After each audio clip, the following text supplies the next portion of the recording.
same. You're a square. You're fucking black. What?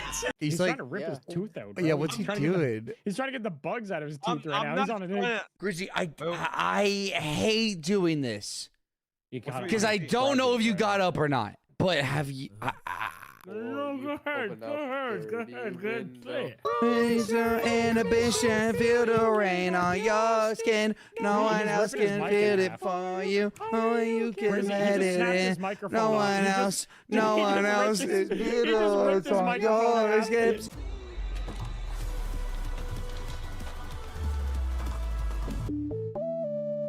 This is not DDP, bro. I'll be This honest. is not DDP. Oh!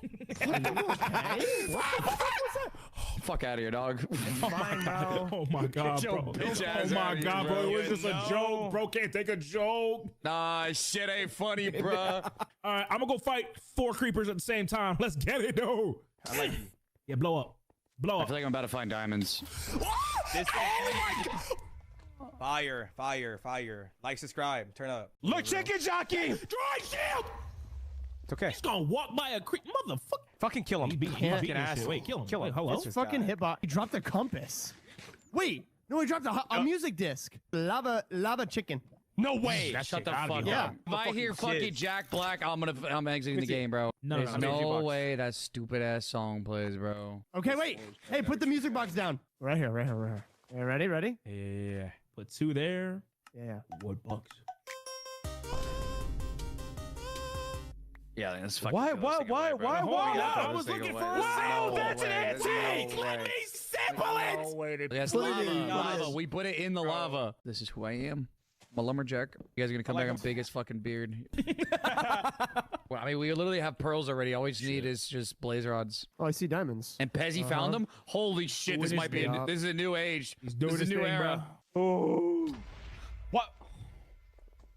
Yeah, bro, it's Yeah, been bro. real. That's so cool, dude. I love that happening. What's up, Turtle? Bro, I wish I could ride this guy. That'd be so cool. No, you got it breakdancing. He breakdancing. Shit, deep dick They potential. might bro, intertwine. maybe. They might intertwine. They might intertwine. kill I the like what I'm seeing. pigs. I like what I'm seeing. It goes deep. I know. It's like crazy. Yeah. Don't just You're give me. useless. Get out of here. Can't have a job. that, You do that, deserve do to that, do fucking that. die. How do you still have these fucking jobs? Wait, what? What? Fire away. Why? Fire away. Wait, why? You killed a villager. Wait, that matters? Yes, if you kill a villager, it pisses off the Iron Golem.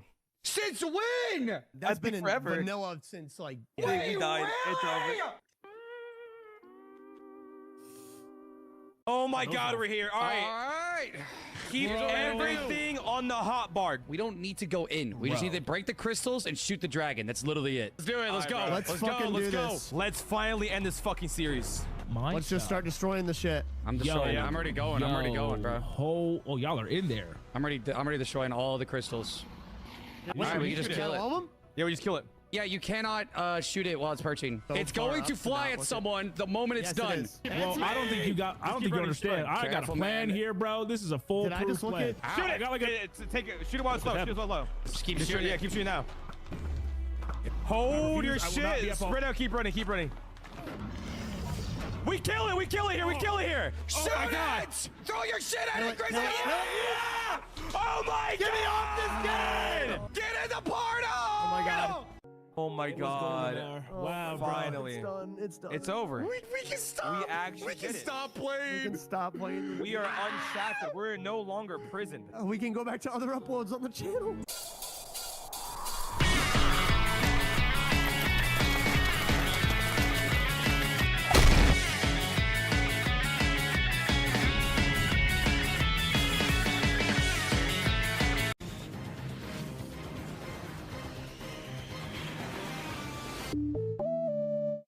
I'm disabled, bro. I now have the power to bypass every line. Park closest. Get special treatment. Grown ass man being pushed around. Die from embarrassment. I'm like, you know, let me stand up. Let me just start walking. And then you fall. So the night's amazing. We're drinking, right? We're at the bars. The vibes are up. Let's go to the Boston Park. Oh. We go there drunk. God. First, we do the slides. And I'm going down the slide. I'm like, yeah, this is fun and all, but it's not that fun. The famous Boston Park, where the police officer went down and ate. We go there, I see a bunch of people on this like, it's like a rotating monkey bar, and people are hanging on to it, and they're being pushed around, and it looks like a lot of fun. I'm like, bro, I got that. I'm like, that's me. I'm like, I've been working out. I'm gonna put my strength to use. I'm like, if I fall, I'll be okay. So I climb it, right? I grab onto it. And I'm like, all right, guys, push me. I am going fast. It felt like I was about to get launched to the moon. I'm like, holy sh! I let go, and I'm like, should I just let my body fall, or should I try landing it like a superhero? And I'm like, you know what? I'm gonna land this shit. Oh my God. He was the first person to approach me. He was in like full father mode, bro. Are you okay? Are you good? Are you good? Get up, get up, get up. And I'm like, I'm fine, I'm fine. As soon as I get up, I'm like, yo, I felt the bones in my ankle move. Because I went to the urgent care and I was like, yo, I need x-rays. I'm pretty sure my shit's broken. They're like, okay. And the x-rays come back to me. They're like, so we can't see your bone. I'm like, well, what? Did it just leave? They're like, your foot's kind of too swollen. Dude, my foot was fat. I'm texting my mom, my family, everybody. We ran into another person at the airport that Kayla knew, and they're like, oh yeah, I sprained my ankle in the Boston Park. This fucking place is a death trap. I went to, at the urgent care, I told her the nurse's story was so embarrassing. And she's like, oh yeah, they opened up a whole new urgent care because of people like you that go to the park and get injured. Did you get sent there? No. Like, hey, bro, we don't take dumbasses here. Like, yeah, you gotta get the hell out No, of here. that's for that hospital. Yeah. It's like Weenie Hut Juniors and then Super Weenie Hut Juniors.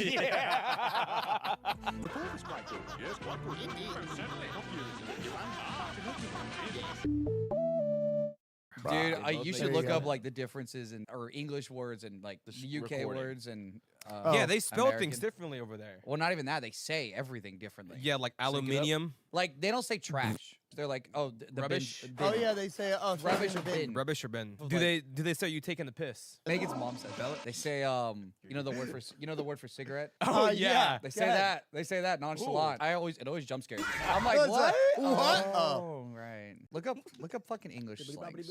I'll tell you if I heard it or not. Cheers, bloke, mate, chuffed. No, like I need like up. actual like sentences. 50 must know Bonkers. British slang words and phrases. To leg it, trolleyed, Plastered. Dodgy. quid, Yes, fuck I've is heard gobsmacked? that. Gobsmacked. Yes, I've heard that. heard that one. Bevy. Lost the plot. Oh, there you go, taking the piss. A like couple- Oh, and a wobbly. What is Throwing that? a wobbly. Oh, Have a a tantrum. tantrum. What? A cuppa. I've Get heard a cup of couple. tea. Cup Yes. of tea. Bloody Can't be, hell. can't be arse. No way they actually say arse. No, I say ass. I've never heard I think if ass. you're Irish, you say arse. 1 second, gonna check. Ah, the asshole, you. A fiver. I mean, that makes sense. A That- bog. That doesn't A seem tenner. like a Yeah, good that's how they word. say their money. A Mug. get. A get is just Tony. a stupid idiot. Slag off. A muppet, dude. A fucking You fucking muppet. muppet. Generally a bit clueless. So like us. We're crap? Muppets, bro. We're Muppets, bro. They show To bad crack lights. on. Blimey. Cock up. Oh. Cock up.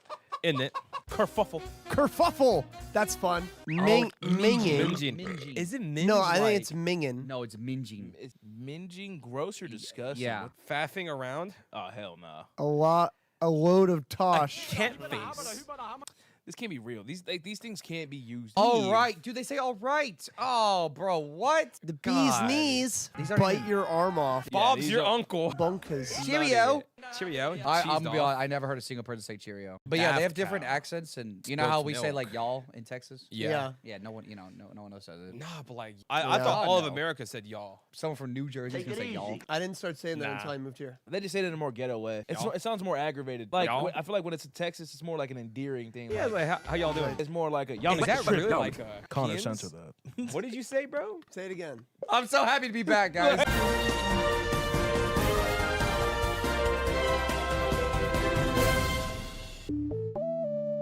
The fact that he had those intentions this whole time. Oh, yeah. Like he wasn't like the shy nice guy. Yeah, no. He was trying to get in them. I knew, bro. They You won. knew? Yeah, I'm not gonna lie. I clocked it too. I was just too afraid to talk shit too much. My only gripe with everything going on right now, it's like, yeah, it's a fucked up thing to do, but like people are just using it as an excuse to just straight up make fun of him now. But like him doing But it's stuff also like that is funny. kinda It is funny. cringe. It is cringe as fuck. I mean, nah, yeah, no, it But, is. like, People no, are like, I- it's like it's the internet, bro. No, there it's was bound to happen. people. That's just it's how like it goes. Jason Is Lee there kinda, like a- recreating his old photos and shit.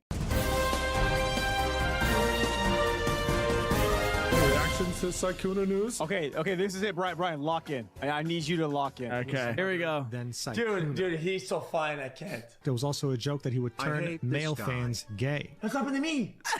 Desire. On Lily Peach's stream. Brian. Oh my god, he literally looks like he just came back from a trip from Vegas doing the slot machine for like 4 days. 18 hours of the day. Yeah. And this is where Evan would be in here. I go to wet market to get bad. Oh my god. That's what Evan used to always do. I have been a victim of Sykkuno Among Us charm. If he looked like this at the time, it would have never worked. Pretty privilege is real. 100% pretty privilege. It's clearly like brushed over and like gelled down. Hey, look, guys, there's good photos of me and there's bad photos of me as well, guys, okay? This is different, and you know it. Is it definitely him? I'm trying to find that video because I found that video earlier Oh my god, that's a good in-between. I am so good at this. Let's go, W. Marcel, for grabbing this original footage. We need Marcel and Tina in. What is up, guys? It's Sykkuno here, and today we're at Summoners Con. Wow, that was my dream came true. Right. There it is. That's where it's from. He had a Ew.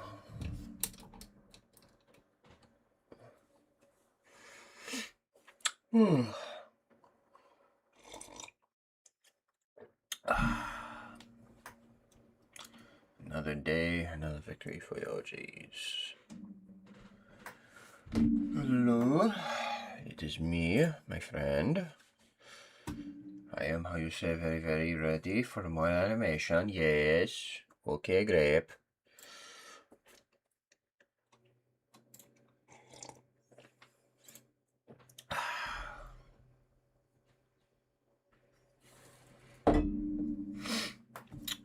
Alright.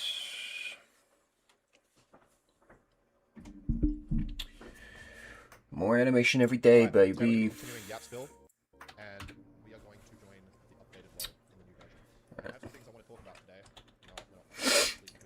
Just animating all day, baby. Plagued me a lot over the last year, and I blame myself for it a lot.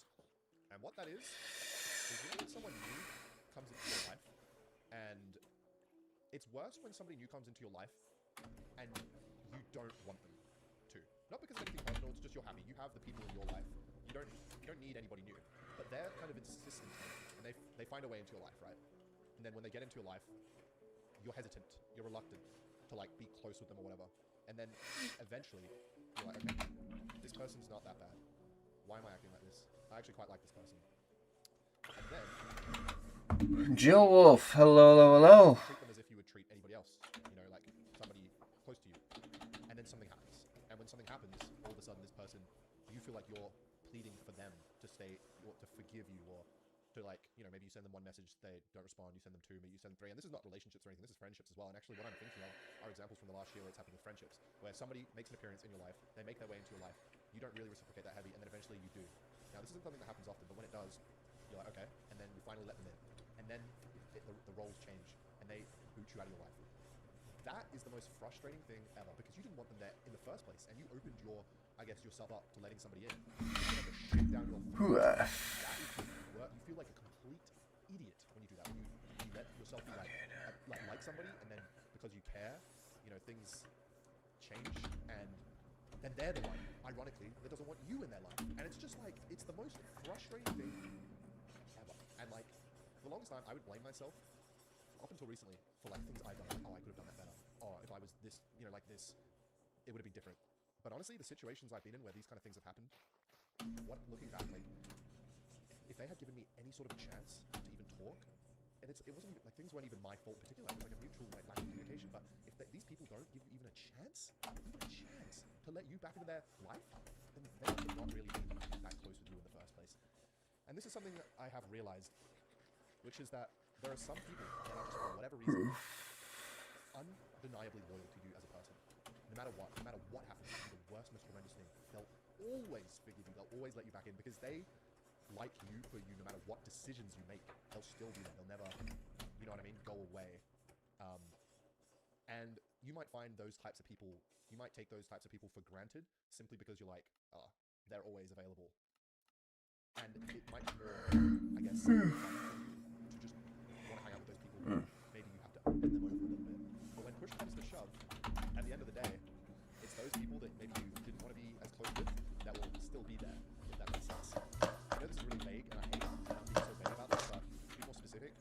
year when Clash Royale was blowing up, I did a lot of traveling and I made a lot of new friends. And I joined friend groups, and that's not something I wanted to do. You know, I made this channel a solo channel. I have my life here. I have my channel. I don't like doing collaborations very often because I just genuinely don't trust people. Because once this happens a lot of times to you, it's kind of like fuck people. Like I have my people that I like. I don't need to make. I don't feel the need to go out of my way to make any new friends. Like I have people that I like. Get the boogie down, get down, and the boogie down. It makes their way in after you've had that reluctant and it's just, I don't know. And the roles reverse where they're the one kicking you out of their life after you weren't even that bold in the first place, and you're there pleading almost to get them back. That is like, you feel like completely moronic in those situations. And I found myself in that situation multiple times in the last year, and I don't know why. And because it happened multiple times, I blame myself, and I thought I could have done something better. Like other people don't have this happen. I've had this happen a few times in my life, and I don't know why. But recently I realized like the type of people that would do that to you were never really like your real friend, or somebody you could really trust. And that was hard for me to realize. And yeah, it's hard because once that happens to you, you feel more like on edge. You feel less trusting of people in the future, and that's not a healthy thing. You know what I mean? And so because of that, it made me realize, you know, some people that I know, I just know no matter what happens. You know what I mean? Like even when I'm explaining a situation to them, they will be on my side, and it's like that's such a refreshing feeling. And you could know people for a very long time, and they'll still switch up on you in a situation where it's preferential to them. And there's some people you might have not known for very long, but they see you and they like you for who you are, no matter what. That they'll always be on your side. And I feel like as like the years have passed, recently I've kind of realized how like that is the sort of thing that no amount of money, there's nothing you can do. It's either that person's on your side or they're not. And that was it's the craziest thing I think. It's natural. It's you being yourself. And that's why I think a lot of people will also like, you know, when you're following what you love and you're not looking for love or whatever as well. I was actually referring to friendship when I was talking about this. That's when you meet somebody you like, because you're not putting on any kind of persona. You're not masking to try and win someone over. It just happens naturally. And when something happens naturally like that, it's more likely to go the distance as well, because you're going to have times when you're going to be shit. And there's going to be times when, you know, if the persona drops and all of a sudden they see you for who you really are, then it's not going to work out if you're wearing a mask the whole time. Whereas if you're just being yourself, doing what you like, sort of like fearless of what anybody thinks, and somebody likes you still, whether that's as a friend, relationship, whatever, that's why I think a real connection happens, like an actual connection.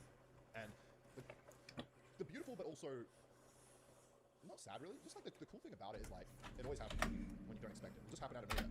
Somebody appearing, happening, I'm like, oh maybe.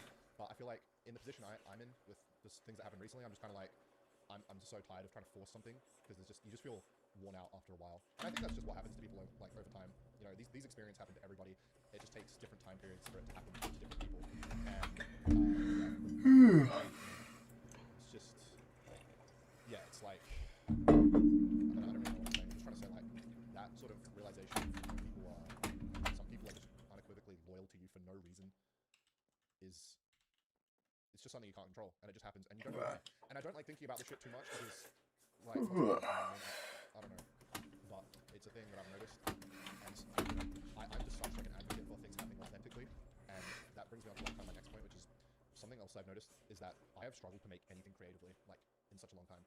When I was at Mr. Beast and I was head of ideas, like, it didn't feel like a right fit. Like, one of the highlights of my entire life was when I got the job at Mr. Beast. I was so passionate. I learned so much in the company because I just loved what I did. I didn't just do the work. I went above and beyond to learn because I knew it was such a rare opportunity. I was like, oh my God, this is huge. I just want to learn everything I can. I want to get as good as I can. And the company realized this. He was actually the smartest sort of YouTube guy I ever met. And he saw that in me, and he was the guy that kind of like got me promoted to where I got in that sort of business setting, whatever the fuck you call it.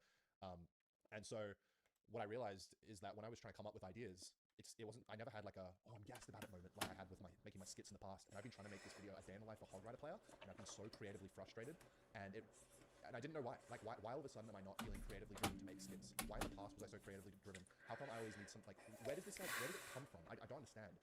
I have a good idea now where it comes from, and it's completely natural. You cannot force, at least speaking for myself, I cannot force creativity. I've been in a lot of sort of creative roles, and I realized this when I was working on this August season, at least the parts that I was, you know, like the TV Royale and stuff. I was genuinely very excited. I'd never done anything like that. Obviously, I've played Clash for 10 years, so naturally it's something I'm interested in. I've made videos. Say yes. It's been a long time. I didn't know it wasn't a natural thing. It's always like natural, and I was genuinely naturally excited about this, and I had been in like such a slump for such a while that I thought it can be incredibly exciting when you find something you're very naturally passionate about. The problem is you can never force it, never bring it out. And that's an interesting thing about YouTube as well. Like when you do something you're really passionate about, people naturally naturally gravitate towards it as well. Like, that's in life as well. Hello. Loving life, people naturally gravitate towards you as well. And it's so interesting because it works in the opposite way as well. Like, if you're miserable, no one wants to be around you. But then when you do something that people really love, they want more of it. Like on YouTube, for example. So then you do more of it, and then you're like, well, like, it's not really having the same buzz as before. You know what I mean? I'm sure you can think of many YouTubers you love in the past that, you know, things felt like they got stale or beaten to a pulp and all that sort of shit. And that's just simply because these things change. And it's something I've like had to realize is that it's such a natural thing. And when it happens, you've got to just realize it. Like, this isn't naturally what I'm passionate about anymore. And these things naturally change. It's so hard to figure out what the next thing is. I've actually looked at a lot of actors. Like, what do they do once they get this big role they perform well in? How do they get the next role? Where does it lead? A lot of movies these days are franchise built, like Marvel and Star Wars and stuff. So, you know, they find a new way to slide into a role they found they were passionate about. And then there's actors who, you know, like Robert Pattinson, for example, Twilight guy, Batman. He'll forever be the Twilight guy, though, because that's kind of funny.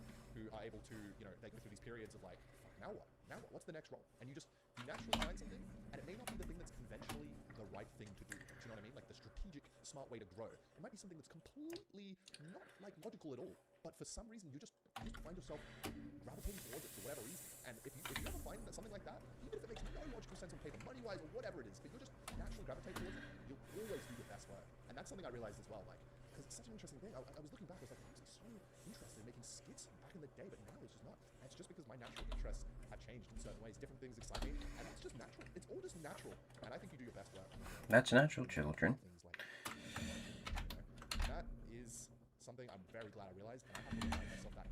Say yes. A lot, because it's such an adaptive process. It's such an adaptive process. And for me, anyway, that's how it works. I can't speak for anybody else. I have never been another human being in my life, so it's hard for me to say. But that's just something I've realized about me, and it's always worked very well. It reminds me of these quotes, you know, ambition is the secret to genius, or stuff like that. And it's just true. Like, you're always gonna lose the guy who's enjoying what they're doing, because they're always gonna go further because they just genuinely enjoy it, rather than like the guy who's hustling to stay on top. Obviously, if you want to be good at something, you want to be disciplined about it. That's incredibly important. So you set up systems to keep yourself going. For me personally, that's always been finding a way to make it fun, whether that's studying or like going to the gym or whatever it is. I have to find some way to make it fun. Otherwise, I know I'm just gonna stop long term, because consistency is literally the key to like everything. And so, yeah, that was a crazy realization for me. But yeah, it's just, it sucks when somebody sneaks their way into your life. Sneaks their way in for whatever reason. Say yes. Like, you push yourself, maybe not so bad. Don't get me wrong, some people aren't, and you might make a great friend. But then when your gut was right in the first place and you didn't see it months later, and you realize your gut feeling was right about this person, even though you convinced yourself it wasn't, you feel like such an idiot. You feel like such a complete moron. And yeah, I'm just such a big fan of like authenticity in people and like in life and all that shit.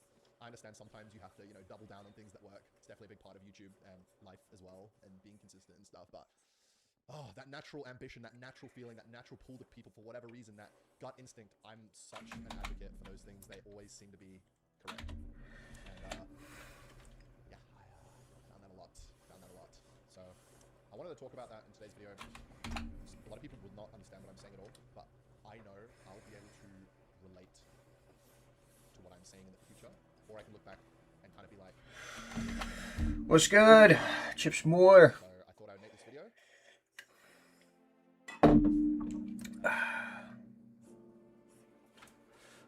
All right.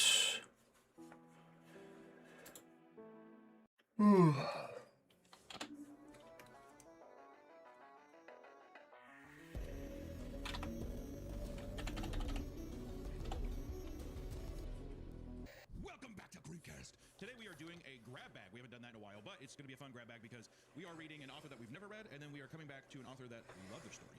The first author, or Isaiah, you take the authors. So the authors we've got today, we're going to have two stories from Max Voynich. I believe that name's in reference to the Voynich manuscript, which is very cool. Max Voynich seems to have posted a lot in No Sleep like 10 years ago, but it looks like he hasn't posted anything in 6 years. He has enough of a following that there is an r/Max Voynich subreddit that people seem pretty hype about. But he has, looking on that subreddit, they have a bunch of his standalone stories put up. He has two of the stories we're going to be reading today, which include The Rat King and If We Misbehaved, We Had to Stand in the Shed. In addition to that, he has a ton of other cool title stories like Help, I'm Trapped in a Sitcom. Say yes. What do you think about this? Sex, Cannibal, Psycho, Freak Killer. Which sounds like the kind of story you'd be interested in, Hunter. No. Then And then after we get done reading him, we're going to have a story from an author we've all come to know and love, Dopa Bean. And we love Dopa Bean because they wrote the incredible story, what was the correct title for it? The Dead Girl in My Yard Was the Best Friend I Ever Had. Yeah. The one about like the Wendigo thing in the backyard, like try to lure him in. That one. So that story was sick. So today we're going to be reading their story. They told me I was nothing but a dog. So yeah, pretty stoked. All the titles. I mean, Max's story is Rat King. It's just awesome. Love that. And then also even just the full title of his story is If We Misbehaved as Children, We Had to Stay in the Shed. Something else stood with us. So just two fun ideas, but we haven't done a grab bag in a bit, so it'll be fun to read some shorter stories and see if in the future we can't, maybe Max has a longer story that we can dive into. But for all of our wonderful audio listeners, thank you for listening on Spotify and Apple Podcasts. Thank you for giving us a nice rating there. You know, one of these days we're going to be #1 on Spotify, boys. We've gotten, I think the highest we've ever gotten is 2. And then one of these days, no, we hit one. We hit one for a couple days, remember? We'll get back there. We need to be up there. I think right now we're in the 40s. We need to. This is a war cry to everyone to say yes. Over there and listen to that episode. Listen to this episode. Say yes. That would be good. Or if you watch on YouTube, I don't really give a shit. And thank you to patrons as well, all our Patreon members. Say yes. What do you think about this? And just exclusive episodes and stuff. Isaiah also is doing a reaction to the episode that I read. He's going to give it a nice critique. So looking forward to it. Which I know nothing about yet at the time of recording, so that'll be great. I'm sure. You'll love it. You'll love it. I'm sure he doesn't say anything offensive or anything that I would object to or put my foot in about. No. And so thank you for our Patreon members who are supporting the channel as well. So if you want some free content, if you want some extra content, be sure to head over to Patreon and check out our Creepcast Patreon. All right, without further ado, let's get into. I will say real quick while looking at Dopa Bean's account. So Dopa Bean's Reddit account actually got deleted. Say yes. And I'm seeing a post by a friend of theirs explaining that it got permanently deleted. So they're trying to figure out where to go from here. So we'll link some of Dopa Bean's other stuff in the description. They have that series, the North American Pantheon, which we talked about before. Seems kind of like SCP adjacent. It's like a society that keeps track of supernatural entities. And there's a subreddit for that where like some new links have been put. So we'll link that subreddit. I think. Oh, did they make a new account? I think they made a new account, Dopa Beans. So that's clever. Let's get around the Dopa Bean brand. And We'll be sure to link that. We'll link that. And they also have a Substack that has a bunch of their stories and files. So we'll have a bunch of places to support them because that's got to be rough to build up this much of a following around writing on Reddit, and then Reddit's just like, no, bye bye. Yeah. So we'll have a bunch of places that you can support them with below, and please do that because they're a fantastic author. They deserve it. All right. So anyway, without further ado, we're going to get into say yes. What do you King from Max Voynich. Hunter, are you ready? Let's do it. Rat King. What do you think about this? Collection of rats whose tails are intertwined and bound together for gum, or intertwined together. Have you ever seen a Rat King before? Yeah, it's horrifying. Yeah, pretty brutal. Seeing all their tails just like basically woven together. And they're all trying to run and tear in different directions. Yeah, they're all running in different directions. And it's high pitched screaming, so it's horrifying. Yeah. Have you done? I feel like you had an animation that had something to do with a Rat King. I feel like there was some visual of like people tied together trying to run away. I'm not sure. I could be wrong. I don't know. Too long. Funny. No, speaking of your animations, our Patreon editor. What do you think about it? My editor, Caitlin, was over at my place, and I was like, "Oh, have you seen Hunter's short he did?" She was like, "No." So I showed her your Meat Canyon short, you know, the live action. And midway through, she was like, "Is he okay?" You know what? Fire. You know what? Fucking fire, dude. Criticizes you in the slightest. That's what it has to be. You have to realize you have to rule with an iron fist. You don't understand? That doesn't work for me because her included, every editor I have despises me and constantly uses their platform to find ways to destroy my reputation. Oh, did I tell you what Nate did? No. Okay, don't let him edit this part because he'll edit it out. I was talking to Nate and he was like, Isaiah, I have a confession. Nate, for those of you that don't know, edits Creepcast a lot. He also edits a lot of Wendigo stuff. He was like, I have a confession. And I'm like, what? He says, in most of your videos for the past year, I will add a very subtle and very quiet fart reverb sound effect. Fart reverb sound effect? Yes, just enough to sound like I farted loudly. But it's not like an obvious sound bite. It's like just subtle enough to where it's like, oh, did he do that? And I remember that one time I was listening back to a video after it was posted to YouTube, and I heard that and thought I did it. So for the past year, I've been paranoid every time I'm recording that I'm gonna fart too loud for it to be heard. And it turns out it was all a psyop by him because he thinks it'd be funny if it sounded like I farted. That goes to show how welcoming your community is. That if you're just shitting your pants all the time and no one cares, and if there's no outcry of like Isaiah, my God. But it's not like a loud sound effect everyone would hear. It's just enough that if it's quiet while you're listening to the video, you're like, did I maybe? I don't know. Like it's just the idea that I did. We welcome. That's all you get through. We welcome people shitting their pants. That's what we welcome. Okay. My point is, my editors try to effectively kill me with like these Tom and Jerry contraptions, with like like making me look stupid and stuff like that. So I think Caitlin's allowed to say that you're not okay because she's right. You aren't. Well, okay. that's you, and this is me, and fired. So that still stands. Me or her? I don't think you can fire me. It'd almost be both. It's almost both. I don't think you can fire me. I don't think you can employ me. You can employ me. You can delete the channel, I think. You can sink the boat to kill both of us if you really wanted to. I will do what must be done. I will do what must be done, and I don't want to be tested. Okay, I'll keep that in mind. So yeah, Rat King. Cops like that. We're halfway through a game. It's wet, rasping, and he doubles over as he tries to force it out his throat. I stop. Are you sick? He rolls his eyes. Kings don't get sick. You can see that look on his face. Like he doesn't want the world around us to change. Like he doesn't want the dragons to turn back to trees or his crown to turn to gold, twigs, and string. He doesn't want this imaginary world to collapse in on itself. I don't want to stop playing either. The second cough drops him to his knees, and he has to reach his small arm out to steady himself against my leg. I bend down, pick him up by his armpits, hoisting him until he's back on his own 2 feet, and tug on his hand. Don't get sick. The little brothers do. I gave his hand a squeeze, and we set off home. It takes us a little while to get back. His coughs mean we have to stop every few minutes, and we have to take extra care to avoid the tunnels once it starts to get dark. I'm sure they're just rumors, just fiction, but I can't help letting parts of them take root in my mind. The rumors change depending on who you speak to, whether it's told to you by an old drunk or a cautious teacher, but all have a few things in common. They say that years and years ago, sometime in the 50s, there was a huge underground complex under our town. A complex that spread out in all directions like a fungus. Something happened. What this event actually was changes from person to person, and it was abandoned. Some claim that a whole city actually lived down there, were forced to evacuate after the nuclear reactor went into meltdown. They say that it was a huge government cover-up, and that this is the reason strange aircraft and flybys over our otherwise boring little town. Some claim that the complex was populated by a strange cult, who made a deal with something so terrible and ancient it can never see the light of day again. I've even heard people say that the junkies found the labyrinth of tunnels under the city and used it to navigate the town and smuggle in dope, until they stumbled upon something that trapped them down there.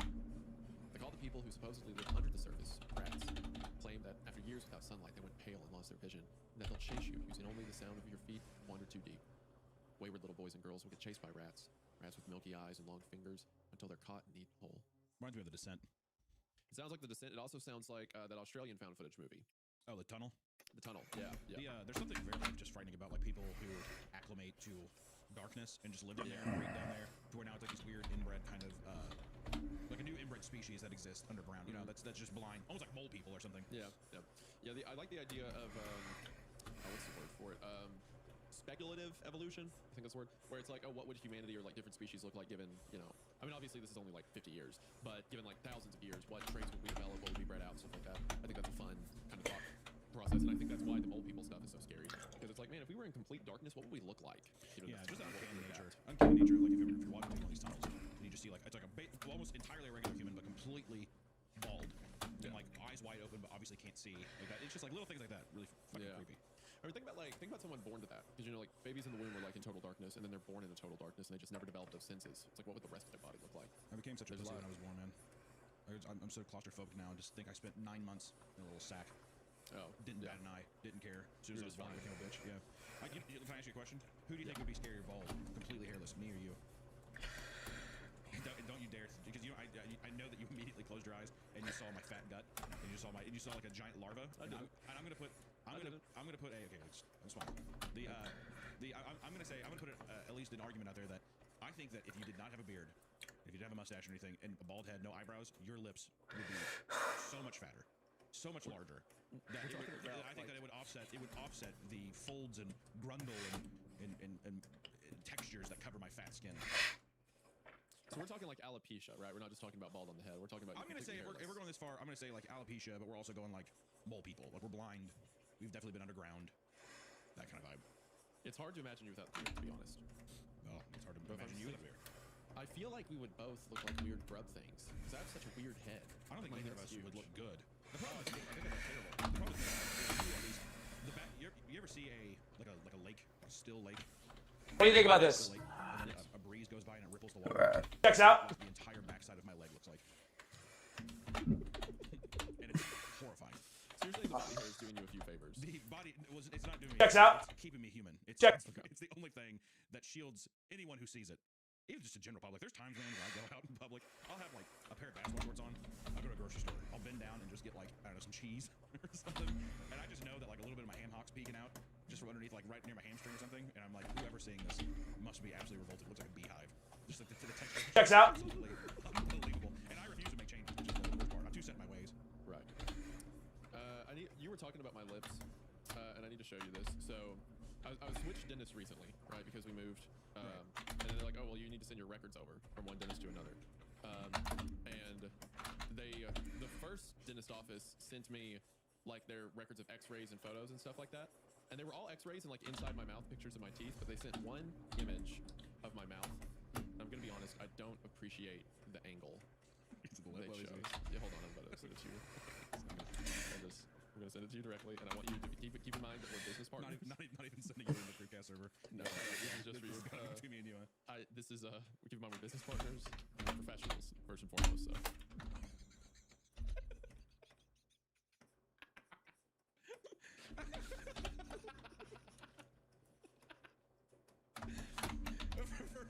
Why the image looks so oddly sexual, doesn't it? I wouldn't heartbeat. You know, it looks like a fucking Sabrina Carpenter album cover or something like that. I saw that picture and I was like, maybe it is that bad. Maybe I do have a problem. It looks like a donkey's mouth or something. Looks like All right, we don't need to go in all that. Wow. You better show this on the episode. Too much of context, because good God. These are two like fucking Peruvian pillows just stacked on top of each other. Good Lord, look at these sons of bitches. How is your top lip so impossibly white? It's like they drained all the blood out of your supple lip, and yet it didn't lose any form. Flash bulb in my face when I took the photo. Well, this is the thing. The bottom lip is almost blister red, and the top lip is like it's translucent white. Yet it is the fucked up thing though. There's no blood in there. They didn't lose shape at all. It's still plump. You got too excited with Pete. What'd you say? I don't need to hear. You know what? Holy hell. What are you doing? Also, too, the file size is so small. So whenever you open it, you have to like zoom in like 400 times to even see the fucking image. Why did they give you a higher res deal? Because they sent me. Okay, so Checks out. The new office was like, we can't use any of these, and I'm like, why not? And they're like, the image quality is way too small. And I pull up the email, and I go to the images. Every single picture was collaged onto one page of Microsoft Word. So it was like 80 pictures. There wasn't enough ink in the printer to get those lips in there. Sorry, by the way. We have to do just teeth from now on. So the image you're seeing now is just a crop screenshot I took of a little. That's why it's so There small. is absolutely X-rays there's absolutely no way. There's no way that your dentist doesn't use this to kiss and to have some kind of. Yeah, I feel like this is his just like perfect lips folder, and he puts it in there. And he just, oh my god, perfect lips. I'd go back in and I would say, what are you doing with this? I'd go back. I'd demand it. He's like, you want some floss? I'm like, no, put the fucking floss away from me. I'm like, what are you doing with these pictures? I'm like, I go to a dentist and this is 80% lip. There's barely any teeth. Yeah, what are you getting with this picture? There's 40 X-rays. This is such an anomaly, dude. Your bottom row teeth, there's like 4 teeth there. Okay, we don't need this level of detail. I'm pretty sure this is like at this point. This is my god. I've never seen teeth look so big yet so small. It's so uncanny. It's like a goddamn Salvador Dali painting. Good lord. Alright, we're fucking reading a story. You should have never sent that picture to me. You should have never sent that. Because I'll tell you what, that's just for my own personal hell. I'm like, I don't know what I'm doing. I downloaded it too. I can't. I'm glad you're getting so much mileage out of this picture. I can't go a world without having that picture. If you deleted that, I'd freak out. Okay. Oh god. Okay, well, yeah, glad we had that aside. So the story, the Rat King. I like the setup with the younger brother sick, and I really like that one line they said where they were describing like the cough and everything, and it's like I don't want to stop playing either. The second cough drops to his knees. Kings don't get sick, but little brothers do. So it establishes like this very identical, and it's a very simple way to give us. Say yes. What do you think about this? Checks out. Little brother, and the little brother's ill, but he doesn't want to stop like this world he has with the older brother, and it gives us a lot of relationship context very quickly. And also just like we were talking about with the tunnel and stuff like that, the idea of people underneath the town, like subterranean people, it's just a cool idea. What?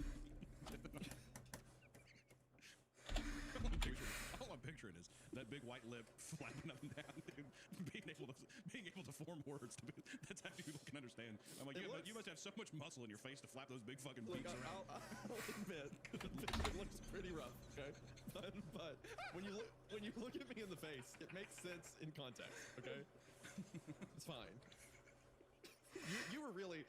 People have been like, "Oh, you have big lips," but you're the first person I met that's really honed in on that. It's like a thing. Unavoidable. Yeah. You're like the kid who likes to shit his pants and always trying to smell. Shit, like look it's around. Unbelievable. This photo. I mean, we're in February and I feel like it's Christmas. And this is a treat. This is a true gift you just gave me right here. Wow. Why does that make so much to you? I've already said it to Harry. I think this is gonna pop up in all corners of the internet. For too long. It's invasion of my privacy. Spit it out. Just go. It's gonna show up in a Meat Canyon cartoon. It's done. There's no avoiding it. What have you done with this? This picture was promised to me 3,000 years ago.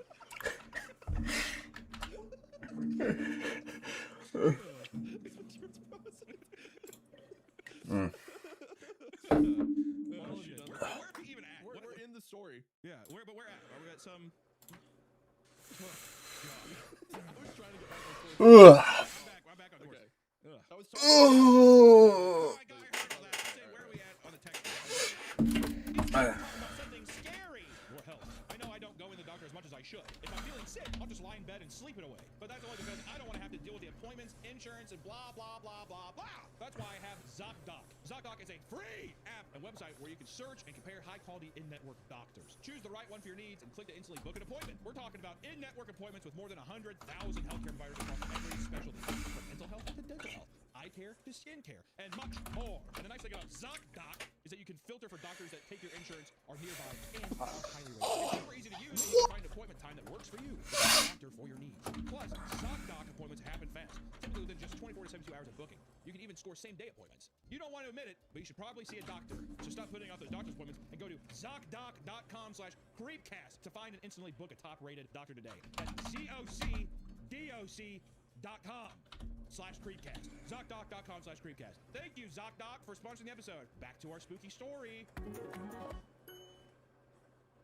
I want to take a moment to thank today's sponsor, Factor. Factor makes healthy eating easy with fully prepared meals designed by dietitians and crafted by chefs. If the cold weather's got you moving slow or you just don't want to take the time to cook, Factor's the perfect option for you. Not only because of how easy it is, but because it's real food that's healthier than anything else you'd make in that time and tastes delicious. With 100 rotating meals that are ready to heat and eat in just 2 minutes, you're sure to find something you love. You can get meals for dietary restrictions. You can get meals that target your objectives, like Protein Plus. And Factor has a ton of options around their meals, things like smoothies, breakfast, snacks, and premium dinners. And this is all with no prep work, no grocery lines, and virtually no cleanup. Factor lets me have an easy meal without feeling bad about it. And because of how great they taste, there's no compromise. So if you're looking to get in on this offer, then now's the perfect time.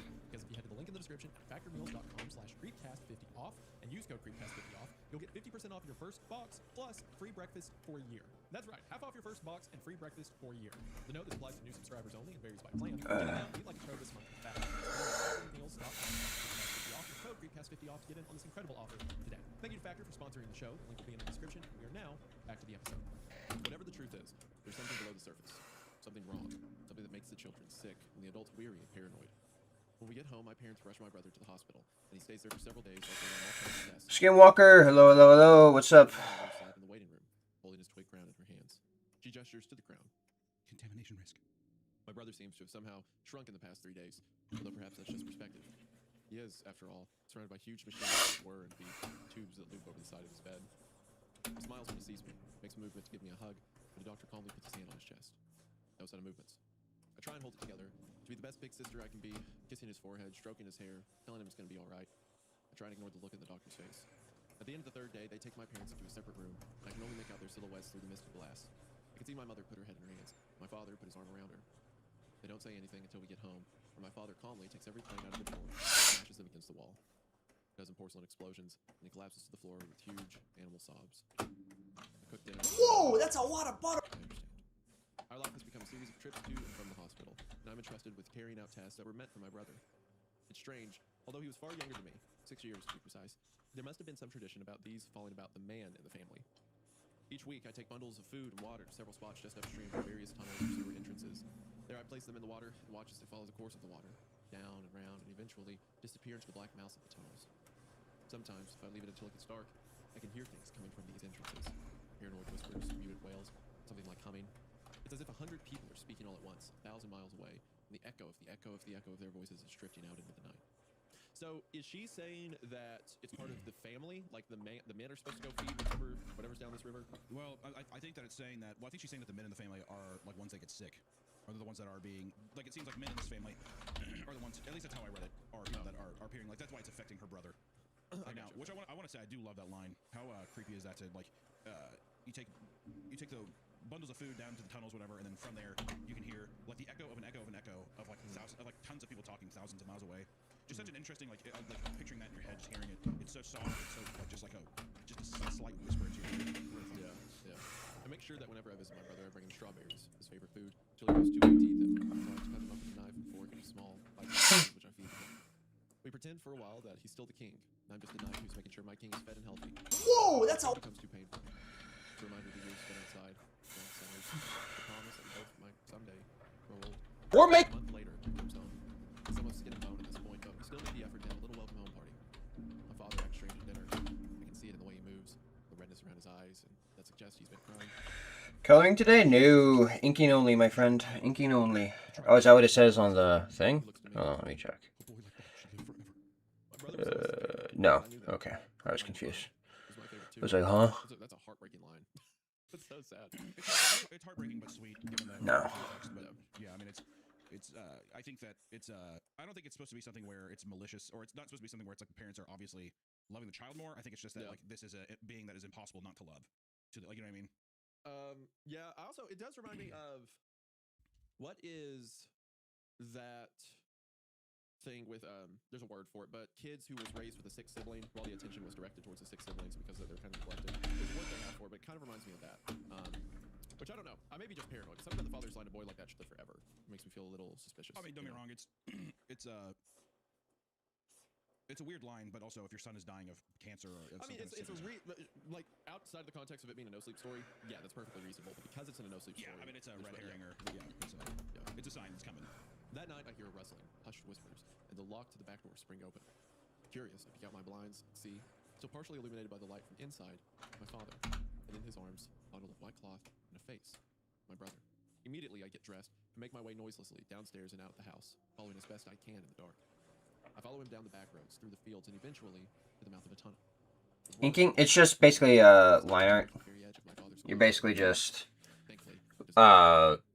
you're essentially making the actual form of the character more solidified. Coloring is when you just add the color, and inking is just essentially the line art portion of it.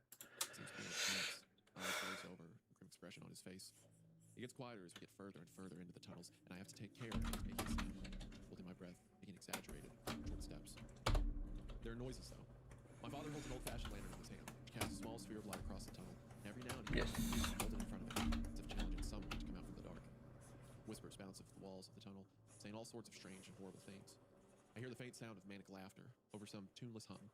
My father carries something that makes strange, periodic clicking noises, and every so often starts clicking rapidly until the music. There's writing on the walls, and the further we get, the more demented it gets. It goes from teenagers' graffiti to genuine warnings, telling people to stay away, but they must not go any further, welcoming us to hell.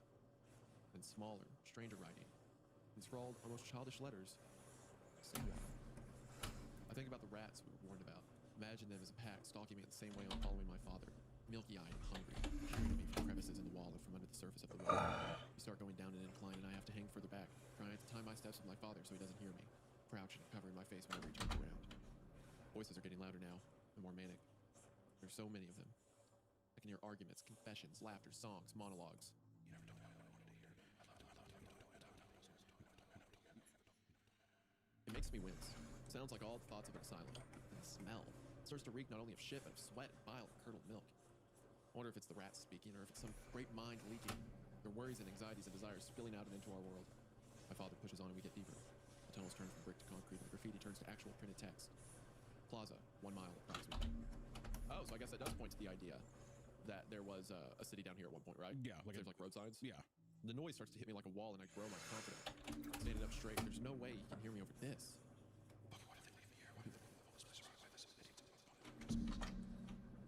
Incomprehensible. So many words layered over each other. It sounds like TV static.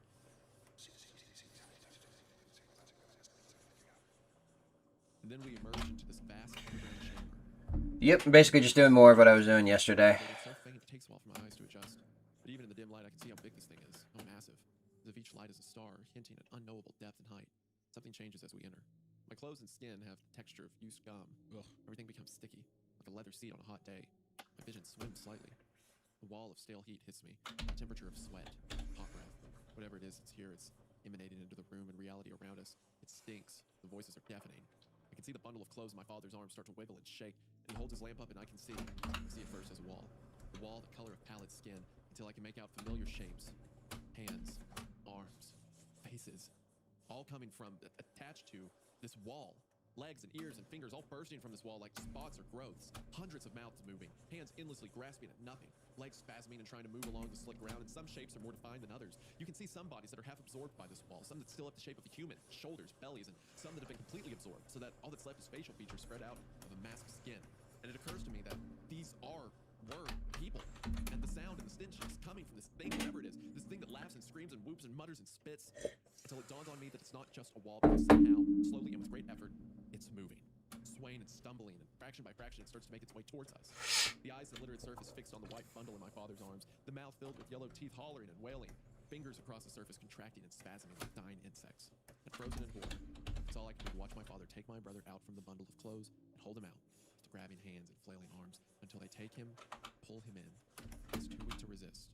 The voices seem to reach a fever pitch, united for just a second as he joins, and I can hear him scream louder and louder, until I lose his voice amongst the others. We watch for a while, trying to keep track of my brother's body, before the thing shifts and wobbles and new faces appear, as once my brother disappears into the dark. My father turns around, walks straight towards me, grabs my hand and pulls. We have to go now. I have so many questions. How did he know I was here? What is this thing? Is my brother okay? But he's stronger than me, and when he tugs on my hand, I stumble after him. He says only one thing to me. Puts me far enough away for the sound to turn back to whispers. He says it with tears in his eyes, and for a moment, I could see that he's not just a man, but also a boy, deep down. And that he's just as scared and hurt and confused as I am. That thing, it does not die. It does not age. A pause as he wipes the tears from his cheeks. He will not die down here. When we return home, my mother has fallen asleep at the kitchen table waiting for us. When we wake her, she looks at us as if we had killed him ourselves. I think of my father's words. He will not die down there. I wonder if, perhaps, death might have been better. Bro, oh my gosh. Okay, we're almost over, then I'll talk about, man. I still do the jobs that were meant for my brother, the strange rituals that were meant for the man of the family. I still pack and send the bundles of food into the tunnels. But now that We're making a big fucking cake, we are man. making a big I make sure to put strawberries amongst the food. We are making a big cake. It's the juiciest I can find. If I've got a spare hour or so, I'll make a little crown, twigs and string, and hope that it finds him somehow in the dark. And if I get close enough to hear the whispers and shrieks and laughter, sometimes I can make out his voice amongst them. The voice of my little king, my rat king. Oh, brother, bro. Oh, I forgot about the title of the story. It gave me chills there at the end. Oh, that was sick. Bro. I love this. I really like in horror. You kind of see this with like, I mean, like I'm a huge Cronenberg fan, and with stuff like The Fly, and these horror narratives or these things where stories where the main character is, it's like somebody's just dying in front of you and there's nothing you can do. The kind of moral dilemma of people having of like, well, do you, like the dad giving his son off to this creature, this thing in the sewers, this rat king itself. It's like a pet cemetery. It's just a fun act of desperation, and the unwillingness to be able to let go and be able to say goodbye is such a personal and human thing that I feel like everybody would have. So many people would have a different response to that, what that dad did. I think some people would be like, well, I would do anything to keep my child alive as well. But I think that like it does, you know, even in the story they do have there's literally the pet cemetery line of sometimes dead is better. You know, it's like that kind of thing. I love that. I think the context is a little different because I agree with the sister at the end where she's like, you know, sometimes dead is better. Versus becoming a part of this amalgamation of eternal flesh, right? But I think important context is the mention that one of the theories people have around this thing is that it was started by a cult sometime in the past, right? That they conjured up something so awful, and now people are trapped down there, which seems to be 100%. This doesn't sound like a nuclear test or something. The dad's part of that cult, and the family has been for generations. Yeah, the family's definitely a part of it, and I think even that's why the mom is like, you might as well just kill them because she knows exactly what she knows what it is. I mean, they're the one. It says the men of the family take the food to the river, right? Yep. And they feed whatever's down there the whole time. So it's different for him, who is a part of this cult and has seen this thing for generations, possibly, to be like, oh, we'll give it to the eternal mass rather than, you know, let him die. Which goes back to that line Dad said, like, a boy like that should live forever, where he comes to the decision of like, I guess I'm going to give him to the mass, right? But man, the opening where the sister was like, they were playing pretend and he was a king, and then at the end she put strawberries in the crown on the food she sends is so heartbreaking. But that last line, my rat king, oh my gosh, dude. Well, it's a fun idea of that you're playing Dungeons and Dragons at the beginning, and then you literally go into a sewer that is like a dungeon, and that's where he gets to be his king. You know what I mean? And then there's like the description where he's talking about, or the sister is talking about how she was his knight, she would bring him food and take care of him while he was sick in his hospital bed, and now he's continuing to do that as he's part of the mass. This is one of those stories where sometimes, you know, sometimes when these stories, because this was a nice short story. Sometimes after you read these short stories, I'm always like, man, I wish there was more. But with this story, I just really loved how everything was approached. You know, you got to understand the child was sick. You get a little element of the cold. Like nothing was ever overstepped. We're making a big fucking cake, man. To make it satisfying. Like I really do feel like this is just like a perfect link for this type of concept and the way that they executed. I think Max did. We're making a big fucking cake, man. This is the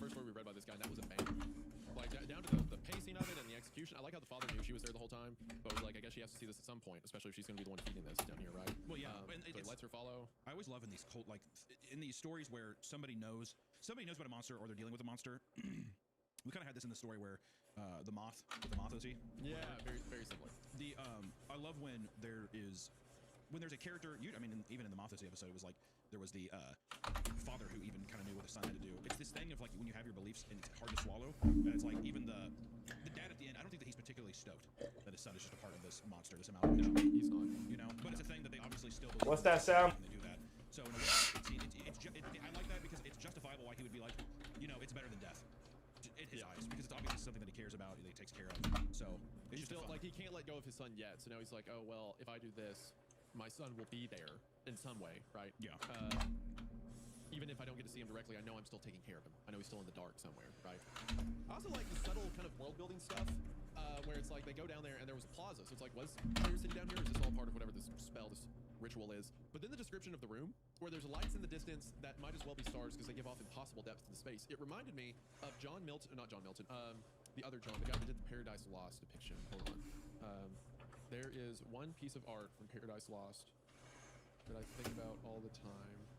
What's that sound? John Martin's what I'm thinking of. John Martin. John Milton was the author of Paradise Lost. Yeah, Pandemonium. Okay, hold on. Let me send you this image real quick. So, when describing hell and Satan's throne in Paradise Lost, John Milton gave this depiction of it.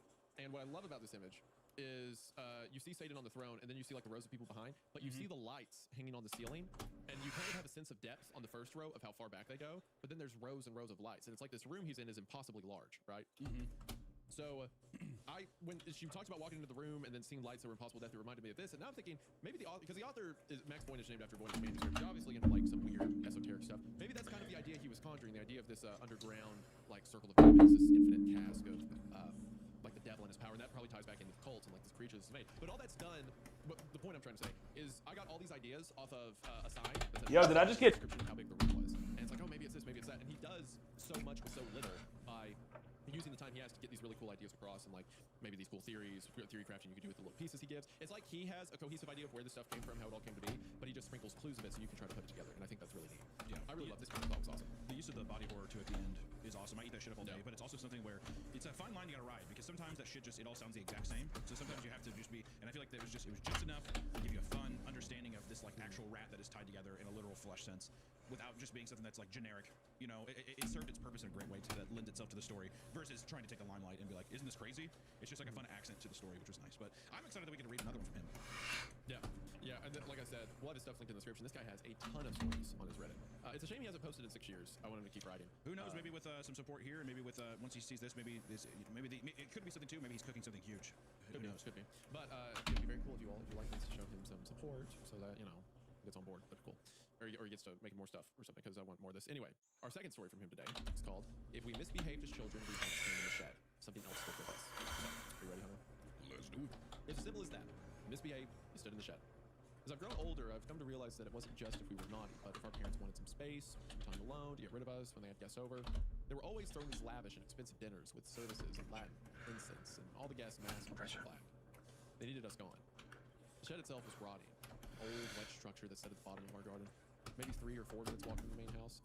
Sure, that might not sound like a longest time, but travel for 4 minutes in any direction you choose is how far you go. Don't stop. You'd be surprised.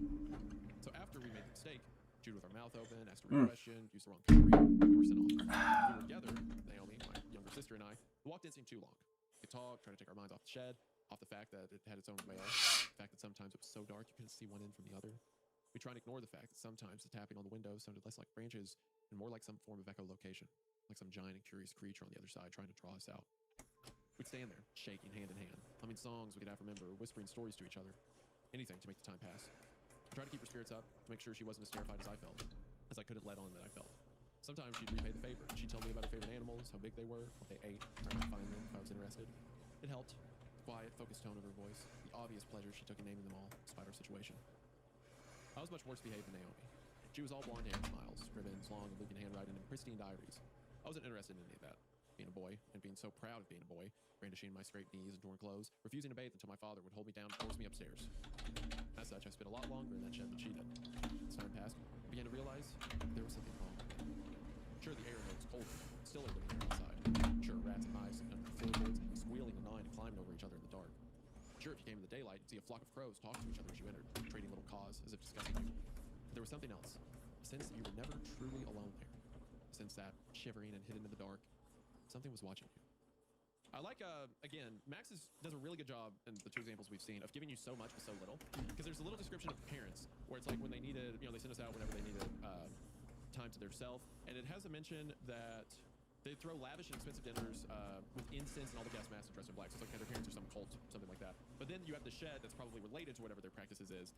And there's a ton of weird stuff that happens around it, like a crow showing up and things like that. So it's like how much of that is supernatural and how much of that is just the eeriness that he feels being around a structure like this. I think it's almost interesting how, from a kid's perspective, the masquerade parties you're going to throw, like the ritual stuff, isn't the interesting thing.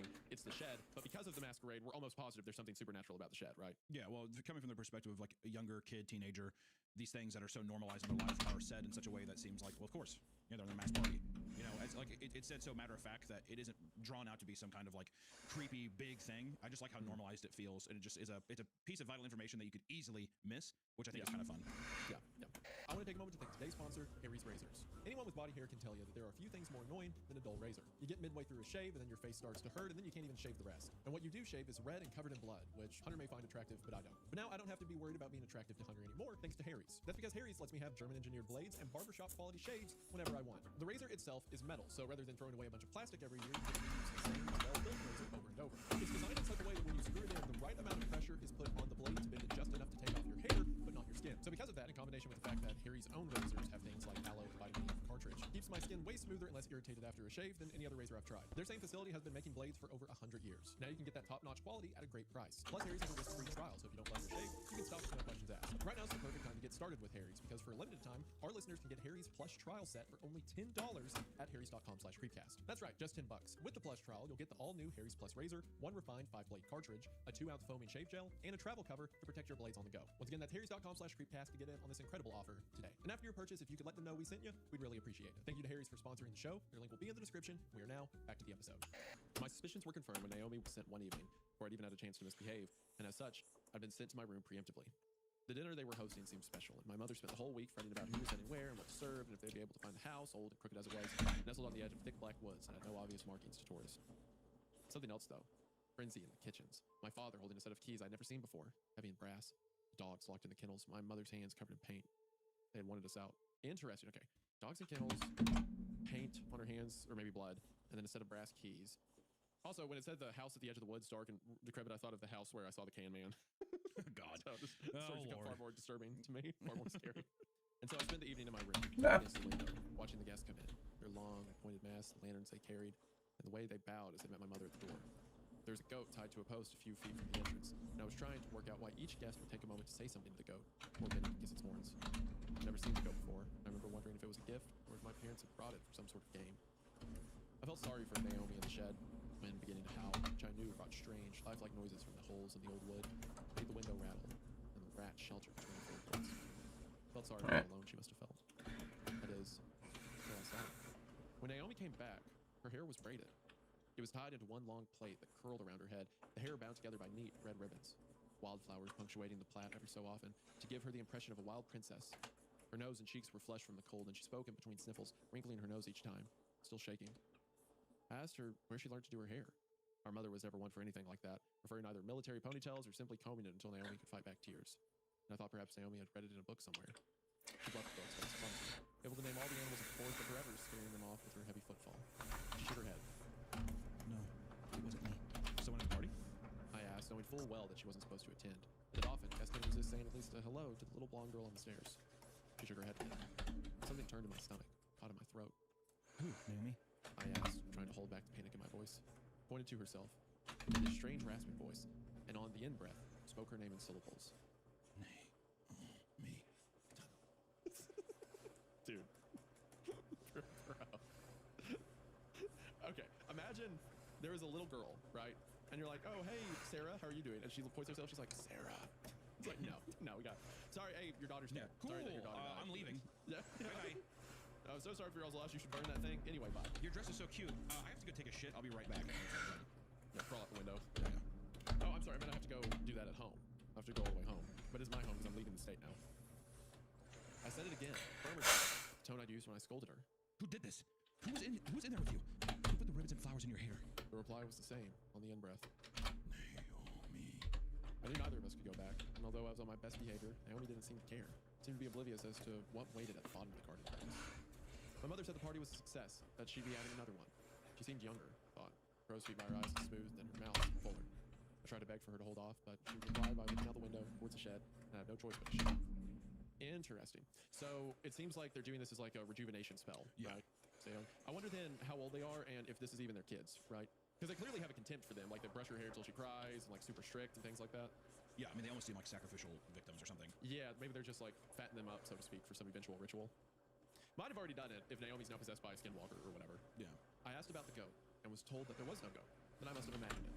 And when I pushed her on this, she slapped me hard in the face until I tasted blood and said the boys who lied spent weeks in the shed and had their food slid under the door until they knew better. The shed hung at the bottom of the garden, hidden in shadow. I tried not to look at it, terrified I'd see faces in the window, pressed up against the glass staring back at me. I thought that maybe, somehow, if I tried as hard as I could to pretend it didn't exist, I'd be safe. I was wrong. My parents were looking for any excuse the night of the party. Before I even knew I'd done something wrong, I was sent to the shed. I tried to find Naomi, tried to ask if she was there, but she was nowhere to be found. My parents' patience grew thin. They said if I didn't go right this minute, I'd be sorry. My father's lip shook like it did when he was angry, drunk, when he wanted to use his hand through his belt to bruise. The walk to the shed had me breathless. My whole body was shaking in fear, in anticipation of something I didn't understand. I could feel my knees weak as each step took me closer. The sun was beginning to set, and the trees cast long shadows on the grass. Crows were quiet this evening, strutting down branches to watch. The door to the shed was already ajar, and for a moment, I thought I caught motion inside. I was still, silent until I heard the flapping of wings, patter of rats. I took a breath. I was going to be okay. There was nothing in the shed that could hurt me. Naomi had learned to braid her own hair. I decided, upon entering, that I would do what any boy should do, what any man should do. I slowly paced around the walls. I thought that this would dispel any ideas I had about something else being there with me, about anything sharing the space. My footsteps were marked by the groan of old floorboards, a faint echo as they bounced from the wall. Each footstep followed by an echo. A slight delay, and so after I'd walked 3 paces, I'd pause and hear step, step, step. I'd walk 3 more, same thing. Step, step, step. Except I realized it wasn't an echo. It was the sound of something behind me, something mimicking me. Following my exact footsteps for fear of being heard, I felt sweat begin to break out of my back. My mouth went dry. I couldn't breathe. Whatever was behind me, I knew I'd be listening out. A noise startled me. It made me gasp, and I realized I hadn't taken a breath in almost a minute. The window in front of me. Something was tapping against it. I still had the impression of something behind me, something watching. And part of me knew I had to turn around, but I couldn't bring myself to. I think I had it somewhere in my head that maybe I could still pretend this was all a game or a mistake, that by turning around I'd somehow make my fears real. Tapping on the window continued. I squinted to see better. There, against the window, was a crow. Feathers, dark beady eyes, a huge and sharp beak. But it seemed bigger than I thought possible, dwarfing my reflection, and I thought maybe it was because I was still some paces from the window. And then the tapping came again, and I realized that the sound wasn't the crow. It couldn't be the crow, because the crow was completely still. And I could see it now. A long and low branch that actually was tapping. And I realized that what I thought was the crow was actually something behind. Something huge, dark, still, and I turned around. It must have been about 8 feet tall. Huge and with thin limbs covered in black robes. Robes so dark that unless you were really looking for them, really aware of their presence, they'd have seemed invisible. And emerging from the hood, a long and pointed beak too, appeared as glints. We stared at each other for a while. I feel my heart beating so fast it hurt, a tension in the left side of my chest that grew and grew. Slowly, the bird thing lifted its hand, pointing a long and gnarled finger at me. It opened its beak to speak. Yes. Father's friend had, mimicking human speech. Hmm. Uncertain, grating, as if the words were not meant for me. I shook my head. It was all I could do. The thing cawed and the crow screamed in response. It asked again. No! It was all I could do. Then the thing seemed to fly into a panic, all limbs in frantic movement, bending itself, folding itself through the door and out into the forest, and as my eyes followed, I could see the faint glow that it headed for, some glow that threw shafts of orange light between the two. Do you have any plans for upcoming videos? I do indeed. I have an idea for what I'm going to do next week. It's not going to be Clueless. I'll say that much. I kind of want to do a little bit of an experiment, so quote unquote. But yeah. Man, this is sick. Like giant crow god that's friends with Naomi. Yeah, it's like the parents are like this ancient, like, religious practice, which I also like how the thing that made the mom younger was that her crow's feet went away, haha. But It's like, and the thing I said earlier, it's like, are the crows supernatural, or is that just a thing the kids noticing because the shed's creepy? But no, the crows are part of the supernatural aesthetic of this whole thing. And you have the family that's part of this dark cult and does these rituals to stay young, and then you have this crow god, and there's this group of people in the forest with drums and stuff. It's so cool. It's sick. I followed as fast as I could. My knees and shins whipped until they bled by wild grass, thickets, low bushes, but I kept on pushing on. Something in its tone had disturbed me, some sense of panic or purpose, and I had only the safety of my sister in mind. I ran until the glow turned into a deep light that cast its own shadows in the dark, that illuminated pale figures standing in a circle around it, a fire. Surrounded by naked figures who wore masks made from thin branches and reeds, crude shapes who were all flesh, some with drums made from bone with leather stretched, some empty-handed, some holding books and totems and lanterns. There, unconscious, in a chair in front of the fire, in a red robe with a crown of wildflowers, Naomi. Some would come forward from the crowd on the beat of the drum and kiss her forehead gently, the way you might do to a baby. She sat bolt upright, eyes closed, as she dreamed the figure in front of her read something from a book. Her voice echoed by the crowd, growing louder and louder in a language I could not understand. The drums grew faster now, as if drawing in on something, converging, and the voice grew excited. And I saw in the figure's hands something glint in the light. A knife, a long and thin knife. They were slowly raising. I wanted so much to do something to stop this, but my limbs seemed to freeze, to stop. It all happened so fast. There was a caw, angry and clipped. And then the caw echoed around the woods, coming from every angle, from the roots to the oaks, the tops of the trees, from behind me and above me. And then the fire was snuffled out like a candle. A commotion, screams. People began to run, only lit by the dim light of the lanterns, and I could see that somehow Naomi was gone, her robe and crown all gone. Revelers began to run towards me, heading into the forest. Yo, did I just? Faces still covered by masks, screaming. And I had no other choice. I couldn't tell what they would if they found me. If they'd run past or if they'd grab me too, taking me to wherever they were sheltering in. I ran until I was sure my lungs would collapse, and then ran some more. I ran until the spit dried in my mouth and in my lungs, and every breath made me shake. I ran until I was 2 towns over, covered in blood and my feet torn. They found me on all fours in the town center, rushing onto the cobblestones. It took 2 days for me to finally speak. Yo, did I? When they finally took me back, they made an effort to disprove the parts of my story they didn't believe. Although, even then, I could tell they were holding back. They could not find my parents or the guests at the party. They found evidence of a bonfire, but no masks. They could not find Naomi either. And the case would stay open for years, decades. No one had seen anyone like her description come through. Yo, did I just get? Assumed that for one reason or another, she had disappeared with my parents.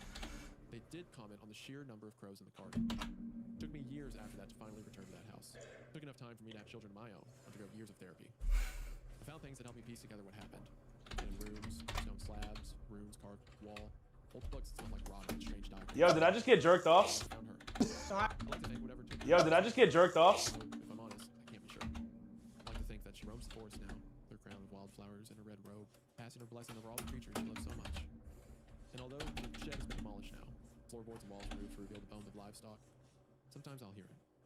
When I'm walking in the woods, working in my room, whispered by the wind, cries of birds. Man, 2 for 2, dude.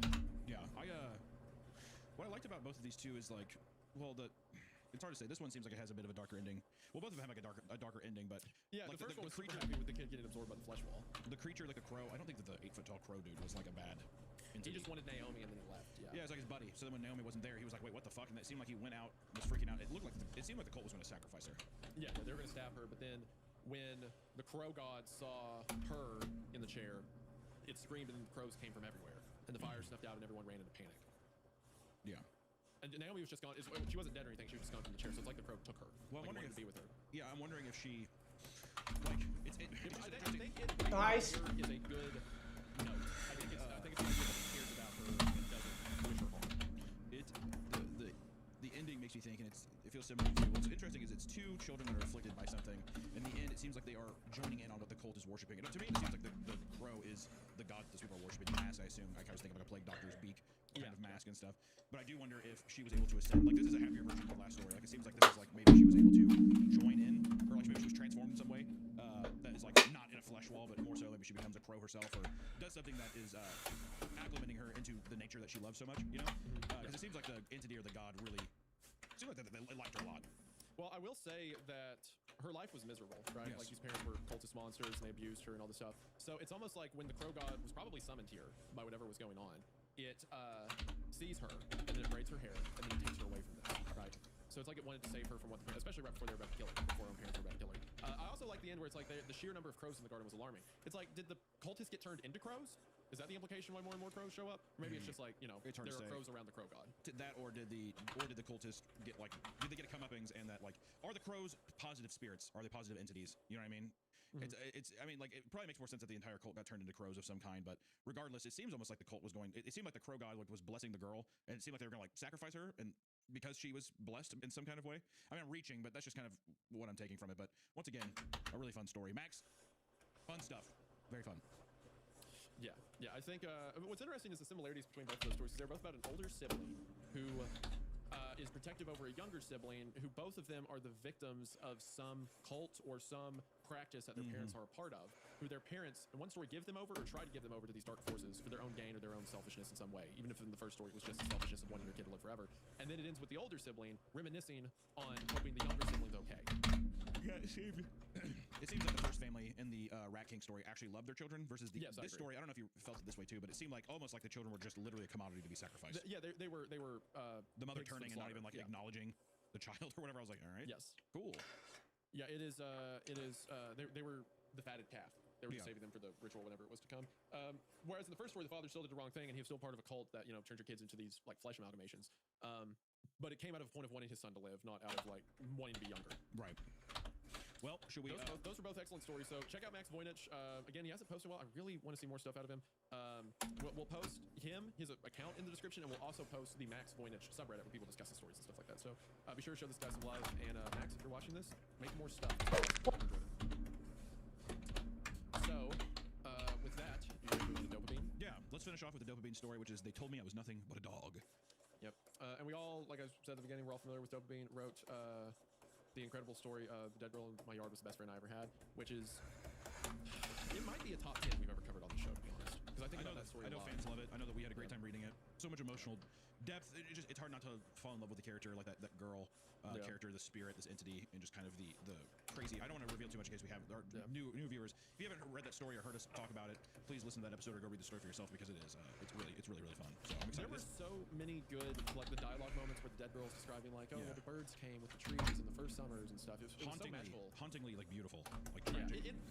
In my head, it takes up the same real estate as things like Chronicles of Narnia and Where the Wild Things Are. Like it's like a child's almost imagination of this world they were on, but it has such a like a undertone of death. I mean, she's a dead girl, but also with a sick brother or sick mother and stuff like that.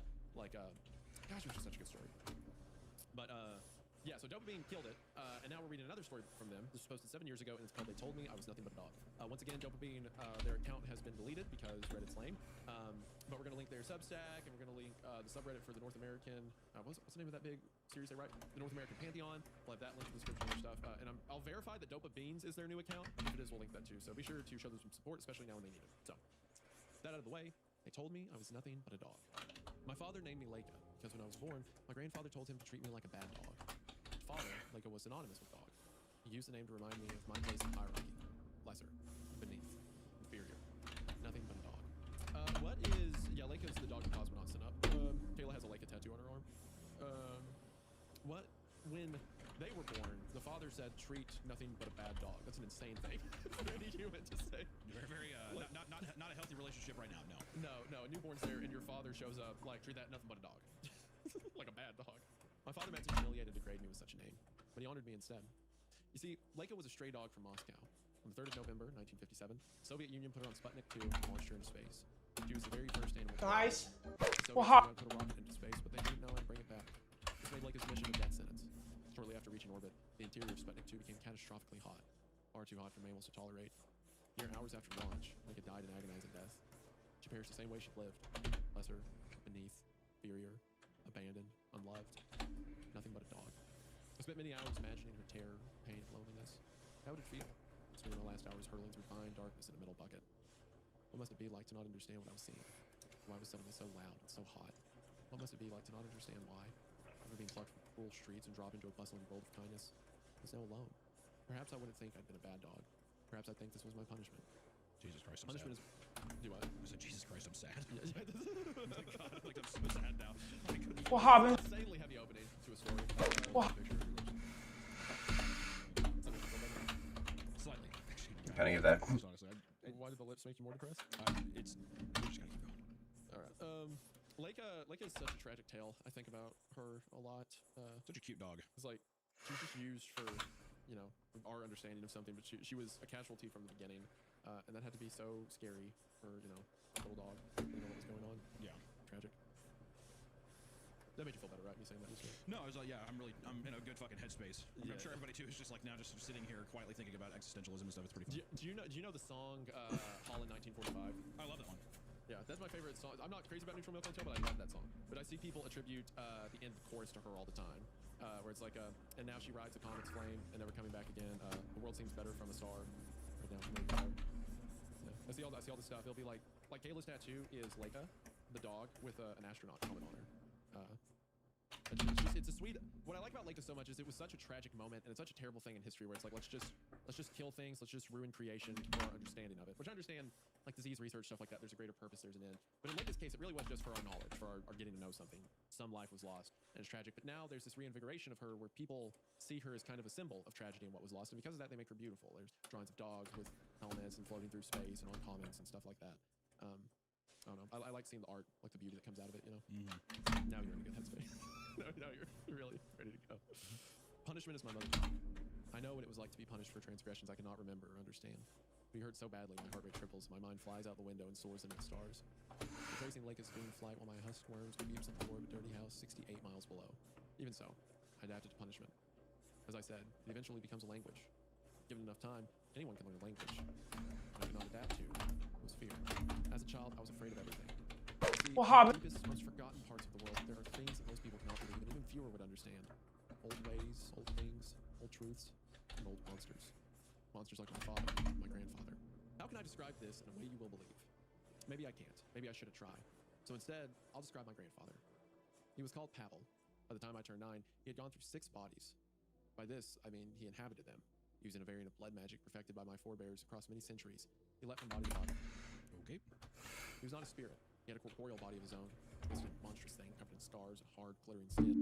A body that could shrink to the size of a garden snake or expand to the size of a house. But for all its marvels, its body was weak. Sunlight burned its eyes and blistered its flesh, so it entered other bodies, like a hand inside a puppet, and wore them until they rotted away. I'll never forget the sight of him, of many hymns, in different bodies, his flesh degraded and fell away in wet, discolored strings, or the way his eyes, hard, round, yellow eyes, blended deep within their stolen sockets. Grandfather preferred the bodies of men, but sometimes chose women or children. Once he even wore the body of my mother. I was very young then, perhaps 3, and the sight of her familiar form standing before the fire sent me into such transports of joy that I bawled from sheer ecstasy. Yes, Kayla just stepped in. We're talking about Leica the dog, actually. This episode, can you show your tattoo? Hold it up. What happened? You got a little helmet. You helmet. He's up in space. Oh, Leica. Okay, thank you. Then she turned around, and in her bruised sockets I saw my grandfather's eyes. Flat, glittering yellow, like rotted gold. I reared back, screaming. My father, who had been stroking a pair of old baby shoes, looked at me with contempt so deep it scorched my heart. Shut up, dog! I cringed. This was a mistake. His contempt exploded into disgust. He shot out of his chair and stomped upon me. Dirty, squirmy pain exploded across my abdomen. I hobbled away, whimpering, and under the stairs. I lay there alone for many hours. Eventually, my mind left my body What happened? Reverse dive into a sea of stars. I drifted away, dreaming of diamond-colored constellations and red nebula.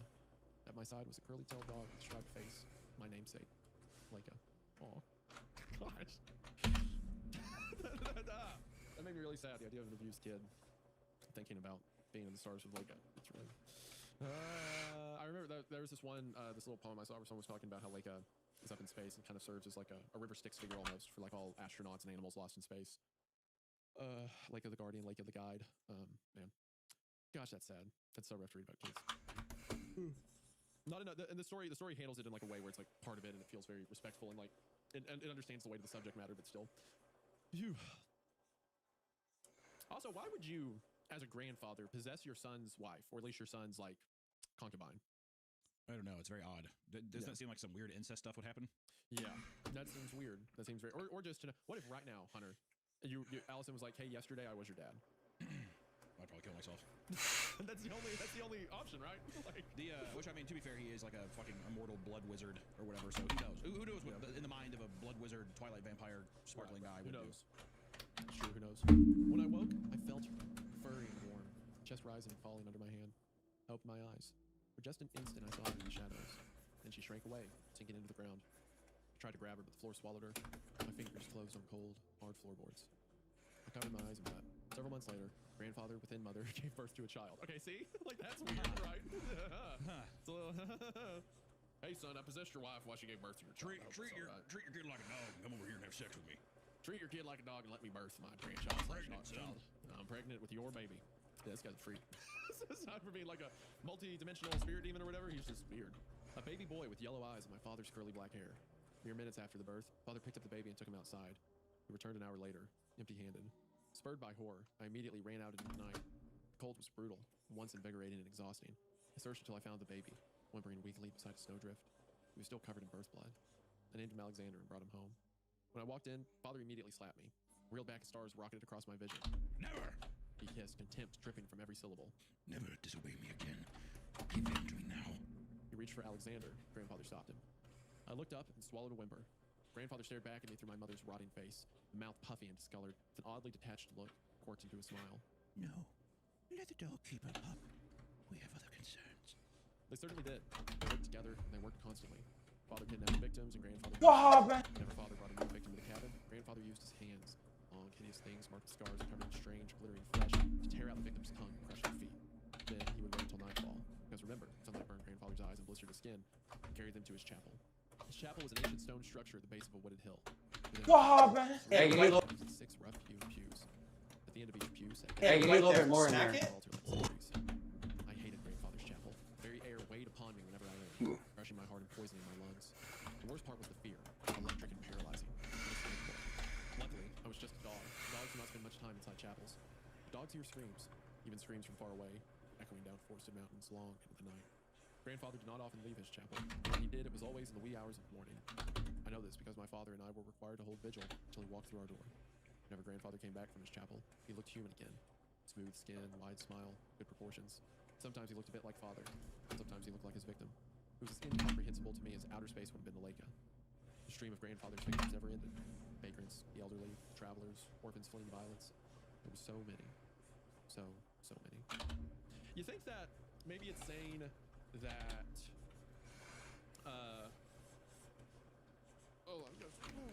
Hey, you need a little bit more in there. You said it's saying that this isn't actually a grandfather, this is like a demon or something that the father invited in years ago and I was just kind of worshiping. It's got to be something like that. I mean, I'm still wondering why this motherfucker even had a kid. Like, why even have? Why keep one? Why keep one? The only thing I'm thinking is that if during the man's, when he was with his wife during the pregnancy, they had the kid, and then between that moment and when the kid was born, he had made some deal with some kind of monster to where then the monster was just like, yeah, you gotta treat that thing like a fucking dog or whatever. You know, otherwise, why would it be this generational thing? Or unless it's similar to our last story, coincidentally, the Crow one, and they need the kid for something. Yeah, once like it gets to a certain age, they're needed for a ritual. Well, with the continuous theme and callback of Leica, I mean, it is going to be some kind of sacrifice for some kind of exploration or some kind of, you know. Hey, you need a little bit more in there. You weren't supposed to give that away. You just told the audience what the theme for the episode is. They can figure that out. Okay, well, it's been 2 episodes, and we're talking about Leica, which was sacrificed for science, I guess, if you want to call it that. You mean the real religion? Yeah, well, the people's religion. I saw a Reddit post the other day. Some lady posted, it was in like whatever town she was in, San Francisco, Denver, whatever. She was like, hey, my kid is really interested in Christianity and she wants to go to Sunday school. I'm not a Christian and my husband used to be, so we're just wondering if there's any churches in the area. Thanks. And the top reply, someone said, you should check out the local science center.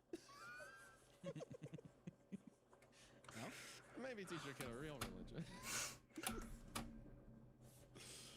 Anyway, if it weren't for Alexander, I would have withered into nothing. He was more than a brother to me. For all intents and purposes, he was my son. Neither father nor grandfather cared for him. Didn't even feed or clothe him. I had to feed and dress him with what little I had. Despite my best efforts, he never learned to speak. That isn't to say he couldn't communicate. He could. Gestures and facial expressions and nonsense syllables. The language eluded him. But it was all right. He grew into a sweet, curious boy with freckles, long, delicate hands. Over time, his terrible yellow eyes mellowed to a clear, bright green. He was my life. He was my heart. But he wasn't enough. One night, as a little girl screamed shrieking down the mountain from grandfather's chapel, he finally went to my father. I lay prostrate at his feet, which is how he taught me to approach him. The wooden floor was rough and painfully cold under my fingers. Why, Father? Why did you do this? He sat in his chair, watching the fire. In his hands, he held a pair of white baby shoes. Because your grandfather and I must live, little dog. Well, I have to do this to live? Yes. Then I don't want to live. I understand. He said, his grip tight on the shoes. But you do not have a choice. I choked back a sob and waited for the dismissal. I could not come to him without crawling, and I could not leave until he told me so. Instead, he said, stand up, Leica. Hearing my name was like being doused in ice water. I never used it. By that point, in fact, I'd almost forgotten I had a name. I said stand up, Leica. It was a struggle to obey. Fear made my bones rubbery and my muscles weak. Father held out the baby shoes. What do you see? Shoes? Old baby shoes? Those shoes. belonged to my sister, Alexandra. I loved her more than anything. More than life, more than my parents, more than your mother, more than you. She was my heart. I watched him. Firelight threw his face into relief, creating crevices out of wrinkles. His curly black hair shifted like smoke, and his long, sharp nose was strange and monstrous. Paralytic electricity swarmed my skin, so much like the chapel that I could have kept. On my 12th birthday, my father boiled a pot of oil and called Alexandra to him. She and I were going to Pig Wild. So she dressed in her finest clothes, a blue dress and white shoes. How fast you drew Puffer like that? I mean, I've been drawing them for like 2 years now, so it's almost more like second nature in a way. It made me like grandfather. Someday I will be just like him. I will live forever. You will too. That night I had a nightmare of a little girl, sunken yellow eyes melting into blisters as my mother's ride. Because it's not like I'm trying to do like an illustration where I have to not make it perfect, but try and like make it like really believable. It's just more. I wanted to escape. I wanted it to escape too. There's also I'm on a time limit, so or a schedule at the very least. So yeah. Small, warm hands touched my face. I turned, expecting Alexander. Instead, I saw my nightmare. Great inflamed blisters bubbled and burst, sending rivulets of pus down her tiny, raw face. The skin around its mouth had burned away, leaving neat rows of milk teeth fully exposed. Burned scalp and dull bone blended through black, curly hair. The blue dress clung to her body, blowing blood from them, soaking my blanket. Don't cry, he whispered. Alexander stood between us. Get out. The girl's blistered chin quivered. But you made me come here. Please let me sleep. All right. I whispered, because I did not know what else to say. The girl burrowed under my blanket. I watched, gasped, as she threw a bony, burnt arm across Alexander and drifted to sleep. That night, I did not sail the stars with light. Instead, I sat awake, watching the apparition with mingled excitement and fear. Just before dawn, my door creaked open. I tried to shield the girl as my father. Wow, man. Hey, you need Please don't. The girl shifted and, incredibly, began to shrink. Her body flattened into nothing, leaving her dress crumpled on the floor. That sank away too, leaving the cold, empty floor in its wake. What was that? I saw it in my sleep. Her! Her, not it! I saw her in my sleep. When I woke up, she was here. Sweat gleamed on Father's skin, reminding me of stars. Get dressed. You must see your grandfather immediately. Felt my hands and knees and crawled to him. No! Stand up! Bring the boy. Because they did that, I imagine now that it's time for their turn where they have to sacrifice Alexander. The Lyca's gonna have to sacrifice Alexander. Yeah. Alexander wept angrily when I picked him up. I ignored him and followed Father into the dark forest. The full glory of early spring bathed the landscape. Pale beams of light shafted through the canopy, cutting the thick shadows with gold. Vermin crept through the undergrowth, and deer watched from a distance. The forest was always full of animals. Grandfather was no danger to the birds or beasts, after all. Soon the chapel came into view. An ancient little church with a black spire, red windows, and frosted crusted stones. There's been a ton of videos or episodes we've done that revolve around like an old steeple church in the woods, like spire in the woods and stuff. And I always love it, especially like in Deep Woods, the first part of Deep Woods, where you get the impression that hundreds of years back there was some ritual that was performed here, or there was some spell, and now everything we see is the influence of that. Yeah, this is like back where it all began. Yeah, I love that trope. It gets me every time. Father ushered us inside. The moment I crossed the threshold, my skin began to crawl. Dread and fear swept over me. Alexander burst into tears. Father shoved me toward the altar. Out of the corner of my eye, I saw the sentry corpses twitching. Chests rose and fell in jagged, senseless rhythms. One especially tall corpse with long copper hair burned as I passed. I covered Alexander's eyes and stopped at the altar. Shadows thickened and writhed against the back wall. Back in the pews, bones clattered and dried joints creaked. Something blinked in the darkness behind the altar. Great, flat eyes like golden moons, shining in cold shadows. Grandfather. The dog. Grandfather intoned. And the pup. He snarled. Oh, yeah. That of a tiger. Teeth glinted in the shadows. The shining ivory arc wider than Father's entire head. Pavel, she had a nightmare. When she woke, it followed her out of the dream. It came alive. I saw it. Our little dog has talent after all. All good and well. She loves her pup. Love your pup dog. He peered up from the shadows, twisted and sinewy and utterly inhuman. Do you love him? Or do you feel obligated to him? I opened my mouth to answer. Instead, I burst into tears. Grandfather laughed, a low roar that shook dust from the rafters overhead. Only the bitch indeed. Our hope was in the boy, Miguel. It was always in the boy. That is why we made him. Now go. Those great yellow eyes flicked the pews.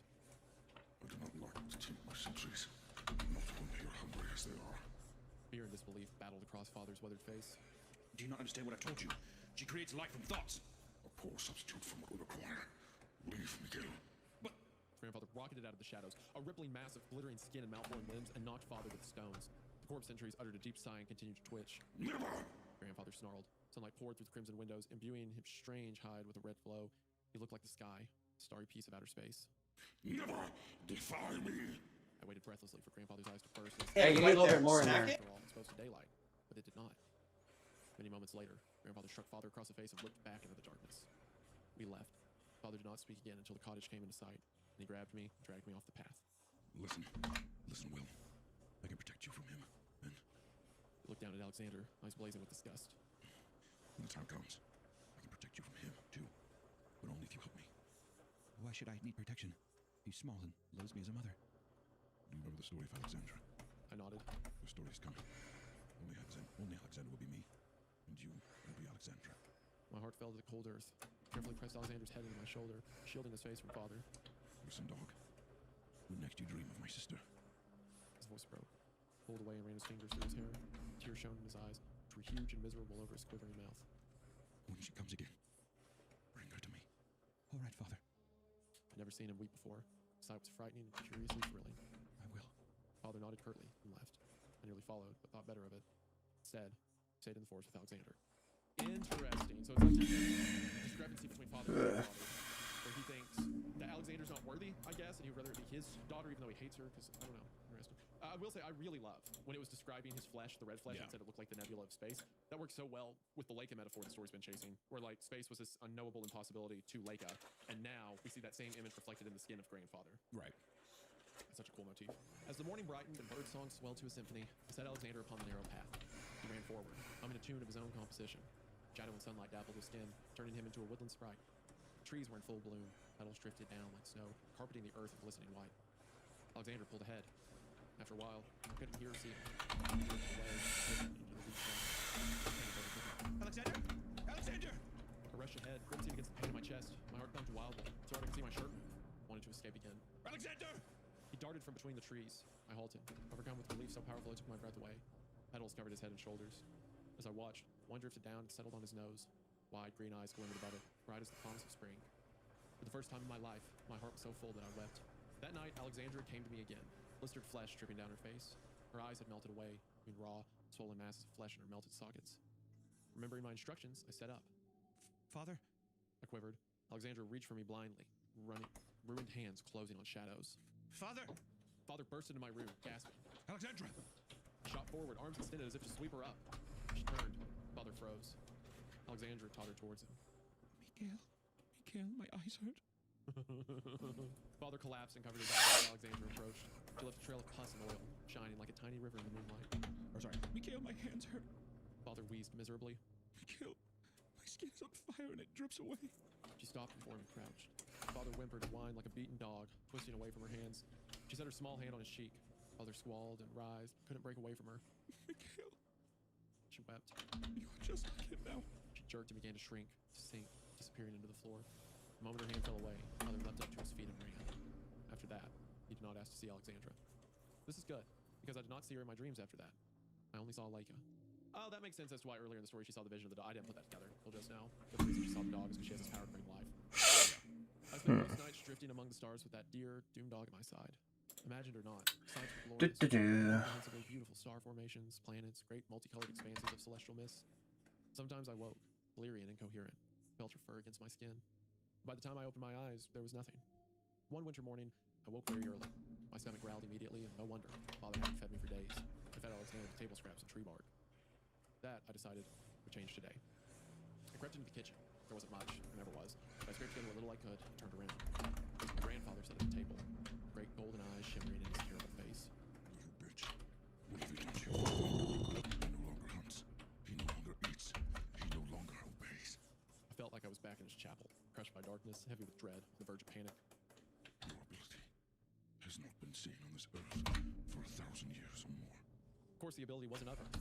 I'd no doubt come across it while sailing through space and breathing stardust. It's just nightmares. No. You take the dark things of the world, the fear, the hate, the pain, and channel them into physical form. And that is just the beginning. You will be able to do anything. You will make bodies, permanent, perfect bodies for me, and for you. Oh, I see. Then why be so dismissive? of her if she can make you a perfect body, idiot. I think that if you are like this is an omnipotent being, I think he probably wants to.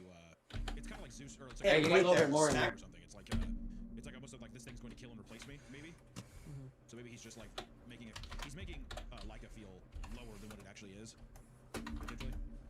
Yeah, because his whole thing is subservience, I guess. So it's like you have to continue to make it a dog so it doesn't get ideas. But also he probably just didn't know that she had that power until now. Yeah. The relish in his voice made me sick. He said, "Women have always been weak and talentless. I thought the same of you, little bitch." Tears pricked my eyes and my bones thrummed as if struggling to break through flesh and run away. It was no use. Destiny had already believed in my grandfather and I, heavy and foul with the promise of despair. Grandfather whispered, "Listen closely, for you won't hear this once. Oh, I was wrong." He left. I ran to the window and watched him hurtle through the trees as sunrise threatened, back to his chapel. I waited until the sun was up, then I ran to my room, bundled Alexander in every bit of clothing I could find, and left. Followed the path for many miles. Our home was hours and hours from the nearest town. Couldn't reach it until long past nightfall. I could only hope the grandfather wouldn't notice our absence until the following day. It wasn't an unlikely hope. Grandfather spent most of his time in the chapel. The second this thought crossed my mind, a glittering dark shape leapt out of the trees and knocked Alexander from my arms. I caught a blur of twisted limbs and nightmarish hands, of great yellow eyes like flattened moons. Alexander screamed as a torrent of blood splattered across the snow. It sank quickly, melting red canyons through the pristine mud. Grandfather at me, narrowing sides heaving. Then he leaned down, tore out Alexander's throat. Screamed. Birds took flight and mammals ran through the undergrowth. The piercing note echoed off the mountains. The pain within it should have ended the world, but there was no one to hear nor to care. Grandfather grinned. Alexander's blood and sinews clung to his teeth. I broke. I felt it. Crushing weight of sorrow, the almost physical sensation of my spirit tearing and bleeding out into my guts. I fell to my knees and cradled Alexander's head for hours. My father finally found us around nightfall. He had a heel of bread and an oily chicken leg. He pressed them both into my hands, then left. I tore the bread into pieces and dropped them, one by one, at Alexander's mouth. When he did not wake, I burst into tears and hurled the chicken leg into the woods. The moon rose into the cruel, dark sky. Stars glimmered through the bare branches overhead, creating a breathtaking fractal pattern. I plopped down beside Alexander, pulling him to my body. He was cold, terribly cold. I held him anyway, keeping my eyes trained on the stars. My mind detached with great difficulty, like it was trapped in tar. Finally, it wrenched itself free and sailed upward, disappearing into a This would probably take a while, to be honest. Rocketing ever higher until I saw the earth spinning below. Leica's rocket zoomed past. I reached out and caught one of the metal bars near the nose. I could sense Leica within. Her terror vibrated through the craft that reached into my bloodstream. It's all right, Laika. I'm here. Oh, man. I'll help you out and we'll play together. Her fear diminished, and so did her pain. So did mine. Together we sailed the stars, looking upon the earth and marveling at the incomprehensible beauty around us. I woke cold, sore, and in more pain than I can describe. Man, something about story. Just the idea of a child being in such an awful. I mean, obviously this is like a supernatural, abusive situation, but the idea of a child being in like a, such a physically distressing, painful position and taking comfort in a dog who had to go through something like that too, and then not only having the dog as a comfort, but wanting to comfort it. Yeah, as I say, it's the idea of something being like understand. It's also more tragic too that it's understanding how horrible the situation is. Yeah. And like looking up to something, being like, "Don't worry, we'll get through this and we'll play together." It's just heartbreaking. Yeah. I woke cold, sore, and in more pain than I can describe. I sat up. Alexander's stiff body broke away from mine. I reached for him blindly. A thin scream of ice covered his eyes. The wound in his throat was an open horror, one I couldn't look at for long. I drew my knees to my chin and wept. After a while, something warm bumped my hand. A wet nose touched my palm. I knew what I would see long before I opened my eyes. Leica's striped face and dear curly tail made me smile through my tears.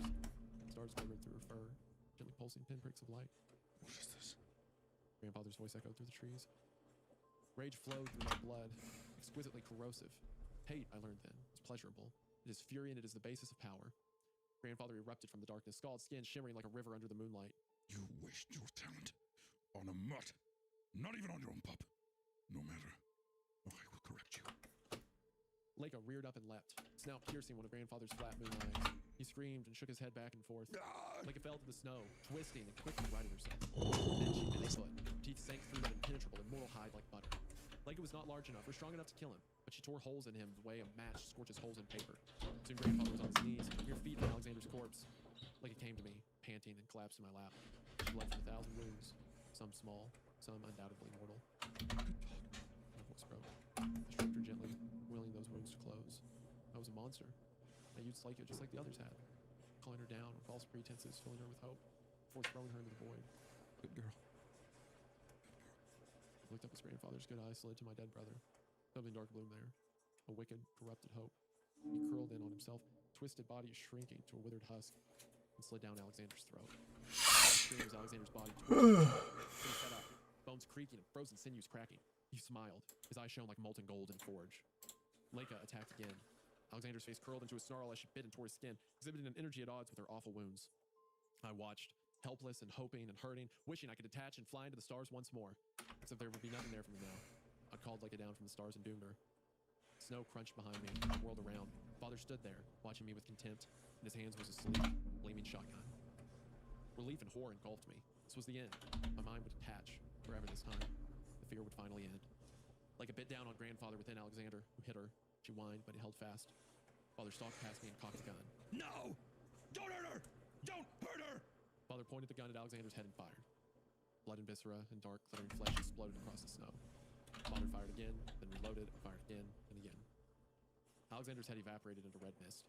Finally, his body lurched, and grandfather, small, bleeding, scaled grandfather, slithered out of his throat. Leica caught and held him. Father pressed the barrel of the gun against his good eye and pulled the trigger as the sun broke over the mountains. Father stepped back. I reached for him, drunk on hope and gratitude, but he recoiled from me. In his withered face, I saw despair, rage, and contempt. He kept his eyes straight on mine as he placed the gun in his mouth. No! He pulled the trigger. Half his head evaporated, leaving a glistening mass like a fleshy geode. His body stumbled forward a step, tumbled to the snow. It took a very long time for the sun to burn grandfather down to dirty oil. Leica held on until the last scrap of skin melted, then she stumbled to me and collapsed. I stroked her until her body shrank and sank into the ground, leaving nothing but a scattering of tiny, dim lights. The stars I'd seen in her fur. I touched one. It was pleasantly hot.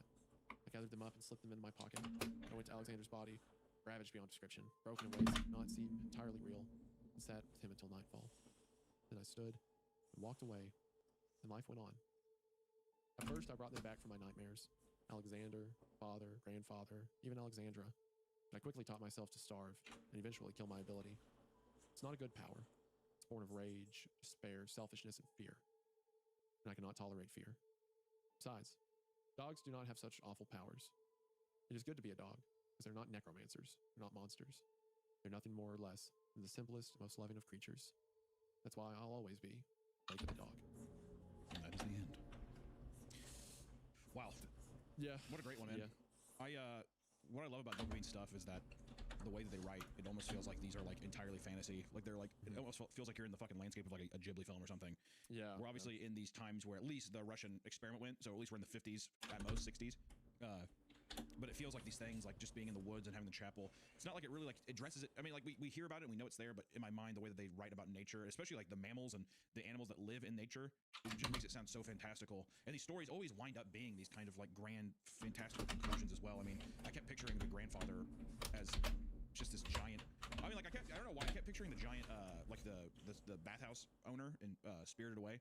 Like the big nose and, you know, flying around and all that kind of stuff. Oh, the witch? Yeah, it makes me think It makes me think of that. It's really very interesting too. The parallels too with Leica the dog and even the narrator calling the dog at the end and using it the same way that like the Russians did. Obviously in a different context, but feeling that kind of like guilt and shame at the end was just so touching. And also too, what a fun way for an author to be able to write a way of like Leica being able to come in and like bite and help kill the people that sent her out to space, you know? In a lot of ways, in so many different ways, this would be so hard to pull off of being like, yes, literally Leica the dog shows up and helps defeat the monster. Like, that sentence alone sounds so absurd, but I was so bought in, and I loved it the way that they just set it up that, yes, the person can conjure these things from their dreams to help them. It just was just wonderful. Just really, really wonderful. Dopamine has such a great way of writing, and it's just such a treat every time we get to read it. I like the parallels between the Leica story and like what's happening here, and I like how grandfather's kind of stand in for the Russians. What was his name? Pavel? Yeah, almost. I thought it was Pavlov. I thought it was Pavlov for a second, which I thought was like a the dog. Yeah, the dog. Yeah. Pavel cultism. I feel like that's a name from something. No, maybe not. But it's interesting. Like I feel like the name Pavel would mean something, but it sounds like a demonic entity. Pavel. Yeah, which I looked up and I'm not seeing anything immediately. Well, to be fair, it's just something from a different time. I mean, it even references that, you know, this Earth hasn't seen your power in thousands of years or more, so he would have to know about that. Maybe he isn't that old, but in my mind when I read that, I was like, this is like an immortal being that's been around for thousands of years. Hey, you need a little bit more in there. Makes it soft. It always obviously. What do you think? You know, being in stressful situations, but I think this was done respectfully. I think it was done with the appropriate way, and I like the connection between like this suffering and then like the dog suffering and stuff like that. And like you said, all the stuff that had to come together for it to make sense and not seem like jumping the shark to have Leica show up in the story and help at the end. It came What do you think? Appropriately, that I think it worked. Yeah, no, I think it worked really well. I love how he does it. In a very influenced way. That's just a lot of fun. And I just, like I said, every time we get to read Dopamine, I mean, this is just the second story, but it's just such a fantastical big experience. And they just feel so, tonally its own. You know, like it just feels. What do you think we're doing? Fantastical territory in such a way that it almost instantly, I'm just like, oh yeah, this is a Dopamine story, which I think is just really, really fun. Yeah, like I said, it feels very like Narnia, very like otherworldly, you know, legendary journey the kids going kind of thing. There was something I was going to say about What? I also kind of like how the ending of the story What? almost goes as far as I said earlier, how Leica is such an interesting figure because she was one thing, but now culturally she's been made into something so different, almost as a way of saying sorry to what she originally was. And here at the end of the story, we have our Leica person physically call down Leica the dog, and then even then it suffers. So it's almost like a don't do it, it may not be going for this at all, but it's almost like a statement about like the line at the end. It's good to be a dog because they're not necromancers. The idea of bringing back these old tragedies for your own use or your own purpose, it's almost better to just be something that shows compassion rather than something that twists meaning and desire for one's own purpose, even if the purpose is altruistic. What? Well, abandoning the powers and the line of dogs aren't necromancers, to me it just seems that dogs are the epitome of innocence, and man, no matter Nice and soft. What do you think we're doing? I think it's just another thing that just shows that man is Nice and soft. it's better to be that of a dog than it is a man or whatever, just because they are at its core good. You know, I think that's kind of the idea. But man, you know, for a theme today of being sacrifice, what a fun 3 stories I got to read. Really enjoyed getting to get in on Max's stories for the first time, and those are a lot of fun. But all in all, it's always fun to do a grab bag. I feel like these today were just great, really great, especially after some last week's debacle. So you know, nice little palette. Thank you so much to our audio listeners over on Spotify and Apple Podcasts, and of course, thank you to our patrons who do support the channel as well. A little bit of extra content on the side. Until next time, guys, stay safe, and hey, pet your dog. What do you think we're doing? What? Go ahead. We'll take a little break for a second. What do you think we're doing? And also, be sure to support Dopamine at the links in the description. Again, they lost the Reddit account to support them all they need. And also check out all of Max Voynich stuff. Incredible authors. Always like supporting people. What do you think we're doing? What? Be sure to show some love if you can. It would mean the world. And also be sure to not show some love. And if you see a picture of my lips anywhere from my dentist appointment, go ahead and report it as an invasion of privacy under HIPAA laws. You can't do that. It's illegal and a federal crime. So call the police and get it reported. That would be great. Thanks.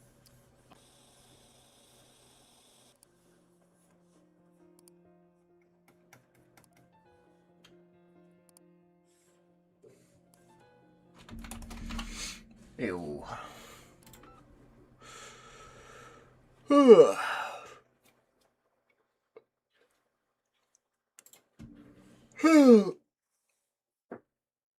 Oh yeah. Whoa.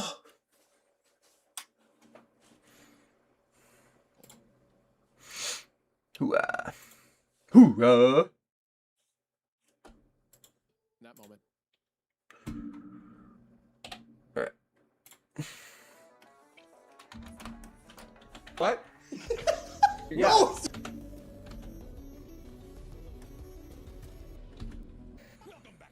What? Today we are doing something that is a first for this channel, and it is going to be reading fan-made stories.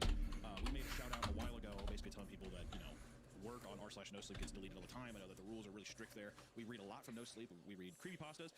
But we were like, you know, our subreddit at r/Creepcast, we want people to just feel like they can write stuff there. What? Even, you know, there's been a nice big backlog of stuff using the tag fan-made story, and there's even been our moderators have collected threads of stories as well. But we were going through today, we were kind of like, oh, you know, we had some ideas of what we wanted to record, but then we started looking at some of the stories here, and we just thought that we would do our own grab bag of viewer stories to see what is the talent in our little pool of listeners here, you know? Maybe there's some gems just waiting to be uncovered. You know, but why can't this be the new why can't this be the new NoSleep where, you know, new awesome horror stories are made? And I think it's gonna happen.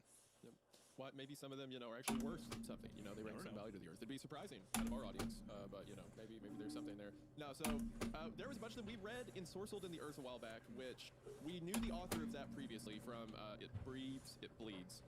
And he had gotten that story in Sorcelled in the Earth, I believe it was, taken down off of NoSleep. So he's like, I'm going to put it in Creepcast because they liked the previous thing I did. So that's technically the first thing we've read from there, but we knew the author going in. But there are, honestly, scrolling through, close to 100 stories you guys posted in our subreddit. So we went through, we found some titles that look interesting, and we are going to be reading those today. And also, as mentioned, we assume if you put it in r/Creepcast, it's fair game. It is free. It is free games, and there's going to be probably a wide variety of stories. As with anything, you know, this is to encourage people. Even if it's, you know, we're laughing, we're memeing along, and all that kind of stuff. You should be creative and write. write, and submit it and share it with people because that's the only way that fucking humankind keeps going is by sharing stories. All right. So that's how. Even if one of these stories we read today. What do you think we're doing? What? If we read a story today that makes Jeff the Killer look like Crime and Punishment, we'll be reading this every week because that will only that has to be absolute gold. Through literal gold. But no, I'm really excited. Also, the reception so far on the Patreon has been awesome. By this time, we should have already our first episode up.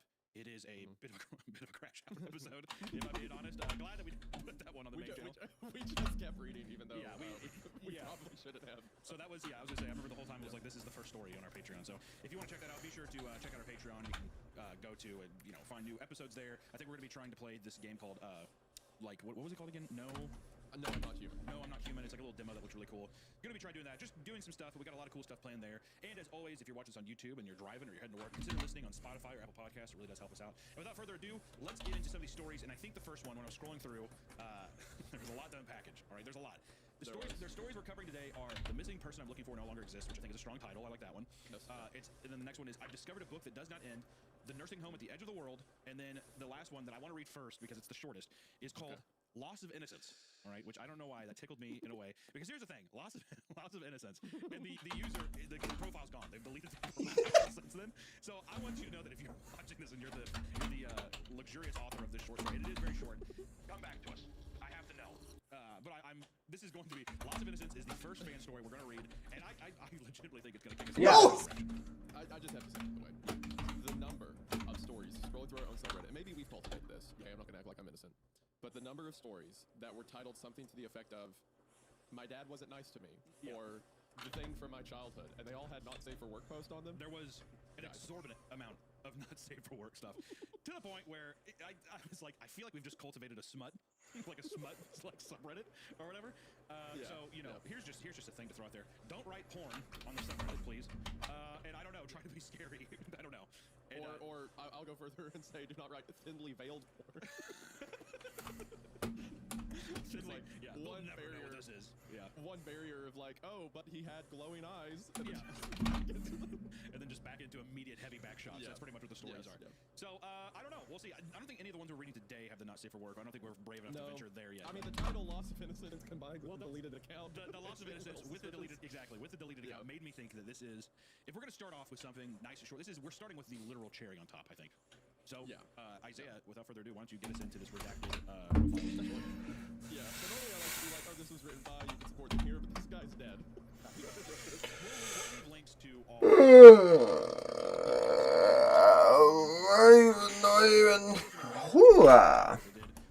themselves out there and fucking, Also, by the way, and I know this hasn't happened yet because we haven't done one of these yet. If you're scrolling through Reddit and see a story you like, be sure to upload it because when I was looking through trying to pick out stories for us to read, a lot of them, even ones that people in the comments seem to like, didn't have that many upvotes. Probably because just not a ton of people are going through and checking them out. But if something gets a bunch of upvotes, we are more likely to check it out. I think if the community likes it, we'll read it. That's people going in and being like, hey, I support this one. They should read this. That's kind of how we are looking at that. Which now that you know, go support it. Isaiah, dive us in. All right, Loss of Innocence by Redacted. A few months ago, I was in an accident. My friend and I were driving home. My friend and I were driving home from work when a young woman on a bicycle came out of nowhere and smashed into my friend's car at 80 miles an hour. Okay, pause. Okay, time out real quick. Now, Isaiah, are they saying that the bicycle was going 80 miles an hour? That's what I was. Or was a friend's car going 80 miles an hour? What if they were both? If they were both going 80 miles an hour, does a neutron star just form? In life as we know it ceases to be. I think he just gets atomized across. It's like the submersible going down the Titanic. They just imploded into it. That little the submarine that imploded. Yeah. What made me laughing is I was reading. My friend and I were driving, and underneath, like I can see the line beneath it. I just see 80 miles per hour. All right, so we don't know. We don't know for a fact if it's. I'm gonna assume the young woman on the bicycle was going 80 miles an hour. All right, Tour de France, downhill, Lance Armstrong. Let's go. 80 miles an hour on a bicycle is like light speed. And that's what she was like doing. Falling down a cliff. She had a beautiful summer dress, flowing. She was perfectly up straight. She wasn't even like in a speed pose. She was perfectly up straight, legs outstretched. Her legs were in the pedals. This is gonna be really rough. If at the end this is just like an actual confession the author is making of someone that really died. And me and you were joking about like how brutal it was. Yeah. All right. We got out as soon as we realized what happened. Called an ambulance, but unfortunately, pause. I'm sorry. I'm not gonna keep stopping. But what do you mean we got out as soon as we realized? Because as soon as she was wait, doing. hold on a second. Hunter, because Hold the car. no. No, what? No, dude, she was going 80 miles an hour. Well, and it it would is have looked like a flash. Yeah, it looked like a fly hitting the window for a moment. Like, what was that? It looked like a meteor. Yeah, then they see a fucking woman on like a 1950s bicycle just like flinging through the air. All right, sorry, that's the last time I'm gonna stop it. Okay. All right. The woman died choking on her own blood at the scene. The investigators analyzed the scene and cleared my friend of any wrongdoing and ruled it a freak accident. My friend wouldn't listen to reason though. His guilt consumed him entirely ever since. I understood how he felt to an extent, but I couldn't help him accept that it wasn't his fault. He was utterly destroyed by what had happened and felt that he would never be able to be forgiven for what he had done. Over the next few weeks, he got worse and worse. We would often talk about wanting to travel back in time, so he would have never been driving the car that day. Trying to convince him that he needed to seek professional help because he needs to accept that it wasn't his fault. He wouldn't listen though, and over the coming weeks, he came to work less and less. And whenever he did come, he looked awful. He wasn't sleeping. The last time I saw him at work, he told me he wished he never grew up because humans are bound to harm others no matter how hard they try not to as adults. What are you talking about? I wish I was never fucking born. I wish I was never born because adults are they always harm each other. Just fuck, I'm a ticking time bomb, Jared. I'm a fucking ticking time bomb. You should kill yourself, Jared, because you're gonna hurt someone too. That's what's gonna happen. Is Jared? Also, there's no names in the story. I'm just saying Jared, but. Hunter, a woman lost her life. Choking on her own blood, not from being, Choking on her own not from blunt force trauma, from being struck by a car while she was going 80 miles an hour on a bike. She somehow landed. The pool of blood collected in her mouth, and she was like, "Yo, I didn't even see you. I shouldn't have been driving. Yeah, I'm an That's adult. what humans do, Hunter. Well, I'm an adult, so I shouldn't have been driving behind the wheel. I should have known this would have happened. If it wasn't you, if it wasn't you, No, what? We're done with that. Leave him alone. Been crushed into another human being. It's just my adult urge. I urged him to see a doctor because he was clearly mentally unstable, beating himself up to something out of his control. He wouldn't listen and just said, I know what I need to do now. That was the last time I saw him until night. It had been 2 weeks. I don't know why you said that as if you were reading something really quickly. Like you said that the way people like can't read. I'll reread it. No, the way you went, I know what I need to do now. I know what I need to do now. I know what I need to do now. There you go. No, I like the first one better. That was the last time I saw him until tonight. Yes, until tonight. It had been 2 weeks since that day at work. He hasn't come in again, and our manager told me he had to let him go for good this time. I understood. After my shift, I went over to my friend's place to check up on him. The lights were on, and I could hear the TV on, so I knew he was here. I knocked and called out, but there was no answer. He twisted the handle. Luckily, or unluckily, the door was unlocked. He stepped into his apartment, which was lit up only by the TV playing kids' cartoons in the living room, and a dim light coming from his bedroom door, which was slightly cracked against the hall. Is he gonna be a giant fucking baby? He's gonna be a giant fucking baby. That would be something our viewer of this show would write. Because last time we saw a man become a baby, we enjoyed it a lot. Well, exactly. Well, I'm just saying he's putting emphasis on like, oh, that's why I wish I was never an adult, and then be like, I know what I have. Also, they never just said what his job is, so I like to think that he's a deep sea diver. So like on a boat, he's like, I know what I have to do, and he hasn't seen him, and he goes to his house, and there's just like SpongeBob playing on the TV. Okay, sorry, go ahead. Why a deep sea diver? Because I don't know. I mean, like at first I was thinking a pizza shop, but I think that's just because he was driving. You know, so I'm like, oh, he's like a pizza delivery driver. Is what I was thinking. But then I was like, well, it could be nothing. And then I was like going around. I'm like, it'd be really funny if his job was like super centric for no reason, because it's like, obviously, it doesn't make a difference. But now, like, I got in my head too much about it, and now I think that he's a deep sea diver. To me, I guess. Okay, good. I called out again, no answer. I looked around closer at the apartment. It was disgusting. Cans of baby food. Oh, Hunter. Oh, goddamn, dude. You might be right. Cans of baby food littered the floor, and rags covered in shit and biscuit lined the middle of the hallway. The smell was horrible and made me gag. I heard some movement from my friend's bedroom. I called out again and heard a strange moan answer. As I got closer to his bedroom, the smell got stronger and more vile. I announced I was coming in for gently pushing the door open. What I seen in his room still haunts me. My friend was on all fours, wearing nothing but a shit-filled rag that was damp and leaking. His head shaved all over, except for a small patch of wispy hair like a newborn from the top of his head. On the floor, his teeth lay in a small, scattered pile, surrounded by dried up blood. When he saw me, he looked into my eyes and began crying a deep and horrible cry. Oh, no. His mouth dripped blood from his blood gums. I could barely process what I was seeing. I couldn't help but back away out of fear, but this seemed to anger him. He began crawling towards me clumsily, but with surprising speed. I turned to run out, grabbed my leg as I fled, making me trip and slam to the floor. I frantically crawled away, but he was on top of me. He flipped me over on my back and wrapped his strong hands around my throat. He choked me and I stared deeply in his eyes. I saw nothing over the pain and a desperate desire to be forgiven. Instead of fighting him, I gently touched his face, gave him a look, communicated that I forgave him, just wanted to help. He seemed to understand, let go of my neck. He began bawling again, crawled into the corner of the hallway and curled up in a ball. I sat there with my friend as he cried until he fell asleep. I'm sitting outside his apartment waiting for paramedics as I write this. Just hope when they get here, my friend's able to get the help he clearly needs. And that is the end of The Loss of Innocence. Loss of innocence is such a good title. Okay. I will say, I like the teeth thing. Like, Yeah, so he rips his own teeth out. Yeah, That's fun. listen, the idea of a guy turning into a baby, which I wonder if the guy wrote this because he's like, my husband's taking our roleplay too far. Wonder if he thought that was interesting. The idea of a guy, like reverting back to a baby is funny. Him colliding into a woman at astronomical speed, being from the trigger is very funny. Also, the justification of him being like, this is why I never wanted to get old, is because something like this would happen, is pretty funny. If this was a little longer, it had more dialogue, this probably would have been like just a really funny thing. It's short, compact. I wish there was more. I love it's absurd. I love also that I don't know anything about these characters. I don't know what their names are. Don't know where they worked. It's just a thing of one day they were driving together with their buddies. I think they were working, and he basically killed someone. His deep sea diver was like, "You're fired." It's a tragic tale of a deep sea diving man. What'd you out of 5 creeps? What would you give Loss of Innocence? 5 creep. I mean, for fun, I'd give it 3.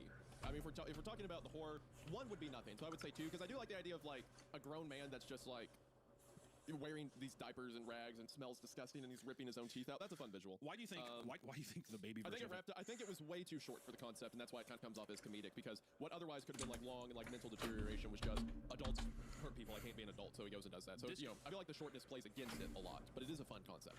This could have been 700 pages long, Isaiah. It could have been as long as Infinite Jest. And if the man reverts back to a baby because he killed somebody and he was like, "This is why I never wanted to grow up," it's gonna be funny. All right, there's no way to get around that. Those things. I mean, to be fair, it truly was a loss of innocence, wasn't it? Mm-hmm. Yeah. It was in fact loss of innocence. I'm glad we read it. I think there's stuff there. I think it was fun. I think whoever that author is, even though they deleted their account, come back to us. Yeah, keep writing. Come back to us because I love this. Wait, this episode is sponsored by Rich Wallet. When's the last time you updated your wallet? Does it have holes, rips, and gives you back pain? You don't want to hear this, but it's time to move on. And with Rich, you can choose from over 50 colors and styles from aluminum, titanium, and carbon fiber. Their modern sleek design holds up to 12 cards plus cash and has a lifetime warranty, so it's quite literally the last wallet you'll ever need to buy. Plus, you can ditch the fear and anxiety of losing your wallet because of Ridge's AirTag attachment. You will always know exactly where your wallet is, giving you safety. It's actually for a limited time, our listeners get 10% off at Ridge by using code GreatGuys at checkout. Just head to ridge.com and use code GreatGuys. Oh, it's actually on. No. Thank you so much, Ridge, for sponsoring the show. Now let's get back to the story. There's a couple questions I had. One, it seems like the baby knew that the guy was coming in there, right? Because he was out there and he was like, where's the deal? I called out, I called it again and heard a strange moan answer, which made me think of the peanut butter baby. Is what I was thinking. So he's sitting there and he's like, Carl, are you there? He's like, So it's like, he knew that he was coming in. So I'm wondering, what I'm wondering is, why the hell did he strangle this son of a bitch? He gave him a peanut butter baby answer. And he's still mad. What the fuck is up with that? Or is it because the baby choked him? No, that's what I'm saying. The baby gave him a peanut butter baby answer with a strange bone. Carl, are you here? So he knows he's there. So to me, I'm like, is it just the pure loss of innocence that's what made this baby? Would the baby have killed anyone? I guess is the answer I want to know. If anyone would have walked. I mean, no. Maybe, I don't know. Again, the story's so short, it doesn't really. Isaiah, humor me with speculation. Yes, the baby would have killed anyone who came through the door. All right, okay. Would you say that his strange moan was that of the peanut butter baby? Sure. There you go. My questions, I guess, have been answered. Can we go to the next story? Moving on. Cool. That was Loss of Innocence by Redacted. Please come back to us, Redacted. Peanut butter baby, a deep sea diver turning into the peanut butter baby is pretty funny. And I like that. Also, too, naming your story Loss of Innocence. Really funny. Tattooed on my chest. All right, next story we're doing is the missing person I'm looking for no longer exists. I actually think that's a really sick title. It's a good title. It's also, we have an author this time. So the author. They weren't, I guess, bullied or felt embarrassed and deleted. I'd say come back to us Redacted. I agree with that. So the author of this one, their name is Raymond on their Reddit profile, and their username is Consequence Level 7877. I will say that they created their account on June the 8th, and then they made this post and never done anything else again. Okay, so what the hell is with the authors writing stuff here on our deal? It's like, I feel like we have a bunch of authors that are just serial killers that are like, this is it. This is the only thing that you'll know of me is this thing right here. I don't want to be known. This is my pin name. Their Reddit account's cute though. They have like a little guinea pig thing, so maybe they're not a serial killer. Who knows? But this is the only thing they've ever posted. So I guess this will determine everything about them. This is our only understanding of them as a person. So Consequence Level 7877. Hopefully you had no loss of innocence, and hopefully the story is good. Let's run it. All right. The missing person I'm looking for no longer exists. I'm an investigator working on a contract-to-contract basis in the Pacific Northwest of the United States. Around 4 months ago, a string of house fires sprang up across Oregon. Initially, I had no involvement in the investigations revolving around these fires. I kept up with information about them to have on file for future contracts. Otherwise, all I knew up until a few weeks ago was that there were rumors of a serial arsonist because the points of origin of the fires were fairly unusual. 3 weeks ago, however, I was contacted by both the local police department and a private client to participate in the investigation of a missing persons case. Now, usually... It's actually on! Due to the nature of what I'm about to explain, I don't think it matters at this point. The missing person in question is a 29-year-old female named Millie. From the documentation and summaries given to me by my client and the police, she was born and raised in Oregon, has an interest in classics, works for a number of historical education foundations, and is not someone who would be suspected of disappearing without warning. All this information was true and verifiable until yesterday morning. To be totally honest, I am completely lost on what to do. The situation goes beyond anything I've ever experienced in my life before, let alone as an investigator. Following is my recount of the events leading up to today, any advice is appreciated. 3 weeks back, when I first was contacted by my client, who is a close relation to Millie, I was told that she had not contacted any of her family in almost a month. This was apparently highly unusual for her. When visiting her home, nobody answered the door. Her car was still in the driveway, but all the blinds of the windows were shut and the doors were all locked. I initially approached this contract somewhat casually, since a lot of these cases end up being misunderstandings or runaway spouses. Then, about a week later, I got a call from a local police department. Apparently, a fire has started in another home. This was no issue for the department or for their arson investigators. What was a problem was the fact that all of the previous homeowners had been reported as missing many months prior, and this case was no different. This information was withheld from the public to stop any potential suspects from going into hiding. As it so happens, the missing person in both my client's case and the arson investigation was none other than Millie. Investigators had already been assigned to the previous missing persons case, so they needed to outsource this one in order to keep diligent on the others. I'd previously worked with the police department, so I suppose I was the first on their list of investigators. I was given briefs on her background, missing person reports, family relations, etc., which was far more information than I found from my other client. In the week prior to the police contacting me, I had found almost nothing that could be considered a lead. So I was very thankful to have data to work with. Previously, I didn't have access to her home, any record, and since she barely had an online presence, I was unable to track down information about her other than through her friends and family. The only other information I was able to gather was by contacting the educational foundations and museums she'd been working with. All of them said they hadn't heard from her in almost 2 months. I was brought in to investigate the house fire along with the arson team the day after I was contacted. The team had already swept over the house the day of the fire, but were returning to explain the strange nature of this case and assist me in whatever way they could. It was explained to me that the point of the origin of the fire was around the fireplace. This would have been normal enough if it weren't for the fact that the fireplace itself and the carpet around it were completely untouched. The fire started around the fireplace. It's actually on! Not only that, the carpeted floor of the living room was unaffected, other than being covered from the ash that had fallen across the walls. Had been floating in mid-air just above the floor. Entering the home. I'll be right back. Just gonna get some water. I mean, the dog's not in the oven. Oy vey.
No!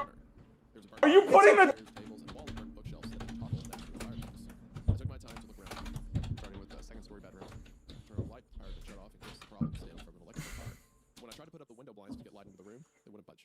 Looking closely with a dim flashlight, the blinds of all the windows to the room had been nailed down to the wood of their window frames. I asked the arson team about this, and they said there's no concrete explanation as to why.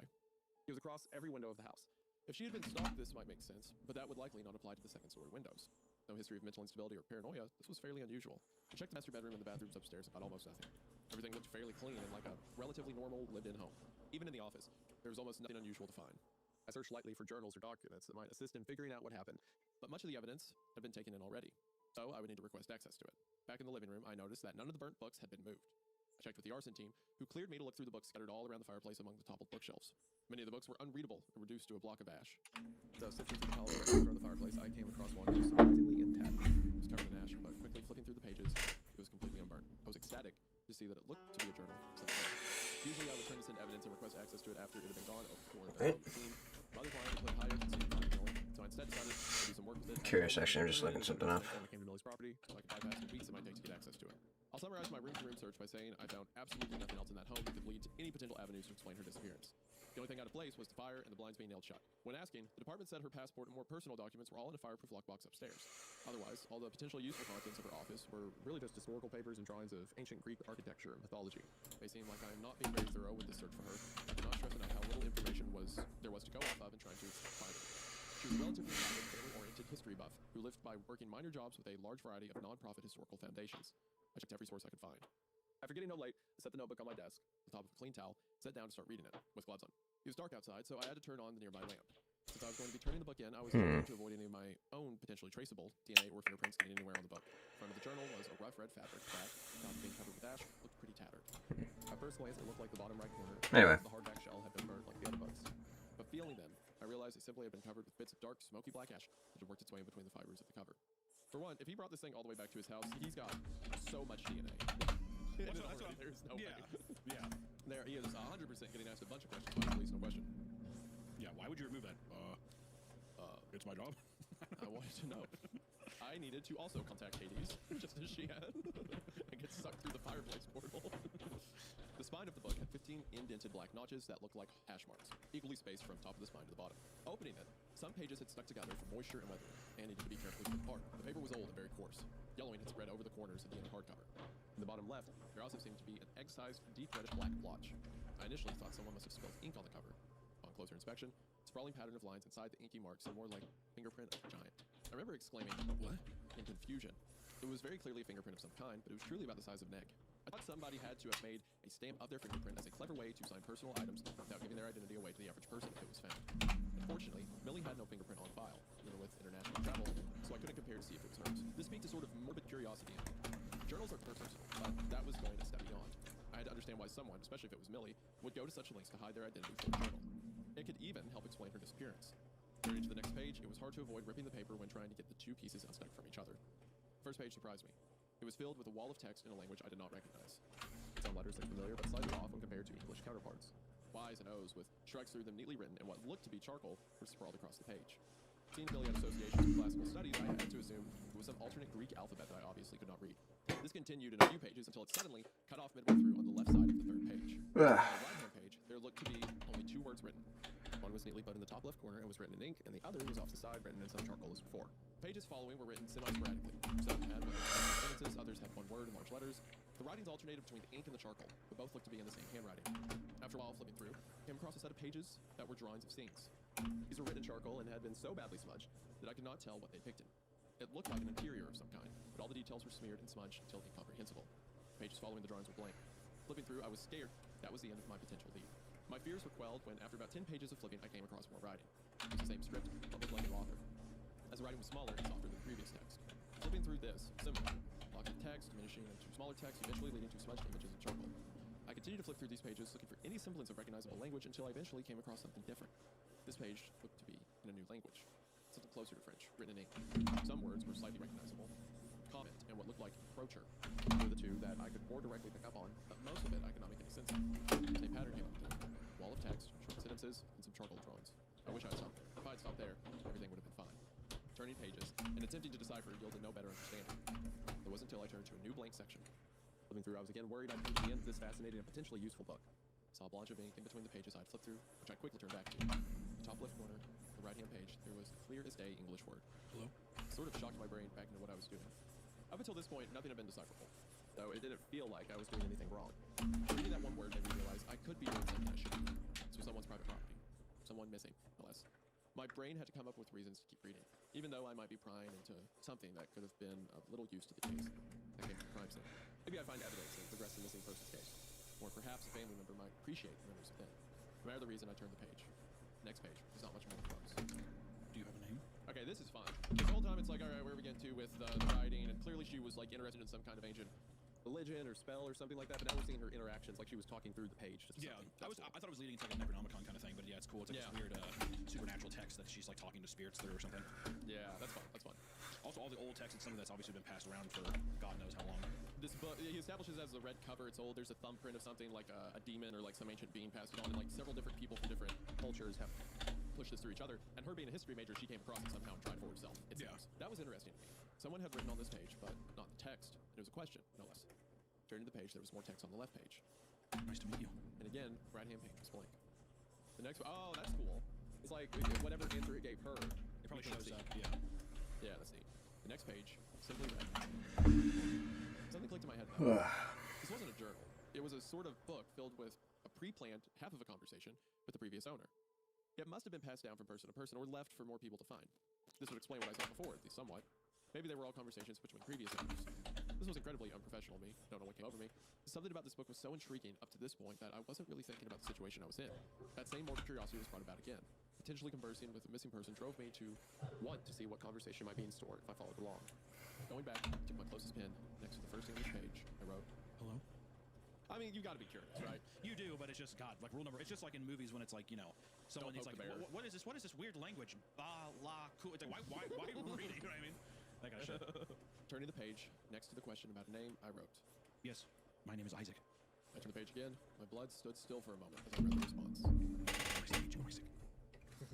So, hold on. He wrote... He's writing next to the person that previously wrote. Well, he's writing what's on your name? Yeah, he writes, yes, my name is Isaac. Yeah, he's following along with the stuff before, and now on the blank pages, he's saying the response. I see, okay. Today's episode is sponsored by Tushy. Over 2 million butts love Tushy, and yours will too. Tushy is the luxury bidet that your bathroom has been missing. Don't spend all summer dealing with swamp butt and wasting toilet paper. I have a bidet in all the toilets in my house and in the studio, and I love it. I didn't realize how gross my ass was until I got done using toilet paper. Now, I can stop the endless wiping of, just a melted Hershey Kiss on my butthole and use Tushy. And Tushy removes 99% of bacteria with fresh water. People have made the switch to Tushy and use up to 80% less toilet paper. And less toilet paper means less clogged toilets and less gross bathroom experiences. Using Tushy reduces irritation and prevents micro tears, since you're swapping scratchy toilet paper with soothing water. No more bloody buttholes. The other thing that I really like about Tushy is that it's really easy to use. I got mine on in just a few minutes by simply attaching it to the existing toilet. No additional plumbing or power tools needed. Ha-ha! Keep your swampy tan asshole fresh and cool. For a limited time, our listeners get 10% off their first bidet when you use code GREEKCAST at checkout. That's 10% off your first bidet order at hellotushy.com with promo code GREEKCAST. Thank you to Tushy for sponsoring this episode. Now let's get back to the story. I sat there in stunned silence for a few minutes. Rereading the page, I tried to make sense of what just happened. I tried to remember what I had read on that page previously. I noticed it. And it said my name before, written there. But here it was, plain as day. I tried to explain it away as being me hastily reading over the pages, my heart pounding out of my chest over my own question. Do you have a name? Turning the page, I remembered, and it said before, it was still written there. So it knew what he was going to say. No, That wasn't the previous owner. I'm thinking that was the previous question she wrote as well, and it's been left there. Is what I believe it to be. Where she saw this thing, what's your name? Who are you? And then the sentence I just put under. I see. Okay. Something about this made me slam the book shut. Even though I knew what was written there, even though I had just read it moments ago, I still wrote the question. It had written the answer before I even knew I would ask. It felt like my own thoughts had been peered into a personal and violating way. A few minutes to calm down, to rationalize what was going on. Up until this point, I thought I'd been conversing with Millie. Even the handwriting looked comparable to notes I had seen written by her in her documentation. Nothing could explain what was happening, other than me misremembering what was written. This was a rabbit hole I did not want to go down anymore. After sitting for a few moments, I decided I should just read on and stop being frightened of something that could be rationally explained. It had to be rationally explained. Isaac was already written there. I'd miss him. In my hysteria, I had to have unconsciously responded to the answer I'd read on the next page. I opened the book again, back to the page I left it. I bored, checked the next page, did nothing to help my paranoia. Where are you? Pushing past my anxiety, I wrote, "Hello. Why is your name unimportant?" I flipped the next page. That's good. Where's Camille? I settled my stomach a little. This was entirely indirect and seemed completely disconnected from my question. I've been paranoid about nothing. I decided to keep moving with this. I don't know, Camille. Who is she? Turning the page, the next was blank. This surprised me. I thought there'd be something written with how this would be a old episode now, so I turned again. How's your day been? At this point, I was feeling a little less anxious about everything. This was a far simpler and more disconnected from the previous context. It was more along the lines of what I'd expect from a gimmick like this. So, I wrote. My day was fine. I'm an investigator. I found this journal in a burnt house earlier. Arson plus a missing person. A very unusual situation. Turning the page, I was puzzled for a moment. So, you do know Camille. Interesting. Then I froze. My heart started pounding again. This time, it was pounding so hard, it hurt. The weight behind that name felt like someone was pouring cement over every inch of my body. On the next page, I wrote a question. Millie? Turning the page, I stumbled, trying to get out of my chair and read the book. And on the next page, in the top left-hand corner, were the following words. A very unusual situation. So yeah, now he's completely convinced that whatever this is on the other side of the book is talking to him. Yeah. Or that it's already written the answers, and he's asking the questions to whoever wrote in the book knew he would ask in the future. So adrenaline surged through my body like I never experienced before. Nothing previously in my life, even remotely, compared to the confusion and dread I felt in that moment. I could barely get air into my lungs. Reading just a few words, the situation had become much bigger than I previously could have imagined. I thought long and hard about whether I should continue. Other than what this book was, my first question was why I had not heard from anyone up until this point that Millie's name was actually Mill. Even in documents, her first name was recorded as Millie. Hence why I hadn't connected the dots the first time it came up. I was petrified. Every part of my body was screaming at me to stop this and run. And yet, something in the back of my psyche was screaming the opposite. That if I stopped, something horrible would happen. And I needed to approach this very cautiously and leave it very carefully. I stepped back down and reread the sentence a few more times, trying to convince myself there was a logical explanation. Unfortunately, this was more direct than any coincidence could explain. I began to run through the possible responses in my mind. Somehow I got the feeling that I needed to get back out of this unexpectedly present conversation in a way that did not let on anything about how I was feeling. Lightheaded, I wrote. Where are you from? Using all my will to keep my hand from shaking. Somewhere close. I don't like that is oddly threatening, isn't it? Yeah, somewhere close. Ooh. It's a funner way than just being like, I'm here with you. Because like, that feels too, like, somewhere close just feels so oddly threatening. It's like, what do you mean by that? Do you mean somewhere close, like, as opposed compared to Earth, or as compared to my bedroom? It's just vague. It's just vague enough to be unsettling. This is a really fun concept, an investigator finding a book that he's talking to effectively. I also, like, we clown on stories sometimes for, like, having their characters be too dramatic in scenarios. Like, I stood up, I jumped, I freaked out and stuff. But I feel like, with how grounded the story was in its intro of him being an investigator, I feel like this is a logical, like him jumping up and like pushing himself against the wall and stuff. I feel like that is a thing you would do if you realized a book was talking to you. Well, there's a difference between overacting and simply acting. The story has fucked up this thing now to where the character feels lived in, and then now we're getting to like get these visual representations of his like physical state along with his mental state. Because it's one thing to just be like, I was petrified, but then to be able to explain a character like getting up and pacing around a room, like you can hear his footsteps in your head as you're reading this. You know, those things add to the story and the like kind of bravado and the tension that's happening. You know, because you need to. It's also padding. Like it is. It'd be different if it was back to back to back, all these different quotes, but these little descriptors give us a nice breather between them, and it's just building anticipation, which is really fun. Something about these words felt more threatening than before. What did Camille say to you before she left? If I could use this situation to help Millie somehow, then maybe something good through everything going on. No! Are you? That's fun. That's cool. I shudder slightly. What could that be? What constitutes a wrong question? I worried I'd make the same mistake if I asked. Between each response, I had to think deeper about the consequences of what I was asking. I thought it would make sense to ask something completely unrelated to anything I've mentioned so far. Okay, that was hurt me. Flipping the page gave a response that ate away at my curiosity again. The next page was filled with what looked to be a series of shames. The lines being made up of the same characters at the start of the book in a language I did not understand. Buddy, that's the wrong question. That's the wrong question. You ask a question, and it's just like, if you fucking ask a question and then the stupid ass Pokemon that are like weird hieroglyphics, whatever, start floating around, you know you're fucked, dude. Yeah, well, I better ask him something straight up, and he just responds back like, That's such a funny way to describe like non-Euclidean geometry. Like, oh no, the Pokemon again. you know what Pokemon I'm talking about? What the fuck were those called? Oregon? Is that what you're talking about? One that's like made up shapes, the digital one. I thought you were just referring to like the demon was drawing in like ununderstood hieroglyphics and like geometry, and you're like, oh yeah, the Pokemon. No. It's this. Look here, I'm posting it in the. I'll send it to you on. I don't know Pokemon enough to know, but I remember when I was younger, these guys were in there. I'm saying these little motherfuckers. Oh, are those Pokemon? Yeah. The ones that are just shaped? I mean, we'll show a picture, but I don't know what you call those. I don't know what they're fucking called. They do kind of look like that, don't they? That's not a bad What is going on here? Just gotta check my... Are they just called Unknown? They might just be called Unknown. Uh-oh, that's the wrong question. Bad decision, Mark. Oh. You ask what's the date, and it starts. Because it's not going by, like, the Gregorian calendar, or the Julian calendar, or whatever. It's just, like, pulling you straight back from time. It was poorly sketched in charcoal, and even if I could read the language, the characters were so smudged that it seemed unlikely to be legible. I don't understand whatever you wrote there. Could you write it in English? As long as I kept the conversation moving in a mundane direction, I figured I could end it after a while as though I had enjoyed the chat and had to go. Turning the page, I was slightly confused by the answer. Where are you from? The question itself was fairly clear. The confusing part was that this response was in my handwriting. What? Weird. It's stealing his handwriting to be like, this is what you're Alright. Is that what it's doing? Okay, that was... I decided to lie. Given whatever this was, any information about myself was definitely not in my best interest. I'm from Europe. What about you? Then I realized I had just effectively asked the same question from earlier. Seeing as asking these questions seemed agitated, my anxiety spiked immensely. Turning the page, the breath left my lungs. I know who you are. So earlier, he asked it, where are you from? And it said somewhere near. And are you he's like, so it has to take it somewhere else. Then it like copy-paste his question again, where are you from? And in responding to himself, he accidentally once again says, "What about you?" He asks once again, "Where are you from?" basically, and it responds with, "I know who you are." Again, like a vaguely threatening answer. Do you think that it's like a version of himself?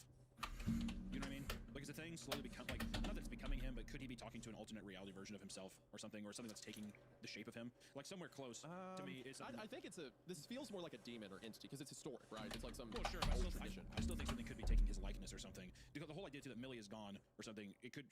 The handwriting thing threw me off. Of like it was in his handwriting. I don't know. Well, that's because that's the exact same thing he asked earlier. So it's just like taking it and then pasting it on a page later. Yeah. What little calm I'd begun to experience in this situation immediately left me. Asking anything relating to whatever I was talking with seemed to it did not want me digging any deeper. Maybe that's what happened to Millie. Maybe she asked too many questions about whatever this was. I decided not to respond to this. If I left it blank, maybe it would move on. Fortunately, it's very wrong. On the next page, there was not handwriting, but rather a drawing. Charcoal sketch, similar to the ones I'd seen earlier in the book. This time it was not smudged like the others. It was a clear sketch of a street lined with houses. Turning the page again, there was another sketch. The sketch was just a single house. Not just any house, though. It was my house. In a panic, I turned the page again. The next sketch was a close-up of the right side of my front lawn, where you could see my office window. No goddamn. The office I was in. I did not want to turn the page again. My mind was screaming at me to stop here. My body moved as though it were acting on its own. I turned the page again. I screamed as I turned. It sounded like something heavy and wet hit the window behind me so hard, the rise of glass didn't shatter. I returned to the window. By the grace of God, I had my curtains shut. I followed my willpower back to the book. This time, the sketch was from the perspective just outside my office window. You could clearly see a crude drawing of me, turned towards the reader, as if looking over my shoulder at the window. Something was there. It could see me. I did not know what to do. At this point, I felt as though my sanity was leaving me. I quietly rolled out of my chair. Some deep, unrecognizable voice within my mind began to call me towards the window. The feeling wasn't just a pull, it was a lustful desire. Like I had to go towards the window, as though it had some untold pleasure ready for me when I got there. I walked towards it slowly, each half of my brain fighting the other so avidly my head began to pound with an indescribable pain. I felt like my mind was going to be torn apart. As I got to the window, I sat there. The fear had gotten strong enough that I was able to at least stop myself from opening the curtains. Now that I was right in front of the window, I could hear a faint, continuous hum coming from the glass, as though a steady tone was vibrating it. I could also feel a warmth I never felt before. The only thing I could compare it to would be a combination of as if I had been embraced by my soulmate for the first time and simultaneously a frozen desert sand thrown across the front of my body, touched all at once. Pain brought me to my senses. I began to cry. I was so frightened. Tears running down my eyes, I backed away from the window. I backed up, not taking my eyes off it until I got back to my desk. I mustered up the courage to look away, saw that the drawing had changed. It was the same in position, but it depicted me in front of the window as I was just moments ago. I don't know what drove my instincts into action. But after a moment of contemplation, I took the left-hand page and turned back to the previous page. As I did so, I heard the hum die away, and the tingling, painful warmth fade. I dared not turn to look. Instead, I continued to turn back the pages. One by one, I watched the sketches zoom further from my house until I got to a page with text. It was not the page that was there originally. Where are you? This was written across both pages in large, sprawling charcoal text. At this point, I had determined that, by continuing, I would be in more danger than anything that could happen to me if I closed the book. So I did just that. I closed it. Immediately, the headache, anxiety, and adrenaline had been pumping through every vein of my body disappeared. My body relaxed as though it knew it just narrowly escaped some unknown horror. I waited in my chair, silently, watching the windows and doors of my room for what I actually assumed was hours. Because by the time I left my room, it was light again outside. I cautiously wrapped the book in the towel I had set under it earlier, and headed to my front door. After stepping outside, nervously approached the window to my office to see what was there. On the window, there was what looked to be dry, dark, chunky blood and burnt skin left behind from whatever was pressed against it. It resembled the imprint of a face with skin hanging off of it, pressed up against the glass. Stagnant and misshapen. Just thinking about what would have happened if I'd opened that window made me feel ill. I had a shovel in my car already, which is an unfortunate necessity in more than saving in these cases. I drove for a very, very long time. Strangely, I encountered nothing strange the whole time. I drove from the town I was in to one of the deepest rural hikes I know in Oregon. I spent an hour digging a deep hole, heart racing the entire time, and I buried the book there. Now, some of you might be wondering, why didn't just burn the book? I have a good reason. Under what circumstances had Millie gone missing? What string of events preceded her disappearance? A string of fires and a string of disappearances. I believe I'm not the first one to have this experience. I fear that if I try to burn the book, I will become another missing persons case. I instead successfully buried that book somewhere nobody will ever find it. I do not plan on trying to remember where I chose. This wasn't already strange enough. Just yesterday, some new information came to light. I tried continuing to find Millie, despite all that had happened. This is a human being we're talking about. I tried to set the past few weeks without involving myself any further, but I just couldn't sit knowing she could be alive somewhere, along with the rest of those people. So, I decided to involve myself in the case again, even without the book, yesterday morning. When I called the police department, however, I was shocked to learn that nobody knew what I was talking about. There's no missing persons case. In fact, there were no missing person cases at all. I was told the fires had been in vacant houses and were determined to be electrical issues across the board. Even stranger still, I called the private client who was supposedly close family to Millie. They asked how I got their number, and even worse, stated that their younger sister, Camille, had died at a very young age from an illness. It went as far as to hang up on me when I tried to ask further. I don't know what's going on. If anyone has any advice, I'll take it. I don't believe Millie died as a young girl, and I believe she and others might still be suffering somewhere out there. Something about the warmth keeps replaying in my dreams. The lust and pain I felt just being whatever that thing was at the window can only lead me to wonder what horrible experiences they might be going through right now. Like a twisted bird being drowned and following the siren's call. For now, though, I'm going to sleep. I'm done with journals, and I'm hoping I can put all of this behind me. Man, bravo. That was awesome. That was great. Wow. What a great story. First off, too, well, let's get into question time. Do you think that the whatever entity this was, could that have been Millie on the other side of some sort? No, I think what it is there is a demon or some. It said she was reading like old Greek mythology, so like some ancient demon or god or whatever that's tied to this book that you can communicate with. There might actually, I'm not that familiar with Greek mythology. There might be a like myth in Greek tradition about like something you talk through a book, for all I know.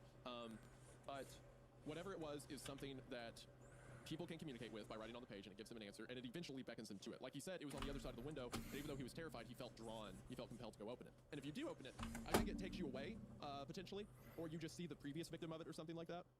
And it erases you from history. That would also explain why all of the answers are like erased. Like in the same way everyone who's interacted with it's gone, there was a string of house fires. So perhaps, as he implies at the end, people tried to burn it, and then instead everything around it burned besides the book, and maybe the person burned with it. But it seems that whoever interacts with it is ripped out of history, and that's why, I don't know why we've got the name Millie wrong. Maybe Millie is like, well, I thought that Millie was the thing that was a part of, well, he said that was the name that was on the report. Yeah. And then Camille was the actual name, but he's like, I never thought to connect them because on the actual report, Millie was the one written, if that's what you mean. Yeah, I wonder what that could mean. Maybe Millie is like the name the demon uses or something like that, and it just picked him to be its next victim. And then the reason it was asking about Camille is Camille was the last person in line who had the book. Yeah, he's speaking to some ancient entity. Well, I think Camille is Millie. Well, it is, but I'm saying, like, why would it use the name Millie if every other instance its name's Camille? Because he sees that, like, Millie is the name of, like, oh, this is the missing person, but he says it's on all the official documentation, but then after this experience with the book's over, they don't know a Millie, they know a Camille. It seems that Millie was just an alias for some reason that was written on everything. Oh, yeah. So I don't know where that connection comes from, but the story did a lot of really good things. One thing it did very well was I think it set up a very fun, like I like the idea of like an arson, the guy basically trying to solve a mystery case and this weird arson, basically like this weird arson case where he finds this book. It's very weird. He kind of takes it even though he shouldn't, and then he is tempted by it the same way that all the other victims have. It also does a good job by like. Because in movies, people do dumb things because it's conflict, and you need conflict for story. There is no conflict, there is no story, so that's why people do it. But I do think for like a Reddit post horror story where someone's like talking to us as if it's like an r/no sleep, it's fun that the guy rejects that like temptation at the end. Like it's a very satisfying thing for the character to be smart. But I think the most effective thing the story did was building anticipation in just so many great ways. Like pacing around, it really took its time with all of the things because it had a new fun way of basically combining like that fucking book and Harry Potter mixed with like a Necronomicon. Like it kind of like had like it's a new fun take on that onto this like kind of stereotypical trope of like evil book with, you know, ancient text in it that summons an evil spirit of some kind.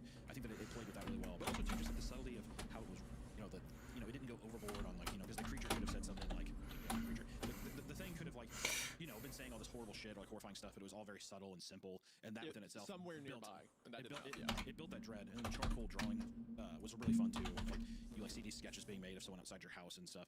Just a lot of fun. Like I really enjoyed this one, man. And I think too, great length. Like it wasn't too short, it wasn't too long. It was just this nice, solid story, and I lost a little of my innocence in it as well. So I think that's fantastic.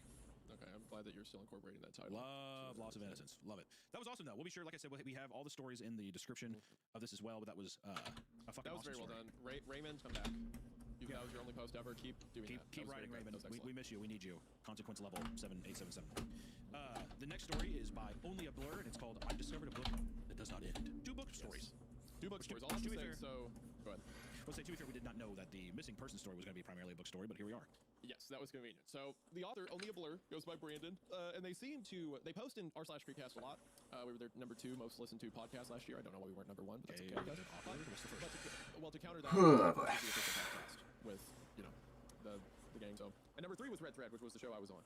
So yeah, I don't know why Creepcast and he's a big fan of yours then. It seems, yeah. He bought our merch. He bought the last Creepcast drop, according to this picture of him. He posted r/Creepcast a lot, so he seems to be a fan. And he also posts r/BoJack Horseman, so, you know, he's recognized. Very cool of you.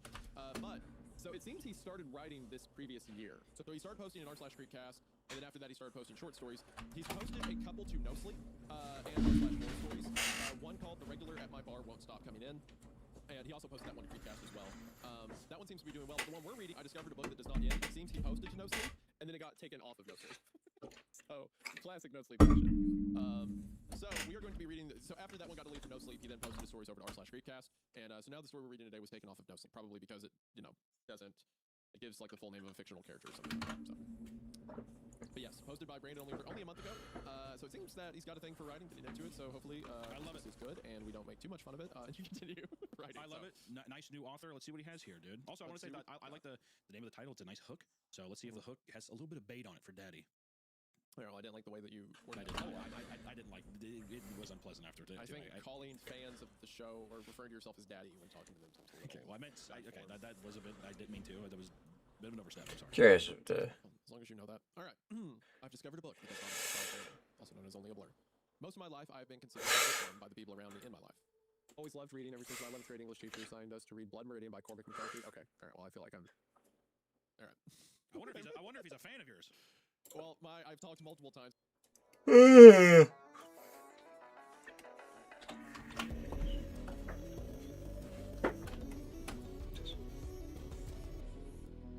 back to Creepcast. Today we're reading The Smiling Ones on Space Station Mir.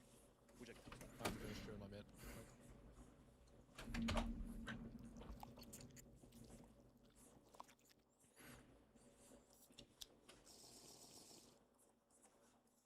The author of this story is someone named Darius Pilgrim, and I think that's his actual name. He is the author of this story, which you can get as an ebook on Amazon. He also has another published story that Nick's iPad once again crashed for the 13th time today. It's going to make me lose my mind. He's also the author of Long Roads, Scary Stories from Coast to Coast, or at least he was one of the contributors to the anthology book of it. So he's got a couple things published out. This story comes highly recommended. As a matter of fact, we're going to be reading it on Darius's website, dariuspilgrim.com. It will be linked in the description, so you can keep up with the stuff there. Harry says this is a good one. I've never read it before. People have recommended this to us in the subreddit a couple times, so hopefully it's cool. Sounds like it's cool. We haven't done a space story since Mr. Floppy? Yeah. Yeah, what was that one? The other astronaut on this trip died. Hey man, actually do something. Smiling-ones-on-space-station-near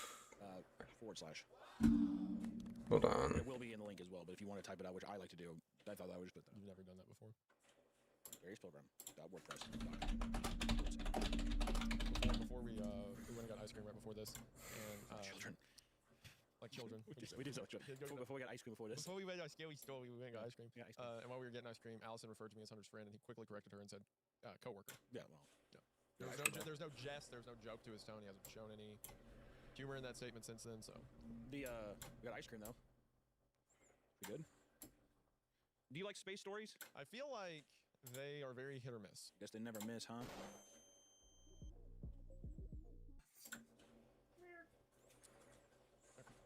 I feel like they can do some really cool stuff, like. I forgot about it.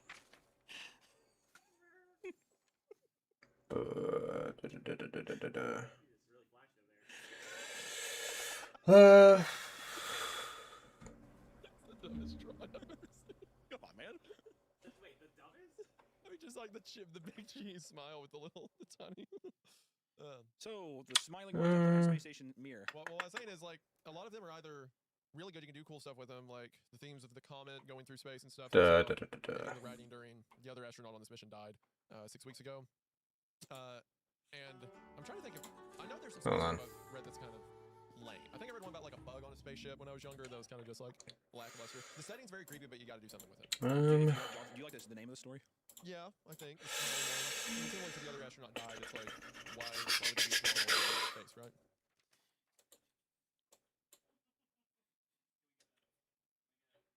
What? Is that just a stack of drawings? Well, some drawings I've done. What else in there? To me, we saw that one. Everyone saw that one, yeah. What is on my neck so long?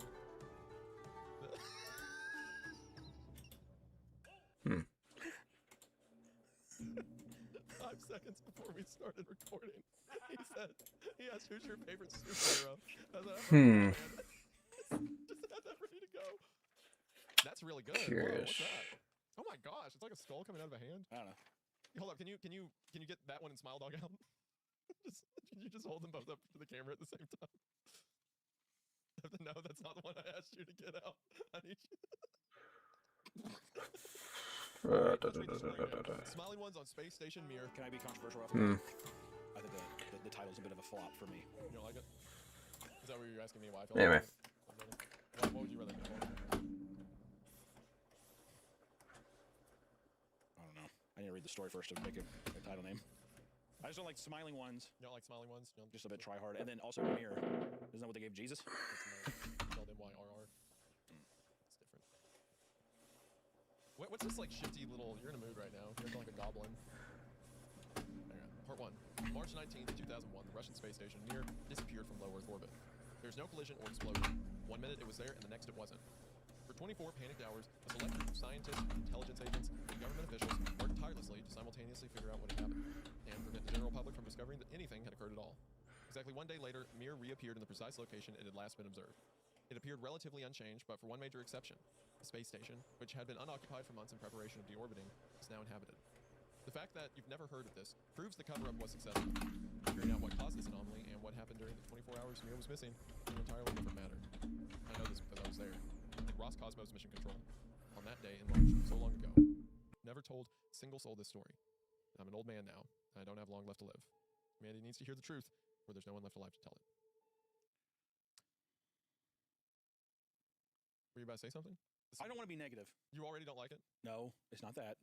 It just reminds me a lot like a Twilight Zone episode. Okay, is that called The Parallel? You watch that one? Oh, a specific one? No, I don't think so. What Twilight Zone, The Parallel. An astronaut's going up into outer space, and then all of a sudden he like blacks out, and the people on Earth are like, "Where did the spacecraft go?" And he wakes up in basically an alternate reality, and then he has to basically go back out into space, whatever. But it was like going into space, it put him into an alternate timeline or an alternate reality where when he landed, he was on like a different version of Earth. But this whole idea of like going up, blip, gone. I see. Hello. Why'd you point at Nick when you walked by? How you doing, Nick? Good.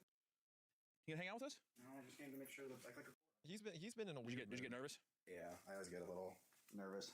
You want to hang out for a second and listen to the next paragraph of this? What is he on? What are you on right now? What? He's in a strange mood. He's been weird. You didn't even do the thank you patrons for watching. Thank you to audio listeners. None of that. You can say it now. Thank you. Thank you, patrons. Thank you to people listening on audio platforms like Spotify and Apple Music. Be sure to give us a rating over there. We really appreciate it. It means a lot. Of course, thank you to our lovely patrons who support the show. With your hard-earned cash, it means the world. Extra content over there for you if you're interested. And there might be, I have no idea if there'll be merch when this episode's up, but there might be that too. Creepcast.shop store. Creepcast.store. No one else noticed it, but when we were pulling into my driveway, the person behind me ran over a turtle. No, it didn't. Is that what's been bothering you? Where? On the road? Out on the road? Yeah. Where was the turtle? It's just in the middle You of the weren't. You weren't in a weird mood till we started recording. It's been. You were fine talking to that other guy. You were fine talking to Allison. He's been. I ask him questions. He's like, got family annihilator eyes all of a sudden. All right, just whatever. In the days leading up to the anomaly, there had been a distinct sense of gloom hanging over the mission control room. Every one of us there had dedicated. What are you doing? In the days leading up to the anomaly, there had been a distinct sense of gloom hanging over the mission control room. Every one of us there had dedicated our lives to the space station, and now it was all about to end. Mir was launched into orbit by the Soviet Union in 1986 for what was supposed to be a 5-year mission. Now, 15 years later, the plucky space station that had survived the Cold War and collapse of the USSR was showing its age. It was cluttered, dirty, worn, and rapidly deteriorating when the Russian government decided to finally divert all funds and manpower to the newly built International Space Station. Yet it still held a special place in the heart of every Russian who had ever looked up to the stars and dreamed of what was out there. Multiple attempts were made by various private organizations and individuals to fund the continued existence of the station, or even buy it outright. One company even tried to purchase Mir and turn it into a permanent orbital movie and television studio. In the end, it proved too expensive to be feasible, leaving us, a skeleton crew of scientists, astronauts, and engineers, to despondently monitor the last few days of the station's existence. It was like watching a beloved family member wither away in hospice care. I was a member of the communications division of Mir Mission Control, once a 25-person department, now dwindled down to just 6 essential personnel. I was home in bed when I received an urgent call at 4 in the morning. The call stating that an emergency had occurred and requiring me to report to Mission Control immediately. I arrived to find the normally tranquil control room in a frenzy of activity that verged on panic. My head was spinning as I was briefed on the situation. How could this be true? Something as big as a space station doesn't disappear without a trace. It seemed impossible. We all did our best, but there wasn't a whole lot anyone could actually do. All of our trafficking systems seemed to indicate that the station had simply ceased to exist. Visual inspection of the station's normal trajectory confirmed this. Washington had also been discreetly contacted and vehemently denied involvement. Beyond that, what could be done? We activated every radio telescope we could get access to, hoping for a miracle. We even convinced the Americans to clandestinely use the Hubble telescope to aid in a visual search, but it was like looking for one particular grain of sand on all the world's beaches, and we all knew it. The next 24 hours passed in a haze of coffee, cigarettes, and sleep deprivation. Then, 24 hours to the second after it went missing, Mir suddenly and inexplicably reappeared as if we had collectively wished it back into existence. Monitors showed the station there, intact and seemingly whole, where a moment before there had been nothing but empty space and distant stars. Stunned silence engulfed the room, stretching out for what felt like hours. Then the radio crackled to life and I jumped in my seat. Yeah, I gotta go to the bathroom real quick.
Where are we at? We are at 3 hours.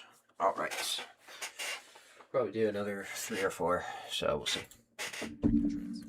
We were receiving a radio transmission from an unmanned space station that had just reappeared as if by magic. It made no logical sense. The voice that came over the mission control speakers was breathless. This is Cosmonaut Oleski Ladovsky, attending the contact Soviet space program in Moscow. Please, is anyone with me? Over. Can you imagine if just gone? Where'd it go? Pop, it's back. Well, that's what happened to Mir, right? That's what happened with Mir. Is that not what happened? That's exactly what happened. But being sarcastic. It's fucking scary. What? It's scary. Why are you laughing? For a moment, no one reacted. It felt like all the air had been sucked out of the room. My mind was reeling, trying desperately to maintain a grip on reality in this world of sudden insanity. Ladovsky, Alexei Ladovsky, the name registered with me. I'd heard it somewhere before, but I couldn't remember where. We looked at one another in confusion, no one wanting to take responsibility for the situation, no one knowing how to proceed. Finally, the director made his way to the communication station to take command of the situation. This is what he got to. You're the director of the Russian Space Agency. The soft hiss of static filled the room as we waited for a reply. Russian Space Agency? I do not recall. I'm sorry, I do not recognize your name, Mr. Koptev. Is Chief Designer Sergei Gorlov with you? I would very much like to speak with him. I exchanged a confused look with the operator in the terminal next to mine, a small, bespectacled man named Kovlev. Chief designer Sergei Korolev was a legend, the founding father of the entire Soviet space program and arguably the founder of the modern astronomy as a whole. He had also been dead for over 30 years. Director Koptev somehow kept his cool on missing beat. I'm sorry, Cosmonaut Ladovsky. The chief designer is not here at the moment. Might I be of assistance to you? He replied with a barely detectable quiver in his voice. The only other sign betraying his trepidation was his hand gripping the transmitter so tightly that the knuckles turned a ghostly white. Yes, comrade. You can tell me to get off this damn thing and back to Earth. I can see it through the portholes. Please, you have to help me. I want to go home. Affirmative, Cosmonaut. We're starting to work on it as we speak. In the meantime, it's very important that you stay calm and try to answer one question as best you can.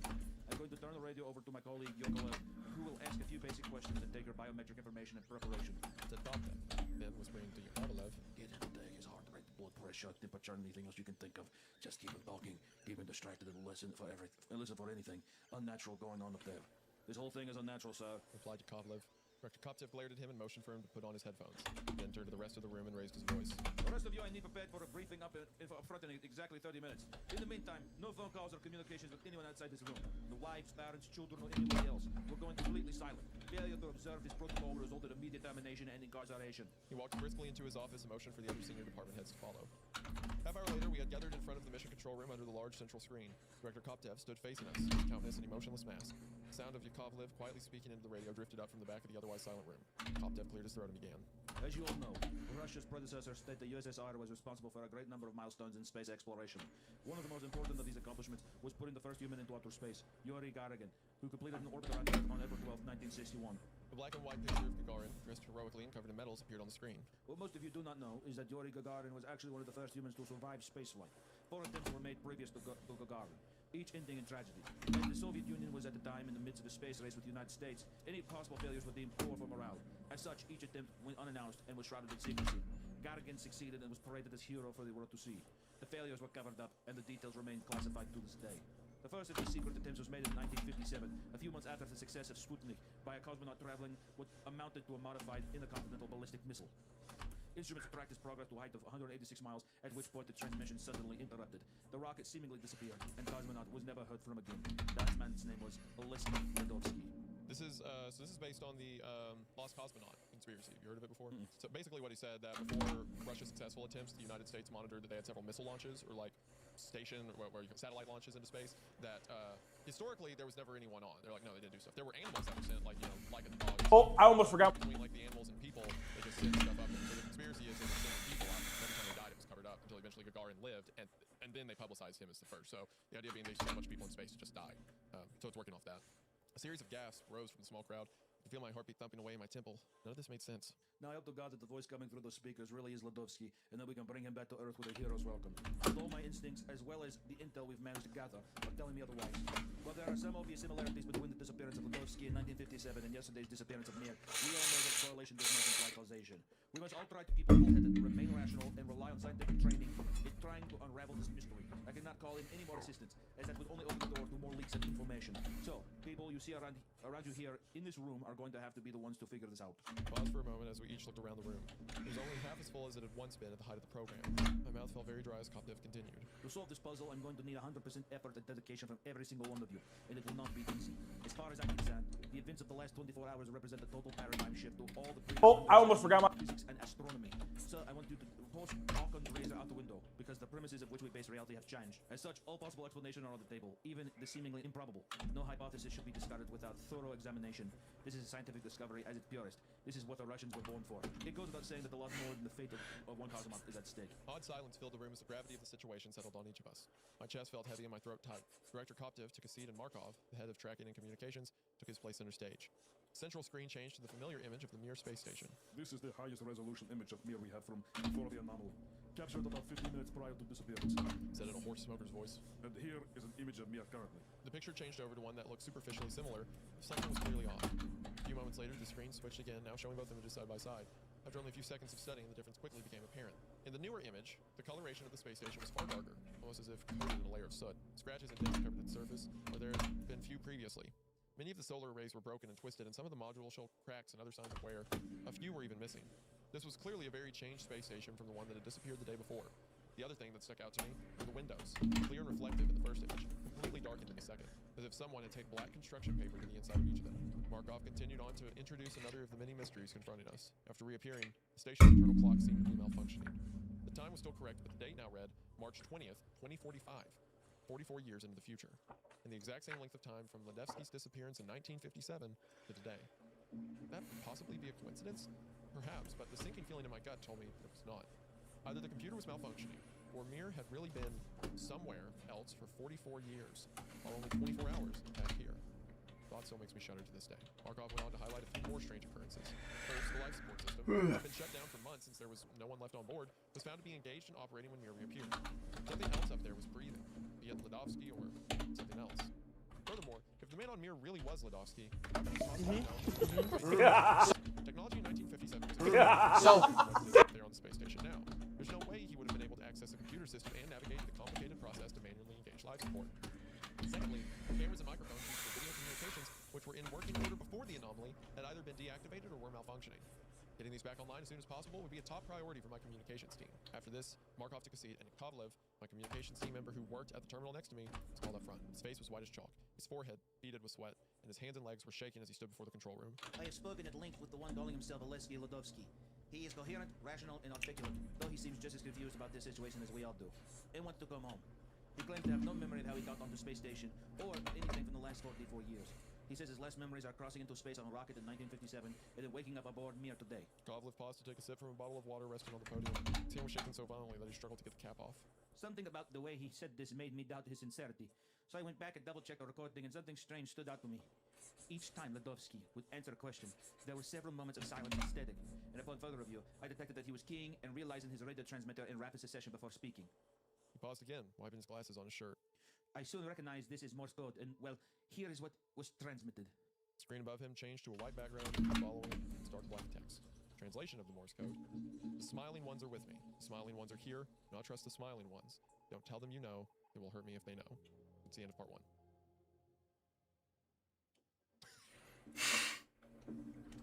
Are you just looking? What? Harry, what the? And I would eat my words and say that the smiling one's bed at the end made it really scary. Because before I was like, I don't know what the smiling one's titled, but I don't know. What's got you in this mood? You're being stupid sarcastic right now. I don't know. I legitimately really like this. I don't believe you. I like it a lot. He's doing the Morse code there, and that's a fun twist at the end. These are all gimmicks you wouldn't like. I don't know what character you've adopted. Do you not like it? I'm enjoying it. Yeah, you do. No, you're not. This is I am. when you enjoy things. When you enjoy things, you sit over there and you're like, oh, so this rules. Yes, it's sick. Yeah, it's not. You're not like, no, but that was scary. That was really scary. That was cool. Like, I thought that this was good, and I'm excited to see what happens next. Because I can't tell if the people doing Morse code are the smiling ones or not. well, I think it's interesting. Or do you think that he's in a parallel universe and he's able to talk with us right now? Like it's static, like he's there, but he's not, you know what I mean? Like he's still existing in an alternate timeline or something. No, to me this sounds like gun to your head kind of thing. Like they're around him, making him talk and answer questions, but he's trying to get a warning out, I think. Interesting. This video is sponsored by our partners at Factor. Fall is here. Between the kids being back at school, the days getting shorter, your routine is getting busy. Plus, the holidays are upon us, and all that makes it hard to stay on top of your eating habits. Thankfully, Factor's got you covered. Factor powers your day, sun up to sundown, with nutritious breakfast, on-the-go lunches, and premium dinners. In just 2 minutes, you can heat, eat, and enjoy. Each week, you can choose from 65 different menu options, and you are sure to find something you like. And now you can go global with their introduction of Asian-inspired meals.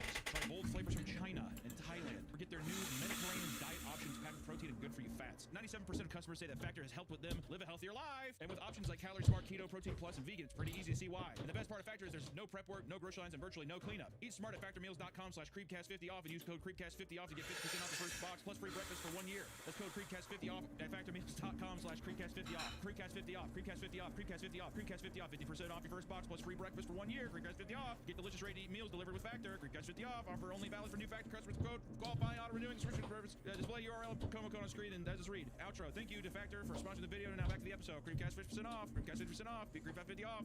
I want to take a quick moment to thank today's sponsor, Ridge Wallet. That's because Ridge has some of the most durable and stylish wallets on the market. But now, Ridge has taken their game-changing wallet and made it even better. And they've done that with the new Ridge 2.0. Ridge 2.0 wallets are now 10% lighter, giving it the perfect balance of form and function. And plus, the wallets are more modular with improved cash straps and money clips. And the overall improved surface design gives it a sleek look. The wallet holds up to 12 cards, which I don't know a lot of people need more than that. And you can get it however you want, because the 2.0 comes in over 50 colors and designs, including pro, sports, and college teams. And whatever you choose, Ridge has their build for life warranty.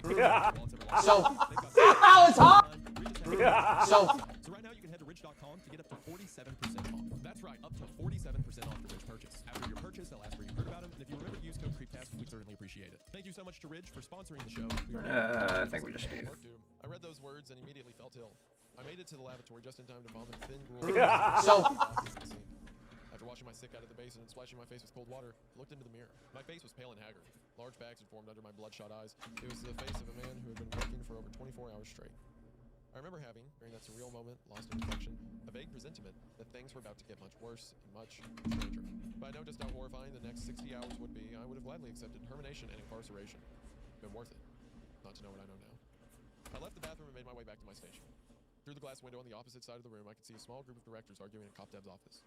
An uneasy quiet had settled over the mission control room, punctuated by mouse clicks and the clacking of keyboards. Each operator I passed avoided eye contact, either completely focused on the task they had been assigned, or doing an excellent job staring at the screen and faking it. Gossip and idle talk are strongly discouraged by the Russian space agency. When I arrived back at my terminal, I looked over to see Yakovlev hugging his elbows to his chest and staring vacantly into space. His chair had been pushed back from the desk, and he reclined, stretching away from the radio transmitter resting there, as if it were a snake coiled to strike. What did I miss? Yeah, snapping him from his trance, he looked over at me with cloudy eyes. No more Morse code so far.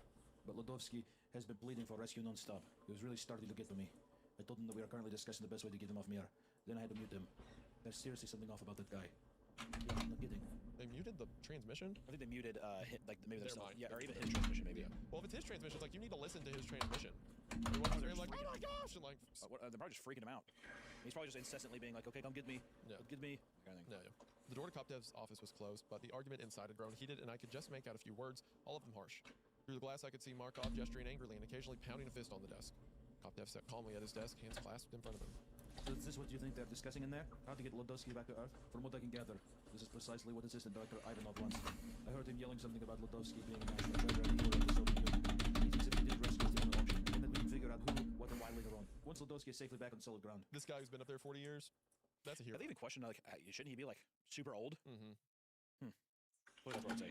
Shouldn't he be like 100? Shouldn't this guy be old and also have starved to death like 43 years ago? Shouldn't that guy not be alive? Yeah. I rolled my eyes, though I honestly hadn't expected any other reaction from the assistant director. Ivanov had been a cosmonaut himself in the 80s. He even resided on Mir for a few months. He was a fiery and passionate man with very traditional values, the type to yearn in secret for a return to the greatness of the USSR. Now, close to retirement, he had been skipping the job of director in favor of the younger and more level-headed CopDev. Ivanov bitterly resented this fact. He must have seen this as an opportunity to upstage CopDev and a possible propaganda victory. In Ivanov's mind, rescuing Ludovsky would open the door to the mysteries of the universe. Russia would be the first to step through, vanguard into the unknown. I take it that Markov has other ideas. I asked. The head of trafficking and communications was standing in the office, now screaming and pointing at Ivanov, shaking with fury. Quite an understatement. I never thought of Markov as a superstitious man, but he seems to think that there is something sinister, possibly supernatural going on up there. He's asked CopDev to cut off all communication with Mir and proceed with deorbiting his plan. He wants to let the station. Ludovsky's still on. Still on it? Cover this up like nothing happened? I asked. Yakovlev gave a solemn nod. And what about CopDev? Where does he stand? You know as well as I that the director's a cautious man. I think he is weighing out his options, and will try to gather more information before making a decision. There's so much about this that cannot be rationally explained, but I think CopDev believes Ludovsky has gone mad. The conversation was interrupted by CopDev poking his head out of his office. He spoke loudly so the entire room could hear. I want all personnel except communications department to put a hold on their current tasks. Spend the next half hour researching the Smiling Ones. Scour government records, historical archives, the internet, and anywhere else you can think of, or any reference to that phrase. Communications, I want your full attention to restoring our visual link to the space station. I want to see what's going on out there. I will expect reports in 30 minutes. Shut the door and the arguing inside resumed. Yakovlev and I made eye contact for a fleeting moment and then returned to our terminals and got to work. Half hour later, we were once again gathered in a semicircle with CopDev, Markov, and Ivanov standing in the middle beneath the central screen. Each department reported their findings, but all were variations of the same theme. There were no substantial mentions of the Smiling Ones to be found.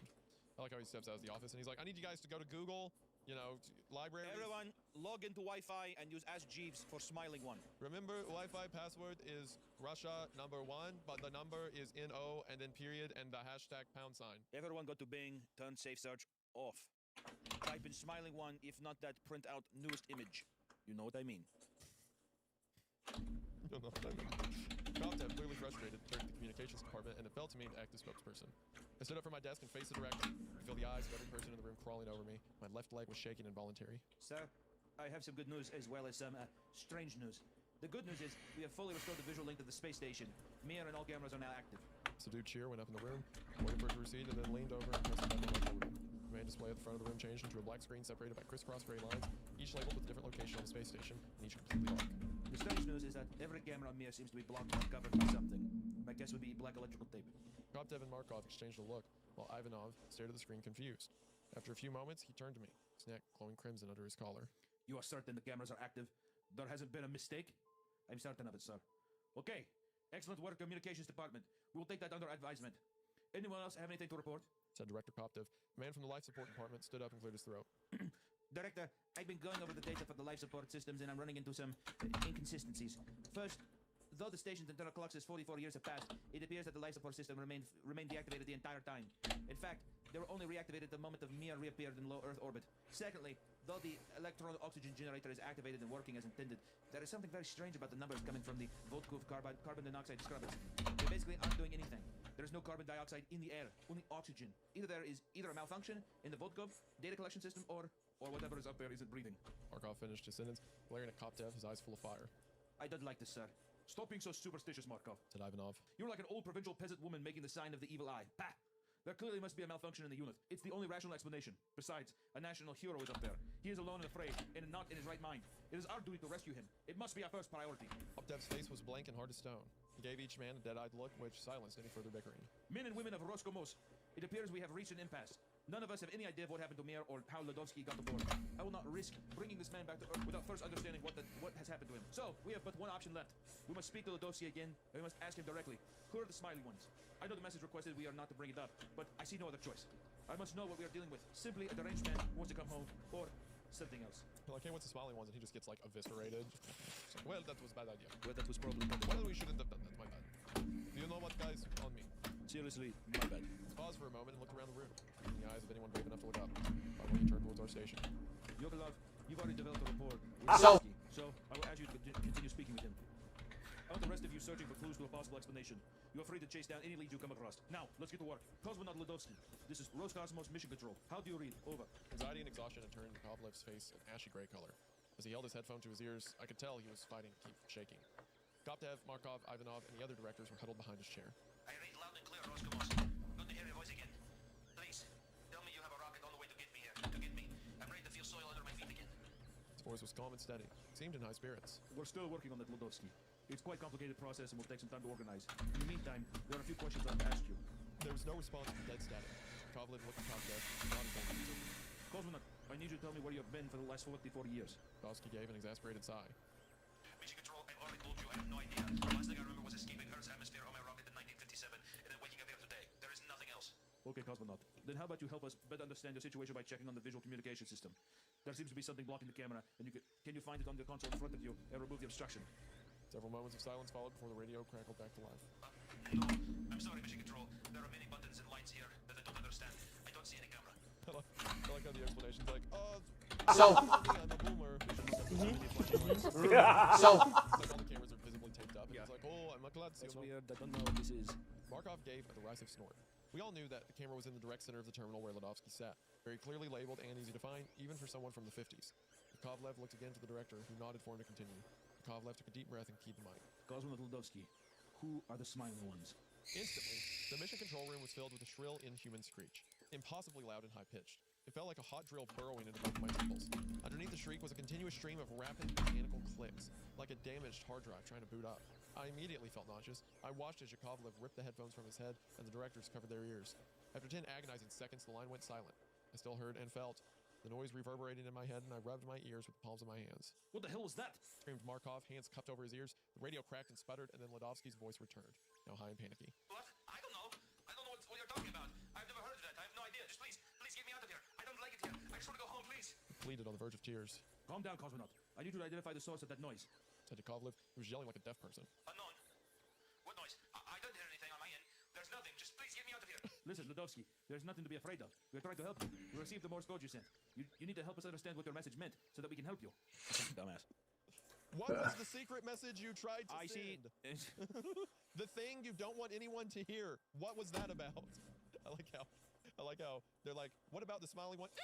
Like the loudest noise ever, and they're like, so yeah, those. The That was smiling weird. ones. What about the smiling ones? That was weird. Did you hear that? Ladovsky's like, no, I don't. What? Huh? I'm winking. Comrade, I'm winking. When Yakovlev let go of the transmitter, Ladovsky's voice came screaming over the speakers, now fraught with terror. No. I have no idea how they know. I didn't say anything. I didn't send any message. I said it. I have no idea what they're talking about. Please, you have to believe me. Now he was groaning. Oh, no. No more, please. Please, no more. The line went dead for several minutes. The directors looked around the room in silence, avoiding eye contact. Finally, Yakovlev said what we were all thinking. Is it just me? Or is this guy like a total pain in my ass? The actual line he said is pretty... Is it just me? Or did it sound like he was talking to someone else? Wow. Incredible detective work from the God, your intuition is amazing. Is it just me, or when he turned and said, I didn't hear that, and then said, no, I don't know how they know, no. Someone there with him on the space station? Before anyone could answer, the radio clicked on and he was back. Mission Control Ladovsky here. I wish I could help and some food to me, I'll remember more.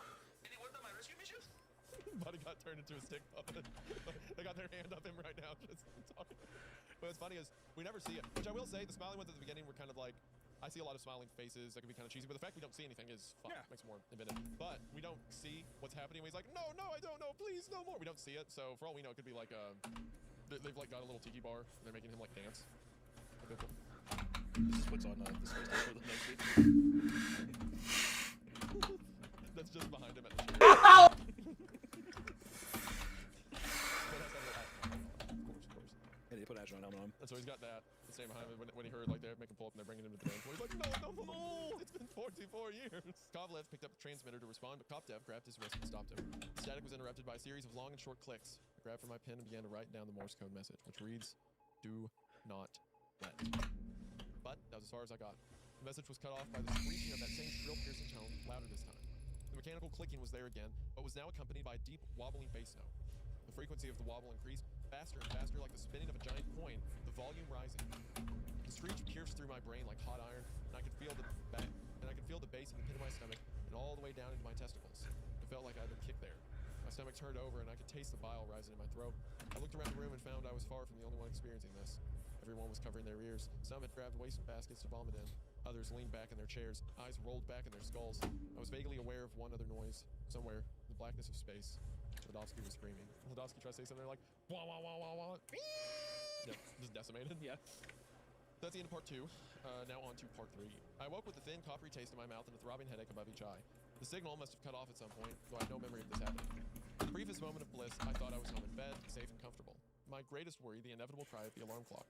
Then I rolled over and couldn't find my pillow. When I tried to look for it, I woke up and found myself face down on my desk. I hadn't slept in so very long. I wanted so badly to close my eyes and drift away to the give me the beat, boys, free my soul. Get lost in your rock and roll and drift away.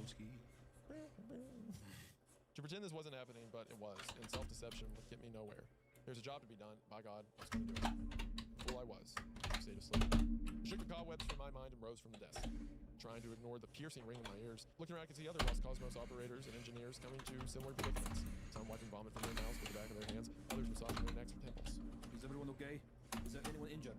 Came the loud voice of Director Koptev, clear but strained like an out-of-tune instrument. Scattered confirmations echoed throughout the room. I was about to attest to my own well-being when I happened to glance over at Yakovlev and stopped short. His forehead resting on the keyboard in front of him, and the headphones he'd been wearing to communicate with Ledovsky were still covering his ears. I could not immediately tell if he was breathing, but he definitely wasn't moving. I rushed to his side and peeled off the headphones. A thin stream of blood trickled from each of his Don't fucking hide. small pools on the desk. Tenderly, I lifted his head, cradling it in my hands and calling his name. His eyes were closed and blood dripped from his nostrils. After a few moments, his eyelashes fluttered and his eyes opened, but they were distant and opaque as if he didn't see me at all. As if he were in a dream state off at some distant wonder. His face was blank, loose, and motionless, except for his mouth, which scrolled up into a large, toothy, and humorous grin. He didn't speak nor seem to hear me at all. I screamed for a medic, but what I got were 2 intelligence agents in charcoal-colored suits. They lifted Yakovlev from the chair by his elbows and led him from the room. He wafted between them, grinning and dreamlike, in the direction of the medical facility, the last time I would ever see him. With Yakovlev out of the picture, the task of manning the radio fell to me. Markov tried to make the burden upon himself, but Koptev was having none of it. I'm sorry, Markov. I admire your tenacity, but we each have our role to play. And as a department head, your role is supervising our department. Don't fucking hide. Do the director. When Markov continued groveling, Koptev turned to me. Will you serve your country and complete the assigned task with vigor and professionalism? Yes, I will. I replied automatically. The product of decades of training. Even as I spoke these words, my brain was screaming. No, I won't. Let me go. Leave me in peace. But it was too far, too late for that. Turned back to Markov. Would you deny him the chance to serve Russia and fulfill his duty? No, I suppose I cannot. Asked Markov, speaking to Koptev, but locking eyes with me. He turned to follow Koptev. I swallowed hard and placed the headphones over my ears, but Markov turned back and snatched them off my head. No more headphones. Said Koptev. He can hear what the rest of us hear on the overhead speakers well enough. And I won't lose another man in my department to whoever is up there. Koptev nodded his approval and added. Cut the audio feeds as well. I don't want to hear that noise or anything else from the current space station until we're good and ready for it. Ledovsky will just have to stay iced for a while until we clear a few things up. Could have kissed him for that. I was not ready for the ship. Then the pair turned and walked off, continuing their rounds, checking for injuries on the operators. That's kind of cool that the guy that had headphones on just dies. So he's smiling now. Yeah. Well, Smiling one. he says a humorless grin. Ow, it's hot! Stretch. Yeah, like it's been pulled rather than. It's kind of the you're actually frowning when you do it that way. Just chopping the mouse going down. That's closer. What was like the AVG in his mouth? Love that. You just can't see any of his teeth ever, so he's just like. Did you like some fucking diarrhea shit sandwich? Did you like AVGN or the Nostalgia Critic better? I've never watched any of them. I didn't have internet until I was in college, so I missed that whole wave of stuff. I watched Nostalgia Critic a lot. Did you like this? Which one's he? He would do movie reviews, but like it would always be gags about like he get really mad over like minute details and stuff like that. It was like more comedy. Was he the one with the red tie? Yeah, that's it. Doug Walker. He's also what I like about him is like he's still around. And a lot of those older guys have got like real butthurt about not being like as popular as they thought they would and stuff. But every time I see Doug, he's just like he has a good humor about it. Like on an episode of SpongeBob, they made fun of him. They had a character like wear the red tie, and like the joke was he lived in his mom's basement. He was like really upset over something that didn't matter. So Doug posted a video of him watching that, and like he was heartbroken. And he's like he pulls out his phone and calls AVGN and goes, "SpongeBob doesn't like you." Like he can't process criticism about himself. He's a good sport about it. So. Hey, this episode's sponsored by Tushy! Tushy's a luxury bidet that your bathroom has been missing. Over 2 million butts love Tushy, and yours will too.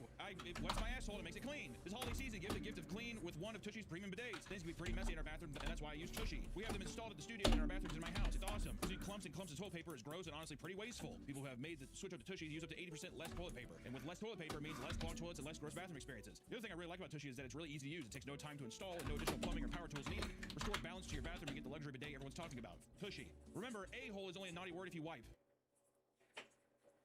For a limited time, our listeners get 10% off their first bidet order when you use code CREEPCAST at checkout. That's 10% off your first bidet order at hellotushy.com with promo code CREEPCAST. Thank you to Tushy for sponsoring this episode. Now back to the episode. After confirming there were no other major injuries, So fucking hot. Podium up front once more. The room fell silent. He began the greatest moment So fucking hot. to bear witness to. It goes without saying that we are all experiencing something completely unique in our species history. It is my personal opinion that we are in communication with some kind of undiscovered life form. This is true. It will forever change our understanding of the universe and alter the future path of humanity. Whatever these smiling ones are, we can all attest to the fact that this is first contact. If that's really what's going on here has been less benevolent than we might have hoped. Regardless, our job as scientists remains the same. Not to have opinions and beliefs, but to provide proof. I ask so much of you already. So fucking hot. We need to figure out what we are dealing with here. We need more information. We need proof. The fate of the human race may depend on it. Room was silent. The atmosphere grabbed with the seriousness of the task at hand. I want the communications team to focus on analyzing that sound, but do not listen to the recording directly. We've all seen what that can cause. The rest of you, keep searching for any clues that might tell us who these smiling ones are, where they come from, or what they might want. It's about time we finally catch a break.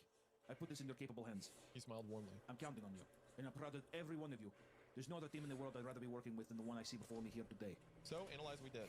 Breaking the noise down, searching for similarities in the sound wave patterns to know sounds from Earth, comparing the frequency and amplitude to mysterious recordings collected during various natural disasters and from the deep ocean and outer space. We worked for hours, all for naught. Nothing even came close. The sound was completely alien, unlike anything anyone had ever heard or produced.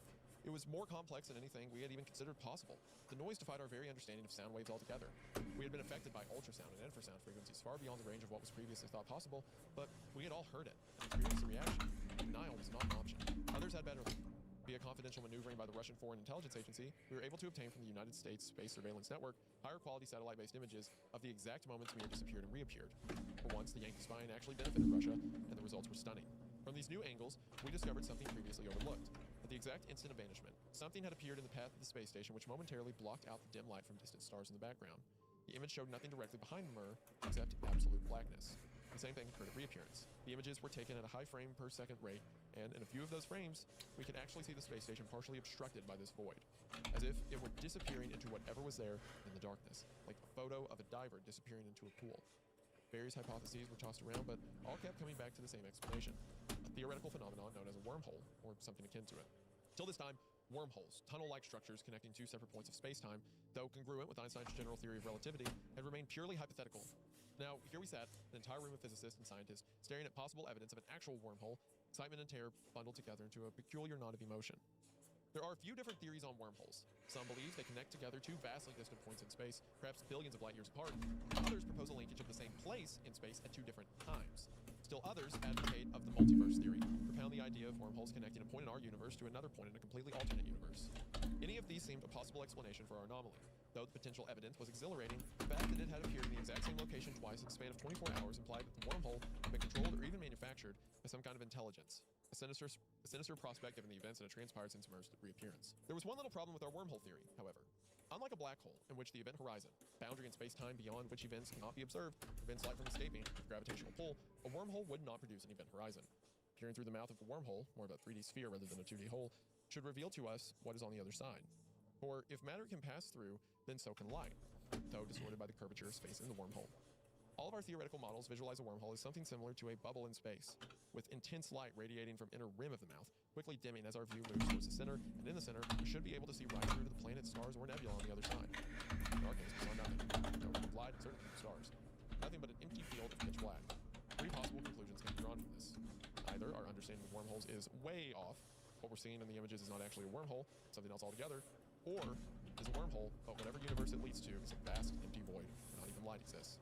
This at which, if you're looking at scientifically, like, would have to be the most likely option if what you're looking at, again, assuming all this actually happened, would be the most likely option, because the fact that anything exists, according to, like, scientific theory, is a super impossibly rare occurrence. Like, you know, Big Bang, everything existed.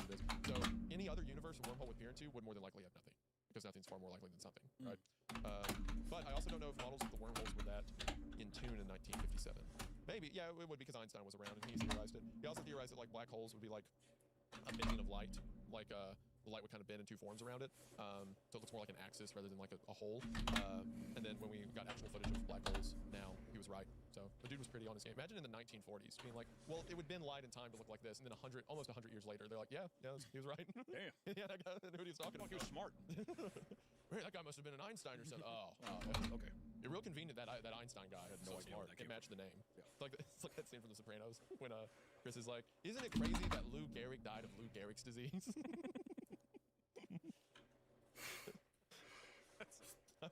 I love Chrissy. My favorite Chris joke on that show is after Olivia dies, and him and Adriana are high as a kite at Tony's house, and no one will say anything nice about Olivia, and Chris is like, you know, they say that there's never two of the same people. Everybody's unique. But how would they know? Because you'd have to, like, get everyone on the planet to line up and look at all of them, and even then, there could be someone dead. And he goes for 5 minutes, and he's like, the point is... Tony says he goes, So fucking hot. It's hot. The new revelation had produced an atmosphere of excitement in the mission control room, and in Director Koptev especially. Here we few stood, unique among all humans living in the past, perched upon the precipice of the utterly unknown. We were living out a scene from the pages of a science fiction novel, except it was reality, a surreal, terrifying, astonishing reality. It may have been a bit of a stretch, but by this point, Koptev had thoroughly convinced himself, and in turn all of us, that we had encountered a newly discovered life form, extraterrestrial, extra-dimensional, or otherwise. We couldn't help but feel excitement. This was every astronomer's dream. Any who said otherwise was either lying about their own dream or lying about being an astronomer. At the same time, it was a horrifying prospect for what it meant for us, for our planet, and especially what it meant for Ladovsky. Koptev, we were on the threshold of a discovery which would alter the destiny of mankind, but among the other directors' opinions of how we should proceed still differed. They began to argue again, passionately and excitedly, not bothering this time to retreat to the confines of the office. This is our chance! Yelled Assistant Director Ivanov, brown eyes bulging. To step out from under the shadow of the United States and take our rightful place as premier among the nations. His face was flush and beads of sweat stood out of his wrinkled brow. We'd be fools not to reach out and take it. I propose we send Zoya's capsule to dock with Mir and bring whatever is up there back to Earth and still hold out hope that it really is Ladovsky. But if it isn't, we capture it, examine it, experiment on it, and force it to reveal to us the secrets of the universe. Just imagine it. Russia, the first nation on Earth to make interstellar travel possible via wormhole generation. We would instantly become the greatest nation on the world. No, the universe has ever known. We must do this for the benefit of all mankind and for the glory of Mother Russia. So I like how Ivanov's so fired up about, like, getting the guy back and stuff like that. And I understand that's kind of what's motivating what he's saying, like, for Russia to be on top. He's near the end of his career, as mentioned. And I get all that. But it's also funny because, like, what are you going to do with wormhole travel? Maybe 200 years from now when we have tech that lets, like, people colonize space and live and travel to far different planets. But it's like, right now, we're going to go through and be like, yep, whole lot of nothing. All right, I'm on my way back. This is crazy. Total darkness. This wow, is I sure hope this works the other way. Or else. But also, like, I realized I was wrong because Ladovsky's from the 1957, but this space crew's like, what, 2001 it said? Yeah. 2002. So, yeah, I was off with that. They certainly would have wormhole theory. Yeah, sounds great. A few muffled agreements rose from the assembly. The room was filled with a quiet tension, almost palpable, like steel wire ready to Why this? All eyes turned to Markov, who sat with one leg. Why is this so A smile plastered to his face. Do you have anything to add, Markov? Yes, Koptev. Yes, Director. I still think it should be destroyed. The orbit space station with Ladovsky still on board? No, I don't think we can risk that. I think we should destroy it while it's still in orbit. I'm not sure how yet. Maybe with a nuke, just to be certain. So I'm 100% on Koptev's side. Like, just blow it up. Yeah, 100%. Immediately. We've been gone for 44 years. We ain't missing you. Yeah. Sorry. I mean, it is. According to the records, you never died up there. You don't even exist. Thank you for your assistance, Comrade. Yep. Yes, no, everything will be fine. Ship on way. A few surprised exclamations rose above the general murmur that followed his remark. Koptev looked at him aghast. Markov, you cannot be serious. But I am. People have already suffered right here in this room. While whatever is out there is still over 200 miles above our heads, I think we've only seen a minuscule portion of the damage that might be possible. How many more people might be hurt, or worse, if we bring this thing back to Earth? We understand nothing about it, sir. Nothing. Ivanov may be right, and by capturing it, it may open a door to a whole new world of discovery. But once the door is open, who knows what might walk through from the other side? The risk is too great. We may well be signing the death certificate of the entire planet, and welcoming our own destruction. I say we destroy it immediately and remove that possibility. Whispered approvals rose from a few of the gathered. Kopdev and Markov locked eyes. Markov's smile gone now, replaced by a look of iron determination. I understand your sentiment, Markov, I do. But I will not be responsible for firing any weapon into space, especially a nuclear weapon. How would we explain that to the rest of the world? Who knows what other repercussions there might be? Markov let out a frustrated grunt and crossed his arms. Kopdev continued. Besides, Ludowski may still be alive up there. If there's still a chance to save him, however slim, we are obliged to try. I don't think you are. I don't think you have to try at all, actually. Again, on paper, that guy is dead. He was never even up there, so Ivanov was beaming. So what? We go with Ivanov's plan and invite chaos onto our planet? No. We will still need more data to make a decision. We need to know who the smiling ones are. Thank you for your input, gentlemen, but I believe I have a plan. The grin on Ivanov's face twisted into a sneer as he turned back to Kopdev. And what might that be? We contact Ludowski again, but this time we bluff. We tell him we have a Soyuz capsule prepared to launch. We tell him a rescue is on its way. Then we see how he reacts. I felt the color draining from my face. Kopdev turned to me. Think you can handle that? Forced myself to nod. This is good. I like the decision here. So I'm liking the story. I enjoy it. I feel like there's a few times that, like, honestly, it being titled The Smiling Ones, and like the word of The Smiling Ones used is one of the story's biggest faults. Yeah. Like, just because it's too cheesy. It's too cheesy. It completely cheapens the story. Yeah, it cheapens the story. Yeah, I think you could have just literally been like you could have just called it like they. It could have been them, or it could have just been like I don't know the forgotten space station, like just anything that was just like something that's just, or it could just come here. Yeah, well, I mean like in the story, like have the guy. Oh yeah. They are in. I don't think you can refer to it as anything. I think it's just a thing if you are wondering the whole time, is there actually someone there? Yeah. You know, and you can have him scream to somebody and be like, I didn't tell them anything. And you're like, is he just crazy? I don't know. But here's the thing, and this is kind of what we were, like when we had the interview with Dathan, we kind of talked about Patreon exclusive, the author of Pen Pal. It's on Patreon. It's on Patreon. Let's interview him on Patreon if you want. We were talking about with him is like there's this crossroads between what I want to do and what does well. Because if this was written around like 2014, 2016 area, stuff about like smiling people was killing. It was Why is this so? I have no idea. But my point is, like, if that could have been like a strategic move. Yeah, being like, oh, I see what you're saying. It's like, well, that's the hot thing. Right? That's what sells. That's what people want to read, and maybe that's part of the reason it's successful and like people are recommending it now because they read it from that. So could be some of that, but for the story, I feel like The Smiling Ones is a disservice to it. Because if you take that out, it's a good story. Yeah, it's great. Yep. I love the simple premise of just thing goes missing, it comes back, and now it's floating, and we have this dilemma of do we help save somebody? Oh wait, I feel like literally humanity might be at jeopardy if we let this thing back on Earth. Whatever. Yeah. That's fun. And also like how Ivanov is kind of set up as like he's desperate for something to happen, so he wants to bring this very guy back. proud man. Yeah. It's also like that was the other thing. I feel like the story could trust itself a little bit more. Like we have that dialogue between our protagonist and then the guy who died, who he was talking to, where they kind of have an explanation about the directors. Like, oh, Ivanov says this, Koptev's a man that believes this, and stuff like that. And honestly, you don't need that because that's present enough in their dialogue. Yeah, I mean, also just having a character say someone Googled the smiling one. That was rough. That was rough. Yeah, I agree. But it looks like in 2018, this story was posted in No Sleep and One Best Original Monster 2018, and then in 2020 he expanded it into a novelette, so like kind of a novella-length ebook. Okay, so I guess it is a little bit more recent. So 2018, first called The Smiling Ones. That's still around the time I think it was doing well. I would say, yeah, because I was in high school, coming out of high school. So yeah, I think The Smiling Ones probably helped it around that time. So I'll give him some levity there. I say I give him some levity, like I'm some grand jury on it, but. I will be merciful to you. Oh, thank you, Master Isaiah. Yeah. Thank you. You're welcome, Darius. No problem, Darius. Darius Pilgrim. I sat at Yakovlev's former console with the radio transmitter in hand, steeling myself against the task which lay before me. I cleaned up the bloodstains, thank God. Otherwise, I wouldn't have been able to continue. I could feel the huddle of directors hovering over my shoulder, staring daggers into my back and waiting breathlessly for me to begin. The room had fallen quiet once more. On the main screen above me, the white numbers and letters indicating timing and positioning of the mirror camera feeds glowed brilliant white against the inky darkness of the background. Took one final deep breath and, bracing myself for the worst, flipped the radio receiver to the on position. The hiss of static filled the room, a warm, comforting sound in comparison to that horrendous otherworldly screech. This is Rostomos Mission Control. Do you copy? Over. Static. Rostomos Mission Control for Kozlin of Ludowski. More static. We need 3 of these? Yes. Stop butchering him and finally decided to kill him. Markov bitterly. Koptev opened his mouth to reply. Radio crackled aloud. I read you loud and clear, Mission Control. It has been quite a while. Welcome back. Your voice is different. What happened to Yakovlev? He is indisposed at the moment. I'm sorry to hear that, Mission Control. But I hope you might have some good news for me. Roger, affirmative. I just got off this line with the head of the crew over at the launch pad. They've got the Soyuz rocket all lined up and ready to go. Should be headed your way within T-minus 60 minutes. Are you serious? Has a heart attack. We'll get the champagne on ice for you down here, comrade. Just get yourself squared away and ready to go. What do you say? Are you ready to come home? The hiss of silence returned. There was no reply. I think I'm talking to him, telling him how to respond. Yeah, maybe. Or maybe they're throwing a little party to celebrate our stupidity. Finally, after what felt like at least a century, it was probably more like 45 seconds. Ladovsky's voice returned. Transmission cut out momentarily. Koptev and Markov exchanged a glance. I want to know how long before the capsule arrives. All said and done, probably just under 2 days before the docking process is complete. Possibly sooner, depending on where in orbit you are when you launch. Okay, you're really coming. His voice was thin and confused. We're really coming. The line went dead once again for a minute, then two. Soft sound of static purring from the speakers. Then it roared back to life. This time, Ladovsky was shouting, but the transmission was quieter and muffled, as if he was turned away from the receiver.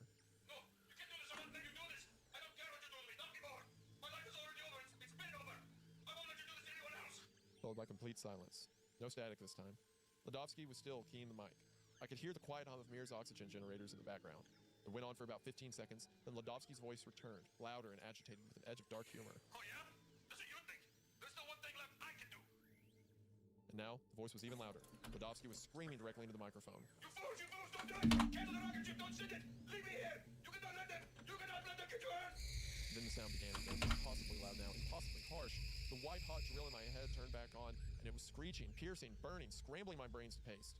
I dropped the transmitter to cover my ears, but it seemed to have no effect. Suddenly, a hand shot out and snatched the transmitter from my desk, and then Koptev was shouting into it, screaming over the alien shriek and deep resonance of the bass. Who are they, Ladovsky?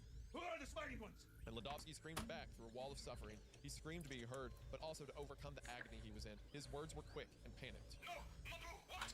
They're parasites. They're the opposite of life. The absence of life. They come from this other place. From the horrible other place. They want what we have. They've already taken it from so many. So many.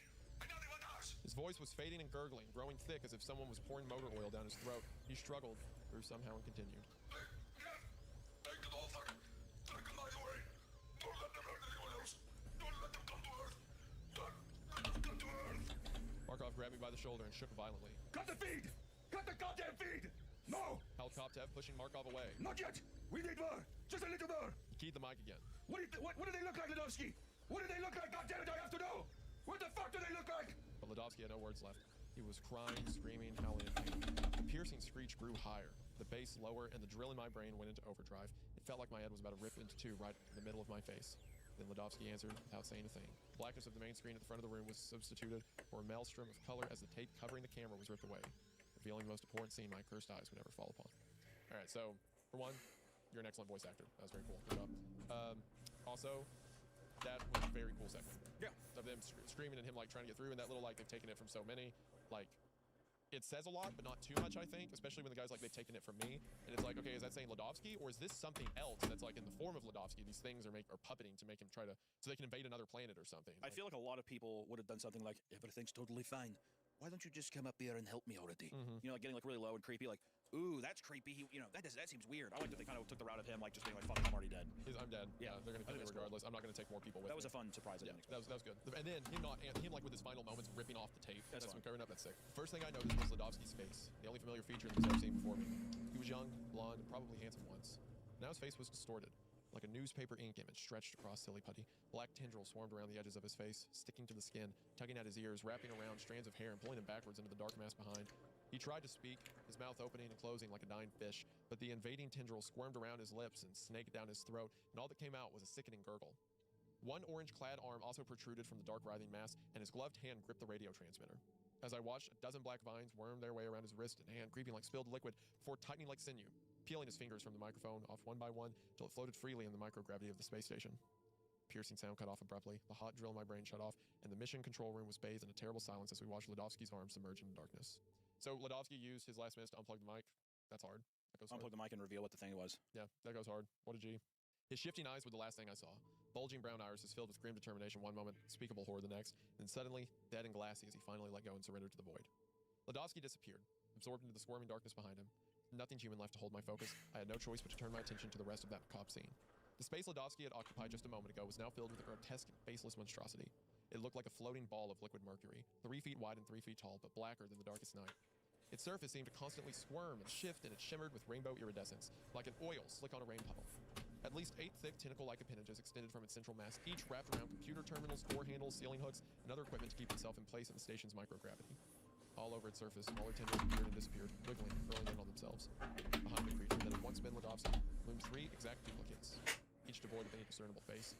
The background was a tangled mess of floating tentacles, weaving through one another and twisting around each other like spaghetti noodles, some attached to equipment in the room, others gripping the first creature, as if laying hands upon the shoulders of a troubled friend. Suddenly, all 4 creatures moved as one, squirming squid-like around one another and spreading into a line across the capsule. With a jerk, their attention seemed to snap to the camera in the terminal. Though without faces, it was hard to tell for sure. The scene froze like that for a horrifying moment, and I peeled my eyes from the screen. Roscosmos Mission Control Room was still and silent, each person petrified in place like a statue, slack-jawed, with eyes locked on the main screen. I turned my attention back to the video feed, and now the core of each creature was bubbling, boiling, churning like the waters of a maelstrom. The center of each opened into a tiny white hole which quickly grew in size, expanding to cover most of the creature's bodies, and stretching and twisting, each of the holes transformed into a shape I recognize all too well. A smile. No eyes, no ears, no nose, no face, just enormous, empty, inhuman smiles. Then the noise was back.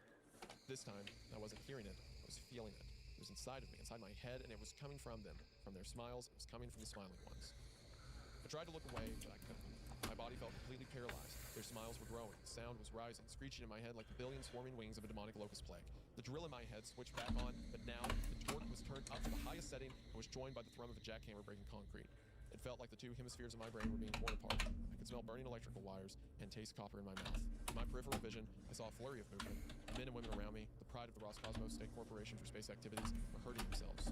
Some slammed their faces into their desks over and over again until blood poured from broken noses and shattered mouths. Some picked up pins and pencils and violently stabbed themselves deep in the ear canal, then pounded them further in with the palms of their hands. Others gouged their eyes or sawed at their wrists with any sharp object they could find. Then everything faded away until my entire world was a white hot ball of pain and I lost consciousness. My eyes snapped back open and I stared at the screen. The smiling ones were gone, and in their place were 4 small gray humanoid aliens with buggy black eyes. In my head I heard 4 distinct voices speaking together. Let us in. My vision went dark and I was gone. Then I was back. 4 giant bipedal lizards appeared on screen, oozing dark green slime like... Okay, they're switching forms. I would say the implications that Ledovsky wasn't, but no, he saved him at the end. So anyway. Now 4 giant bipedal lizards appeared on screen, oozing dark green slime like sweat. Black venom dripped from their jaws. Their reptilian eyes stared into my soul and their voices shrieked in my mind. Let us in. The tenebrous veil of an unconsciousness folded around me once again. Then I was back. Now 4 angelic beings floated on the screen, translucent but gleaming like the sun around the edges and draped in flowing gowns of a million impossible hues. Their beautiful voices sang a harmony in my head. Let us in. A scream of shadow fell upon me once more and I was gone. Then I was back. Now the inside of the space station was an alien forest filled with a swirling fog of green and gold. Through the mist emerged 4 giant mushrooms. Their purple skin was a constantly shifting kaleidoscope of psychedelic color explosions. Each swayed and shivered in a primeval dance, followed to the beat of their own secret music. 4 spongy voices sprouted in my brain.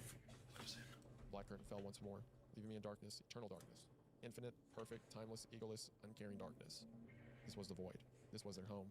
The universe, if nothing had ever existed. I'd always be here. I'd always be here. Then I was back. Not to Roscosmos Mission Control, I was on Space Station Mir. The noise was gone. The molten javelin of pain in my head had disappeared. 4 human figures stood before me, 3 men and 1 woman, dressed head to toe in the bright orange spacesuits of the early Soviet space program. Through their clear bubble helmets, I could see their countenances. Young, attractive, proud, full of vigor, smiling warmly. I recognized their face, calling the pictures of the so-called lost cosmonauts that our recent research turned up. Is that a bear trap for me? Because I said this is based on lost cosmonauts, but it's kind of just based on them. I would give it to you. Arts are hold up there. I feel special award. They were Andrei Mentkov, Sergei Shiborin, Maria Gromova, and the last, of course, was Alexei Ledovsky. Smiles on their faces remained. Their lips did not move, and I could hear their voices in my head, kind of composed. Let us in. Please, let us in. If it had been in my power, I think I would have. Then I watched as their smiles grew larger and larger, contorting their faces into massive inhuman grimaces. The skin of their lips and cheeks began to rip and tear away, revealing toothy skeletal grins. Their hair fell out, their skin dripped away, worms crawled from their empty eye sockets. The glass of their helmets shattered, their spacesuits deteriorated and fell away, and the smiles just kept growing. I tried to scream, but my body was still paralyzed. I heard the bones in their jaws snap simultaneously, and the smiles engulfed their entire face, flipping them inside out. I closed my eyes, and in my mind I again heard their voices, now desperate and bored, chanting. Let us in. Let us in. Rising into a horrible crescendo. When I opened my eyes, I was back in Roscosmos Mission Control. The writhing, tentacled abomination still filled the main screen. My mind was filled with a horrible cacophony as the 4 voices morphed into 4 million, screaming in 100 alien languages, but somehow all saying the same thing. Let us in. Let us in. People around me seemed to be in some kind of hysterical, religious ecstasy, some laughing, some weeping, some howling like wolves, and tearing their flesh to shreds with their teeth, others seizuring violently in their chairs. Let us in. Let us in. Then I heard another voice, this one not in my head, but coming from a little ways behind me. Yes. The strong, clear voice of Director Koptic. Yes. Bro, let's... Cut the feed for the love of Mother Russia, and everyone you hold sacred, cut the goddamn feed! And I tried. My hand reached out for the button on the terminal, which will cut all Yes. the here. It found a pin laying on the desk, pressed the button extending the tip, turned it towards me. I watched in horror as my hand brought the pin slowly towards my face, aiming directly for my eyeball. I was powerless to stop it. My hand felt like it was under someone else's complete control, and it moved closer, closer, closer, until it was almost touching my cornea, filling my entire field of vision. Then something hit me hard in the side of the head. Stars danced and exploded before my eyes, and I was falling to the floor in slow motion. Somewhere far above me, Markov had pounded the button on the terminal, which cut the video feed. Then he had an officer chair in his hand, smashing the computer terminal to pieces. The main screen went blank. The piercing screech and wobbling bass disappeared, replaced by the weeping and wailing of the injured and dying, begging for help. Markov stood hunched, breathing heavily, still holding the office chair. Koptev stood next to him, white as a ghost. Ivanov lay dead at his feet in a pool of blood, his throat torn out by his own fingernails. Markov grabbed my arm and pulled me to my feet. I blinked my eyes and surveyed the room. I was met by a scene of bloody carnage that looked more like a battlefield than a mission control room. Forgive me for hitting you. Markov whispered, then he straightened and turned to Koptev. Now will you believe me, Director? Now will you heed my advice? Koptev nodded, sadly, his eyes watering. I'm sorry, Markov. I should have listened. We shall proceed with your first idea. We deorbit Mir as originally planned, and the world knows nothing. We burn them. We burn them all, and pray that is enough. That God help us. Listen. March 23rd, 2001, the world watched in wonder as the space station Mir re-entered the Earth's atmosphere near Nadi, Fiji, and disintegrated over the South Pacific Ocean. The official statement from Roscosmos announced that Mir ceased to exist at 5:59 GMT. At the time, Mir was the largest spacecraft ever deorbited, and there were concerns that sizable pieces of debris, particularly from the docking assembly, gyrodynes, and external structure, could survive re-entry. Officials in New Zealand issued warnings to ships and aircraft in the South Pacific, and the Japanese government warned its residents to stay indoors during the 40-minute period when debris would most likely fall. Nothing came of it. Mir is thought to have burned up completely during atmospheric re-entry. Though rumors and speculation abound, no significant debris of the wreckage of Mir were ever recovered. At least, not officially. And that is the end of the story. And that's the end of the story. What a cool, so it's based on a, like, why did Russia deorbit an actual space station? That's really cool. That is cool. That is really sick. I like that. It's good. Okay, so, what did you think of the ending? Yeah. Yeah, I feel kind of sick. I don't really like the whole smiling motif. I hate the whole, like, going crazy thing. I just, like, I don't know.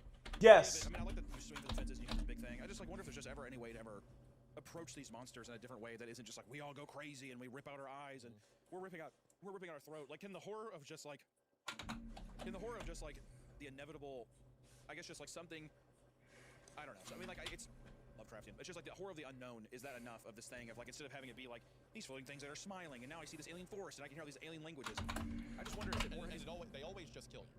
Yeah, and it's just kill you versus a thing of like, is there something of like, I don't know, even like I like mixing like science with spiritual stuff of like taking your soul, like oh shit, like it's just like doing something that's different of like these weird aliens that exist out there are actually there because they collect souls, and this is like how we perceive angels, or just something weird.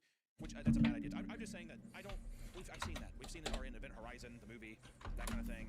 Like to me, I was Bro, let's just put the whole freaked out by the idea of like, I guess like government officials making irrational decisions based off like pride, and that kind of thing, and then also just the mystery of being like, I don't know what is on there. What is on there? You know what I mean? I think at the ending of part 3 it was at its strongest when Lukdovsky was on the other end and he was like, don't do it. Yeah, like, yeah. But then like starting it and it's like oh there's black tendrils and he gets pulled in. I think after he pulls the tape it loses me.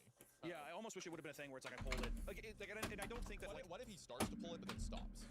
I don't think of him pulling it. I mean, like, for my subjective, like, my own opinion, it is always so much more effective in these scenarios to just be like, he pulled the tape, and, like, what I saw was something crazy. And you just, like, leave it to where it's like, oh, my God. Like, the more you describe something, the more you're talking yourself out of interest, which also makes it when you have a satisfying creature, it makes it that much better because you're like, that was awesome. But if you don't have that strong basis for something that just, like, I mean, really fits that scene, to me, it just, like, man, we were going straight up, and immediately in my mind, I was just like, and there it goes. Yeah. You know, and I think everything before that, great. Yep. Simple dynamic. You have like all the people back and forth. There's a bit of a power struggle thing. The idea of like a guy from the 40s, and now you have this like rose-colored kind of goggle guy being like, oh my God, that's like a nation's hero or something. I think all that's cool. I'm glad they didn't go to the thing of like, we're up here. We always have been. But even like let us in kind of thing. Like even the high-pitched screech thing to me is scarier than just having like instead of having them say like let us in, just having like an ear-piercing screech where it's like I don't know what that is, but just like you can kind of sense it, and it's fucking just disturbing. I don't know. I kind of had the idea. I like the direction when the guy next to him at Mission Control died. It says his face was in a joyless smile. I thought the implication was like the face, like the skin's being pulled back, and I'm like, bro, let's just put clever because it's not actually a smile. It just looks kind of like a smile because of like the stretching that happens, like it's changing biology. So then I had the idea: what if the smiling ones that he's seen up there are like the other dead cosmonauts, like their bodies have been possessed by something? Or, and even if that's the case, I don't want to see it. But that's just a cool idea. I mean, it's okay. I guess it's just I don't like to me. Even something scary would be like when you fly a certain height in the air, you go like that black void. You go into like there is no like the space. The moon landing is all fake. Yeah. And it's like if you go certain high up, you like enter. It's like what's? I thought that it was other stuff. It's like no, we have no idea what's being like. It could have been like a reflective dome or something. Yeah. Like to me, that's a more interesting thing of like just like making you question these kind of things. Not that you'd really like bullshit, but it's just the idea of being like, yeah. It's not. It's less about. And body horror is my favorite thing ever. But in situations like this, just you don't need. I don't think you need that. To me, I was like totally hooked with everything. I started off the podcast being a bit goofy and stuff, but I did get. I mean, I was bought in over time, and it was unfortunate too because at first I was sitting there and like while we were reading it, and it was really good. I was like, oh god, people are gonna make me eat my words with this fucking beginning thing with the smiling one, just like this is good. But then it just immediately I was like, oh, there it is. It was like kind of like being like, is this a diaper? And you're like, no, it's like a Chipotle burrito. Pretty good. And the opener, you're like, no, that's shit. This was actually a diaper. I don't know why I thought this was a Chipotle burrito or whatever. Well, it's like the reason I bring up me thinking about that Lost Cosmonauts is in my head I'm like, that's a cool idea. But then the story's like, no, this is what it is, and this is what it is, and this is what it is, and it kept describing it. It's like, okay, sorry, I've the beginning of the episode I talked about that Twilight Zone episode, the parallel. Awesome. Like if you guys were interested in this story too, I would really recommend. Wasn't like standing water you're stuck under. It's like floods of water that you just need to keep away from the shore, right? So if you're on any level of elevation and not next to a river, any kind of all right, let's get to part 3. Most of the damage was caused by the wind and like the torrential rains creating these landslides and stuff like that. Interesting. Well, but I'll tell you what, joke all you want, but when the power goes out, guess who's laughing? Guess who's got? Yeah, it's one of those. There's this lady kid we met back in the day when he's like, everybody makes fun of a redneck until their car breaks down or something like that. It's like that kind of like it's that same kind of vibe. But yeah, there's sure saying the man who sleeps with a machete is a fool every night but one. Yeah, God, it's so fucking brutal. So cool though. It's sick. I mean, I'm excited though. Christian Wallace has. I mean, like I would say the astronaut story is one of my favorites. It also caused me to talk about Mr. Farley, which maybe Mr. Farley will make an appearance here. I don't know. We'll see. But yeah, I mean, if anything, let's get into it.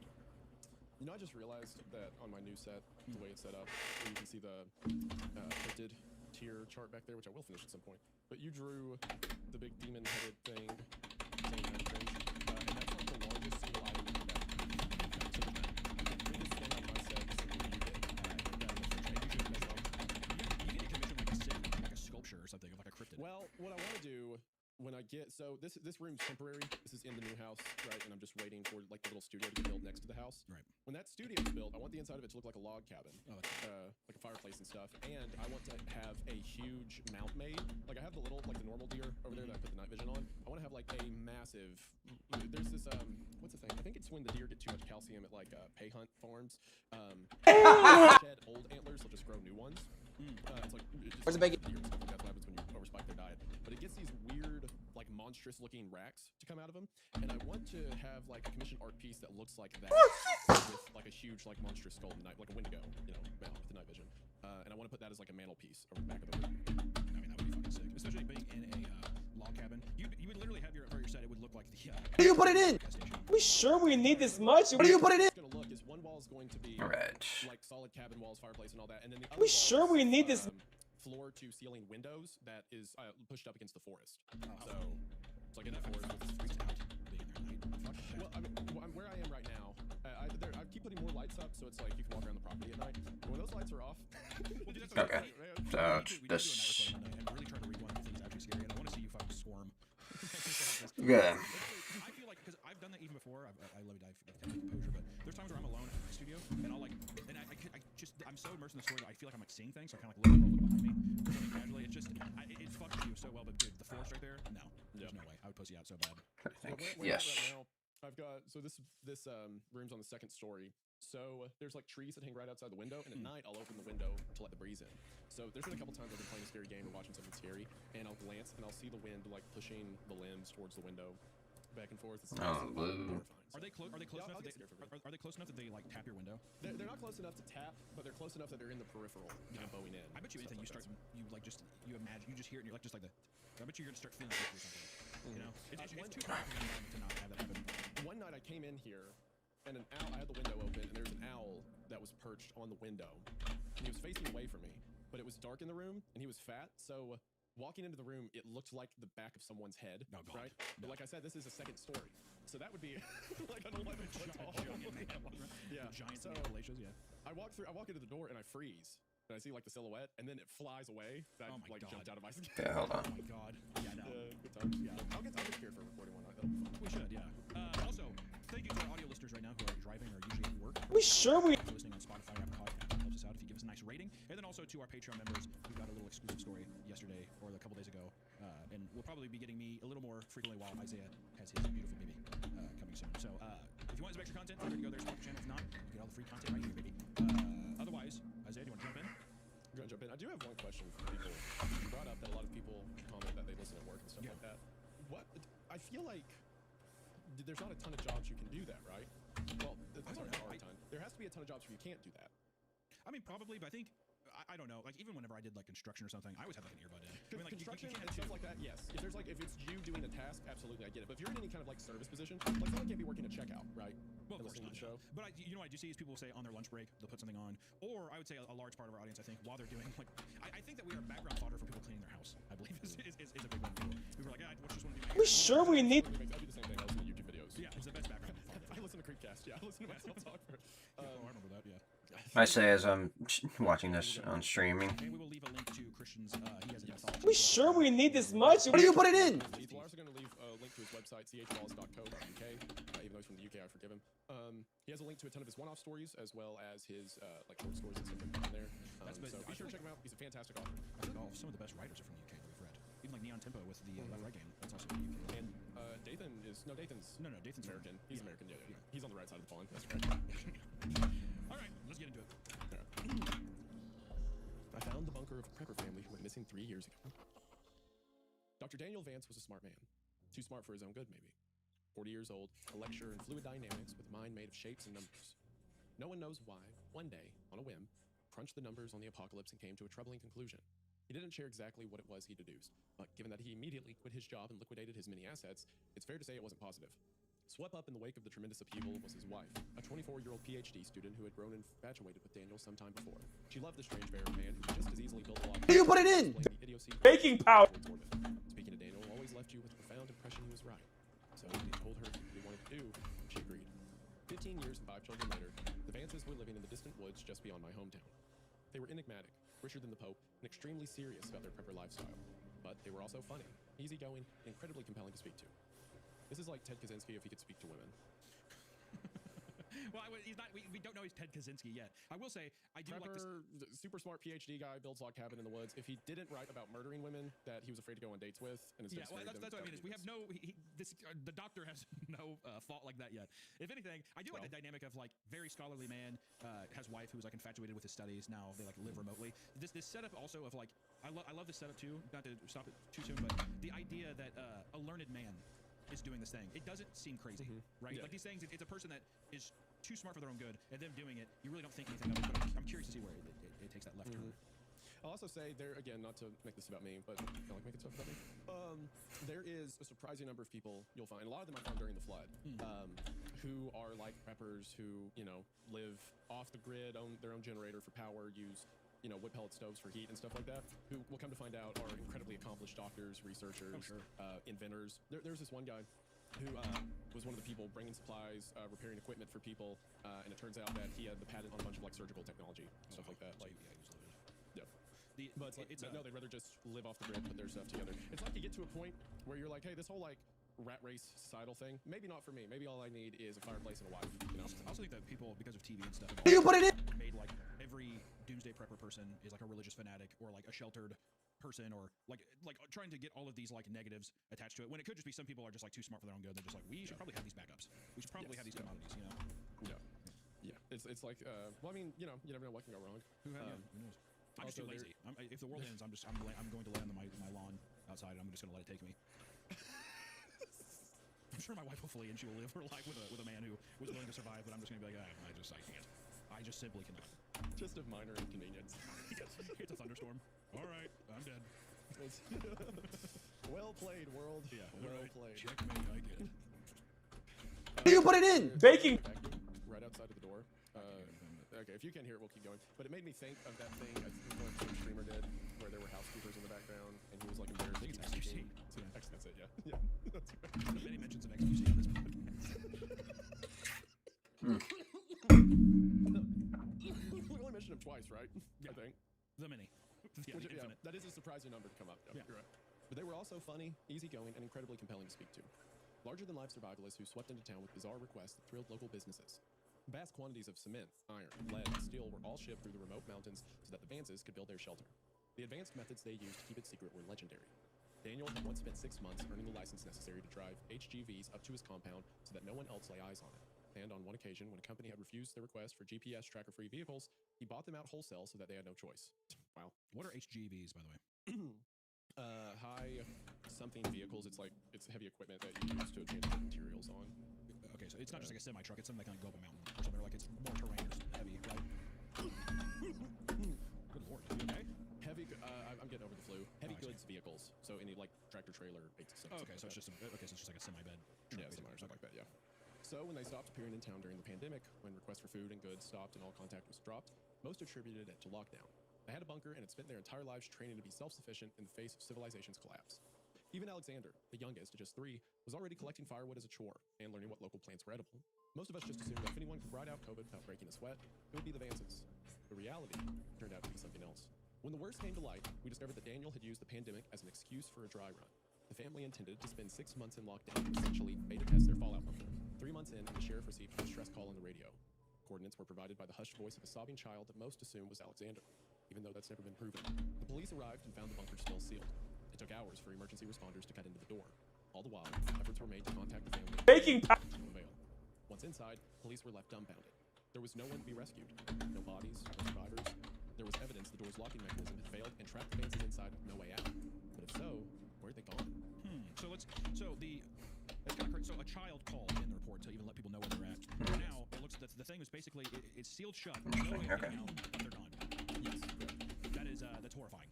I mean, like, what kind of mystery? You know what? Like, it just reminds you of something where it's like the kind of like the lonely broadcast station stuff of like the 411 missing reports where it's like, oh, they're gone, and then all of a sudden they just reappear. Like this kind of like weird phenomenon. It has that vibe, but also just the idea of a child escaping and calling the cops is such a horrifying call to hear, and it's so creepy how like casually it's just brushed by, like a child weeping calls, and we like went to work. Like it's so nonchalantly said. It's probably the 3-year-old, which how did a 3-year-old know? But you would have to assume they're older than that, right? Because they had 5 kids. Oh yeah, that's true. It could be any one of them.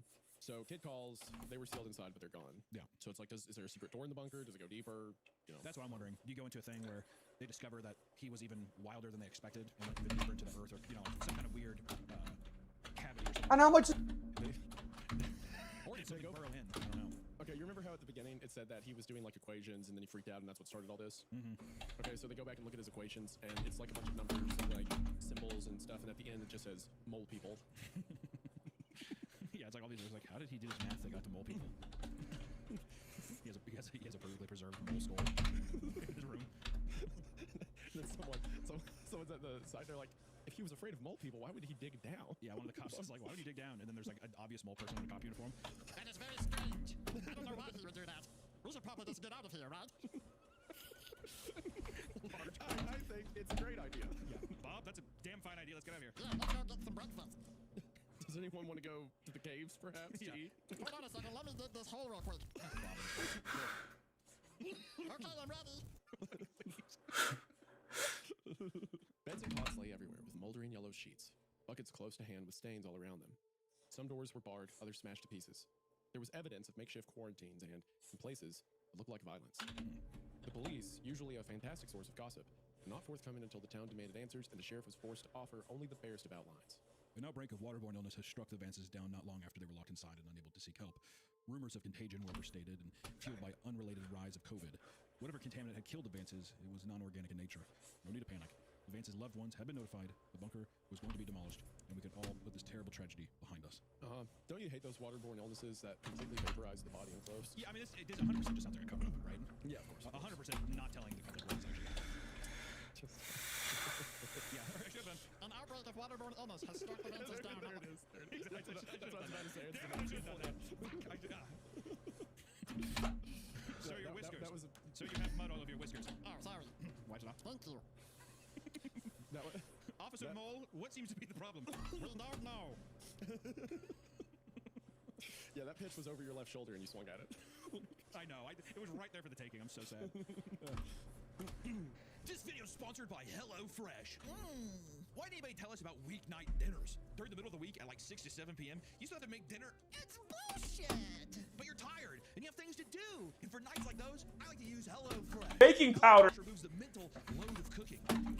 With pre-portioned ingredients step by And how much is... You'll be ready to eat in just 30 minutes. And HelloFresh has 100 recipes each week, allowing you to always find something tasty. HelloFresh stays true to their name with substantially sourced seafood, antibiotic-free chicken, and seasonal produce. Plus, you can get steak and seafood at no extra cost. This past week, after working late, I tried the Cantina-style steak quesadillas, and it was the perfect thing I needed to have a filling, no-stress meal, and get back to my work. Get your nights back with HelloFresh. Go to HelloFresh.com/Creepcast10FM to get 10 free meals, plus a free Zoillic knife, $149.99 value on your third box. Offer valid while supplies last. Free meal supply discount on the first box. Use right code. And how much is this? HelloFresh are sponsoring this episode. Now, hey, let's get back to reading this creepy story. This episode is sponsored by Brunt Workwear. Brunt work boots are some of the most comfortable work boots you'll ever wear, using comfort and durability in a single shoe. There's no painful break-in period, and they have options for every type of work. Waterproof, soft toe, safety toe, lace up, pull on, you name it, they got it. Stripper heels. Do they have stripper boots? Let's see. Right away, you can feel the comfort of the boot out of the box, and they're supportive enough to get you through your long work days. It's amazing how much flexibility you can get from boots. I got the Omen boots from Brunt, and I'm very satisfied with my choice. Brunt was tired of the workwear brands out there cutting corners. You work too hard to get stuck in uncomfortable boots that don't hold up. So they built something better. Boots that are insanely comfortable and built for any job site. And how much? For a limited time, our listeners get 10% off Brunt when you use code CREEPCAST at checkout. Just head to bruntworkwear.com. What the fuck? You're good to go. And after you order, we'll flash you what you heard about Brunt. Have a bag? Thank you, Brunt, for sponsoring What? this episode. Now back to the episode. Of course, we still have questions. 1,000 of them. Had radios, computers, smartphones too. They were survivalists, not Amish. Where were they? I like the implication of the Amish when it called for Also, yeah, well, I think it's true that the Amish don't have cell phones, but What the fuck? I'm pretty sure the Amish do have like a They do, Verizon plan. So it's different to different groups depending on where you're at. But a lot of Amish people I know are like, they'll say that it's okay to use technology for work or stuff like that. Like they'll drive vehicles for work and stuff like that. It's leisure, typically, that they stay away from. So they'll call you in an emergency or like if they need something. It's not like, well, I guess it's time to die here, Jedediah. Yeah, Jebediah, grab the message dial and send this to the hospital quick. It's like, no, they can both make a fucking call, dude. Verizon? T-Mobile? What are these evil spirits? What are these demons in your magic box? Yeah, I don't want any temptation from you devils. Away with you! That vacuum I mentioned earlier is like shoved up on the door now, and I think it's because the Amish are upset. This is the Amish vacuuming your house. Good to see you, dirty boy. Yeah, I open the door and they're just dressed like pilgrims. How long can someone vacuum directly outside the door? I've heard it for like 25 minutes. 25 uninterrupted fucking minutes. It's just been a person fucking vacuuming the 6 foot. Go out there, tell him it's clean. You got it. You got it. It's like, it's a hallway too that's like 18 inches wide. How long is the it's a 780-foot hallway, so it takes a while to echo. Oh yeah, I forgot to tell you since you haven't visited yet. So I bought the house from House of Leaves. It's actually a non-Euclidean hallway that has an unmappable entrance. So I forgot to tell you, I bought the Winchester Mansion, and they're vacuuming the stairs that lead to nowhere right now. So. Technically, the house is the hallway. So. Yeah, we are the hallway. We've become the hallway. Yeah. Yeah, okay, I think they left for now. It's like a shark. It keeps circling back. Yeah, I know. I bet you she's right. Whoever's vacuuming, they're like right by the door. What in the heck? Or as soon as you're talking, turn it back on. What's also funny about this is I'm doing the YouTuber thing where I'm really unappreciative of people that are helping me take care of my house. Listen, it's you can have all the appreciation in the world. What could possibly be near your door that they have not gotten? What could have happened? I don't know. It's just hardwood. It's not that complex. It's hardwood. It's a rug. They're not even vacuuming carpeted There's floors. not even there's not even a rug there. Oh my god! Get a broom!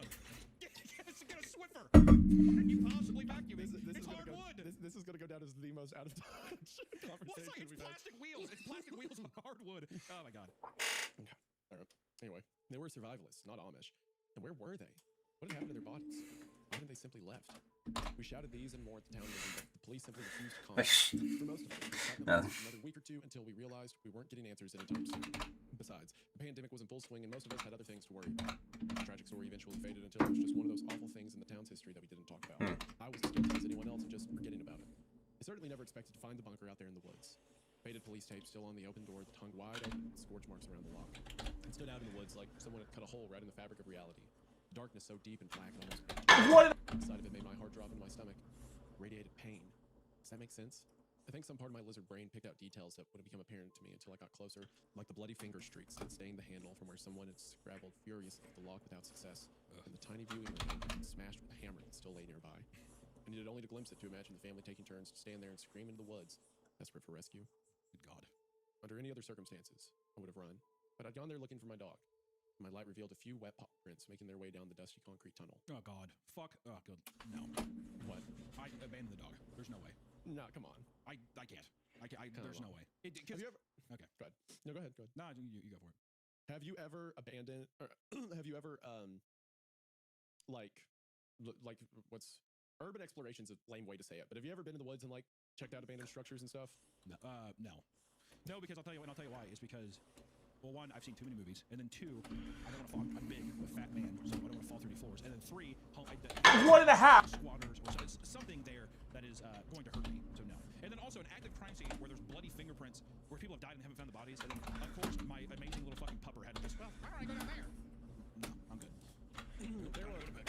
So I've told the story on here about like checking out the abandoned penitentiary, I think, and stuff like that. But I love walking through abandoned buildings and stuff like that. This is weirdly reminiscent of there's some game I played where you're a man in the woods and there's an old bunker and your dog goes into it. What? That's a game? That has to be influenced by the story, though, right? It was the Blair Witch video game. Interesting. This came out a while back, and it was set in the universe of the Blair Witch, and you played as a guy who I think was a veteran who was coming home because there was a missing person out in the woods. So him and his dog went out there to look for it, and most of the game is you walking through the woods as like the Blair Witch gives you visions, and the dog is like your only companion out there. And there's one segment where he starts to hallucinate memories of like Afghanistan overlaid, so it's like these barracks in the middle of the woods, and the dog goes down into them and you follow. That's right, that's what it was. The game actually went kind of hard. I don't know what the public reaction was to, but there's a segment at the end of the game where the dog's injured, and you walk with the dog for a long time, and the message starts showing up saying leave him. So you think the only way you can get out is to lay the dog down and like leave him in the woods. But I think I did something different or went backwards or something, and it fixed it so you can't get out with the dog. But I remember like walking around for a while not knowing what to do, and then seeing the message leave him, and like my stomach dropped, like I can't leave the dog. But Hunter would. Oh, I would look at that pixelated dog and I would immediately turn around. I throw a bone down into the dark alley and I just go the opposite direction immediately. Without a hesitation. That's good, buddy. My light revealed a few wet paw prints making their way down a dusty concrete tunnel. Half Bernese and half collie. Ripley's the sort of dog who trembles in my arms when a storm buffets the windows and needs his paws held when we brush him. I love him. I don't have much of a family or a wife or even many friends, but I have Ripley. I can no more have turned around and gone home to an empty apartment where I would have to sob my grief away than I could flap my arms and fly. He was my dog and I raised him since he was a baby. I wasn't going to leave him out in the woods. I went in after him. I didn't know what to Have a bat? What if your wife would have those toes? Yeah, so even the Ripley thing, it was made the dog very cute. Now he's bad. We're probably going to do it. If it was one of my dogs, if it was Tugboat, no way. That's selfish son of a bitch. I'd be like, you know what? Fucking live here, dude. What about Crawdad? Crawdad? Oh, I would go down for Crawdad. I'd go down for Crawdad and Ron. Yeah. Crawdad's down there like. Yeah, I would feel. All right. She's really afraid. Tugboat though, like that selfish son of a bitch. I'll be right back. I gotta get some. Just gonna get a small. I'll be getting a wee bit of a small snack. I'll be right back.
Hello.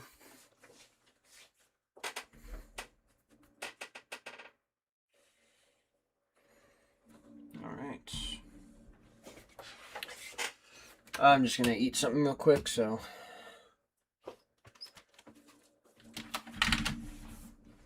Pardon my.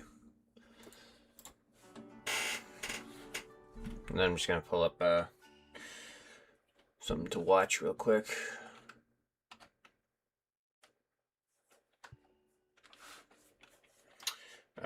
What was I gonna look up?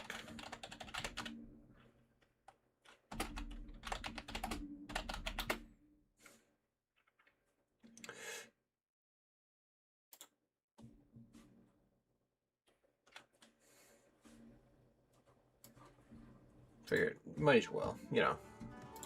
Watch party. Hello. Welcome back to 3 Scary Games. I'm glad you could join us. Can you hear it? Can you hear it calling you? It's coming closer and closer to you, and soon it will find you. When it finds you, it will take you to a very special place. And you'll never want to leave. Welcome to Siren Head. Ooh, a little laggy, but that's okay. I don't know if I was supposed to turn around and immediately go backwards. I don't know why. That's my first instinct for games, but I'm going backwards. Sorry if this game's running a little jittery. There were no quality options, and I looked for them. So as you may have noticed, there are Siren Head games that are coming out. I kind of called that one. I knew it was going to happen. And this one seems to be in the vein of the old...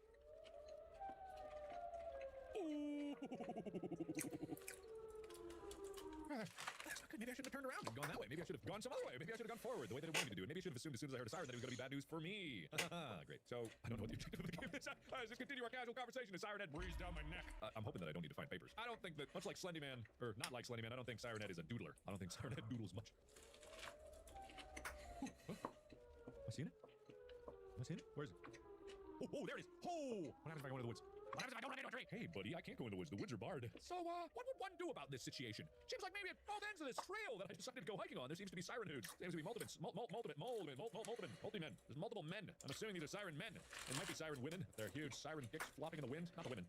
Maybe the women. So I'm gonna go back now, and I'm gonna guess that it's still gonna be there. I can't see a thing.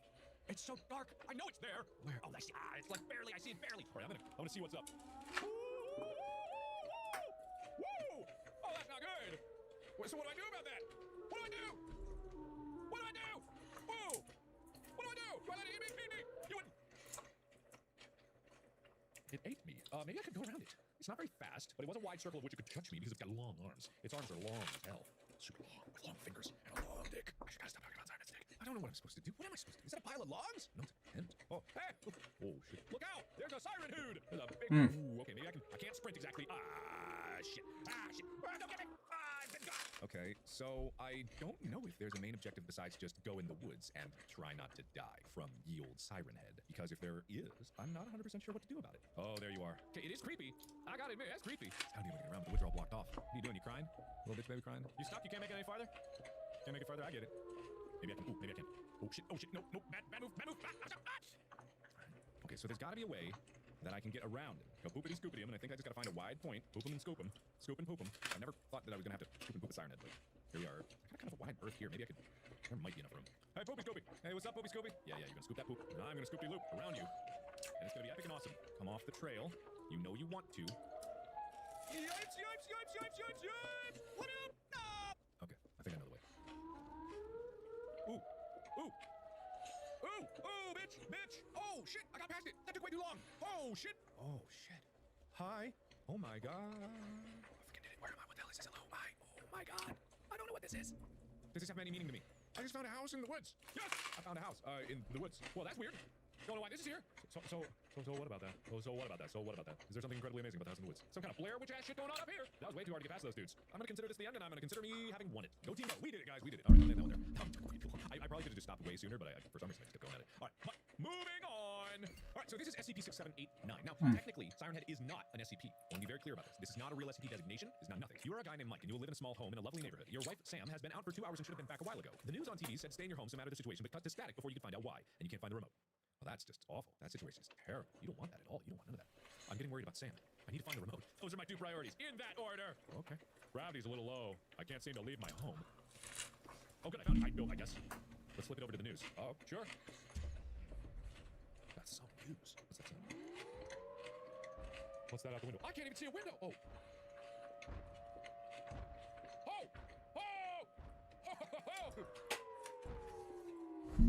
It's Sam? Oh. Sam. Oh. Hey! What the hell was that? I should check outside. Yeah, maybe I should. I can't even see when it's so dark. Oh, I have a flashlight now. Oh, beautiful stars. Where did the car go? Sam? What's in the sky? I don't know what's... What? I didn't see it coming! Mike's body was found on the sidewalk next to his home. His car had been flattened to only 2 inches in height, and his wife, Sam, redacted, is believed to be in the car. The ongoing investigation is determined what can cause their deaths, with the additional sighting of very large and distorted figure roaming the neighborhood. A siren head short film is in the playing phase. Is this part of the report? Oh, that's it? Fascinating. But only fascinating because what the hell is that? Okay, alright, moving on. I guess that hardly counted as one. No, hardly counted. Alright, so this next game, probably the most terrifying of all Siren Head games. The Siren Head Dating Sim. What's my name? My name is Mark. Yes, we're doing this, everybody. We are doing this. You are a part of this. We are doing this together. We are all in this together. I decided to start my day with a walk in the woods. Wow. Alexian, put on like some cliche dating sim music going on here. Real plunky, real, you know the type. You love yourself a, dating sim game. I know you. Come on, you love them. You love them. Too much. I just realized But I don't judge. It's George's hair looks a lot like Lixian's hair, and I did not know that. okay, alright, you go enjoy. Put in the music. Alright, cool. Thank you. People use it often, but lately I haven't seen anyone around. Is it because of the bee? What? A siren sound? It's rare to get a tornado around here. Suddenly, out of nowhere. Whoa! Ah, you fall to the ground. Siren Head! This is it! This is how I die! Let's see. I just wanted ice cream! Siren Head stops. Stares at you. Siren Head lifts you up and gives you a nice overview of the forest. Wow, this view is beautiful. You and Siren Head walk off to an ice cream store. Oh, do you want some ice cream too, Siren Head? Woo! You assume he's saying yes. I would very much like some ice cream, Mark. Okay, let's order some. The ice cream man looks at both of you with a terrified look. What flavor would you like to get? I like me a good old chocolate. Chocolate, please. Siren Head slowly turns his head towards you. Uh-oh. You don't know what he's saying. Or you think it's somewhere along the lines of, what the fuck? You know I'm allergic to chocolate. You effed up. Oh, your head explodes and you die. And then Siren Head dies from a chocolate allergy. Never happened, you monster. Wow. All right, quick save. I forgot about quick save. All right. God damn it. The second Siren Head just your head is... Right, no, get in there. Just 5 points, Siren Head, you missed. Oh, there's your head explodes and dies. Oh, perfect. I can get these. It's perfect. I got this. So I get two. Vanilla, please. Siren Head slowly turns. What's wrong with vanilla? You don't know what he's saying, but you assume it's... I can't believe you're such a basic bitch. Well, I wanted chocolate. You fucked up. Your head explodes and you die. All right, strawberry. Strawberry, please. You have no idea. Somewhere along the lines of I would like strawberry too, please. Siren Head puts his ice cream into his mouth. Ah, look at that! Yeah, I have no idea, but you think it's somewhere along the lines of please tell me what's there. Oh, wow, on the first date. No thanks, I don't really want to. Oh, man, I really wanted to just you all time to die. Guess I'm dead. Sure, I'll tell you. Well, I had a really happy childhood, except for one thing. I was incredibly poor. Couldn't have anything. When I was young, my dog ran away and never came back. I miss him. Siren Head stays quiet for a second. No. Oh, good God. Sparky, you sound just like him. Wait a minute. Does that mean you killed my dog, you bastard? Mission abort, the bitch found out. You just had to bring up your missing dog, didn't you? That's adorable. Nobody had ever so thoughtful. Anyway. Oh. Can't believe I just one like that. Anyway, that was just because I need to eat something. Be right back.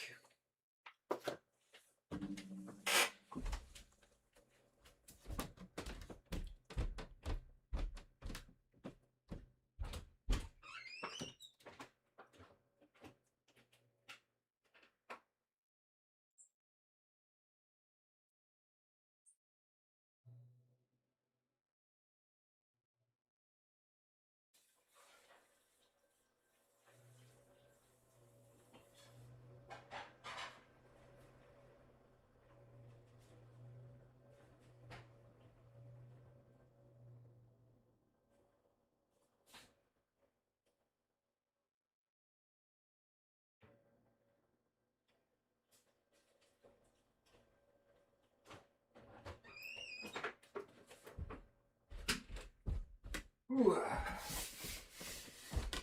Hello. Alright.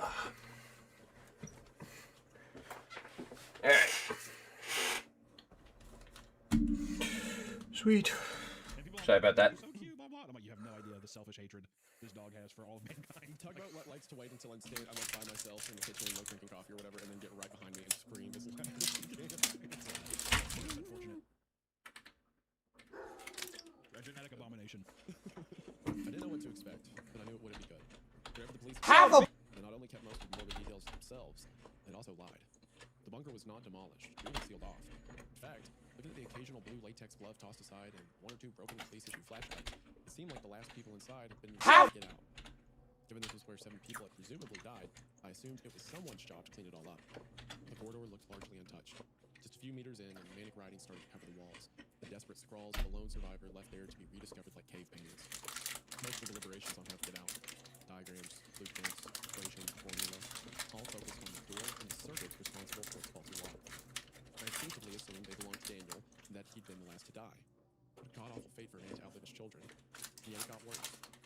Slowly, the writing changed from equations and plans to a desperate scrawl. The same few phrases repeated over and over. 5 doors, 5. Not 6. 6. Did it make it? Did it make it? 6 doors, 6. God, dude. God. Also, I just want to say, I was already spooked by the idea of like flashlights. I'm telling you. Have a The idea too that's like the police are like, oh yeah, no, things like basically broken. You shouldn't have to go there. It's like they probably went up there, installed something, and just left it completely untouched. Like fuck that, we're not going back. No. Also the cave painting aspect thing too, it's insane. And watching like a person slowly mentally go insane is ugh. 5 versus 6. Did I tell you about my house? What happened? No. So the house we got previously, a guy lived here with his wife since like they got married back in the 70s or whatever, and then she died early 2000s, and then he didn't die till like 2020. So for 18 years, he was living in the house by himself. So in the basement, he just started writing messages to himself, and some of them are like notes like need to take out the trash, need to talk to so and so about an engine part, blah blah blah. But as time goes on, they start to get more like remember to look at the dog today, or like remember to blah blah blah, all this stuff, and then have a bag. Take notes about things that made him happy. Like he wrote like flowers bloom today and wrote the date and stuff like that. And above all of them, above like all the writing, he wrote on the wall sometime in 2014, baby owls flew.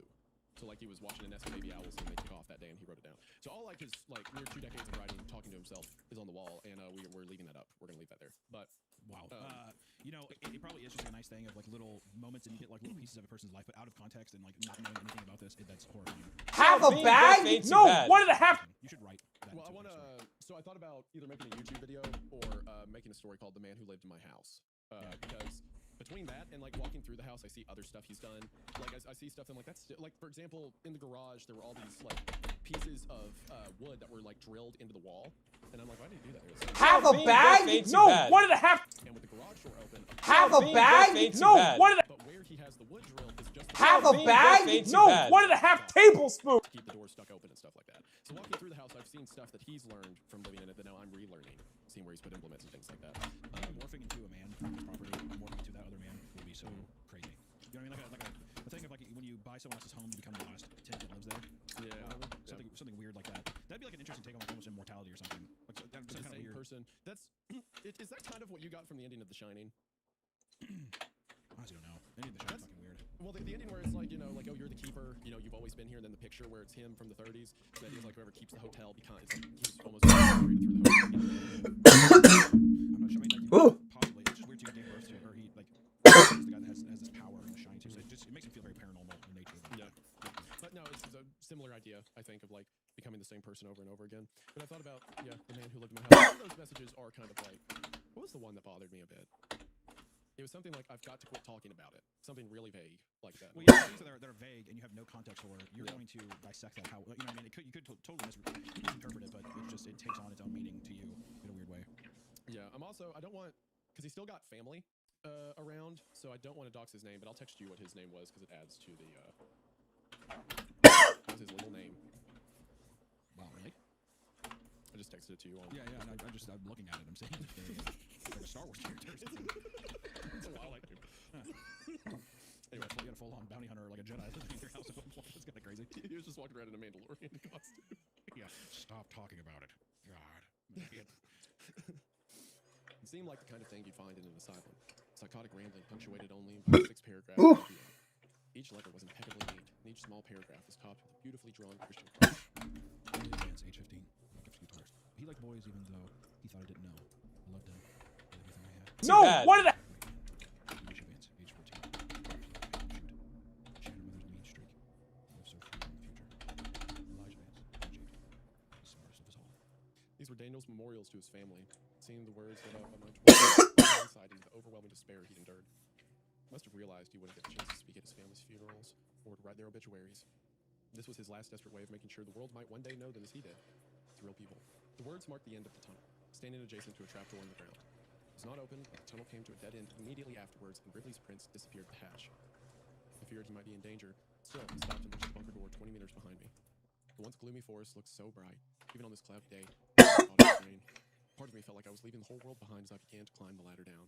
I entered a large circular living space that was packed with furniture and little nooks and crannies. The walls were covered with folding beds and tables, and every inch was multifunctional. A dining space could become a sitting space, which in turn might be where someone slept or even exercised. It all depended on what particular bit of furniture you unfolded or unclipped or unfurled. 7 people in close quarters, nowhere near that. Woo. Sorry, I'm smashing it in my own face. The most studio apartments. And there were a few corridors that led deeper into the earth, telling me that there had unseen depths. I looked for some sign of my dog and soon found his trail. This far from the rainy cops, Ripley's prints were starting to fade. After barely Oh, I think we got another follower. Let me double check my emails. I wanted to follow, but stopped myself from rushing onwards. It was unlikely. Because it doesn't really pop up in my notifications for some reason. Quickly spotted a dinner table. If I needed proof the police had not bothered with the cleanup, this was it. The plates were still out.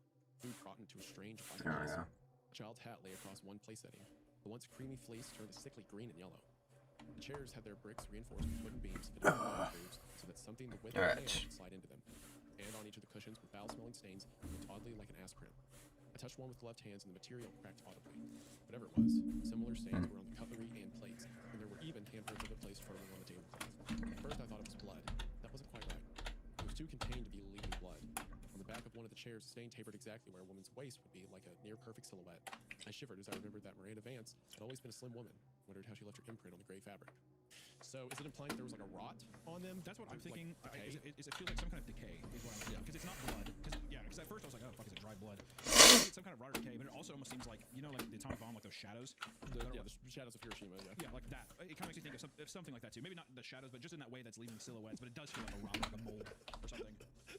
We're at the dinner table, and the little 8-year-old's, "Mommy, look what I made!" And just opens the capsule of uranium-238. Wait, where'd you get that? Look, Mom, the power of God! To say though, I mean, I'm probably. It almost seems like a fungus or like a mold. Like, I'm thinking mold.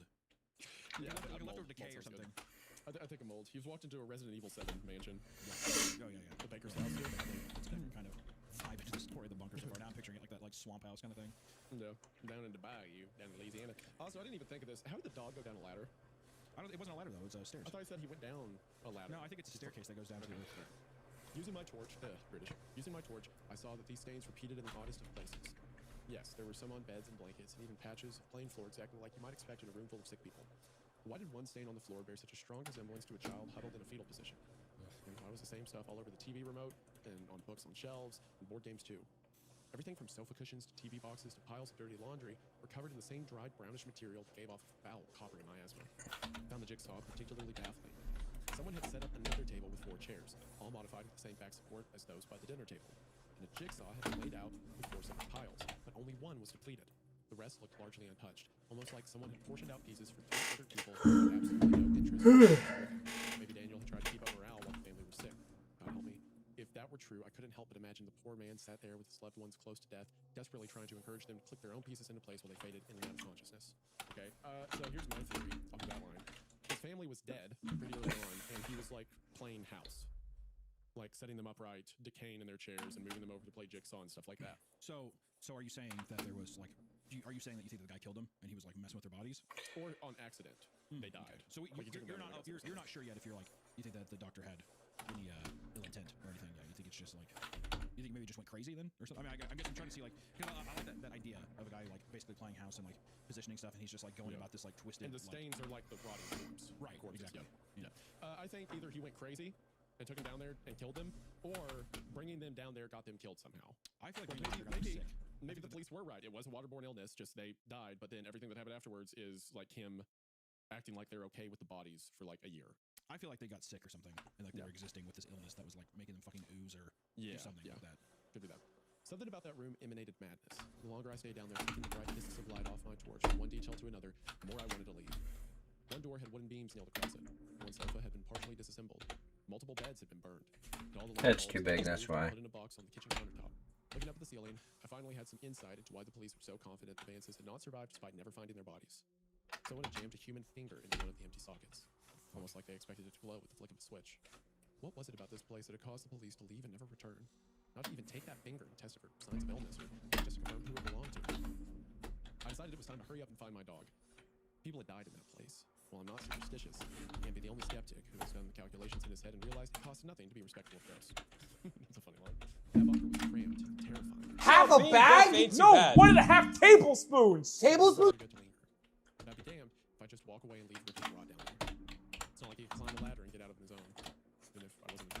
Tablespoons are not. Oh. So you were right. I thought it was a staircase, but no. Yeah, so it almost seems like if his paw prints are down there, then it kind of seems like something grabbed him and took him down. Mm-hmm. Here's an even worse idea. Here's an even more terrible idea.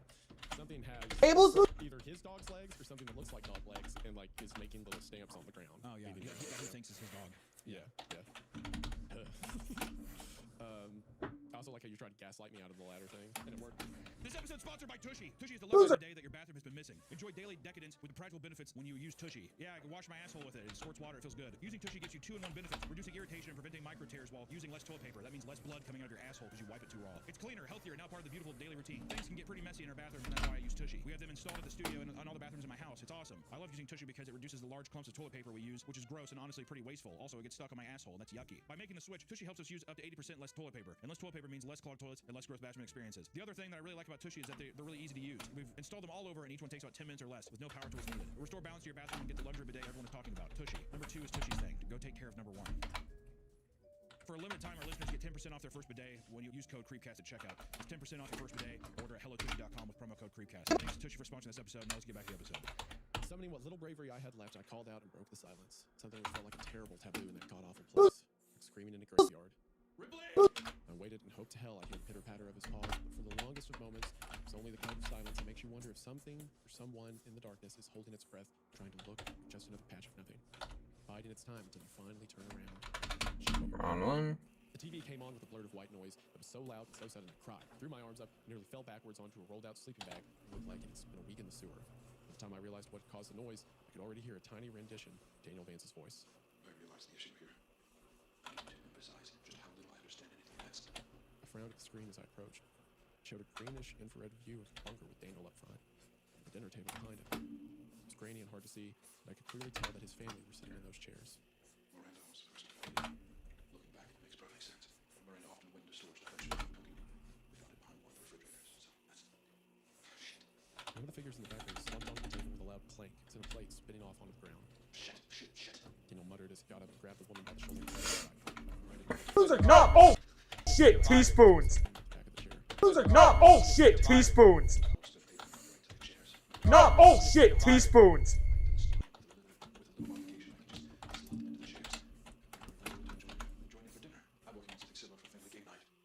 Great bear trap, dude.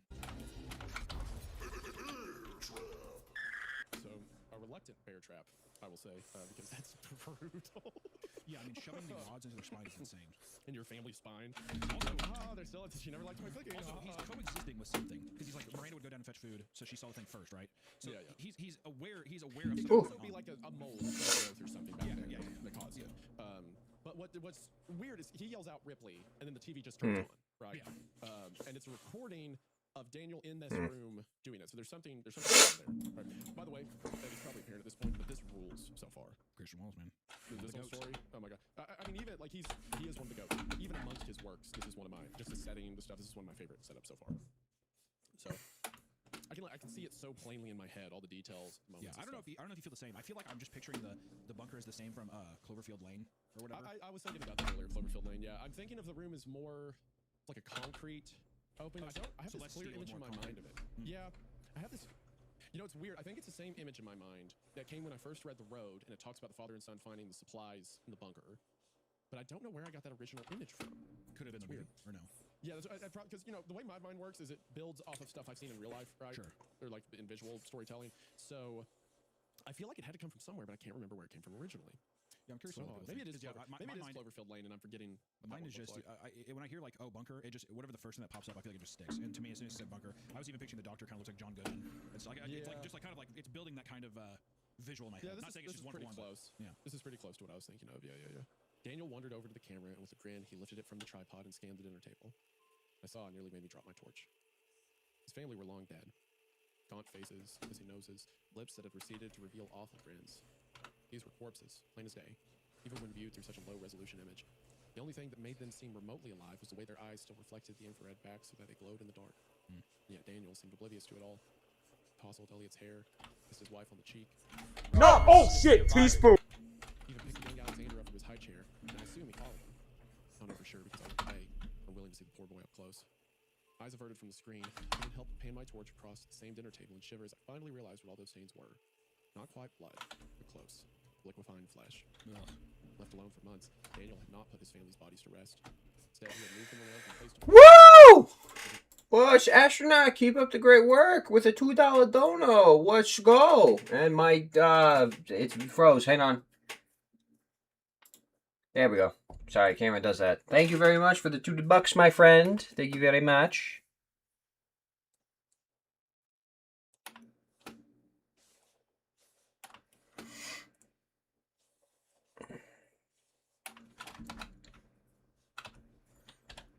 Stop.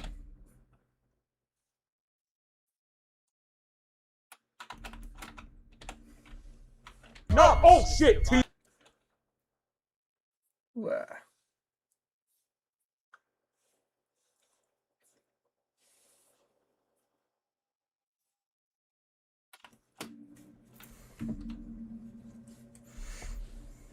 in life as if nothing had really changed. Looking at where those things had settled, I saw a clear pattern emerge. He had put them to bed. He had set them dinner. Probably to watch TV or bathe in their favorite books. All right. Raven sat there as lifeless husks while Daniel waited for them to complete a jigsaw. The idea horrified me to my core. Back to work. It's obviously not part of the original designs. No room on the other side. None of the blueprints. Ellie didn't believe me. Why wouldn't he? And why would he? I've made every inch of this place, but I had not installed that door in the storage on the bottom level. I checked the cameras and some of the photos I took during the build, and the walls is just blank. But the door is there now. It must lead somewhere. I don't know when or why it opens, but it does. And the next time I'll be ready, because I have to know what's on the other side. And why it did this to us. A room down here. Often all asleep at once. Anything could have slit our throats and been done with it. But it's time. I have to know why. I took our radios and computers and phones, one by one. None of us noticed the entire response to me.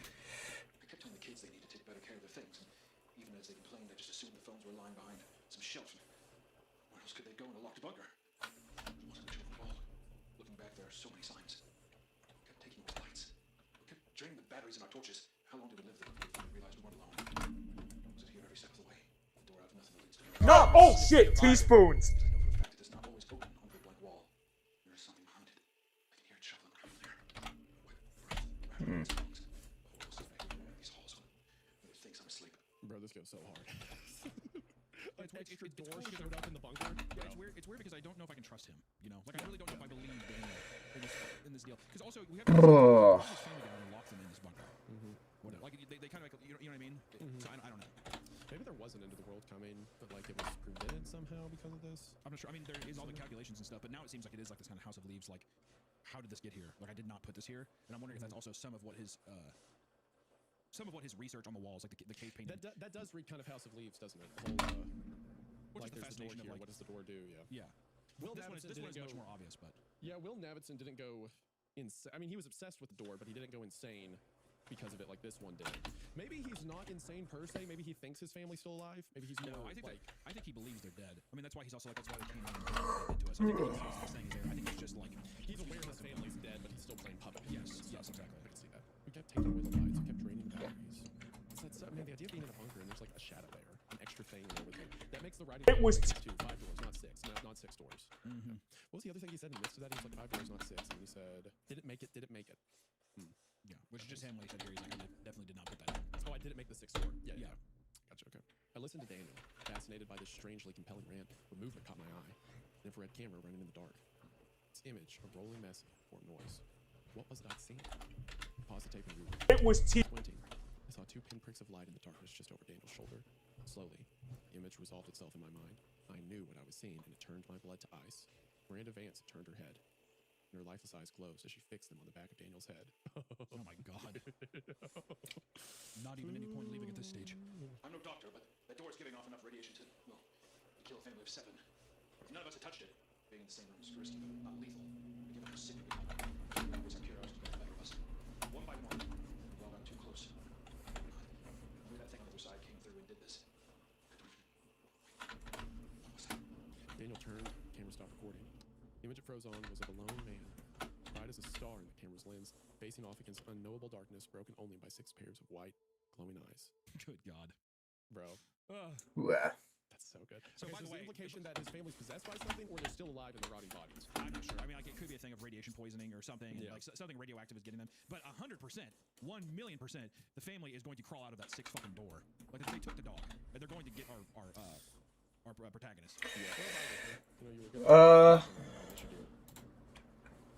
Give me a huge, sorry, Gmurcher. I'm trying to figure out how to pronounce it. At work right now, but I hope you're doing good. I hope all is well, my guy. Yes, indeed, things have been going really, really well. I hope you have a good rest of your day too. But yeah, thanks for stopping by. So I just got stretch.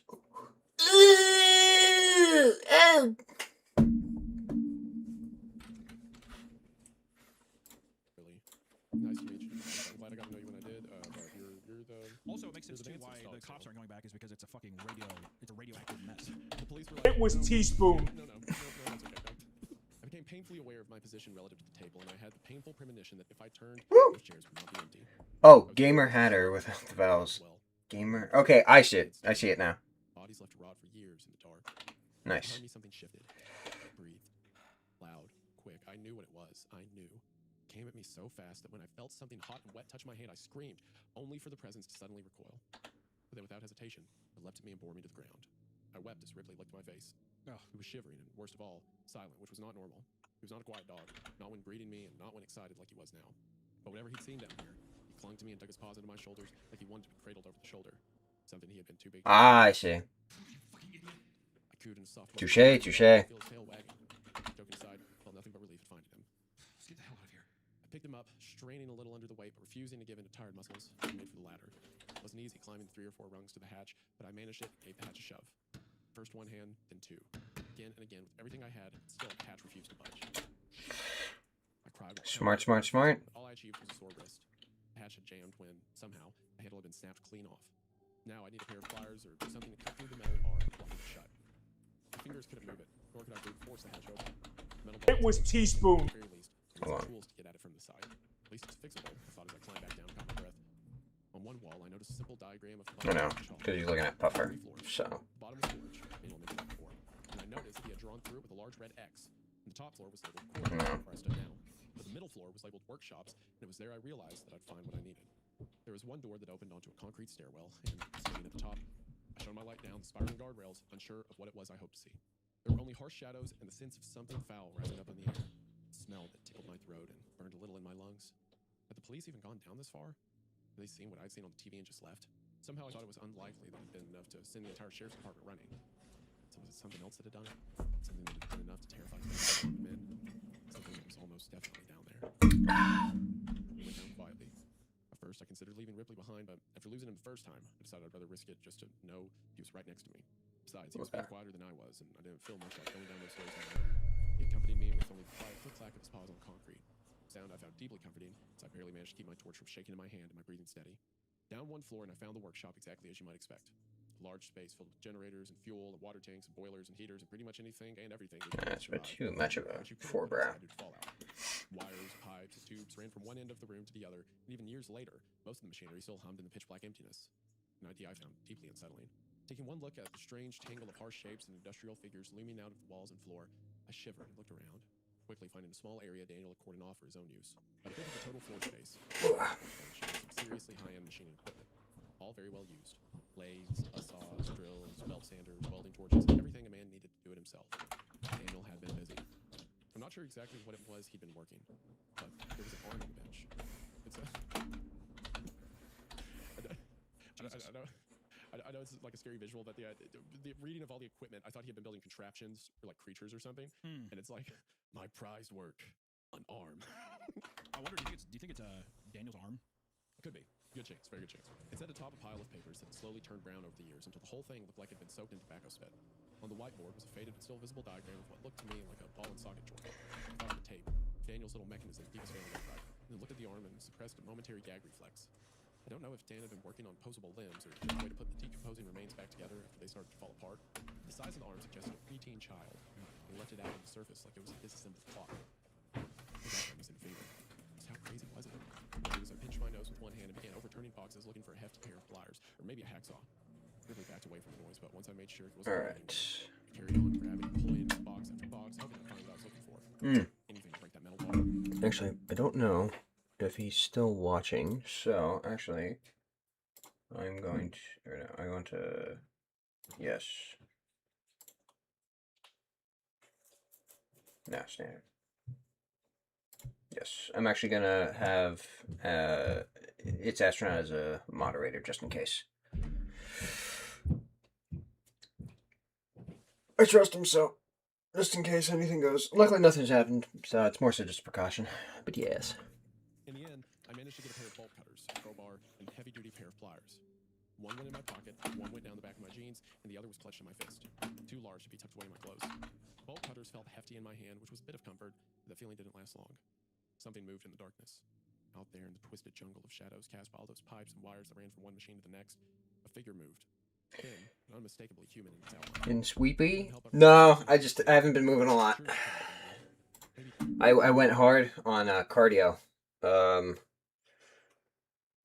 Went hard on cardio last night. Well, not last. Oh yeah, last night. So I did about 4.5 miles for about an hour on the elliptical. So I was really like trying to get my heart rate up. Managed to get to like 160. So yeah. So I appreciate the promotion. I mean, yeah. I mean, it's like I'm not.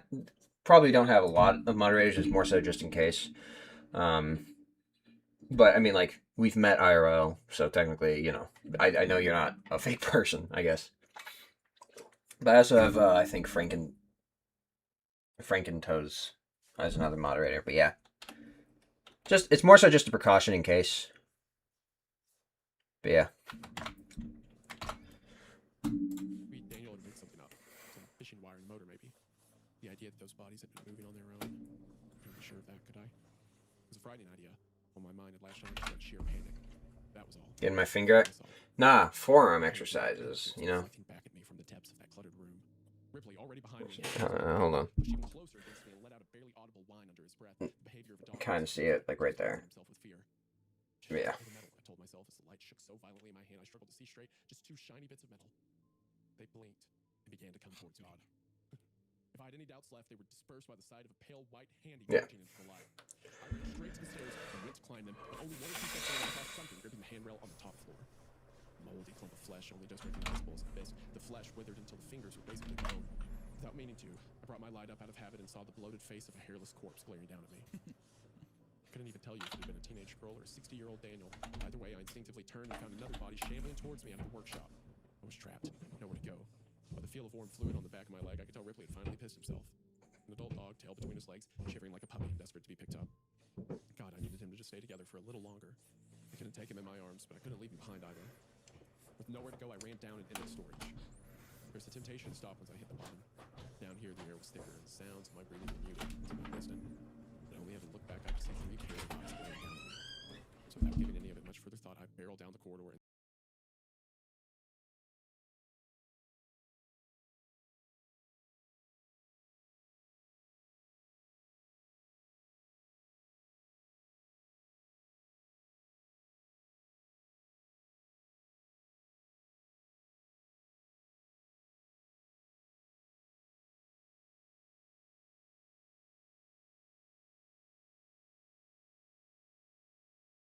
So, should I put that? Alright. opening it, I saw what looked like your standard storage room. Only most of the shelves had been overturned and the food left to rot on the floor. 1 or 2 shelving units were still upright though, and their shelves were covered in tall opaque boxes that made them a fantastic hiding spot. That I decided. Yes. I mean, technically. I was already inside when I realized. So I think based on the way the anatomy works, technically you don't have finger muscles. It's more so your forearm muscles come across to your hand and across it. And then in order to avoid getting like carpal tunnel, which is like right around here, yeah, so carpal tunnel is what happens when the cartilage starts to essentially deteriorate, and so it's not because your bones don't grind against bones, and so overusing it can really lead to it. So I'm trying to draw with my shoulder a lot more since the shoulder is a lot more tough.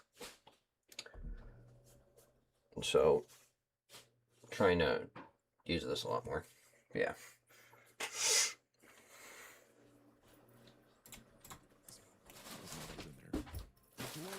Almost looked normal. Like I said, what a menacing sentence. I hate that uncanny. Oh man, gosh. This is excellent. This story is excellent. 'Cause it's, Which is also why I bought a bigger tablet, so I can use my shoulder a lot more effectively. Because before, my tablet was, like, smaller, so it was a lot more... It's all very well done. This is an excellent story. I could see why Daniel must have been confused by it, because it looked a little bit like all the other doors down there. It was different, too. It was too tall and too wide. About 1.5 feet off the ground, and the metal rusted in its entirety like it had aged out of sync with everything else down there. All around the jam was a profusion of wet, soppy moss like the kind you find hanging off trees in a swamp. And every few seconds, the door would leak something strange and oily, the kind of thing you find in a parking lot on a rainy day. Of course, that wasn't too strange in itself, but the leak was horizontal, defying gravity, so that every few seconds, a large glob of the stuff would whip across the room and slap into the wall opposite, creating a puddle about the size of a man that defied all reason. Interesting, so it's like gravity's thrown down there. Remembering Daniel's words about radiation, I instinctively inched away from this puddle and the door on the opposite wall, backing myself into the darkest, quietest corner I could, while I pulled Ripley behind me and hoped to hell he wouldn't give me away. Once I was in there, I turned off my light and waited. It must have taken longer than I thought to hide in the spot, because it was barely 2 seconds later when a few figures entered the room. It was pitch dark after I turned off my torch, but they made enough noise to let me know that at least 2 of them had stumbled in after me. I stayed there, unable to see anything, not sure if they were heading straight for me or just getting ready to leave, forced to hold out and let luck decide my fate. When I finally heard something scrape against the wall barely 2 feet from where I stood, I gave up and switched my light on, desperate to know what was coming for me. The sound had been terribly misleading. Daniel Vance was no more than 6 inches from my face. He hissed from a toothless and cracked mouth, a living corpse just like the others. Somehow a flash of intelligence remained in those wide, terrified eyes. And then I heard it, the creaking of a door.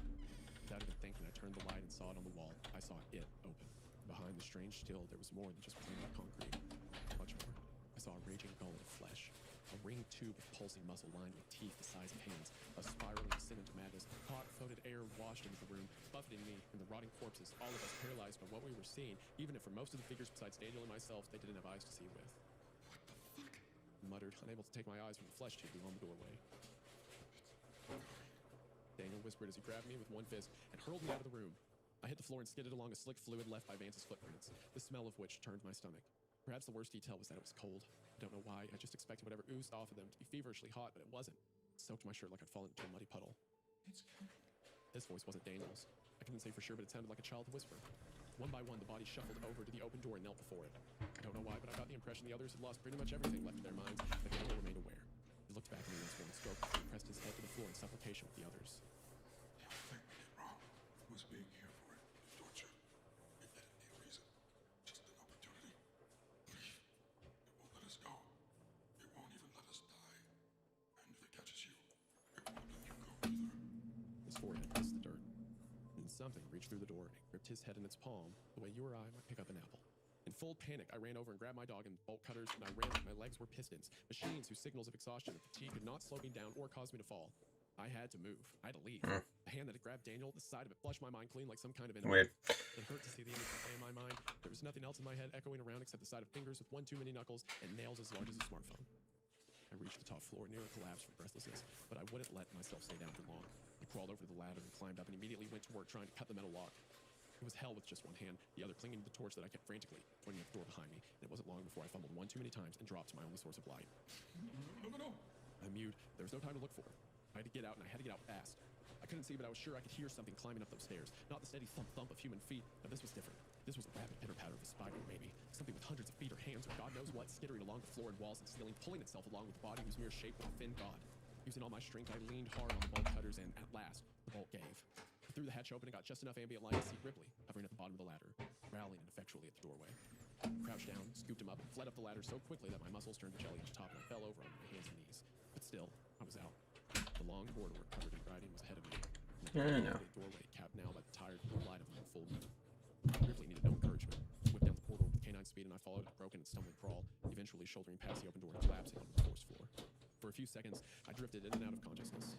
But when I looked up and saw the canopy overhead moving, I just backlit by for a minute. I snapped awake and glared down at something gripping my ankle. Oh shit. The hand reached out of the dark and seized me, slowly dragging me back into the earth below. Whatever it was, most of its body lurked out of sight in the shadows beyond the doorway. But the hand that crushed my leg was the size of my torso, and an arm that looked like it belonged to a mole rat. God damn it. Officer Mole? Yes. I told you not to enter my home at night. Alright, now that's my bear trap. That's a bear trap. I've hit 2 heavy ones this episode. Actually, wait, hold on. Let me reread that.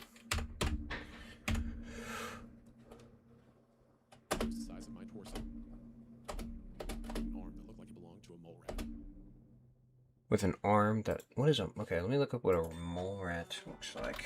Mole rat.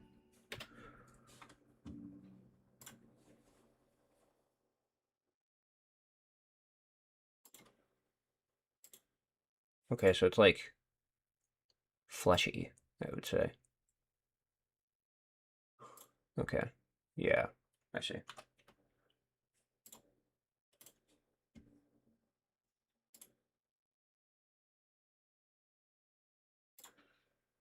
Okay. God damn it. Officer Mole? Yes. I told you not to enter my home at night. All right, now that's my bear trap. That's a bear trap. I've hit 2 heavy ones this episode. That one was like a prophetic pull. Oh my gosh. Oh, I know it's implying like under dwellers and stuff like that, but just the fact that that brought up. Oh, his equation did in fact say mole people. I struck it with my own fist. I dug my nails in. I cried and kicked and screamed, but nothing could stop it. From behind the door, something like a face grinned and leered at me with joy. It was taking its time, sure enough, pulling me in so slowly that it gave my mind all the time in the world to appreciate the nightmare that awaited me. I think if, in that moment, he'd given me a gun, I would have shot myself because God help me. I couldn't escape the look in Daniel's eyes. How he knelt to worship this thing like a man who knew that hope or pride or joy or anything with even a hint of goodness to it was so far out of reach for him it might as well be a dream. How long was this thing going to keep them down there? How long did it intend to keep me? I wept like a child, feeling like my mind was slowly crackling as I tried everything to stop pulling me into the shadows. I kicked at the earth. I dug into it, using my hands, looking for a root or a pipe or anything to hold on to. Nothing. I did would slow it down. I was no more than a foot from the doorway when Ripley appeared. A dog with hoovers and plastic bags and doors that moved on their own. A dog who once got stared down by a particularly feisty rabbit who stopped mid-chase and turned around, baffling the predator on his tail. A dog you couldn't even watch scary movies around. And he lunged at the arm like he was a wolf. Hey! You know what? Like he'd always been one. Honorably. While he didn't quite break the skin, the pressure was enough to make the thing's grip weaken, and I slid my way down. Unable to stand, I knelt and grabbed the dog, pulled as hard as I could, and now that thing bled at last as the pressure of the jaws and the sliding teeth went into its flesh. Together, at last, Ripley and I were let go, as if rolling backwards on heels. There was no time waiting or looking, processing. I heaved the dog to my chest and crawled until I passed out, making it maybe half a kilometer away. Only when I could no longer see the door did I let myself fall to the ground face first, give up consciousness.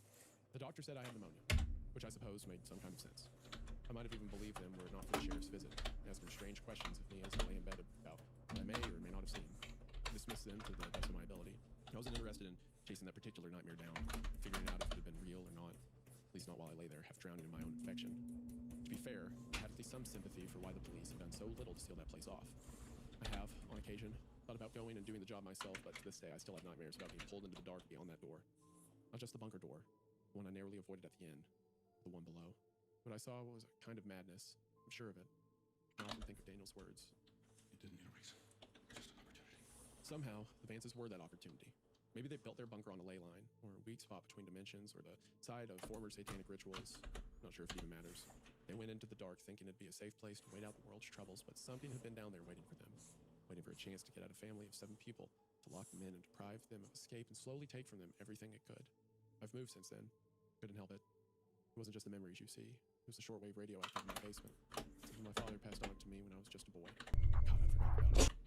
I woke up one day to the sound of a blaring white noise down in the dark. And buried in that sound was the faint whispering of a man. His voice barely recognizable. But unmistakable. Yes.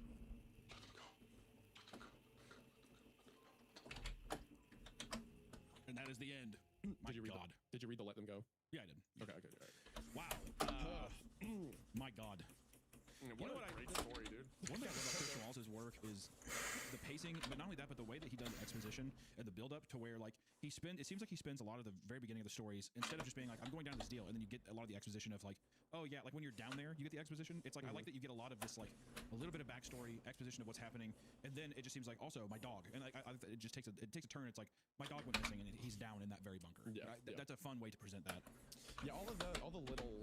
Sometimes story writers have trouble with their connectors. How it's like, I want the character to do this, and I want them to see this thing, and they need to go here, and it needs to be this, but it needs to be believable. And sometimes the things that will push the character to those different points doesn't work as well. But Christian Wallace doesn't have that problem, because it's like, okay, well, he loves this dog, he establishes how much he loves the dog, so he goes in the first layer.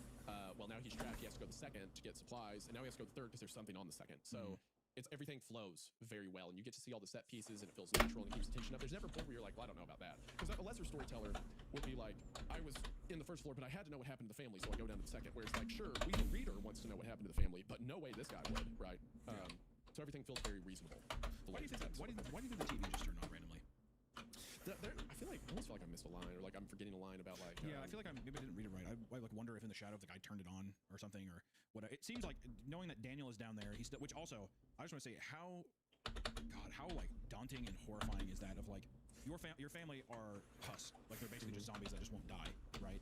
And you are rotting with them, and you're still conscious and you're still able to understand all of this shit. And I love that Daniel's character was not used as a vessel to like kill. He was used as a vessel to be like, get the fuck out of here, don't end up like us.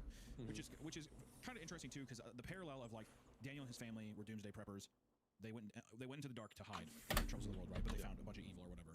It almost seems it's like a fun way for that character who did that to go out and just be like, don't live your life like this, and like basically like get out of here. Which I think still to me translates to something like don't live in fear and get out of this place. You know what I mean? What was the there was a picture of. What am I trying to think of? It was. Why am I stupid? I was about to say something, and then I hate it when that happens. Oh yeah, the door opened up, and it was like a throat, right? It was like this thing of twist. That reminded me of Diania House a lot. Diania House. I know that I say this probably every other fucking podcast, but Final Prayer or something where it's like an entity living in the hills, living in the ground or something. And there's but some arm or Amazing. something that comes out of it. Chapter It's 14. like keeping them in a purgatory. I like that thing that Daniel says. It didn't need a reason, just an opportunity. It's just something that causes, it's just death, misery, decay. Yeah, it's pure wickedness.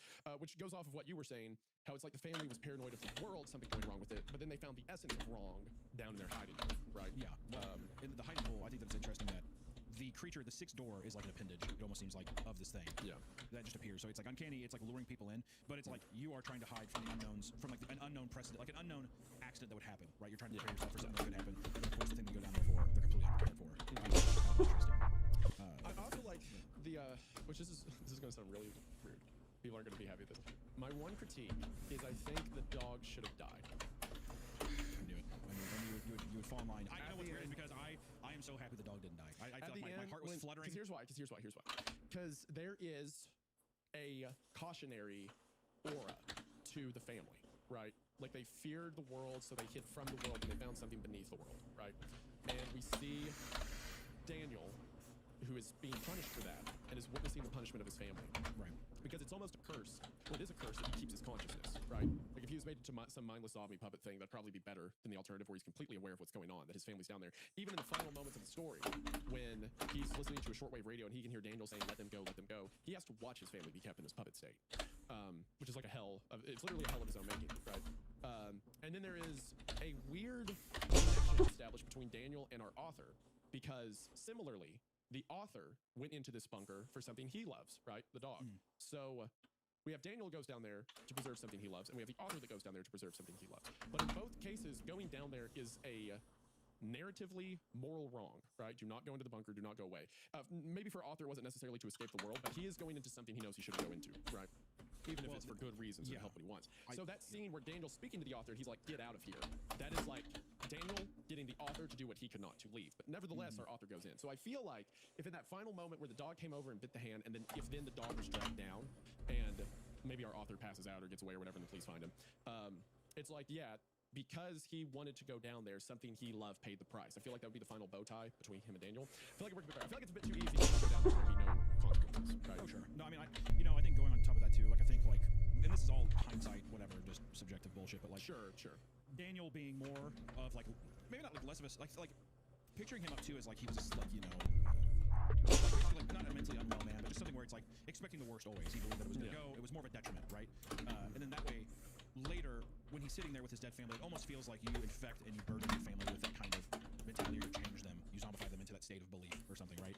The same way that with our protagonist, it would have been something funny if, or not funny, but it would have been something entertaining if he was a conspiratorial guy as well, except maybe like not Doomsday, he was just like, they're not telling us these things. It's another case that they're just covering up or whatever. Some type of conspiratorial thing to where he goes down into the bunker, which is similar to Daniel going down for his own reasons. And then he has to like have that kind of some kind of motive to where our protagonist could learn what Daniel could not. Like the yin and yang, I think, need to have the opposites right there. It would have probably felt a bit more satisfying or something, where it's just like, don't go digging for things that are going to get you in trouble or yada yada yada. Which I'm paraphrasing, and it probably sounds stupid, but I agree is what I'm saying with you. I think like it is a bit too convenient of like, I'm going down here. I do wish they had a bit more motive of being like, this is there's just something weird, or like these fucking cops are covering something up. Something that is more about like something larger than himself is putting others in risk, the same way that like a doomsday thing of like an atom bomb dropping or something and fending for yourself or helping your family. I feel like it's also a bit like the dog bites it and then it bleeds and it lets go. It's like, okay, so this is a creature that you can hurt and you can make bleed and stuff. I think it'd make more sense if the dog biting it was more of a sacrifice. Like It would the be dog was heavier. sacrificed. It would be heavier if the dog. It's not like the thing bleeds. The dog's just like, oh, okay, I'll take this instead. So it'd be like the dog sacrificing itself to save him, which it kind of does. Well, it puts its I life thought- on the line to bite him. I think that if you have the dog get like an ounce of courage, because it's kind of a funny character growth for the dog. Of like, dogs are a big wimp and then steps up. But if it does nothing, it's still like a noble gesture. I thought that what was going to happen is Daniel was going to pop up and like grab it or something. dog? Or, like, No, the monster. Oh, the monster, like he was going to bring it down with him. Yeah, something of just being like, this is my burden to carry, and he steals off. Yeah. Like that kind of thing. Like to me, that would have been also a fun way to like tie that together. Because I agree. Then it just feels like the thing it wasn't hurt or something. Because with these like big, I don't know, like monstrous deity kind of things, you almost want to see. Like to me, it's always effective when it's like man-made things cannot hurt this thing. Like a human being could do nothing to the source, which is also why it feels like, of course, he like bows to it, because also it might be like fucking with his family or something. And of course, Daniel's going to do whatever he can just to keep. Yeah, he can't do anything other than supplicate himself. There's no resistance. Yeah. I think I also want to clarify that my critiques of the story saying the dog should die, because I feel bad sometimes when we read a great story and I spend most of the time talking about critique. The reason that's all I have to talk about is because everything else about the story banged. The workshop segment, the house, the living room, it was excellent. It was such a good story. It's also just part of to me, that's part of the fun of reading a story. I mean, how many times have you seen a movie where you're talking about things and you're just like, it would have been cool if they would have done this. It's just the idea that Because I like it. Because I enjoy it. it's definitely not undermining or trying to undermine the work. It's just something of like, these are just like little subjective thoughts. Because also you can implement these things and make it sick. You know, like who knows? It's just fun to riff and all that kind of stuff. So definitely, with these things too. I will say this: I am a proponent in most media that the dog should probably die more often, because dogs are like an untouchable thing for people. Yeah, like, they're there's the that ultimate website, persona of like does the dog innocence, die? like a Yeah, baby. because they're the ultimate persona of innocence. But if the point of your story is that the personification of innocence is being injured, then you have to kill the thing that is totally innocent, right? The best example of that, which I didn't even realize this happened until I tried to watch the movie with my wife, who hates it when dogs die in movies. In No Country for Old Men, like 3 dogs die, and it makes sense in that movie because the whole movie is about the laws of good guy, bad guy. You know, the sheriff riding in to clean up the town. That doesn't work here. Like things die even if they don't deserve it. So the dog works, and I feel like there's too many horror movies that can get through with like a message like that and it be effective, but they won't kill the dog because people are going to be uncomfortable about it, because people need to feel comfortable in a genre that the root word is horrific, and it drives me up a wall. Yeah, I mean, I see what you're coming from. I think it all just comes down to like, what is the point? It's kind of, I think it's the same thing of like having like sexual assault in a movie, or like child death. There's these things that are just kind of untouchable things that are just like you shouldn't include them. It's just really cruel, but I mean, I think that it just comes down to the intention. Like if you just randomly kill these things, you randomly do this stuff, it feels like a fetish, or it feels like you're fetishizing something. It's like more for the director. I know like a critique that my wife has with a lot of stuff that has like overly sexual assault type stuff is it feels like it's a fetish for the director, or it feels like it's for men or something, which I agree. But I do think that there's elements where it is like important, it is a horrific thing that can happen. But it's the same thing with like a dog death or something. Is it just like a cheap way to make you feel something? What purpose does it serve? Yeah. Well, I think honestly, I feel like modern movies are more liable to kill a kid than they would a dog. Oh, 100%. Yeah. And I feel like that's weird. I don't like that. No, well, you even see it in like social media posts too about people. Like you'll hear like it's something where it's like the Ruby Frankie thing where she like abused her children or whatever. That was big media attention, but like sometimes I still feel like you hear about like somebody like a dog abuser will be hung from the gallows before like a person, a child abuser their kids, like a YouTuber who hits their kids or something like that. Which is just and to clarify, they're both bad. They're both awful. Nothing is good, but it's just crazy that a human life. It's just that kind of thing. There's a weird disparity between like innocence of like the young and innocence of animals. Which they're both innocent, but it's weird that people are so uncomfortable by the death of an animal and not the death of a child a lot of times in horror movie senses. Which I don't know. There's probably some greater conversation we have with that. Yeah, I feel like the dog should die more. I feel like it shouldn't be gratuitous. Like anything should be gratuitous. But I feel like the purpose of your story is a loss of innocence, and you have to lose the innocence. You know. I think and I think that the only way I think I agree with you on that, because in this one I do like that the dog stepped up. Like just as like this short film went, because this was like a very punchy short story. I like that the dog made it out. It was a nice ending, even though like him coming there and all that stuff is his fault. I think that you have him get stripped of that if he went there for a selfish or like some kind of reason that is like plenty of signs warn that you shouldn't have been down there, which there was a couple here. But I do think like if he was a guy that was just like fuck this, I'm doing it anyways, they're hiding something, blah blah blah, and that loss has to stay with you forever. I think it feels much more deserved. Like this is like a punishment. This is something that like you could have avoided this if you just stepped out of your own way, if you weren't so selfish, that kind of stuff. But I don't know. People might totally agree with you too, and some people I know will get comments being like, it just seems gratuitous, there should never be a reason for it. But I think that's all the discussion, and that's the thing too. It's all subjective. Like it's just your opinion and what you think and all that kind of stuff. So I'll say a couple words. Like I remember with the dog dying thing, I was writing a story one time. Hey man, what's up? Hey man. So I can't do that.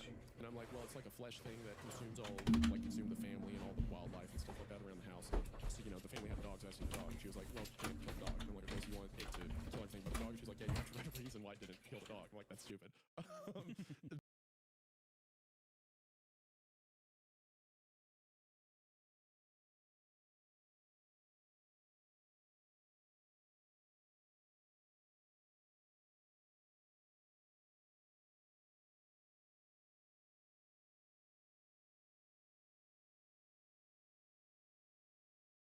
But also, Anyway, yes. comments of the post, and someone raised an interesting point. They're like, perhaps Daniel did find a way to survive the apocalypse that's about to come. Like his family has immortality now, but it's not the way he expected, which is an interesting thought. Like a monkey paw kind of thing. Yeah, like he did find an equation like, oh, if we build a bunker here, if we do this, we'll survive the coming apocalypse, and they will. It's just not in a good way. Also, I say all that stuff about the dog dying, and I'm like, who's this for? Why would they kill the dog? And then I read some of these comments, and there's that one that cracked me up. It was like, I was starting to do the same thing here until the paragraph got Ripley. I audibly went, well, I'd do that. I would do the exact same thing to save my doggo from being stuck somewhere. It's definitely gonna be. I mean, it's just it's pure innocence. There's multiple people asking what the last part about the radio meant, and if they could get some clarification about the radio. And it's like, okay, maybe you can't kill the dog. Maybe these people get way too fired up and kill the dog. People would, you know, people fucking they do. It's fucking. See, I'm not critiquing Christian Wallace for not killing the dog because like people get mad about it. I'm critiquing the audiences to be like, you gotta let the dog die. You gotta just be okay with some dog dying. Okay, I love dogs too, but I also love people. And when I read a horror story, they gotta go. It's just part of it. They both gotta go. Nobody bats an eye when a guy gets his fucking head blown off. Do you know how many horrific mutilations of men I've seen in movies? And believe it or not, all of my guy friends, men. So, you know, maybe I don't want that to happen to him. Don't want that to happen to dogs. Show me it in a movie. So, I'm glad though. Christian Wallace, 3 for 3, man. I think we've covered more than 3 of his. Have we? I am positive we've covered more than 3 of his. Well, we have, then. I mean, he's a perfect hitter in my book right now. I think that there are links too, at least for reading. You know, I know, like a lot of people that listen to this podcast, they really want longer, big episodes, but like somebody that can like give a story in such a fucking lean, punchy, like it just doesn't have a lot of fat. It's just like right to the jugular. I think it's just extremely impressive, and it just makes for like a fun, casual reading. Like this is the great, which is also why I want to say, be sure to pick up if you are interested in more of like reading his stuff. Be sure to support his book. Well, like I said, we'll leave it in the description below. These are going to be like just such fun, like, you know, you're at work or before bed or all that kind of stuff. These just like real fun, easily digestible stories that I think leave a really fun mystery, or you know, they leave a nice thought loop in your head of just thinking about the story. Yeah, the guy is like, man, he punches with some stuff. He's all the time. Oh yeah, the one about the deer meat, the daddy eating deer meat. That was Christian Wallace. Yeah. Okay, so he's got 4. Yeah, I'm glad. You know what though? It's been a while. It's easily been like I feel like a year since we've done one of these things. Well, the deer meat one wasn't a year ago, but other than that, oh, sorry. Yeah. Whatever. But ignore everything I just said. Yeah, I don't know. I thought we were talking about another story, but yeah, good stuff. What can I say? Thanks for listening on audio platforms, guys. We appreciate you. Also, thank you to our patrons for supporting the channel and getting all the bonus episodes. We appreciate that as well. Until the next time, guys, be sure to check out Christian Wallace's website. We'll leave some links to his website or where you can find his book below. And just support the author. You know, if it wasn't for them, we wouldn't be reading the story. So until next time, guys, stay creeped. See you next one. Stay creeped, and look, just gotta kill the dog. You gotta kill the dog more, so get on that. Thank you.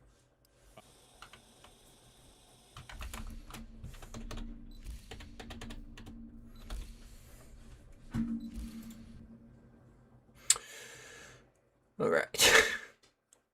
Let me see. What's another good episode?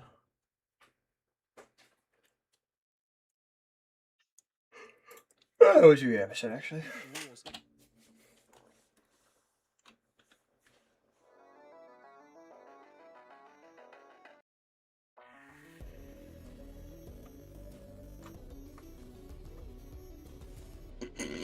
Welcome back to Creepcast. Today we are doing an author grab bag from user EAPATBP, aka Gabby, on r/NoSleep. She has the most popular story on r/NoSleep, and it finally is coming around. Also, the time limit. My sugar daddy asked me for weird favors. I love how that's the most upvoted story on all of NoSleep. Which makes sense. Yeah, but the titles here on her most popular stories are just fucking awesome. My sugar daddy asked me for weird favors. We're reading every month a parade which passed through my hometown, but we were never allowed to look at it. Hello? And then lastly, there's a man who follows me around and narrates my life, and he started to say some unsettling things. I love, and you know that I love, you know that I know that you know, that I love stories like this that have that nice nuts title.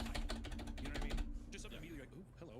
I'm window shopping already. I'm sneaking. My hands are pressed against the glass. And I'm like, what's in there? I'd love to read what you have. And also, like, you know, we gotta read this one. We read so many No Sleep stories, and if you go to No Sleep and sort by top and of all time, your number 1 is my sugar daddy asked for weird favors. Like, that sounds like a Hunter formula if I've ever heard one. Oh, baby. I love I love it. I love the idea too of because I feel like this could also just be a regular Reddit post. It would still be just as horrifying. So I'm really curious to see, like, does it slip into the paranormal? Does it slip into like all these like other kind of like non-normal convention, or is it just going to be a really sleazy man? Either or, it's going to be disgusting, and I love that. I'm excited. It's going to be brutal, whatever it is. I'm certainly excited for it too. So you can check out the author Excuse me, I just gotta go pee real quick.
I feel like there's an easier way to say this. I can't figure out. Epatabig, EAPATB.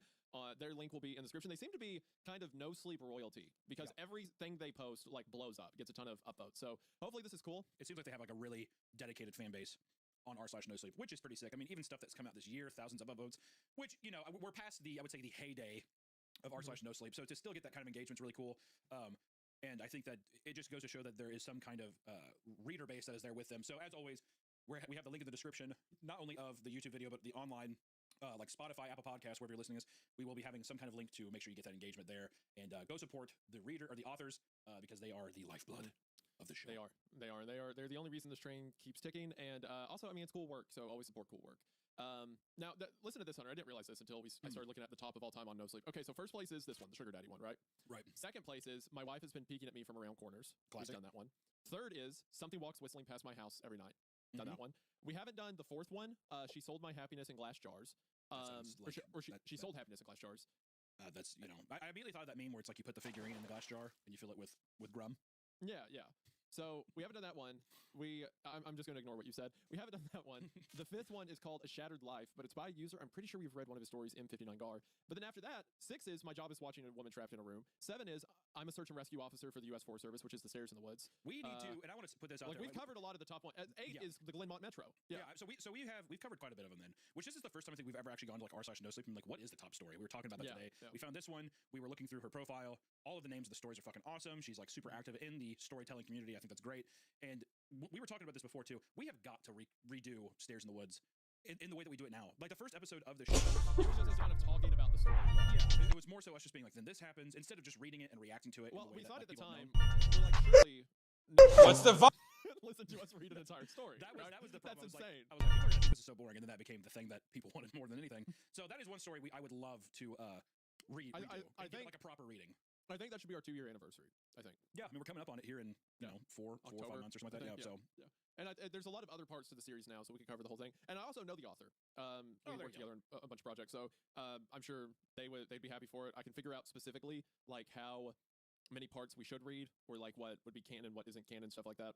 So I think that'd be a good 2-year anniversary. Yeah, I think so too. But as always, guys, be sure to check out EAPATBP on Reddit for all the new stories that she posts. Also, we will leave links in the stories to these specific stories, but feel free to just redirect and check out their whole catalog because they are very active, and it's pretty sick. I think that's awesome. But without further ado, why don't we start off with the top upvoted story on r/no sleep. My sugar daddy asked me for weird favors. Let's get into it. Be sure to continue to support us on Spotify, YouTube, all that. It means a lot. We are now we're like 10th place in the world or something like that on Spotify. We were 11th. We are almost 11th. top 10, ladies and gentlemen. So if you want to help that crusade and fucking help us keep pushing and get our goofy ass in the mix of the Joe Rogans, the Theo Vaughns. Oh, Hunter, we're 9 right now. We're 9. Why not number 1? We're close. We're ahead of Tucker Carlson. We're 2 spots behind Caller Daddy. We gotta see Caller Daddy. It was once talked to. Now it's evolving. Well, last year, do you remember we hit number 1 for a day last year on Spotify? Because we got notified about it during our rap. That we hit. There was no notification. No one told us anything, but we were number 1 in the world for a day, and no one said anything. We didn't find out till the end of the year. For a brief moment, and god damn it, you guys can help us get there again.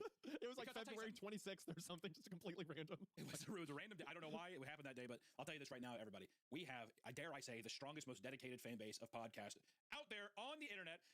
Shout it from the rooftops in the comment sections. The amount of interaction and love in the comments is fucking unbelievable, and that's why I love you all so much. Thank you for making the show a reality and a possibility, and for us to even be in the top 10 of podcasts. You can't even believe how giddy we are and how lucky we feel. So please know that it never goes unnoticed. We love you all. Appreciate you guys very much. Well, without further ado, let's go ahead and get into it. My sugar daddy asks me for weird favors. Me sugar daddy asks me for weird favors. I don't know how to feel about that accent. I don't like it either. Okay. His Tinder profile said he was 45, but he looked to be in his early 30s at most. Looking for a sugar baby. $700 weekly. No sex. Oh, that's so funny, Hunter. That's the same thing that I saw when you first messaged me. God, talk about an unbelievable deal. A sugar baby, $700 weekly, and no scrum, no grum, no scrum. How great is that? You would do it in a heartbeat. Oh my god! Oh god! Instantaneously, I'd be like, I'd even do a little grum, a little scrum, a little grum. I'd be your little barnacle in the bottom of your boat. Why not? Scrape me off, daddy.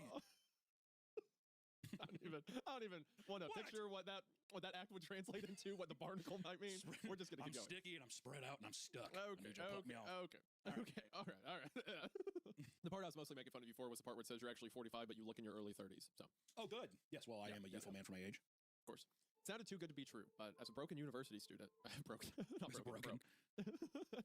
can't do it anymore. It sounded too good to be true, but as a broke university student, I was willing to take my chances. Swiped right, and Tinder let me know it was a match. His message came seconds later. Hey there, sweetheart.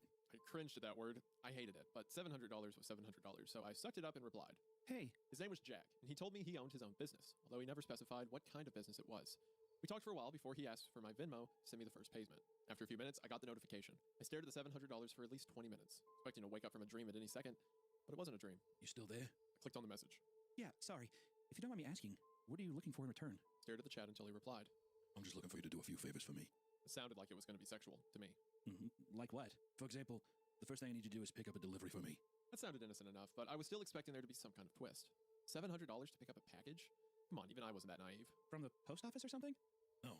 I'll send you the address, but I'd rather not do this through Tinder. You got Kik? Or can you give me a number? Kik? What is this, 2011? I decided to give him my number instead, and he texted me the address immediately, followed by the address to his house, where I would have to drop off the package. I'm not home right now, but there's a key on the bottom of the blue flower pot near the door.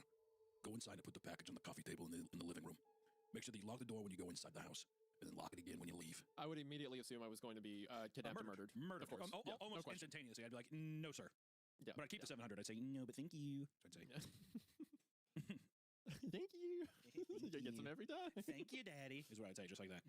I feel like this is how you approached women before. This just feels fitting. I called women Daddy. Thank you, Daddy. Yeah, well, that too as well. But mostly the like, here's $700.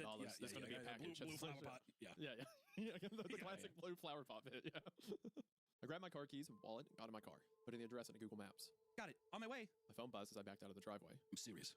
Lock the door both times, please. I thought that was a little excessive, but I promised him that I would. The house looked abandoned. It had a broken chain link fence around it, with a small door that was hanging on to dear life. So I got like a sore thumb, trying to buy houses that were a lot nicer than this one in comparison. You haven't jack shit. I looked up to see a man standing in the open doorway of the house. He took up almost the entire space, his head skimming the top of the door frame. He was huge, in height and muscles. His entire torso was covered in tattoos. Yeah, I guess. I replied, not moving from my spot on the sidewalk. Stay right there. I did. Actually, I don't think I would have moved if he had asked me to. Looked around and realized that there was no one else on the street. I was a 21-year-old woman alone in the street. I grabbed my car keys. A few minutes later, the man came back out carrying a cardboard box. It was about the size of a shoebox, but stained and damp on some of the corners. Can you open your car? I opened the trunk, not wanting that inside of my car seats, and he set it in. All right, there you go. Thanks. I walked around to the driver's side of the car and opened the door. Oh, and one more thing. I looked at him. Watch out. I didn't reply. I blasted my music as I drove to Jack's house, hoping it would drown out my anxiety. It didn't. I parked my car in the stone driveway and stayed inside the car, admiring the house. It was a huge house. Stone pillars on the front porch, and the greenest grass I'd ever seen in my life. I turned the car off and got out. Grabbed the package, walked to the front door, getting the key from where he said it would be. Opened the door and stepped in, closing it behind me. I thought about what he had said, about locking the door when I got inside. I thought that was a little overboard, but as I stared at the closed door, something made me reach out and lock it. I walked inside, my feet cushioned by the big room. What's the vibe? The house. The furniture was wooden and looked incredibly expensive.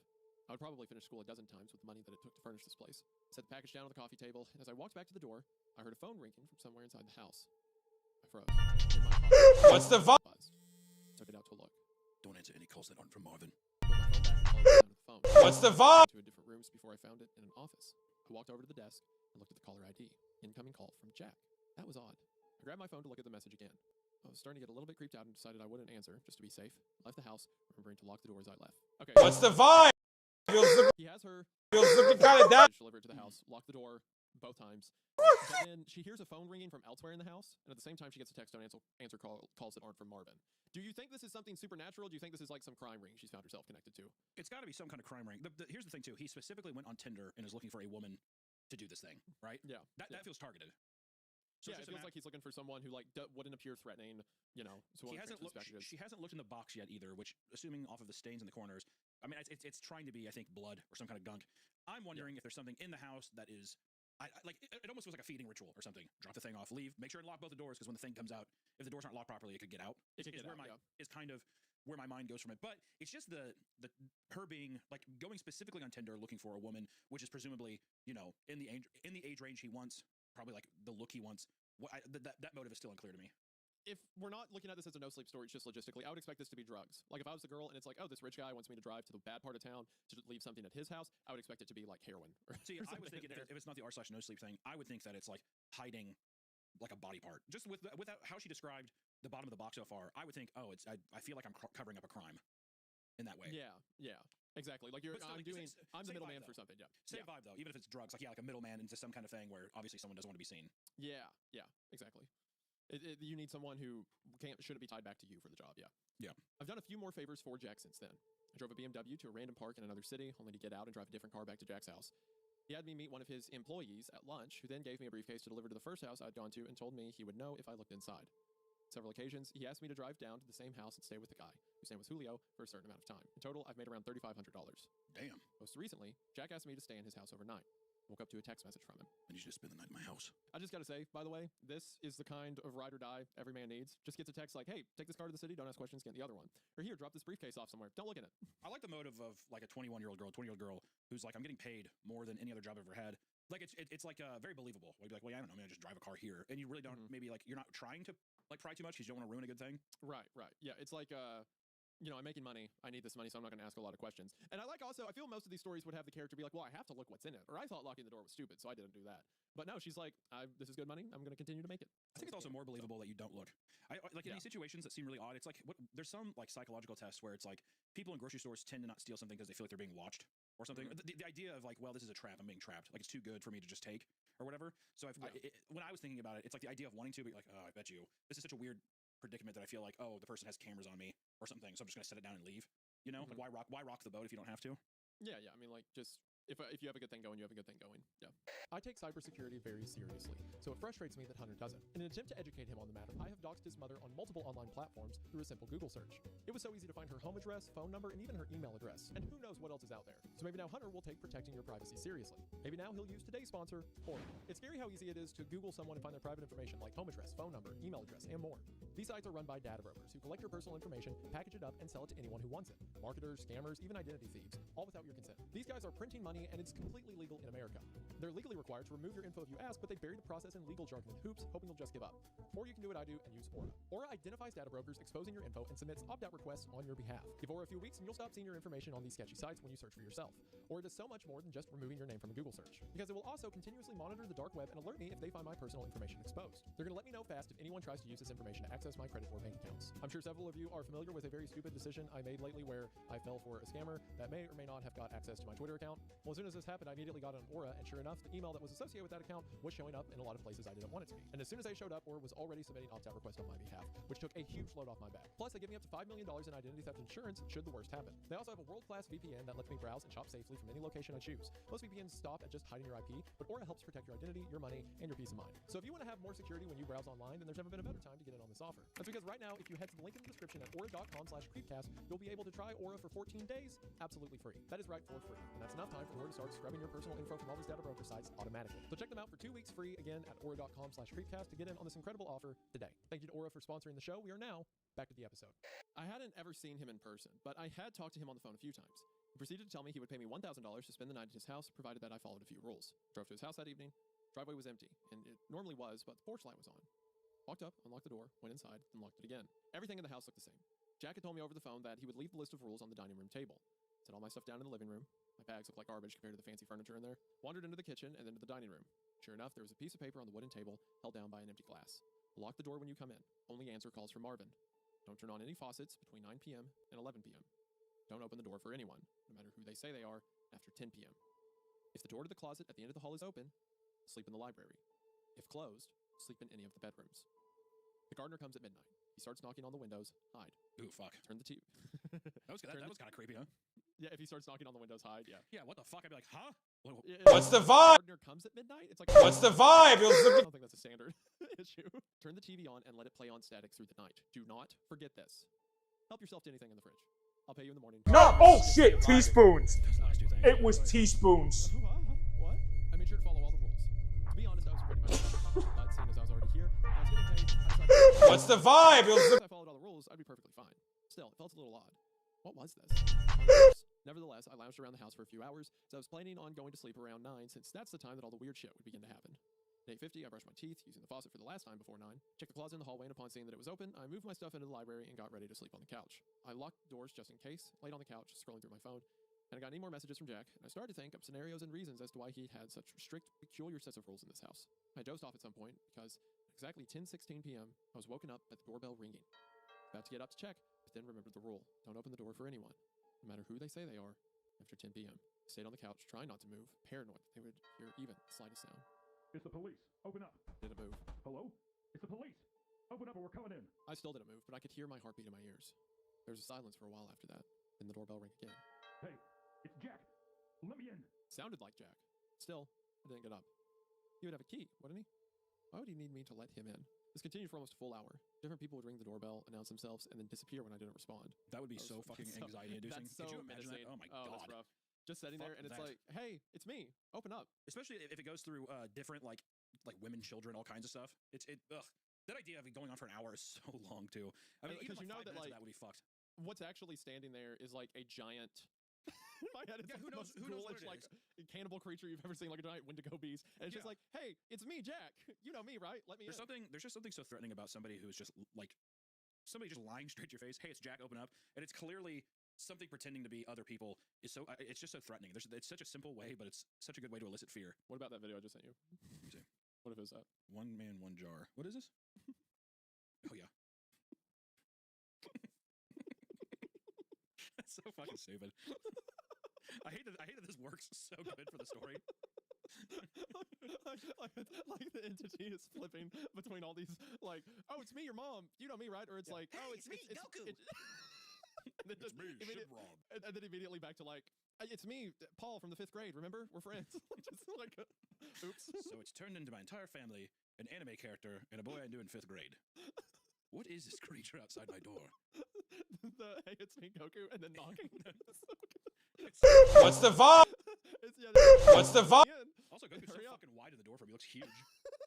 I don't know why that got me the most. I was like, Jesus Christ. Oh gosh. Okay. Yeah, so that's happening out front.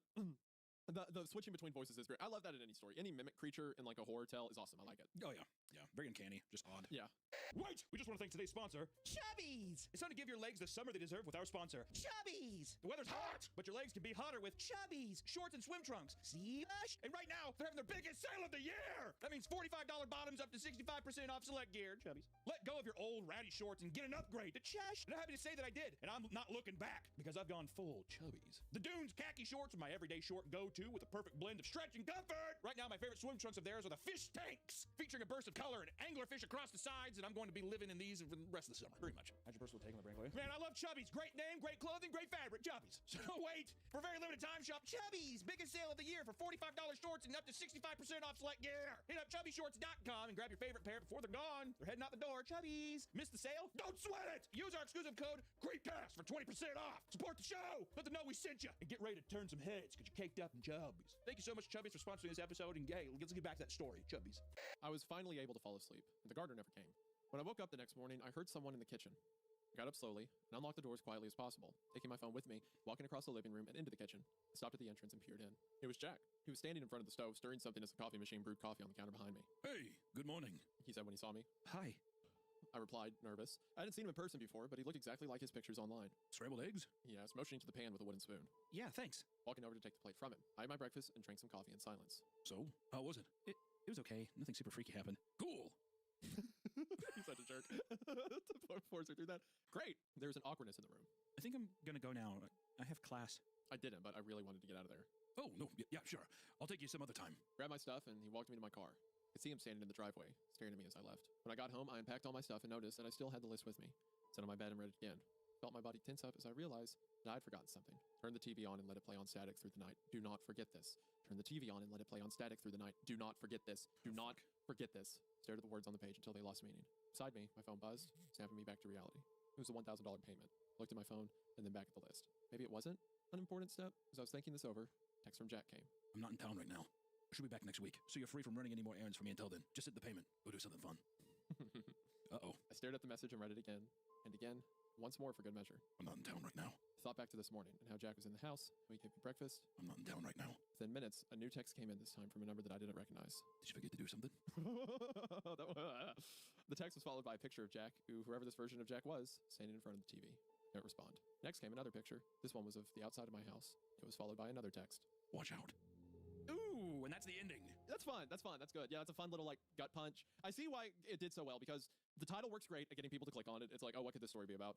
And it's short. It delivers on its themes. And also, like the mention of like all the rules, and then we hear if the gardener comes, taps on the window, and don't answer it or hide from the windows. It's like, yeah, that's creepy, but then the gardener never came. So we don't even get to see what the gardener was, what that looks like. It kind of leaves the mystery in your mind. And it leaves the mystery at the end of what this mimic of Jack was. Probably the same creature that was outside trying to get in the night before, but because she forgot to turn off the TV, like it was able to get inside maybe, and now it's tracking her. And like maybe this Jack figure she was talking to was like part of some occult group that was like, that's aware of these creatures. Like there's so many different places you could take it in your mind, but from what the story gives us, it's so minimalist and it works well on everything it sets out to do. I understand why it's so highly rated. It was really good. I feel like the Uncanny Valley is like the internet's favorite form of horror. Yes, of course. Absolutely. I think that being able to deliver on something like this is just, it's so simple and fun. And I think that just the idea of doing these minimal weird tasks and just having these, like, once again, uncanny valley kind of things. And I got to ask, when I was talking to you a little bit about this before we recorded, was the idea of rules and lists. That feels like such a popular, like, why do you think that's so popular in these stories? Have you noticed that? Like I was telling you, so many of the stories are just like, I worked at this station, there was 5 rules. Or I worked at this place, or I lived here, we had 1 rule. Why do you think rules, like obviously besides the taboo or whatever, or, rules being broken or following things, and it's like maybe an easier archetype to write around where it's like, okay, well, you had these rules and you didn't do X, therefore this is going to happen. Besides that, what do you think makes it so compelling for viewers? Because they always seem to be a part of the most, I would say, like sought after stories too. Like even Left Right Game had that kind of thing. We have to do this, these sets of things. structure that gives it to it. Why do you think that's so popular? I think it's because it establishes, especially for short stories, it establishes these clear parameters of like, this has to be followed. What's the vibe? Or else, and it gives us two things. It's like, okay, for one, why does this have to be followed? Why does this keep the thing we're talking about at bay? And also, what is the or else? What can happen? So it gives you two options. Immediately hearing that you step into a place and there's a list of like supernatural rules, it gives you already enough tools to start to piece together lore in your mind to be like, what are these creatures? And whatever I think they are, why does this set of rules hold them back? Why is this enough to beat them? So it's just an easy way, I think, to flesh out a story, or at least let people flesh it out in their own minds very quickly, which is good. Like, for example, if Hunter, I was like, hey, Hunter, when you get into your car the next time today, be sure to, like, turn it on, turn it back off, turn it back on. It's like, okay, why? Like, what did I do to the car? And also, why does that stop whatever was done to the car? I think it sets or up being is it a lie in the first place? Is it just a superstition to make you go somewhere else? Like, it creates so many questions with just a basic. It's an easy way to set up questions, I think. Tension And my microphone's off. My bad. It's almost like too loud at night, or like you drop something and you're like waiting for one to like yell, like, go to bed, or something. It's a simple way of really establishing a set of parameters and like rules of the world that when broken, it's going like some shit's gonna stir. And I think it just lets you kind of be once again a bit ambiguous, or it lets you kind of like really ramp into like maybe more interesting concepts without having to like justify shit. It's just like, well, you broke the rule, therefore this is happening now. Yeah, this thing happened. It's what's the one from Mandela Catalog? You shouldn't have done that, Mark. Yeah. Bad decision. Sorry, Mark. Okay, well, let's move into the next one here. What's the vibe? It was looking kind of down. Kept it together. I was about to start laughing about kept it together. What's the vibe? It was looking. And it's like I done something bad. She's repeating the lines. Just in my head, it's like there was a knock at the door. I look over and Goku. Yeah. Hey, what's up, Slugger? Hey, it's me, Goku. I'm gonna take you right out of Nimbus Cloud. It's me, Goku. Come on. Oh, yeah. Well, I just kept. It's funny you said that because I just kept hearing the knocking. It was looking kind of down. I gotta find the Dragon Balls. Like you're 4 feet from the doors, you can see him clearly, and he's just like making eye contact, like. I'd love to see an edit of that instead of him saying it's Goku. After that, it's him like doing the power up. Sounds like he's behind the door, but then there's still the knocking in there. So he's like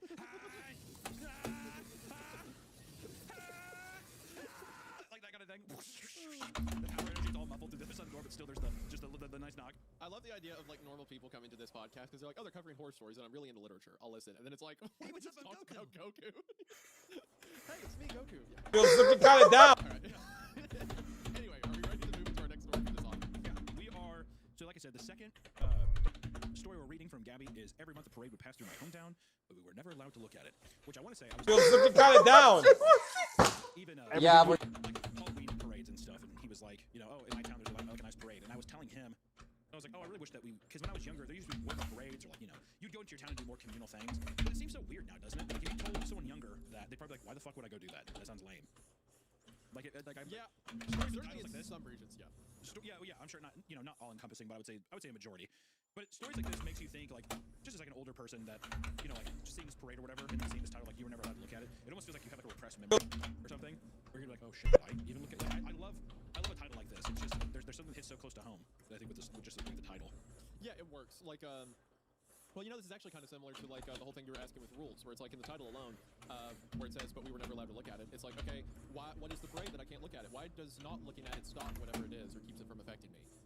So it creates a lot of questions with one point, which I think is one of the reasons the rule idea is so why so many people latch onto it in like online. Yeah, I mean, there's probably like justification that there's probably rules and everything, but it was more so like, man, there was just so many stories I was looking at where it's like, yeah, a very typical one was like, I worked at X place, I was given like, and they had weird rules. It was just that kind of vibe. There were so many, but yeah, I don't know. What's the vibe? It was looking kind of down. It also seemed all the stories were written around the same time to where that might have just been like a popular archetype at the time too. Yeah, I mean, we see that this one, the Sugar Daddy one, was top rated on No Sleep.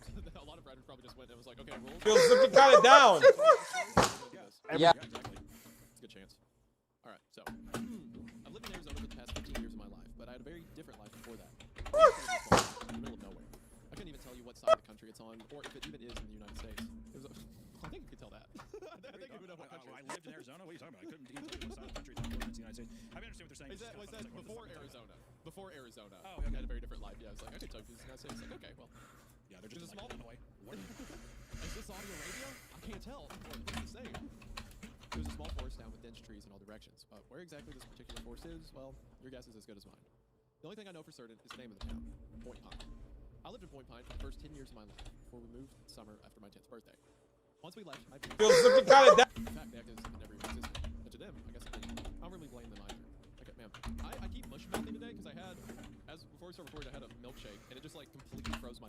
So anytime I have to say like 2 consonants back to back, it's rough.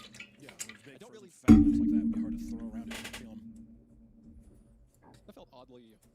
No, I'm just saying that if you had giant fat fucking lips like you do, and they get all numbed up and frozen, yeah, it'd probably be like it'd be like a bunch of down pillows being thrown around. Or you probably Talking about me throwing my lips around feels very suggestive. I'm just saying, and I'm not even saying it, but I'm just saying that if you had large, fat, I mean, like your lips could be considered morbidly obese. You know my wife. You know my wife loves these lips. Actually, big fan. You could ask her. Well, I feel this is kind of inappropriate to me, but I'm not going to. I'm not going to. So now I'm the one being inappropriate. I'm the one being inappropriate. We haven't addressed that drawing you made of me on the show yet. That you decided to do a piece about me, and it was the lips are so big. Not only do they take up my entire torso, but they lay over my shoes and are like they hang out to the side like drapery. I thought you would have liked it. Okay, I was at a Waffle House, and a guy walked up to me and said, "Is this you?" and held up that picture. It's true. Did you say yes? Or did you say, I said I don't. I said I don't know what that picture. You probably said this. You probably said, "Ooh," and you're like, "Sorry, I just drank a milkshake. My lips are I got told." That's probably what you said. I said I don't know who that is. I don't know what you're talking about. But whoever drew that picture should probably call his local FBI hotline and should probably report him for certain threats he has made towards certain people, especially political figures. I also just really I think something should be done about. But I don't know who that is. I loved how childish your sentence was too. When you're just like, I can't believe it. I drank a milkshake, and now it's like my mouth's all lived up. It's all weird, and numb. Every time I say back continents, I can't even do it. It's weird. Because I drink a big old milkshake. Drink a big old. I had to think that you were like a 1950s diner, like doing a little doo-wop in the parking lot. It was a Sonic. All right, so it's basically the new age version of that.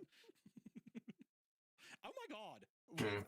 When my Twitter account got stolen, when I fell for that scam a little bit ago, and the video of me started going around, everyone was like, "Not him. Lips aren't big enough."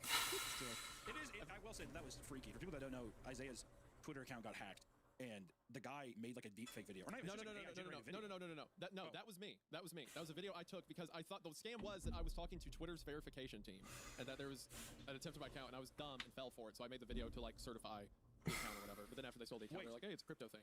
So wait. The video you recorded was you promoting a crypto? No. Let me back up. Yeah, because you have okay. Yeah, please tell me.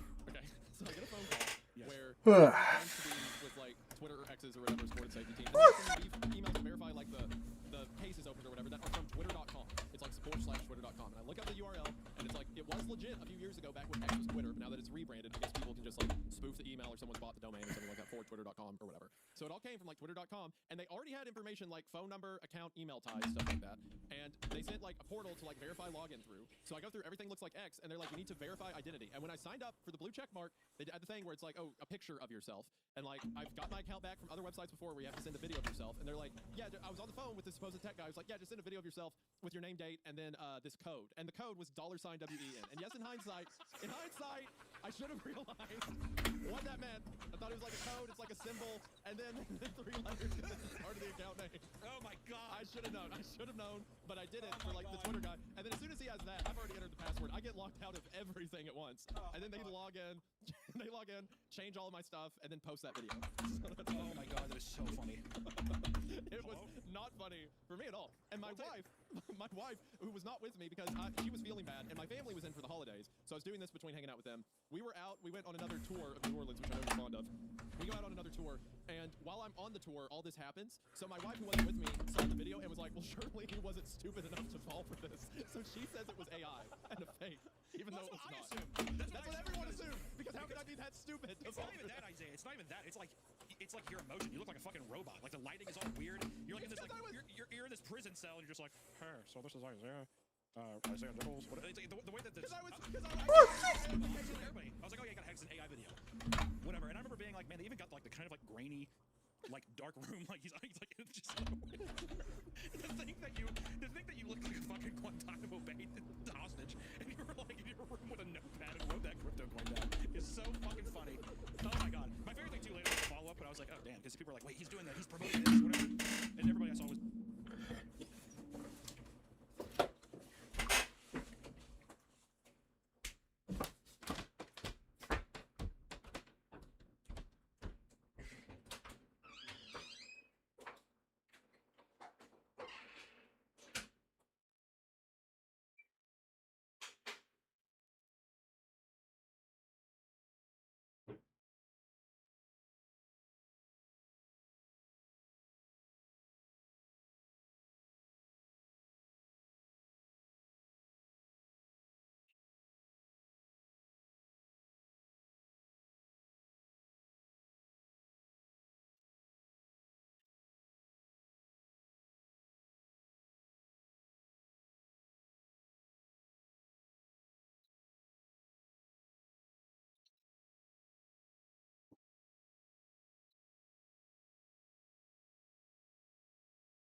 Sorry.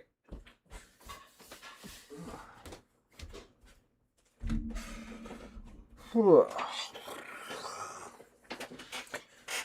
know what? I think I will.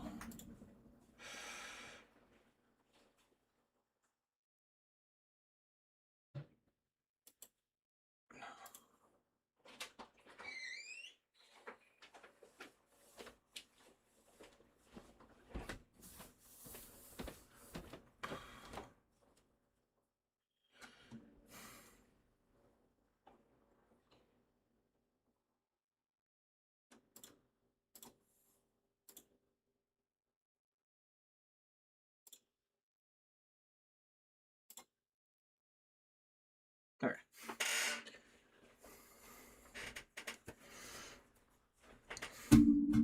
Was be like, no, he got hacked or whatever. And then I go to Instagram, and that's whenever I see your story, you have your shades on, you're outside, you're like, okay, so here's pretty much what's going on. You're like walking outside, and you're recording yourself with these sunglasses on, like, so pretty much I got hacked, and it was a whole weird thing. So sorry about that. Sorry about that, you guys. I was under a lot of duress. Thank you. It was a stressful I time. didn't think that you were getting off like a fucking alligator bayou tour or whatever. So gee, you know what? Cheese and crackers. That is just unfortunate. All right. Feels looking kind of down. Crazy. It was literally an alligator bayou tour.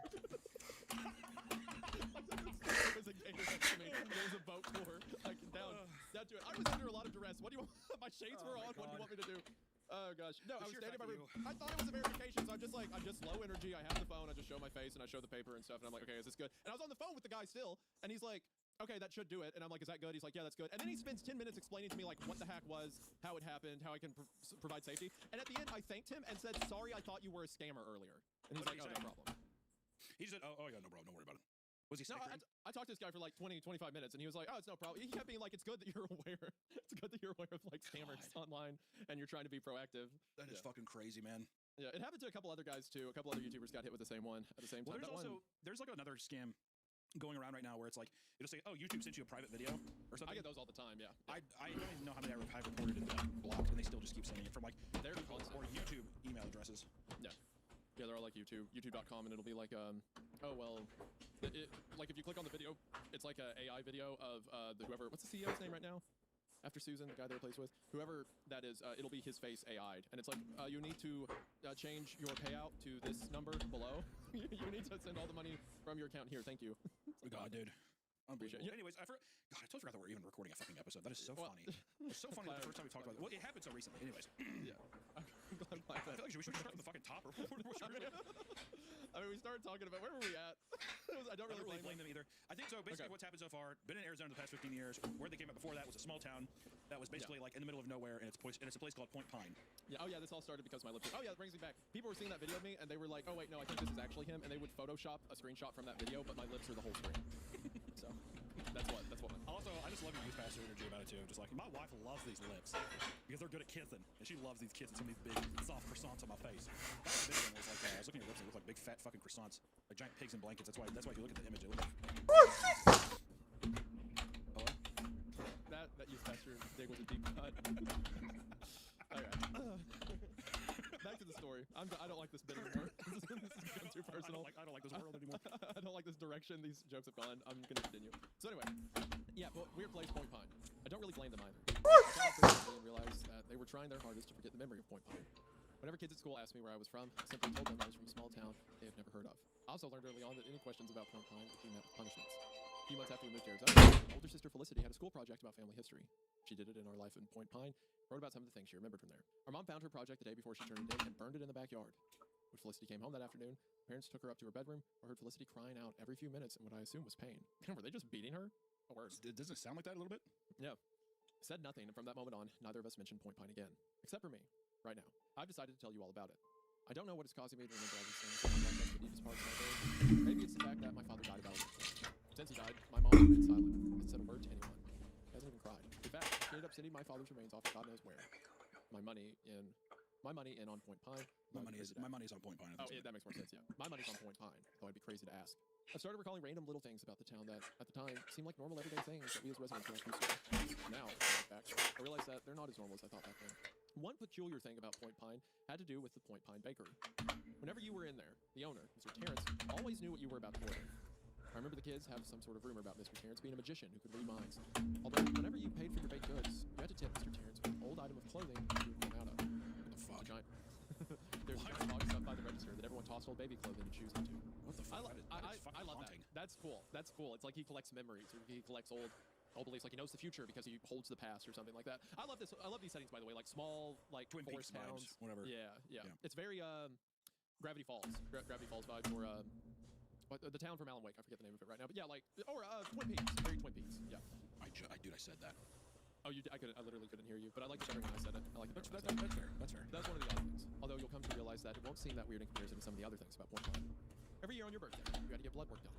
I don't think anyone really knew what the point of this was, or if they were actually looking for something. We all just knew that our birthdays would start off with a trip to the Point Pine labs. Everyone had to be up at 8:13 a.m. There's a system of speakers placed around the town like an amusement park or something, and at 8:13, without fail, the weather sound would ricochet through the neighborhoods, waking everybody up. This was followed by parents coming to wake up their children and get them out of bed like the house was on fire or something. Sometimes I expected it. All the Point Pine schools were placed in different areas of the town. Point Pine Elementary was towards the east, Point Pine Middle School was in the west, Point Pine High was in the dead center of town, Point Pine University was up on a small hill towards the south. If you hadn't noticed by now, every place in town was named Point Pine blank, Point Pine Cafe, Point Pine Mall, Point Pine Grocery, etc. Certainly, one of the weirdest things by far that took place in Point Pine was the Point Pine Monthly Parade. Happened every month, without fail. It was never on the same date, and each month a student from Point Pine High was chosen to be in it. The weird thing about this parade was that we weren't allowed to watch it go by. Not out on the streets, not from the windows, not even on television. That was one of the most enforced rules. You must never, under any circumstance, look at the parade. In fact, for the most part, we weren't even allowed outside when the parade passed through. We always knew when the parade was about to start because it always happened the same way. We would hear a chorus of voices, like a church choir, singing a melody. It wasn't a familiar one that I knew. I was only familiar with it in the sense that I heard it once a month. It sounded like it could be from a nursery rhyme or something similar. The voices seemed to come from everywhere, nowhere all at once. It was like they were coming from the sky, the ground, the trees, the buildings. Like everything in Point Pine was singing. Once you heard the first note, you had 5 minutes to get inside a house or building that had locks on the doors. This might come as a surprise, but in Point Pine, not many buildings contain locks. So if you happened to be out and about on the street when the singing started, you had about 3 options on the places you could go. One of the schools, the staff break room in the Point Pine bar, or the fridge in the Point Pine pizza shop. Man, that's wild that there's only 3 different locations in town that have locks. It feels like very intentional. But everyone knows. Yeah, but everyone knows where those 3 parts are. Yeah, too. that's why I'm wondering why they make it so easy to basically get fucked out in the open. And also the parade sounds like a rapture almost. It's like, oh, you hear the voices like a church choir singing a melody. It comes from the sky all at once. Like, yeah, it has that. I mean, it almost, like, I don't know why my mind immediately went to the 1970s Wicker Man, like the weird pagan kind of like dancing, like the choir people in the costumes and stuff like that. But the idea of it coming from like the trees and the earth and stuff, I thought was just kind of interesting. One year in the month of August, my friend Lee and I decided we were going to break the rules and not go inside when the parade passed. Now that I think about it, I'm surprised that kids didn't do this more often. Considering that, well, when you tell kids that they must absolutely never do something, they often do that exact thing. Since we didn't know when the parade was coming, the parade started, the exact path that it took around town, we decided the smartest thing to do was to wait in the forest until the parade eventually came down the street. So, basically decided to spend about half of the month of August hanging out near or around the library. Around the 3rd week of the month, while we were sitting on the steps of the library talking about some random things that were important, we heard the music start. Lee and I looked at each other and then took off running into the trees.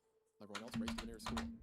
We were far enough into the forest that someone on the street wouldn't see us, but stay close enough that we were still able to see a part of the road. This is also like this is what I mean about like questions or like rules do a good job at like creating world building, because it's like, what were those moments like then? Did everyone go hide in the school and the teachers lock all the doors and then just look at the kids and say, just a little longer, the parade will be on any moment, just wait? Like, I love whenever the rules affect the whole town though. Like, it's fun whenever the entire community is abiding. Yeah, we're swapping. Yeah, this is, I don't know, it makes me have so many questions about it. It feels good. Fun world building for sure. Yeah. We waited for a while, whispering to each other and then shushing one another. Yeah, we're swapping. This year, my sister's friend Reed was showing me to work on the parade. She's a few years older than my sister. We were friends because Reed used to live next door to us when we were younger. We were crouching in the bushes and leaves when we heard the chorus of voices. No! Oh! I can see it. I straightened my back a little bit in my crouch position, trying to see if Lee was Yeah, we're swapping. You'll be dead. Even now, I'm shorter than most guys my age, their age really. So Lee always pretty much towered over me. I can't see anything. I hissed, shifting my position. Shh, they might hear us. Stopped moving and instead waited for them to get closer, where they were bound to pass right in front of my line of sight. Oh no. Oh crap. Suddenly, Lee dove to the ground, landing in the fetal position, with his head cradled in his hands. What? I asked, looking from him to the street. I saw her. I saw that girl. Reed? I asked, looking over to try to spot her. Lee grabbed me and slammed me down to the ground. What was that for? You don't want to look at it. I noticed that for the first time in all of the years that I had known him, Lee looked absolutely terrified. Turned my back on the parade and sat down completely instead. What did you see? Those things. They did something to her. They're eating her, Cody. She doesn't even care. Oh, It's great. I looked at Lee, who still had his head in his hands. He was crying now. Sat with my back to the blade, no longer wanting to see. He's singing it loud. Cody! Now the voice sounded like Reed. Look at us, Cody! Shut my eyes. The voices went on for a few minutes longer, and at one point, he started wailing. Kept my eyes shut the entire time. After that, it moved along and continued its way through town. Once we began to hear everyone coming out of their hiding places, stood up and leaned down to help Lee get up. Once he stood up, kept his head down. Lee, what's wrong? I could hear him sniffling. Lee? Finally responded as he lifted his head. It took my eyes. I will never forget the dark, bleeding holes in Lee's face and the cuts around his skin. Threw up in the forest for a good 3 minutes. Before I was able to help Lee out of the forest, Bugald saw us and got our parents. Came and got us right away. The day after that, my family moved out of Point Pine. I never knew what became of Lee after that day. Minutes after we left, my parents acted like Point Pine never existed. It's never discussed, and I never had a nerve to ask about Lee again. As far as I know, Lee was the only person who ever saw the parade. He was never able to see anything else after that. I don't know if Point Pine still exists. I'd like to go check it out again, but even if I knew where it was or how to get there, I don't think I'd ever go back. I have a feeling that I wouldn't exactly get a warm welcome, although I can't shake the thought that my parents were somehow still connected to the town, even after all those years. And that's the end. That was cool. That's fun. I love the way that Gabby's ending the stories too. Which the cool thing about this for audience members that the first time like reading her stories, apparently there is a whole plethora of Point Pine stories, and she has made a thread that you can go and look at that has like all the stories attached to this town, which So is pretty it sick. is I mean, 2, 3, 4, 5, 6, 7, 8. It is an 8-part story, the Point Pine series. they work as individual stories, but it's cool to know that there's like an entire kind of lore, I guess, that you can. Yeah, we're swapping. Build, or, you know, just if you like the existence of this town and the kind of weird things that happen in it, there's just like a nice backlog of stories that just fit exactly in this town. Yeah, that I gotta say, so far this author is batting 2 for 2. Both of these have been great. Point Pine, like I said, I love the idea of you have this town where like these one-off series could happen, and the issue I always have with these continuation series whenever we cover them is that you need so much context to understand what's going on. Like that's the reason I got so upset when we read My Job's Watching a Woman Trapped in a Room. It's like, okay, well I don't want to read a bunch of other stories to understand this one. Yeah, we're swapping. You'll be dead. It just so happened to happen. So happened to happen at the same time. Yeah. And the one we just read, by the way, is the first one in the series. So if you want to read the other 7 parts, well, you've already heard the intro now. So continue from there. But that's great. I would be down. Yeah, we're swapping. You'll be dead. That would be sick. That was fun. I enjoyed that. I like the idea too of like just the little details in that story of the parade happens once a month, because it has to be a sacrifice or a sacrificial offering too. Also a parade, when I think it's just a monster that's in the street that's like singing and bellowing. It might be like a manifestation or maybe like a conjoined thing that's like kind of crawling through the streets, but then it's like acting as a parade, but it seems like an entity that's moving through the town and kind of like making a display of the sacrifice. What's it? Lee said they're eating her, but she doesn't care. It's like she's in a trance, almost being consumed by whatever they are. Even the song makes it seem like maybe that's the trance, you know, like it's like a spell or something like that. But I love the idea of, which I could be totally wrong misreading it, but I love the idea of like, oh yeah, when you're a kid, there was a parade that happened every month. But really, it's like, oh no, it's not a parade. It's like a fucking abhorrent thing crawling through the streets, like making a spectacle of its sacrifice. You know, I think that's like such a sick idea. They have to give up something to whatever I mean, it seems like the idea with Point Pine, so there's a bunch of different entities in it, but there's some entity where something has to be sacrificed, and they have to sacrifice up, you know, their young to give into it. But at the end, whenever that voice is speaking to our main character, he says that it's using Reed's voice now. So it's like, are they like assimilating her into itself? Like, again, when you leave the door open like that, it lets people ask questions, and they think about the story a lot longer than they read it. I think that's impressive. Which, you know, it leaves me in a place where I would love to just hear the next couple months of like, yeah, you know, I had to know, like I was so this obsessive curiosity that keeps dwelling. Which, you know, I think they always say leave people wanting more, but these older stories, as we've said before in the past, they're just so like drive by. You know, like here it is, boom, we're done, and move off. Some of these stories would be so sick to just see how they get flushed out a bit. You know, and you know, we found it as well that if you flush it out too much, it loses its mystique and its, you know, its mystery. But still, that was just a lot of fun. Like I was at a spot where I was like, oh my god, yes, please, more. And then it just kind of you know, just slowly fades out into being done. But I had a lot of fun with that one. I just love that idea of the parade monster. I think that's just really cool. But luckily, we are on our last one, which is also a sick name of a story, which is there's a man who follows me around and narrates my life, and he started to say some unsettling things. So I love already the same way with the weird favors, the sugar daddy, that kind of stuff. The evasive feeling of like somebody being around you and just constantly, just like, I mean, like a plague or like a fucking virus or something hanging around, being like, could you imagine being like, if it goes the way that I'm thinking of, being like, he put up his jacket and walked over, like you're having somebody narrate your entire life, like it would drive you insane. Yeah. It's kind of like how I am with you. You're kind of like the thing that follows me around and torments my life. It's true. Or I'm a guy on Twitter who's like, hey, by the way, write down this crypto thing. Okay. He wasn't even at Twitter. He just said he was at Twitter. You thought so with the email. I thought he was. I thought talking to Mr. Musk himself for all I knew. Just line and sinker. I'm giving you a person like to help you with this. Is he Swedish? Is that the He has such a weird accent. I can never do. He's just, I am becoming widowy. That is like the cringiest, one of the lamest fucking things I've heard. I am becoming. Like looks forward and he's like widowy. Remember when he started a government agency called Doge? He says, pretty much. I becoming pretty much. You're so cool. Wow, this is great. I love the everything app. Okay. I do too.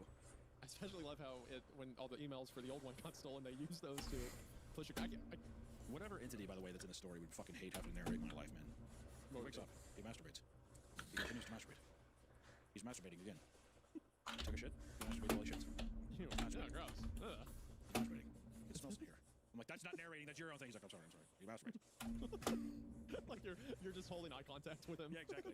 He puts on his socks. He masturbates. Before you're even out of the bed, that's rough, dude. Yeah, exactly. From the go. Yeah, exactly. Then he says, he gets out of bed. Sigh. Another day here. He does hot yoga. He masturbates. All right. Anyway, he drives to work. He calls Isaiah. He masturbates. Ew. No. They say enough stuff already on the subreddit. We don't need to encourage that. Okay, I'm gonna read the story now. He's always been here, although I actually don't know if he's a he. And though I wouldn't want to assume anything, the voice is definitely a male's voice. I've never seen his face, always the back of him. He wears a black trench coat with a popped collar so that all I can really see is the very top of his head, part of his black boots. I can't communicate with him, and I figured this out a few years back. He just stands a few feet away from me at all times, his back to me, narrating my entire life. No one else can see him. Figured this out a few years back as well. Fine day usually starts off the same. Always wake up at the same sentence. Totally wakes up and rolls over in her bed. Every single day he says that because that is what I do. It's all very mundane. My life is not that interesting after all. Sort of learned to live with it, and I can almost tune him out now. I've never really told anyone else about him because I know that no one would believe me. So I really don't have much of a choice other than learning to deal with it and tuning him out when I really need to. About a week ago, I was cooking dinner, mashed potatoes and black bean tacos, tuning him out as normal. So I was chopping up some cilantro for my tacos, however, he said something that caught my attention. Natalia is innocently chopping cilantro without any knowledge that she is in grave danger. Fuck that, dude. I'm like, excuse me? What? I like to think that every time she looks up at him too, like, what? He kind of hides. He's like, he kind of goes behind a corner and he's just like looking at her. Well, it says that he's always a few feet away, but with his back facing him, or facing her. So does that mean when she tries to get closer, he just like takes a step away at the same time? Like if she starts running after him, will he start running? Natalia. Or does he just float? I don't think that he runs. It's like you hear like his duck footsteps slapping on the ground. Going after her. Natalia can make it jiggle. Wouldn't it be terrifying if like you got into your house and you shut the door behind him, and then a few minutes later you hear the door fly open and him sprinting over to you? Yeah, but he's sprinting backwards because you never see his face, so he's running. Turn around so I can run towards you. Now. You'll be deaf and you'll... Think about something running like full sprint speed, but backward. So like you just see the back of his head getting closer. It's an awful visual. I froze, the knife in the middle of my small pile of cilantro, and looked over at him. He was standing on the other side of the kitchen island, facing my dinner table. What? I asked, knowing that he wasn't going to reply. At this point, I think I'd be more freaked out about him replying than him not. Said nothing for a few minutes. So I finished chopping, wiping the pieces of cilantro that got stuck to the blade, my finger, cutting it in the process. Fuck! I walked around and turned on the faucet, rinsing the knife in my finger. Natalia cut herself, and her blood oozed out, pleasing the one who watches. Nope. No. What do you mean, please? I don't. Absolutely. This is already. I'm like, you know what? Shame on you. What do you want her to do? I mean, fuck. I mean, what can you do? Fucking nothing, right? Well, you said shame on you, implying that she needs to do something. No. I'm saying shame on you, the guy who's saying that. Like, pleasing the one who watches. I see what you're saying. Yeah. That. Well, I mean, like, it's some entity, like some supernatural entity that follows you around, and now it's saying it likes it when you bleed, and that you're in grave danger. Like, excuse me? You getting hurt makes me chortle. I turned the faucet off and turned around. He hadn't moved, but I was sure that I heard him correctly. Looked over to the window on the wall to my left, pulled out a cord, shutting the blinds as I became paranoid. Managed to eat my dinner without any other weird comments and got ready for bed. I got sleepier, reached over and turned off the lamp by my bed, rolling over onto my left side and closing my eyes. Natalia rolls over, closing her eyes and peacefully lying in her bed. But she doesn't know, however, that she will soon face a horrible fate that will end in her death. I'd be pissed, man. I'd be like, we've been doing this fucking game for years, and this is the kind of bullshit you want to pull. Like, it's like, okay, all right, we've been good to each other. You know, I let you stay in my home. Yeah, well, what the fuck is this? You've been in my house for this long, and you're really gonna just start pulling this shit now? It's overreacts. Yeah, exactly. I think he just keeps chortling. She begins to chortle. She's like, I'm not laughing. She chortles. Chortles more than anyone ever chortles. It's funny to imagine that, like, he's communicating like a dad who doesn't know how to work through feelings. Like, she's yelling, and he's just like, Natalie is upset. Natalia is mad at me. Natalia is mad at me. Natalia is mad at the one who watches. I chortle. I love to chortle. Yeah, you are almost exact. You're not quite there, but you're really close to the voice you did for Mr. Widemouth. It's very the same note, very similar. There you go. Yeah. I opened my eyes, sitting up and looking over at a silhouette, slightly lit by the moonlight. Wait a few minutes, but he said nothing else, and I eventually fell asleep. I woke up the next morning as my alarm went off. Natalia wakes up, goes over in bed, one day closer to her inevitable death. Would it be messed up if he just started doing that? Like, she's not actually about to die or in danger, but he just started doing that to me. I mean, it kind of fucking sounds like it. Really, out of all the years you've been doing this, and now you're just like, haha, just kidding. But am I? Technically not really. Is it real? I don't know. I guess you'll have to find out. You'll have to find out. Here you go. No big deal. I'm sure it's fine. I'm sure you can go start it. It won't blow up. Trust me. Yeah, there's definitely not a pipe bomb underneath your seat. Don't even look. And it starts up just fine. It's like, I told you. Trust me. What I tell you? You're perfectly safe. I got up, walking into the bathroom and slamming the door shut, annoyed and left scared. He'd been narrating my entire life and never said anything creepy or out of the ordinary. What was going on now? Opened the faucet and began splashing water onto my face. Natalia washes her face, but she doesn't seem to realize that it is much easier for someone to attack when her eyes are closed. Star second. She's completely fine in there, but just says stuff like that. She's like, I never tried it. You're like, what? I don't know, you tell me. Poseidon, God of the sea. I don't know. I goof around. It's what I do. I like to have fun. I'm a silly man. I chortle and I'm silly. Anyway, do you want to kill yourself today? Yeah, why don't you put this in your mouth and jump on it? Put this in your mouth and jump on it. Just hop up and down. Totally fine, swear. Okay. I'm fucking with you. I'm fucking with you. It's a joke. Calm down. It's a joke. You're so serious. You smiled. There it is. He's like passively misogynist. He's like one day she just realized she's like, yeah, actually he was like a misogynist this whole time. He was really. Hold on, let me see if I can find. So I wanted to rotoscope it because I thought it'd be funny. Hold on, where is it? There we go.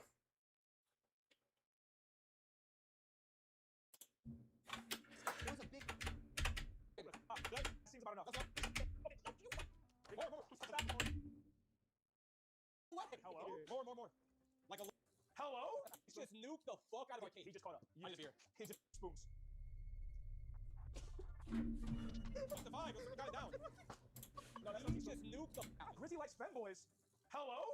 The more the better. That's it. Hey, Jordan, you are. Yeah, that is. Like, dig them. They're all dead. Everything you like dead. So am I. I'm deaf. No, look. Yeah, but I'm you'll be deaf. You'll be mute. Start second. Yeah. No. Yeah, that is. Yeah, that is. Like, dick and butt. No. Yeah, that is. Yeah, that is. Yeah.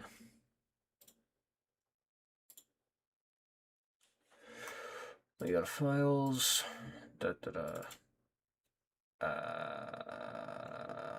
Where do I do this?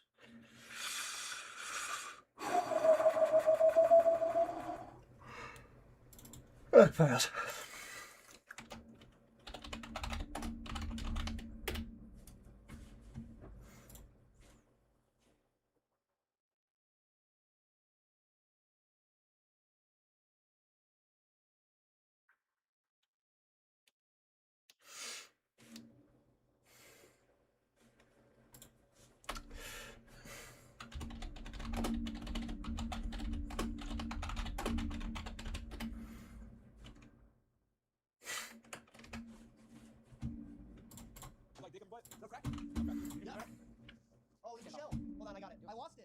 Shell too. That's bad. It was like a big chunk. I saw it. It wasn't that big. Oh, I see it. I got it. You got it. Oh, that happened on the beat drop. That was crazy. Oh my god. Dude, we all heard. Yeah, bro. They got a gritty hammer right there. Does your soap have little bits in it? It got soap in it. 1.5 tablespoons of baking powder. Baking soda. Don't fuck it up. Teaspoons. It's teaspoons. This one. It's teaspoons. Okay, where's the baking soda? Where's the baking powder? Over there. It's over there. Wait, why are we listening to it? Dude, this bitch is almost empty. We actually put fucking any communication. The whole fucking bag into the last. I can't even grab that.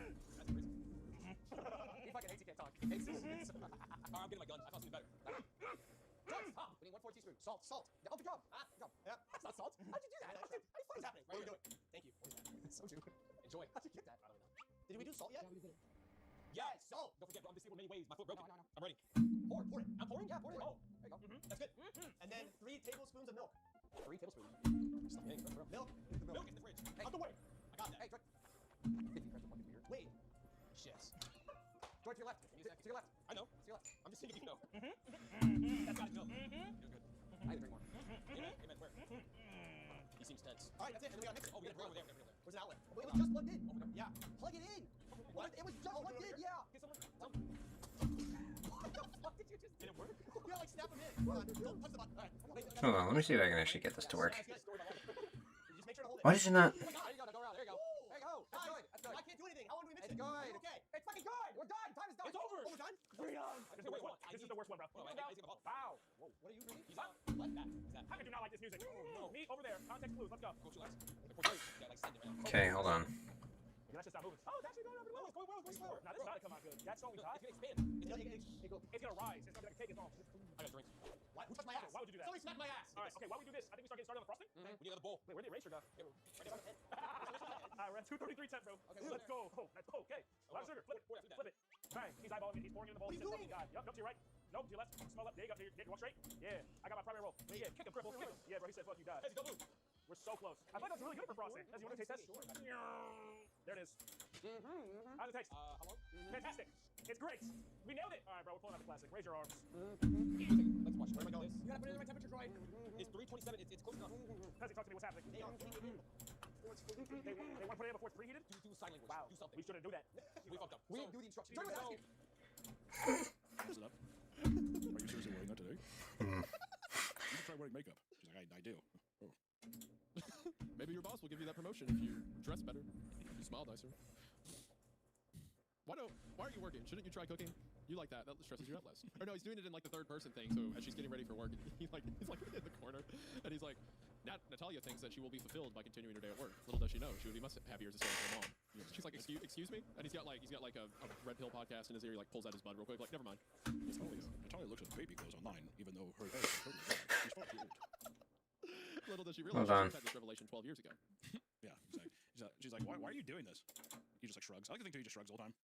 Yeah, she asked him. He's like, he does the Jim like lip thing. And he just shrugs. Alright, hold on. I gotta.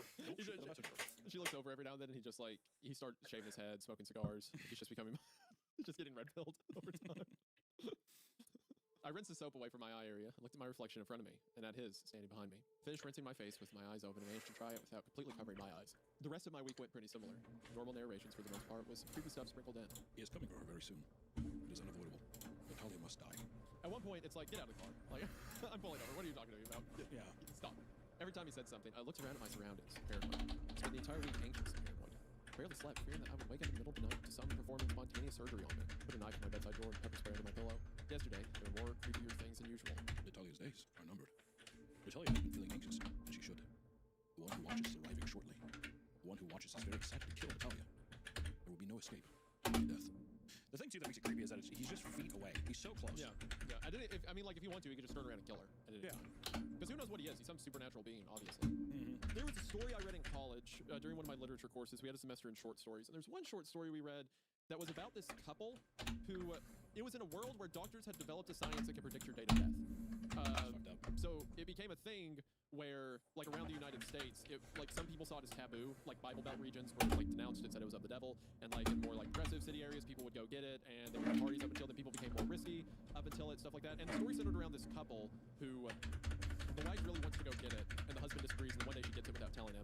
And then it's like the next 5 years of their life are miserable because, like, it said she was going to die in 5 years. So the next 5 years, every day they're just sad, depressed, they can never come out of it. And then eventually, I think the way it ends, if I remember right, is they're sitting around that night waiting for her to die, and then the clock strikes midnight and the story ends. So she didn't die, or like the test was wrong, or something like that.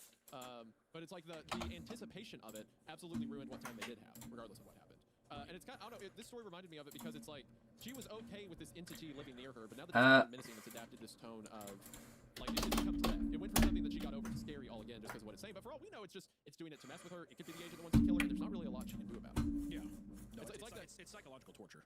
Yeah, it's like the embodiment of dread. Like he was a manifestation of like anxiety or like impending death. Huh. It didn't go out anywhere for fear that would somehow cause whatever was going to happen sooner. Last night I was getting ready for bed, brushing my teeth and staring at his reflection behind me in the mirror. As I swished mouthwash around in my mouth, Natalia brushed her teeth for the last time. Spit out the mouthwash, choking on a bit that made its way down my throat. Coughed and wheezed. Natalia choked on the mouthwash, feeling like she was dying. But it's not her time yet. Her time is tomorrow. It's really funny to imagine that he's like a jerk about it too. She like chokes and he's like, up, not yet. Yeah, exactly. Now it's not the death date, that's tomorrow. Don't worry, you won't die here. It's tomorrow. You're fine. It's tomorrow. Just cough it Today, enjoy. Choke as much as you want. You're fine right now. I managed to catch my breath and walked over to my bed, crawling in and leaving the lamps on. Last thing I did was be woken up at midnight and have to fight off. All right, relax. I woke up today a few hours before my alarm got up. I was still alive. Nothing was out of place. Maybe I wasn't going to die. Maybe it was like briefly. I walked into the bathroom, grabbed my toothbrush, squeezed out some toothpaste to brush my teeth, and put the toothbrush in my mouth. Looked up in the mirror, saw my reflection, then I froze. I spit into the sink and looked around the bathroom. Stuck my head back into my bedroom and looked around there as well. I made my way through every single room in my house, but he was nowhere to be seen. He was gone. 25 years following me around and narrating. Start shaking up. Yeah. I was supposed to die. He just disappeared. Somehow this made me feel worse, as I realized that while the things he was saying were creepy, they were also helping me by warning me how much time I had left. Now I had no warning and no choice but to wait it out and see what happened. I can't shake the feeling that I'm definitely going to die. But who was the one who watches? What did that even mean? I stood the entire day in the kitchen. Figured there are more enemies here as well as weapons. I'd probably be safer here than in another smaller house. So far, nothing has happened. Sitting in silence, which is odd because I've never been in silence. But an hour ago, the lights began to flicker in the house. That only lasted a few seconds. It's gone back to normal now. I still don't know what to expect, but I think I'm probably safer at my house. Well, I thought I would be. The doorbell rang. Got up and walked over to the living room. Walking up to the door and hanging out with people. It was him. He was standing outside my porch with his back as usual. Didn't even breathe. Just watched him standing there. Still out there now. Hasn't said a word. Still in my kitchen, not knowing what to do. I could hear him mumbling outside the door a few minutes ago. Oh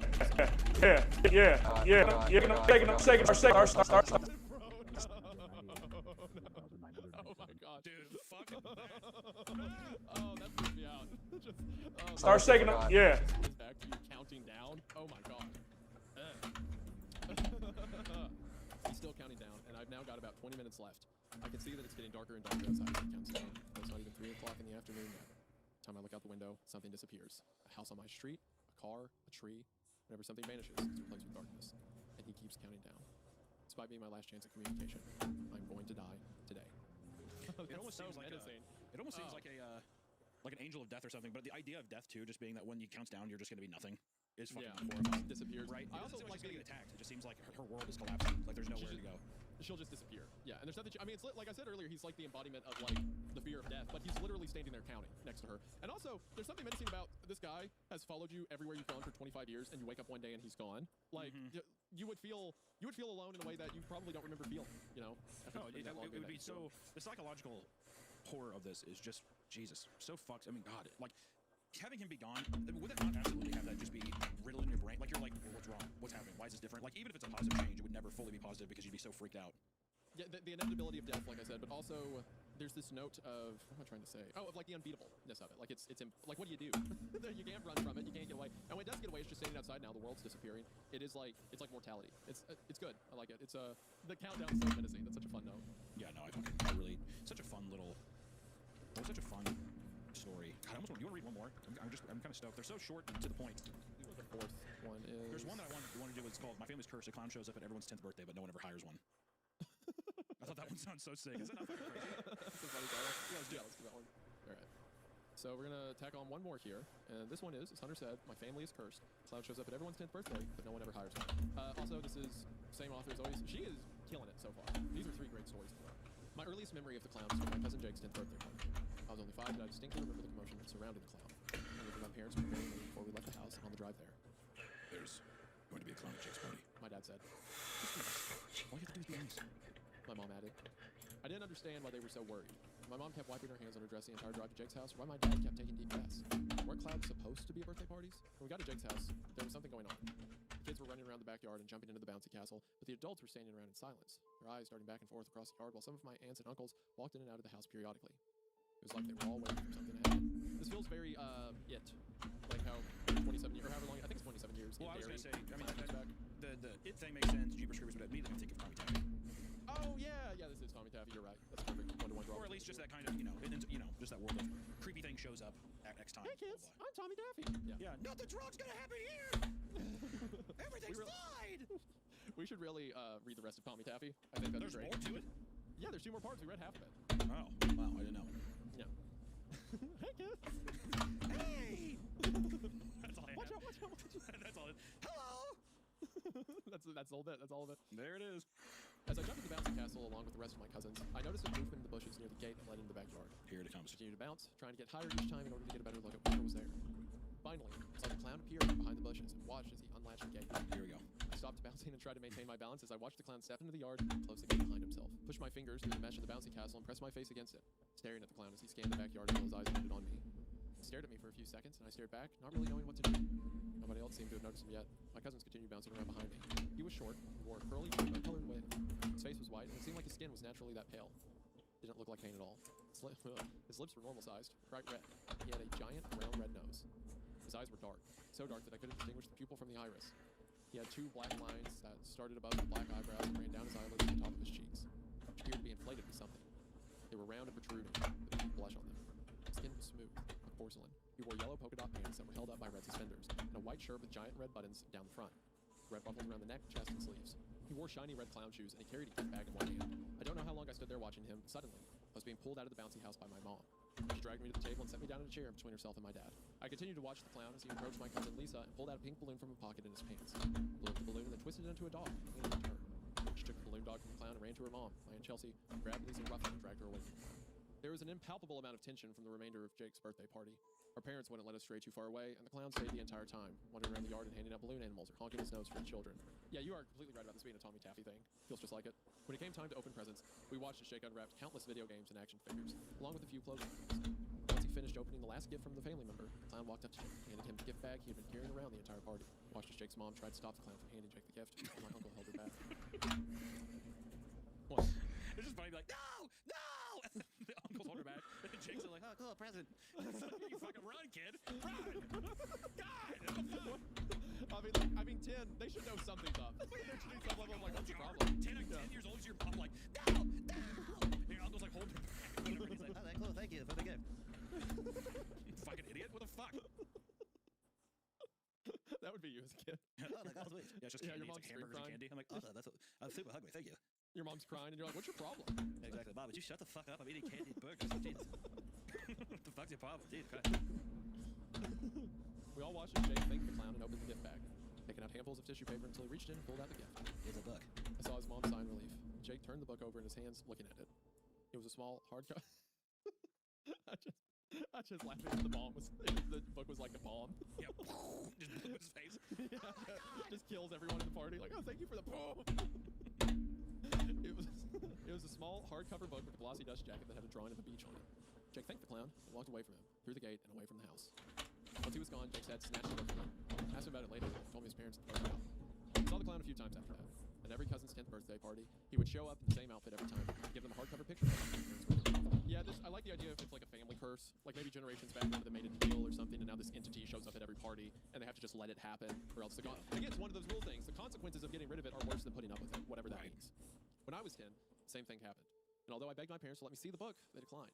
Night of my birthday party, I snuck out of my room and saw my dad go up into the attic with my book. Tried to find it a few times after that day, but he didn't it well. It was nowhere to be seen. I once asked my parents why any of us had birthday parties, if they were so afraid of the clown. But they told me that the clown would show up anyway. They always knew.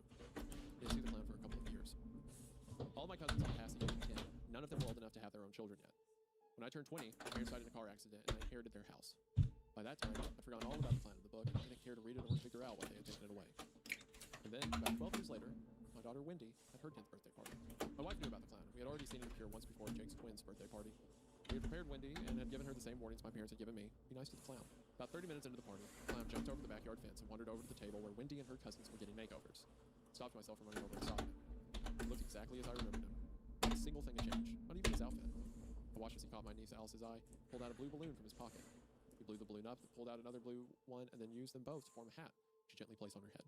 I watched as she thanked him, and he clapped his hands together and then continued to walk around my backyard. Nobody ever tried to stop him, because we had always been warned not to. We were never specifically told what would happen if we tried, but we knew it was bad. None of us wanted to find out what it would be. When it was time to open presents, I continued to eye the gift bag in the clown's hand. Once Wendy was done with opening the gifts given to her by family members, the clown approached her and handed her the bag. She took it gently, slowly opened it, digging around the tissue paper until she pulled out the book. Thank you, she said, smiling at the clown. He took a bow, then walked away, back over the fence. I let out a sigh of relief once he was gone, and I approached Wendy, taking the book from her. She didn't seem to mind that it was being taken. She seemed glad. I decided to hide it up in the attic, just as my parents... Star Second! As I stared at it in my hands, curiosity was beginning to set in. It was the same as all the other books I had seen.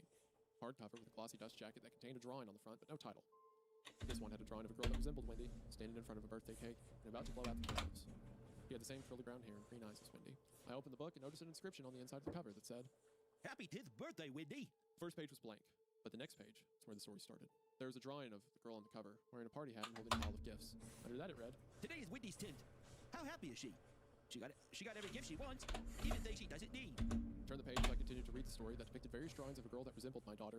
She did various birthday party activities. Wendy laughs along with friends, and all her guests are filled with glee. Wendy tries to sneak a peek at every gift that she receives. There were drawings of Wendy with family and friends. Everyone smiling and hugging Wendy. And then, from beyond the backyard fence, there was the best guest of them all. A funny, funny clown, here to have a ball. Man, I'm so hooked in right now.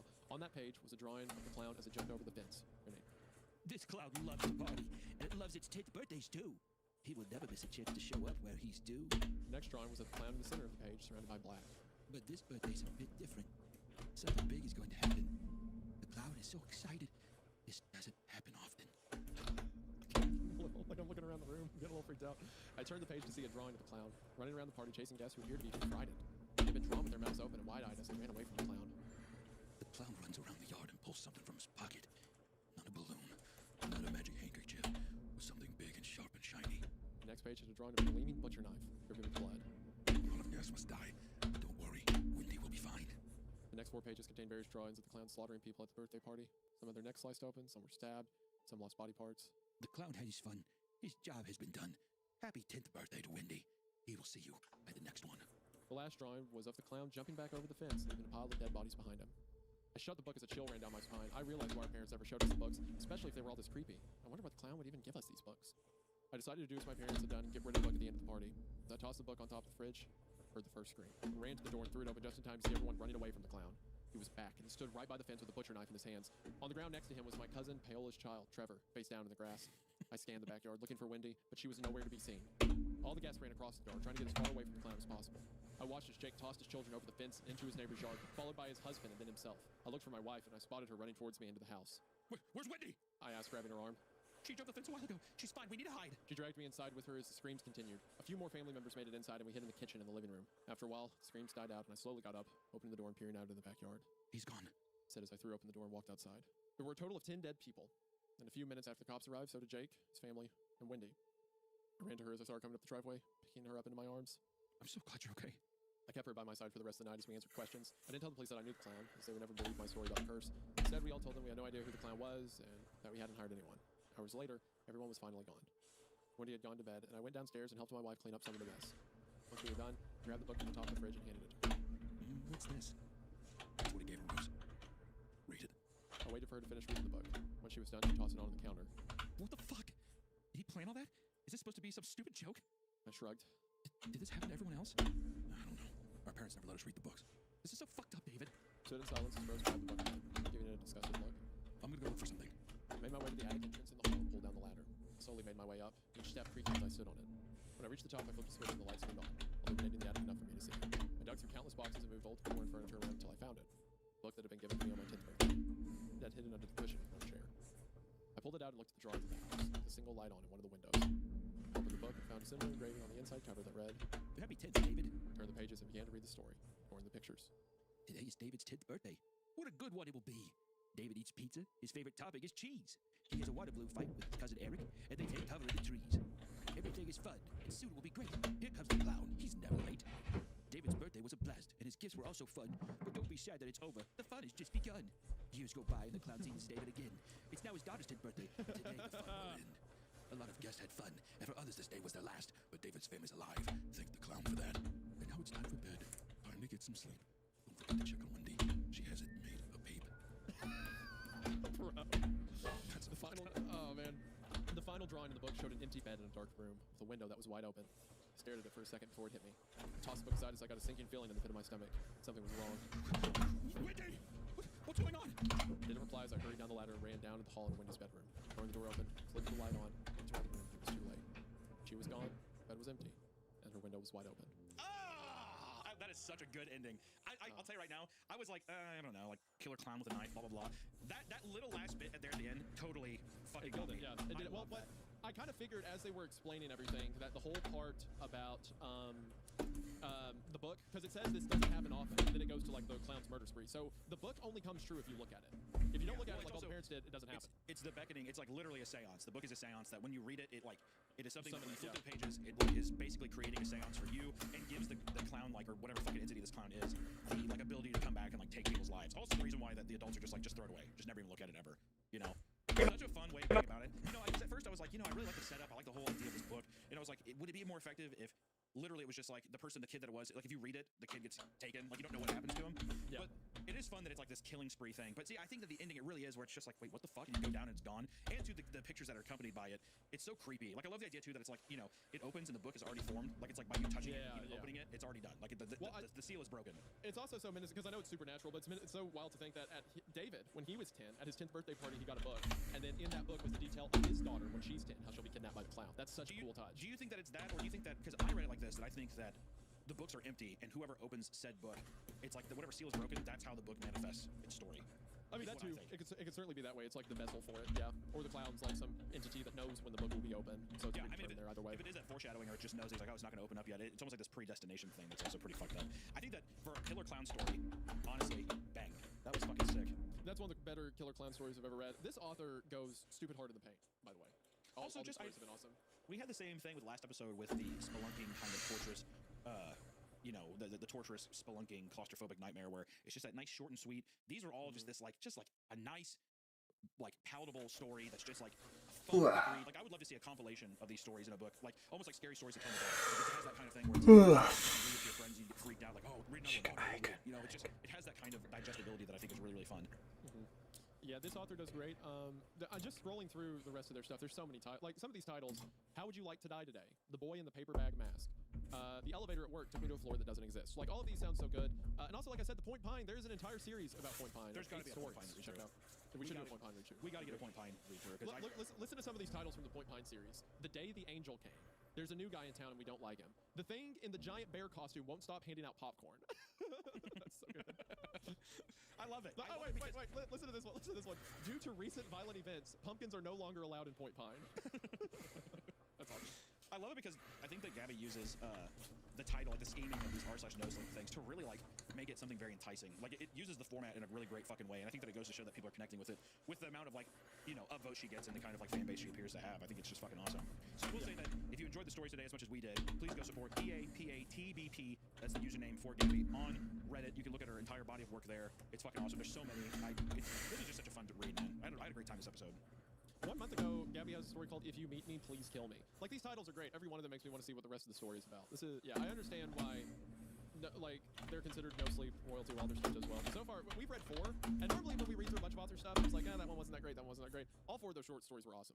Yeah, and you know, it just goes to show that here's the thing, too, when doing the creative process of writing and stuff, you're going to write some things where things just like, just doesn't line up, or people don't resonate with it. That doesn't necessarily, you know, it's not like that doesn't give it any value. It's just impressive seeing a writer here where the stories that we read, which granted, they were the top-voted ones, or the most voted ones, basically, but the amount, and with how consistent she is posting, it's just cool to see somebody that's still active, still being creative, because we do read a lot of stuff where somebody was just like somebody's phase where they're like, I just wanted to write. It was a one-off here. Yeah, so it's cool to see somebody that's still proactive in writing and still has this like creative itch to get out there and make shit, because it's fucking draining, man. It's hard, and then too, if things don't kind of like line up for you, it's very easy to like, you know, let the wind out of your sails and just kind of be like, fuck it, never mind. I'm just not going to. So to see somebody who is so motivated in writing, I just think is really cool, and I definitely want to give that shout out. And please go support these and read them, give them upvotes, comment on them, engage with them, show your buddies. That's the best way to support these people. What was your favorite of the ones we read today? Oh man, I don't know. I mean, ending wise, I really enjoyed the clown one. The clown.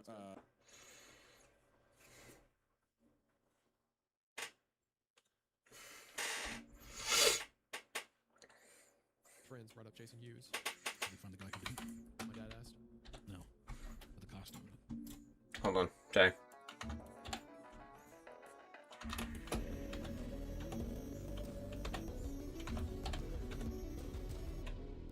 Hey, welcome back to Creepcast. Another week of scary stories. Today we're going to be reading a story called The Puppet in the Tree, which is yeah. Oh, hold on. Where the fuck is my mouse? Yep. The Puppet in the Tree by Dopamine, who did is it The Dead Girl in My Yard, right? Dopamine's done a few stories we've covered. So they did The Dead Girl in My Yard was the best friend I ever had. All-time Creepcast banger, in my opinion. They told me I was nothing but a dog, which is about the one where the girl was in the house, imagine like the dog, and I clean porterhouses for a living. So nice. Yeah, a lot of bangers. Yeah. Dopamine is the name that they write with online. Their actual pin name is R.C. Bowman. And R.C. Bowman has a bunch of different stories you can check out, as well as multiple books that you can get on Amazon, either paperback or for Kindle, such as the Monsters We Forgot series or What Monsters Do for Love. And I can't think of anything we've read from them I haven't liked. Yeah, I was gonna say the Hoarder one. I always forget that. What a weird like fantasy, like it dips into all these different weird things. And then I think the best thing we've read from them so far, at least I should say, is the Dead Girl in the Yard. The Dead Girl in the Yard. Yeah. Yeah, that one was just so good. It was like a macabre bridge to Terabithia. Yeah, no, it does feel like that. Yeah, like a demented bridge to Terabithia, which Bridge to Terabithia is already kind of demented. Still can't believe the little girl that dies. Falls and drowns. Just straight up drowns. She does. And you never see it. It's so traumatic. You never see it. It's just like she's That's going probably for the best. forever. That's probably for the best in a children's movie. If they saw a full 8-minute scene, okay, of her, I'm not saying you show her dead body. Oh, okay. I'm saying like he's not with her when it happens. There's no like, oh, it's a big tragic event. It's just he comes home one day. It's like your friend's she's dead. You're like, yeah. What? Yeah. Bridge to Terabithia. True, the most horrifying thing we've discussed on this podcast. The scariest thing we've ever covered. Yeah, it really is. But check out RC Bowman's stuff. We'll have it in the description of his finger. And I should also mention that their account Dopamine got banned off Reddit. I know we talked about this last time we covered them. It got banned because of some stupid rule or something rather.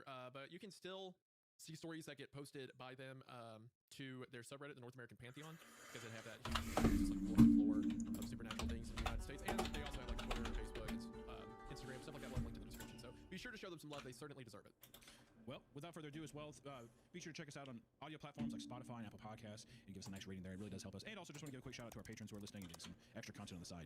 Isaiah, are you ready? I do want to mention one thing. Hold on. The big tragic event far or what monster reader, paperback or Kindle, such as the monster.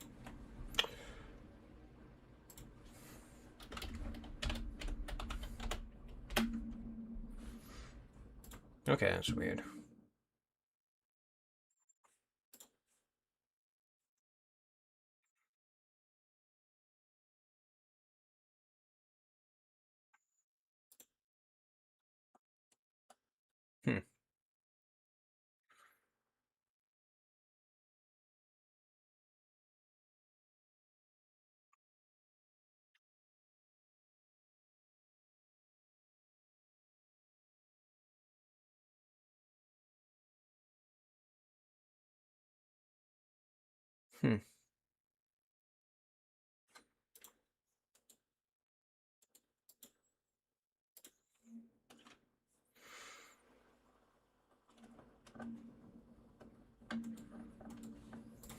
Monsters We Forgot series or What Monsters We Love. And I can't think of anything we've read from them I haven't liked. Yeah, I was gonna say the Hoarder one. I always forget what a weird fantasy, like it dips into all these different weird things. And then I still think the best thing we've read from them so far, at least I should say, is The Dead Girl in the Yard. Yeah, that one was just so good. It was like a macabre bridge to Terabithia. Yeah, no, it does feel like that. Yeah, like a demented bridge to Terabithia, which Bridge to Terabithia is already kind of demented. Still can't believe the little girl that dies. Falls and drowns. Just straight up drowns. She does. And you never see it. It's so traumatic. You never see it. It's just like she's going for the best. forever. Let's play for the best in a children's movie. If they saw RC Bowman. I'm actually curious. I want to follow her. I'm saying like he's not with her when it happens. There's no like, oh, it's a big tragic event. It's just he comes home one day. It's like your friend's dead. Yeah. True, the most horrifying thing we've discussed on the podcast. The scariest thing we've ever covered. Yeah, it really is. But check out RC Bowman's stuff. We'll have it linked in the description. There was a banger. And I should also mention that their account Dopamine got banned off Reddit. I know we talked about this last time we covered it. It got banned because of some stupid rule or something rather. But you can still see stories that get posted by them to their subreddit, the North American Pantheon, because they have that huge series. It's like a collective lore of supernatural things in the United States. And they also have like a Twitter, Facebook, and Instagram, stuff like that. We'll have linked in the description. So be sure to show them some love. They certainly deserve it. Well, without further ado as well, be sure to check us out on audio platforms like Spotify and Apple Podcasts and give us a nice rating there. It really does help us. And also just want to give a quick shout out to our patrons who are listening and getting some extra content on the side. Okay, nice. I do want to mention while I'm continuing to shout out the author. Most of their stories are now posted to their Substack. I forgot about that. Yes, we'll have the Substack linked in the description as well. Okay. Anyway. Okay. I'm ready to get into it. The Puppet in the Tree. Curious, actually. Dopamine. I think it would be Dopamine. My school had Muppet Man, and I hated him.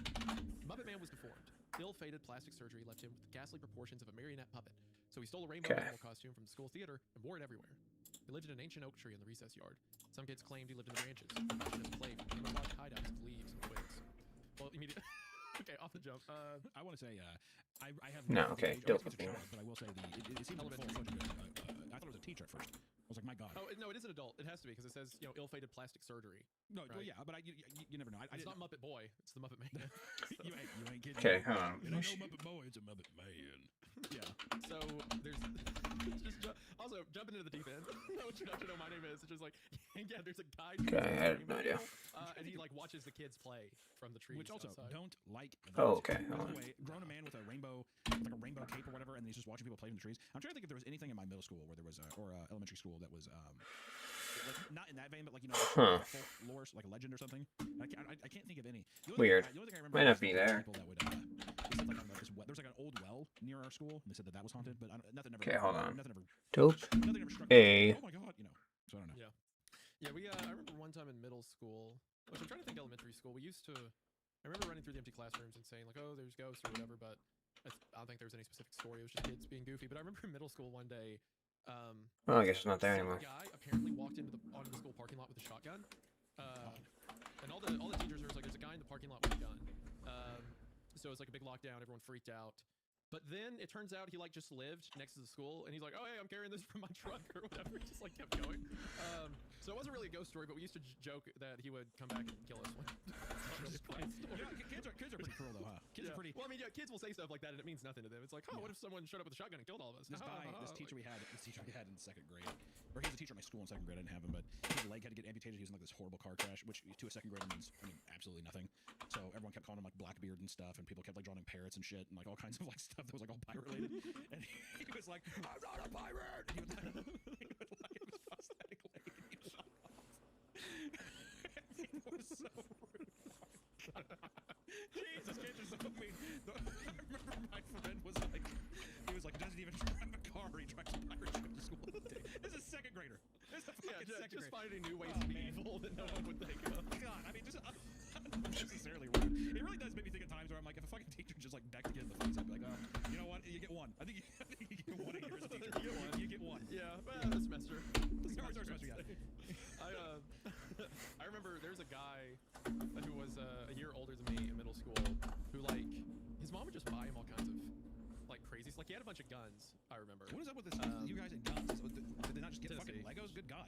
Just Tennessee thing. I do remember, this is bad. I shouldn't have done this, but I remember he brought the guns to school one time because we wanted to go shoot after school, and he was like, "Yeah, check this out." Just at lunch, opens his backpack, it's just like a bunch of guns. Oh my God. And ammo. But here's the thing. I remember all of us going, "Cool." Yeah. Well, yeah, you're a child. Yeah, that's awesome. Yeah. Then we went and shot him after school, and it was fine. You know, there's nothing untoward. But just thinking about that now, it's like, yeah, any reasonable adult would freak out. It's the only thing. But I remember his brother like blowing up frogs with firecrackers and stuff. Yeah, I don't like that. And I remember at the time, even then, like everyone else is like, "Is this cool?" Like, you know, it's like they explode and stuff, and I'm like, I don't know. I like the guns to school is fine. I don't know about the blowing up live animals thing. Should we tell someone about this? Are you a big baby? Should we be a baby about it? Yeah, we can kind of pat out his friend. We can't be cutting stuff when you talk about it. Anyway, Morbid Kid said he lived in the trunk. Yeah. Torturing ghosts. Might as well. Jason Hughes wasn't an urban legend, unfortunately. He was just a tragedy. A doomed, anxious wreck cursed with ridiculously outsized glasses and an obsession with drawing. I remember feeling angry one rainy afternoon because I wanted to color with the teacher's new markers. Jason already used all the paper in the classroom. Nobody liked him much, including me. But I don't know why. He was a sweet kid, fretful, anxious, and a little too smart for his own good. But sweet. That's more realistic. Maybe not the cryptid thing, but I do feel like there's always one kid in the class who gets dogged on way too much who doesn't deserve it. But now that is true. That was me. By the way. You got dogged on? I bet you deserved it. There's one of the most famous bits of this podcast is me talking about being shoved into a trash can. Yeah, well, listen, I'm not saying you get bullied. I'm saying that you deserved it. I'm saying the kid that doesn't deserve okay. it. I'm saying Yeah, the child what who did you deserve deserve it. I don't know. I just feel like as a kid you piss me off. Unironically, we would not have been friends. No rhyme or reason. I just think about you as a child. I'm like, this fucking kid pisses me off. Get him the fuck away from me. That's what I would say. Me and you would not have been friends. Cause like with the I guess lateral nature of adulthood, it's kind of like, you know, whatever. But when you're a kid and you're just like really on one, like I was super on to like, you know, parents teaching and stuff like that. You would have been one of the bad kids. You would have been one of the kids. I'm a fine child. I was a fine child. There was a kid in my school named Fort that was a fucking menace though. I was like, that was like one of the kids where you're like, I like how you use a full name. Yeah, I will dox him if you're still out there. He's got to be like in his 40s now. That child. That was a bad egg. It was a bad egg. I think there's a lot of censoring we have to do so far in this episode. Let's just keep going. No, we're good. We're good. Well, what did he do? It was like one of those kids where he would like freak. I mean, it was obviously like I we should. I mean, like we should cut this because it was like obviously a kid who had like problems at home. You know, he would like he wouldn't bathe. He had like earwax running down his face, like the side of his face and stuff. And he'd like he had like a really bad emotional swings, and he would like get up and like throw desks at our teacher, like, take the desk and throw it at the teacher and scream and stuff. And as a kid, you're like, this guy's a fucking monster. Hey, sit the fuck down, freak. You know, you like that kind of thing. But obviously, it's like probably lashing out. Probably has some kind of mental things going. Like there's so much more to it. But of course, as a kid, like yeah, he's fucking freaked out. He hit my milk. Fucking dickhead. Like that's all you hear about. It's like he hit my milk on chicken patty day. That fucking fat fuck is what you say. You're not, like looking because you're young. I mean, you're in second grade. You can't read all the signs. That was a remarkable amount of maturity out of you. I'm proud. No, thank you. That was big. Jason disappeared on a November evening in second grade. A few days later, a teacher found his clothes piled at the base of the schoolyard oak tree. Principal called the school assembly to make the announcement. He made it sound like the clothes had been laundered and neatly folded. My dad, a cop at the time, a cop with the bad habit of telling his kids things nobody should have to know, told me Jason's clothes were filthy. Worse than filthy. In fact, matted with urine, feces, and blood. God damn, dude. Old boy gets plucked out of nowhere, pisses, shits himself, and then gets murdered as fucked. Also, too, I would seriously be like, Dad, would you stop telling us about what happened today? Yeah, I saw this crack whore with broken shards of glass in her face. She was dead for hours and maggots. Eat up! Don't forget your peas. You're like, God, Dad, could you just please? I don't want to hear about it anymore. Please, Dad. As the kid whose dad took him to look for a dead body, I relate to their situation. I was gonna say you must feel I've strong kinship to this character. I do a little bit. I remember one time being out with my dad fishing, and while we were fishing, the little boat we were in kind of floated underneath a cliff face, and just unprompted, my dad goes. I remember one time when I was about 7, I was walking home from school with a buddy of mine. We turned a corner at a cliff kind of like this, and there was a guy that lived at the top of it who jumped off. He was going through a divorce with his wife, couldn't take it anymore, and he just jumped off. Then I turned this corner, and his body looked like a snake. The way the bone snapped, and the way pieces of it lay, it looked like he was curled in on himself. I didn't even realize it was a person at first until I got closer and saw his face. It's a great day to sail. Yeah, you use that top water bait. That should get the largemouth over there. It's a great day to sail, Dad. It's a lovely ocean breeze out today. Thank you. Just stuff like that constantly. Oh, Harold's here. Thank you, Harry. Hi, Harry. You know, I luckily I didn't have that on the phone. I'd like to imagine though that cop's dad just tells him horrible things that no child should hear. Yeah. Homeless people. What? Homeless people. Okay, I'm just trying to get my chicken parm. They smoke cigarettes with their butthole. Dad, please stop. Dad, I'm pretty sure they don't. I'm pretty sure. I'm not positive, but I don't think they do that. They do it. It's set up almost like Chinese opium dens. They call them hookah lounges. And they smoke cigarettes with the buttholes. They smoke it out of their buttholes. Dad, I know what all those words mean separate from each other. I don't think when you put them together like that, it suddenly becomes this. Are you telling me this because I wanted to watch Aladdin after dinner? Eat up, champ. It's all the obvious here.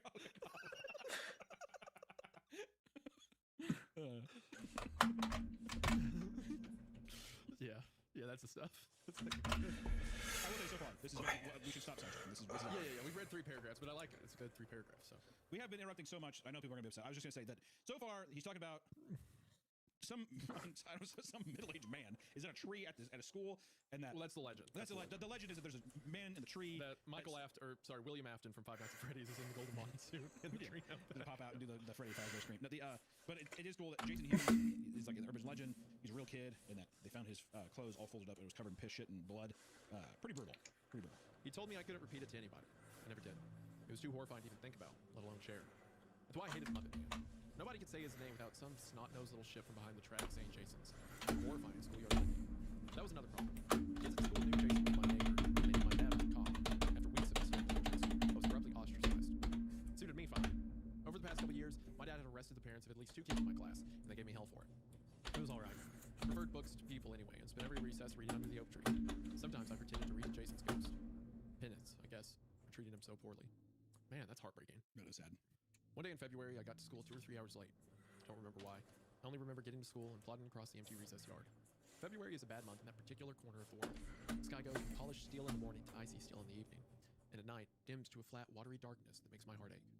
The plants are all dead, the trees skeletal, except for flourishing colonies of mistletoe. It looks like despair. The empty recess yard was no exception. Everything was gray and pale and somehow brittle, like it would crack and shatter if you touched it. The almost preternatural stillness turned that pale winter fragility into something sinister. Paranoia skirled through the sun. What if? Just what if? It was true. What if the universe was broken? What if the scene before me was a fragile husk, just waiting for a misplaced step to break it into pieces? I swallowed a surge of panic and took extra care with each step, setting my foot down with excruciating gentleness. Sand crunched under my soles. Everything felt solid. A sense of glassy fragility persisted. I found the urge to close my eyes and walk as quickly as I dared. My path took me right past the oak tree. Black, blown glass bark glimmered faintly. Branches threw spiderweb patterns against the rim sky. They were bare except for nests of mistletoe. The tree was infested with it. Suddenly, with a disconcerting, painfully adult burst of clarity, it occurred to me. The tree was dying. I slowed to a halt, staring at it with the kind of hushed reverence you're supposed to feel in church. The tree was scary but beautiful at the same time. More than that, it was a pillar of my memory. It was visible from my backyard, towering over the school in my childhood like a reassuring and eternal sentry. Except it wasn't eternal. It'd be gone someday. Maybe before I left grade school. Maybe sooner. My throat felt hot and tight. I took in the side of the bare branch and tried to mentally edit out the mistletoe clusters. It was difficult. They burst from the tree thicker than summertime leaves, and they kept moving, jostled, no doubt, by the cold winter wind. Except, another brutal, bleak epiphany. There was no wind. The dark mistletoe rustled and writhed like a trapped serpent. Cold air stung my eyes as they widened. Bright bursts of color flickered inexplicably among the branches, slithering through the mistletoe like a multicolored feathered boa, glittering in that sinuous wave of color. Eyes. Glassy round eyes the color of limes. The rope of color broke into tendrils and grew, not unlike the fungus in which it nested, overtaking the darkness with eye-wateringly brilliant neon hues. Then they twined back together, whirring through the branches of mistletoe before resolving into a fluffy, ridiculously proportioned... Our second, yeah. A cartoon incarnate. A Muppet. Hello? It said. Its voice made me jump, full and hearty and unpleasantly friendly. A cartoon voice. My lip trembled.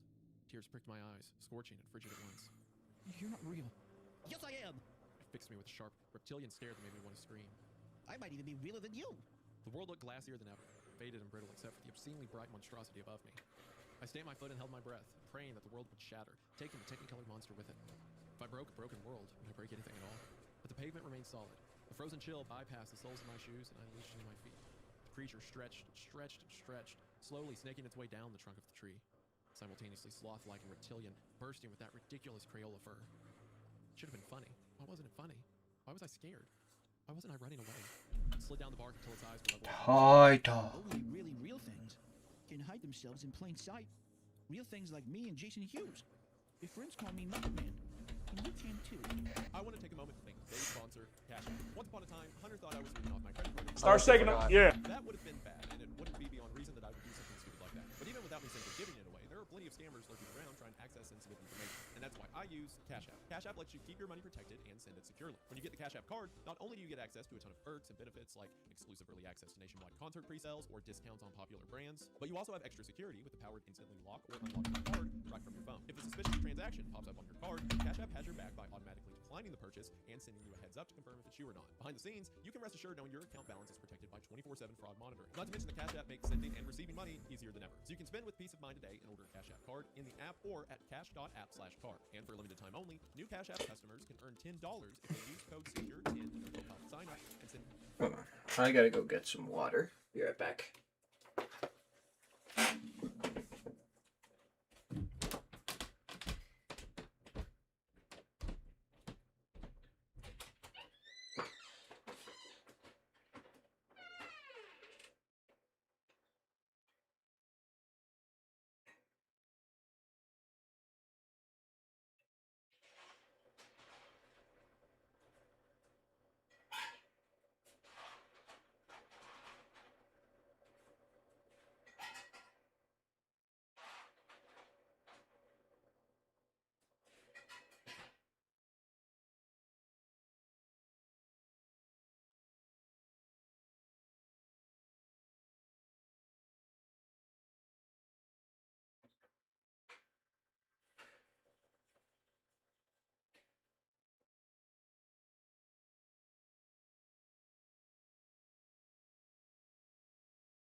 Ah.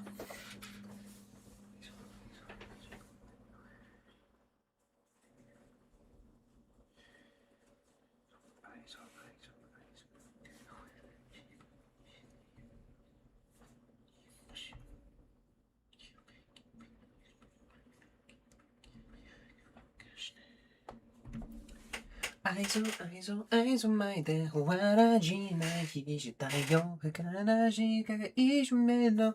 eyes on my day. Send $5 to your friend within 14 days. That's right. If you're going to send $5 anyway in the next 2 weeks, you might as well use code SECURE10 at the link in the description. Get an extra 10 minutes while you're at it. So use our exclusive code to earn some additional cash for real. Cash App is my services platform, not bank. Banking services provided by Cash App. Partners, prepaid network issued by Sun Bank, member FDIC. Notice provided by Cash App. Blogging brand. Visit Cash App /podcast for full disclosures. Thank you to Cash App for sponsoring the show. Their link will be in the description, and we are now back to the episode. Today's episode is brought to you by Square, the business toolkit that helps you sell, manage, and grow without the chaos. Whether you're just getting started or already running something great, Square gives you the tools to take payments, track sales, manage your team, and keep everything organized. I love using Square when boothing at cons. It makes everything simple and streamlined, letting me focus on interacting with fans and getting the product in their hands. Plus, with Square, you get a real-time reports on what you're selling easily to track growth and identify when you need to restock on fan favorites. With Square, there's 3 clear plans and never any hidden fees. Choose between free, plus, and premium for the best options that's right for your business. Square helps you run your business with confidence, clarity, and less chaos. And now, it's easier than ever to get started. So why wait? Right now, you can get up to $200 off Square hardware at square.com/go/creepcast. That's SQARE.com/GO/creepcast. Run your business smarter with Square. Get started today. Back to the episode. I don't like that. I gotta say, the writing so far has been phenomenal. That description of like, I recognized something with an adult clarity, the tree was dying, and for a moment it was about like, realizing that your childhood isn't forever, you know, there's mortality, there's a time limit to things that must exist, which is a cool, very like humbling thing for a child to think on, only then to realize that the monster from imagination that supposedly took Jason is real. I keep picturing it too like almost like the centipede in the end of the first season of Avatar, the guy that steals your face. I keep picturing something like that, but I keep like picturing that mashed with like a Pennywise kind of vibe. You know what I mean? Yeah. Yeah, he's in like a giant, it's like a very cartoony costume, but it almost looks like, not to just reference something you made, what's your dog character's name from the puppet show? Tugboat. Boat? Oh yeah, Tugboat, that's right. It's like when Tugboat switches from a puppet to just the guy in the suit. Yeah. It's like, I imagine the guy in the suit, but like the arms keep extending too long and the legs keep going too long and stuff like that. The way that they keep describing it too, I know people said that it was like a rainbow cape or whatever, but it just sounds like he has like multiple colored fur. Like whatever. Well, yeah, that's why he didn't say rainbow cape. It said rainbow animal costume. Oh, I see. Yeah. I see. Yeah. So it's just, I imagine like a giant like unicorn, like bright pinks and blues. Yeah. Almost like a Lisa Frank drawing or something. Yeah. It extended a hand, long and absurdly thin, almost like distorted frog feet except for the rainbow fur. I turned and ran into the school, screaming all the way. Poor nurse tried to extract the story from me. I don't even remember what I said. I just remember hiding under a desk and sobbing. When I finally blubbered the words Muppet Man and Jason, the school went on lockdown. The cops came. My father wasn't with me. I walked through the window, gagging and crying and trying to forget Muppet Man's bright green eyes. But how could I?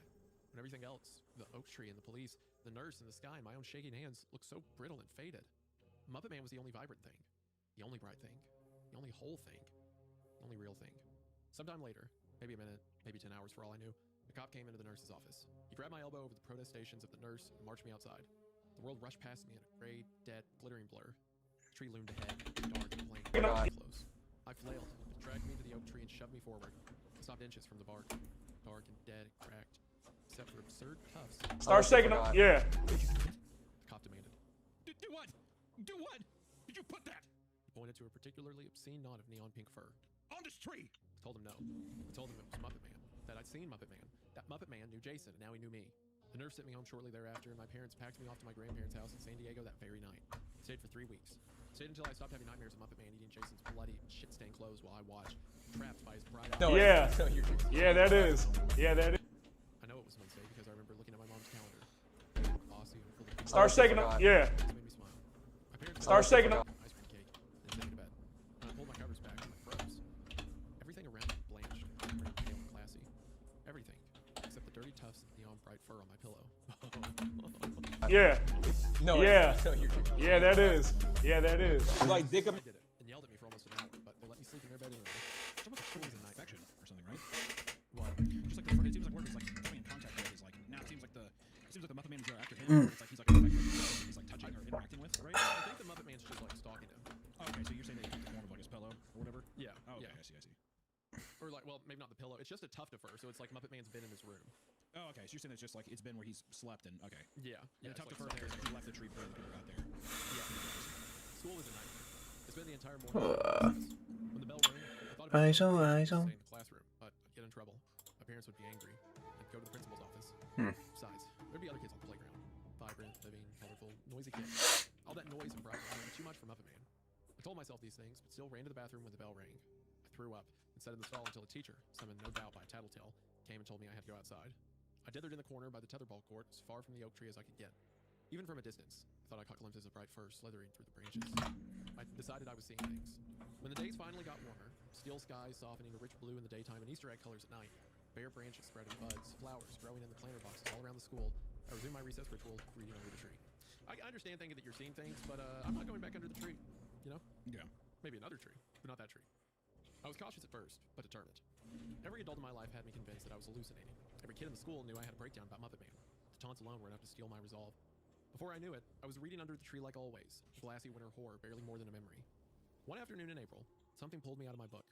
I didn't know what it was at first. Maybe the kids screaming on the jungle gym. Maybe the 5th grade girls gossiping a few yards away. Maybe the warm breeze rustling the leaves. I looked down and gasped. Larvae crawled along my arms. Yellow-white colored worms that lived in the bark. Behind all the kids said, Muppet Man loved to eat. Maybe with the larva you are right. Maybe it is like. I don't know why. I just feel like he keeps reading as like an infection or something, or like I just don't know why. It just keeps feeling like it's. There's pieces of Like dick up your butt? feel like it's No. like Muppet Man's representative of an actual. I'll crack you. Yeah. Kind of like you were talking about. Like you were talking about the kid you knew, choking when you were in the 8th grade, and it's like, yeah, but the 8th graders think about like, oh, Lego tires, like that's the part that sticks out to you. It's like this kid had the legend of Muppet Man. There was a tragedy. A kid was abducted or killed. And it's almost like they're rational, especially the part where they said that they were mean to them, so now they read almost as a penance. I mean, it does feel like almost like a folklore kind of legend. It almost feels like an anti-bullying kind of like tale. You know what I mean? Yeah. It's almost like this person is rationalizing the bad thing that happened because it was Muppet Man that did it. Yeah. Actually putting like a monster, like manifesting a monster for bad actions. Yeah. Not to draw a connection between Muppet Man and Don Sure, but it's almost like the No Country for Old Men thing, where it's like it's easier to create a monster rather than to be like, yeah, this just happens sometimes. Yeah, the world just works that way. Almost trying to like find a rationale for how. Kids don't just go missing and terrible things happen to them. The Muppet Man did. The monster in the tree. Yeah. I ran to the tetherball court and lingered until the bell rang. When I got home that afternoon, I found clusters of neon fur all over my bedroom. I ran to my mother. She lost her temper, marched me into the backyard, and told me to stay until she was done cleaning up after me. When I finished crying, I settled myself under the apricot tree and got lost in my book.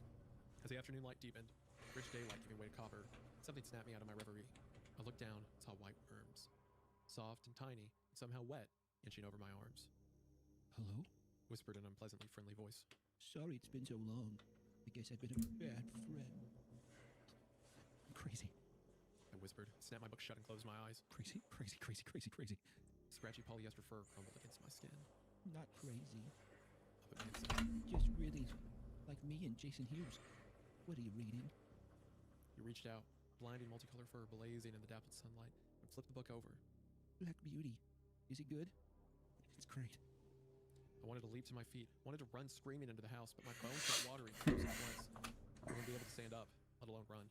Muppet Man brushed the worms off my arm and settled down beside me. His fur made me feel itchy. I didn't look up. I already knew what I would see. That slothy dinosaur face dominated by glassy eyes that would blaze in the dying sun.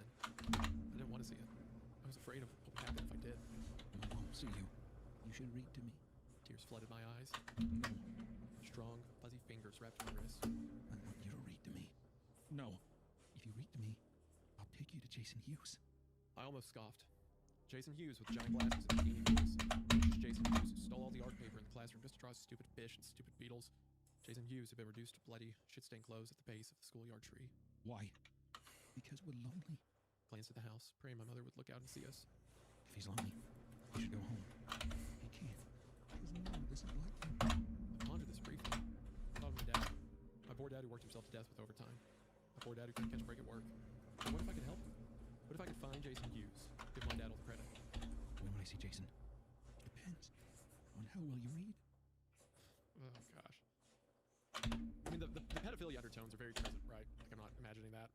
Yeah, I mean, it seems very predatory in that way, or just very, yeah. But I, anything involving a child, I'm going to read that way, in my opinion. Yeah. That being said, the original Pennywise. What was that?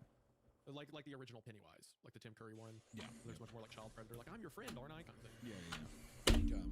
Don't crack it. I don't know. The whole thing that you were saying, where it feels like it's a manifestation of like kids, like the way that even it reinforces a bit when he's just like, stupid Jason Hughes drew his stupid birds or did that kind of stuff. It just feels like it's that manifestation thing feels more and more akin to what's happening here. Yeah, yeah. Yeah, I think so. It's like an imaginary friend, almost. An imaginary foe. Yeah, So an you evil, imagine an evil take thing born. responsibility for the bad stuff. An evil thing born from shitty things that people did. Yeah. Well, especially the part. Especially the part about like, oh, well, maybe I can help my dad. You know, maybe if I go with Muppet Man, it'll help out dad. You could equate to a kid feeling like maybe because they were mean to Jason, that's part of the reason he disappeared. And now your dad's suffering for it. So maybe if I can help Jason, I can help my dad do the wrong. Yeah, multiple. Like, Go crack it. Manifesting guilt. I was gonna say multiple guilt factors. Yeah. I opened my book to the very first page and began to read aloud. The scrape of the sliding glass door broke my concentration shortly after. Looked up and saw my mom. My heart leapt to my throat. I spun around hopefully, but Muppet Man was gone. The next morning, I found clumps of neon fur in my dresser drawers, clung to my pants and shirts like lint. At the end of May, I found a note on my windowsill. Neatly folded construction paper printed with brightly colored marker. Come to the school tree down at 11. Your friend, Muppet Man. Coarse strands of yellow, pink, and blue hair sprinkled the note. I brushed them off and tucked the paper in my pocket. I wasn't stupid. I knew I couldn't go wrong. I was terrified of Muppet Man and almost as terrified of what my parents would I'll do crack if you. it caused me to now. So I went to my father. You like dick up your butt? Note and Go begged. crack it. I'll He crack accused you. me of making it all Yeah. for a while. In the end, he agreed to take me to the school at the appointed time. What? Well, it's got to be helpful for an investigation. Otherwise, what the fuck are you talking about? All right, fine. Go crack it. Well, it's talking about, I'll like, crack you. He thinks that his daughter is making all this up because of the trauma of losing a kid in her grade, right? So then the daughter's like, no, he left this in my room, and it's like very clear to the father that his daughter made all this up, right? But she's so desperate to go that the father's like, Did you hear that? Over this. If this helps her, you know, get past it, maybe to realize it's not really there, the Muppet Man's not real, I'll go with her so that she can, you know, get past this phase of trauma. If that's the intention, I think that should be clarified more. Because at the moment, it just sounds like, all right, fine, whatever. Gotcha. Well, stop her bitching." dad clearly doesn't believe in the Muppet Man. Well, no, I don't think that it's not necessarily about whether they believe it, but it does. To me, that reads more like him just being, oh my god, stop complaining, fine. No, I don't think he's like, fine, go be with the pedophile rainbow color uniform man. I think instead it's just like, if this is the only thing that's going to keep my daughter, you know, that may help her get past this, then I'm going to go with her so she can realize this isn't real. If in her psychosis she's written a letter to herself from the Muppet Man, then maybe I should be with her. Yeah, I never raised, or I guess I never came to that conclusion that the dad was like that, because so far all they've done is yell at them, being like, why would you put this everywhere? That's all they've done. So yeah, I wouldn't have guessed the dad being that earnest, or that, I guess, like that. Well, the mom's been described that way. The dad's been kind of earnest, right, with the investigation. And So trying to all find he did Jason was and tell him stuff. about. All he did was just tell her that the clothes were covered in blood, shit, and piss. That's all he's done. He's giving her like details. Maybe to me that's what love is. Maybe to me it's like, Daddy? okay, Dad. Don't forget the hookah lounge. Yeah, how much made the butthole? I got it, thank you. Yeah, God, Aladdin's a dirty hippie. Understood. Prince Ali, I mean, I got that. Yeah, he's homeless, but also people. What's the deal with that? Yeah, I get it. I want to take a moment to thank today's sponsor, Harry's Razors. Life is too short to let dull razors ruin your life. And if your razors give up midway through a shave, you end up irritating your neck more than you're trimming it. Thankfully, Harry's is here to help. When you make the switch to Harry's Plus razors, you get German-engineered blades and barbershop quality shaves whenever you want at your fingertips. Or neck tip, I guess. Face tip, chin tip. You get it. Instead of plastic, Harry's razor has a heavy metal handle, and each razor has allergen vitamin E in the cartridge to keep your skin calm and smooth. Harry's razors are designed in such a way that when you screw the handle into the head of the razor, it bends the razor at just the right degree to cut the hair on your face, but not the skin itself. The same facility has been making these blades for over 100 years, and while you're getting top-notch quality, you're also getting your clothes shaved at a crazy price. Why pay $30 for refills when Harry's has better blades at a fraction of the price? And Harry's is always willing to make it right. They have a risk-free trial, so if you don't love your shave, you can stop with no questions asked. And for a limited time, our listeners can get Harry's Plus trial set for only $10 at harrys.com/creepcast. That's right, the trial set for only $10. The set includes the all-new Harry's Plus razor, one refined 5-blade cartridge, 2 ounces of foaming shave gel, and a travel cover to protect your blades on the go. Once again, just head over to the link in the description at harrys.com/creepcast, claim this offer, and after your purchase, if you could let them know that we sent you, give me a line. Thank you, Harry's, for sponsoring the show. Their link will be in the description, and we are now back to the episode. We lived only a few blocks away, so we walked. The evening was unseasonably cold, almost as cold as the day I first met Muppet Man. I fought back tears the entire way, clutching my father's hand with both of my own. The school gates were locked, of course, but there was a small gate hidden in a passage behind the cafeteria. It had nothing but a simple latch. Kids all knew about it, but the adults never did. I led my father around the perimeter of the playground, keeping close to the buildings in order to hide in the shadows. Waiting. He obliged, looking tired even in the darkness. I looked at the tree. It didn't look sick anymore. Leaves through the mistletoe infestation. It looked full and healthy. The eternal sentry once more. I stood by the trunk and whispered. Hello? Something rustled among the leaves overhead. Hello? Came up at Man's warm, full voice. Where's Jason? Its branches rattled, and a dark, furry shape slithered down the tree. Glassy eyes caught the light of the moon and blazed. He's inside me. Muppet Man twisted and stretched down the tree until his eyes were level with mine. No longer was he vibrant or bright. His fur was filthy, caked with mud and sand and air. Dirty canvas replaced large swaths of the once lush neon coat. Of course he was missing fur. We've been leaving clumps of it all over my room for months. It was a wonder he had any hair left. What do you mean? My voice issued in a thin, wheezy whine. Muppet Man crept closer, holding me captive with his glassy eyes. His long, thin fingers touched his chin, pushed, sliding into his face and pulling it up like a child removing a Halloween mask. My heart thudded, heavy and horrid as a war drum. Enormous glasses glinted in the moonlight, tragically outsized for the decayed little face underneath. Jason Hughes' rotting head was cold and so very fragile, gleaming like clouded glass under the moon.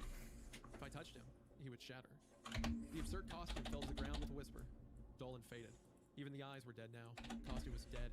It had never been alive. Jason's empty sockets bulged, then broke and split apart with a series of soft, papery pops. Something roiled inside, thick and dark and gleaming with 1,000 dim lights and colors I couldn't name. The world flipped, with cold playground sand dug into my face. My dad's scream shattered the glassy silence. Perhaps it shattered Jason's poor dead face too. He curled up in those stills. My dad screamed and sirens wailed in the distance. The ruined costume went into an evidence locker. Jason himself was laid to rest several weeks later. They held on to the body as long as they did in order to find out what happened to him. I asked my father about it, but he refused to tell me. I was disappointed, yet relieved, and I never tried to find out on my own. I did my best to forget everything, and actually came close. I might have managed, but my father kept his mouth shut. Crack you. He has a habit of telling me things I should have known, things nobody should know. I guess it's a personal exorcism, freeing demons that haunt you. It's just that the problem with freeing demons is that demons usually go on to haunt someone else. My dad retired a few years ago, but he still has friends on the force. They get together and talk every once in a while. I had one of their visits last night. One of his friends in front of Jason Hughes. Did they find the guy who did it? My dad asked. No. But the costume, that weird puppet costume, it's not in evidence anymore. It's gone. Did someone take it? Did they accidentally toss it? Or we don't know. That alone was enough to haunt me forever. But it didn't stop it enough. Demons never stop it enough. If they ever stop at all. I know this because when I got up this morning, I found dirty tufts of needle fur scattered all across my bedroom floor. That's a fun way to end it. You know, I think that like that's the end of this one. Yeah, we'll do. That was really short. We can do another one. I think that like you know, this is one of those stories where it's like I like ambiguity in stories, but I do wish that there was a bit more of like. Why do you think? Let me ask you this then. Why do you think that the monster chose our protagonist? Especially because do you think that it just feeds on guilt? I think our protagonist was the only one who had anything for Jason Hughes other than like a mocking tone. Because everyone else would make jokes about him, or like the Muppet Man would be brought up, they'd be like, "Oh yeah, he has Jason's ghost." I like that our protagonist would sit under the tree and read to Jason. Yeah, I mean, I like that idea of a monster that like feeds on guilt or is drawn in or almost seduced by guilt, and like playing into that idea that literally by showing compassion for Jason and like reading to him was a literal calling card for this thing to come and.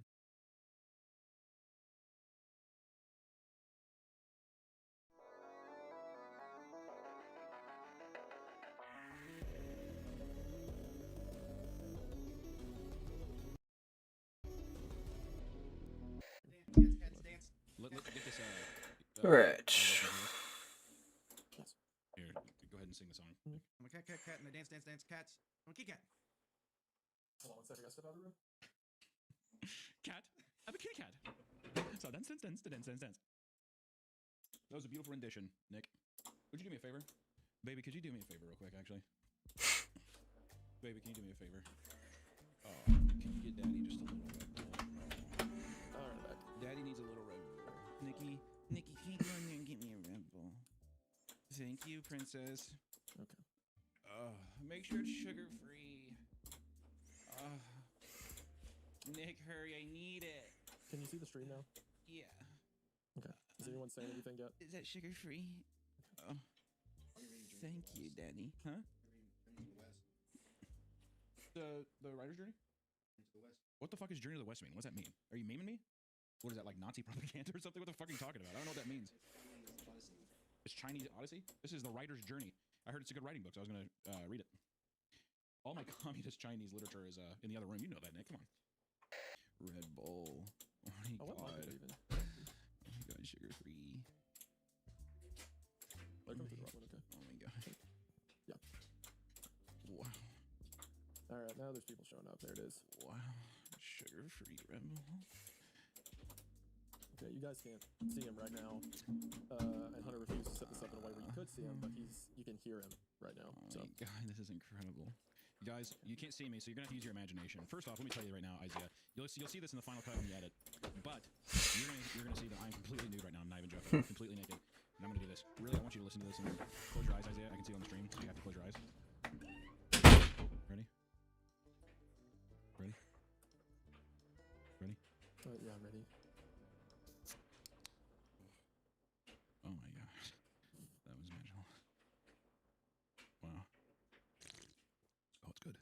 This is just smut. Oh, it's good. can't do this. I'm a father now. I have standards. Oh my god, Red Bull is so tasty. Wow. Okay, do you want to tell our beautiful little princesses and princes what we're reading today, baby? We are reading 2 stories. Hold on, we gotta do. Yeah, we're recording. You have to do the intro. Oh shit, duh. Welcome back to Creep. Isaiah, you can't talk while I'm doing the thing because it throws off my groove. Okay, please. Thank you. We've discussed this before. I have to do my whole remedy. Hold on. Oh my god, wow, just every time it's Welcome back to Creepcast. Today we're going to be reading a beautiful story called Help! I'm Trapped in a Sitcom! Season 1, Episode 1. And there's another one that we're... Well, potentially. You need to see how Dad's fucking busy. I gotta see how much longer we can do. I don't know if we're gonna be able to have time to do that one, okay? So we'll fucking fill it in later. We'll see. I don't know. Well, the other one, if we get to it, is I've uncovered videotapes revealing malicious reality shows. Get it? Sitcom, reality show. Theme of the episode's creepy shows. Everyone. Really creepy. I was more hyped about 400. I'll crack you. Podcast by moaning into the microphone, but whatever. You guys haven't seen it yet, but we've recorded an episode that I think is going up this Sunday by a writer known as Max Voynich. Max Voynich hasn't posted in 6 years, but we read 2 stories from them as part of a grab bag on the episode that'll be going up on the current week while we're recording. They were both bangers. And then we saw the sitcom and decided to give it a try. So the best way to reach Max Voynich seems to be his Reddit. I don't see any other links to his writing beyond that. But he's got a ton of stories on No Sleep and the Cryptic Compendium and stuff like that. So be sure to check him out at the link in the description. Also, for those that don't know, we are live streaming this to the Patreon at the same time. So I'm seeing people's reactions curling by. I'm seeing a lot of water emojis and a lot of people with Turk Brownie profile pictures. We'll see how this goes. So if you want to join this live stream next time, feel free to join our Patreon. Crack you. Yeah. Degenerates that are spamming the chat. You know what? Never mind. Don't even do it. Never mind. This is enough. Don't do what? Yeah, just don't even bother signing up. We have enough people in here. This is too much. Look at this. Jesus Christ. It is. I can't keep up. I will say Patreon has fixed the thing, I think, where the chat would be too much and you couldn't see the bottom of it. Yeah. So I am stoked though. Like I said, for the people here. Did you hear that? Short story is really fucking cool. We were able to read 2 of the stories and both really good. I'm curious to see this one too. I love these. I really like these stories where I don't know, like it's like a fourth wall breaking kind of thing. You know what I mean? Like a deal of some dude. I'm curious to see how he uses a screenplay format to create a creepypasta. It'll be fun. Someone said, "Will this be Sunday's episode?" No. As much as we hate our editors, we don't give them that type of turnaround times. This will be a future one. This will be a future one. Yeah, the one going up this week is this guy's story that we recorded it like Did you hear that? ago. Have you seen the video that German kid playing Fortnite? Yeah.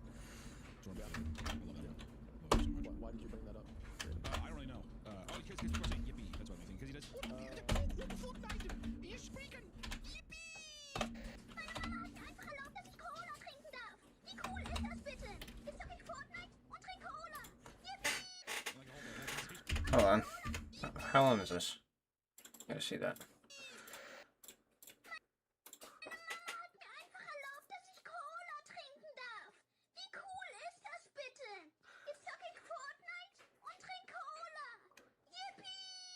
Okay. Interesting. The whole translation is like, I just want to drink Coca-Cola and play Fortnite or something. And he has the most genuine yippee ever. What's Fortnite? It is haunting how much the Patreon, your people in chat are just your minions to say something. It's like whatever you point them towards. Yeah. Before we recorded, Hunter was like, "Oh, we should stream this to Patreon." I'm like, "Well, yeah, let's do it next time when I can set everything up." He's like, "No, we have to do it this time. We've got to do it right now." Listen, since you've been gone. No, since you've been gone, me and the Patreon chat. We've been getting down and dirty together. We're homies now, so it's been too long. I needed my fix with my Patreon pals. My PPs. Oh, that doesn't work. My Patreon friends. That doesn't work. Nope. I like Don't even go back to a reverse parasocial relationship. That's really cool of you. It's good. Yeah, I need them. But that's my point. I have to have them, or else I'll fold in on myself. He was real adamant about streaming this episode this week, so yeah, we have to. Oh, well. All right, well, we're going to be reading 1, potentially 2 sitcom stories. We'll see how it goes.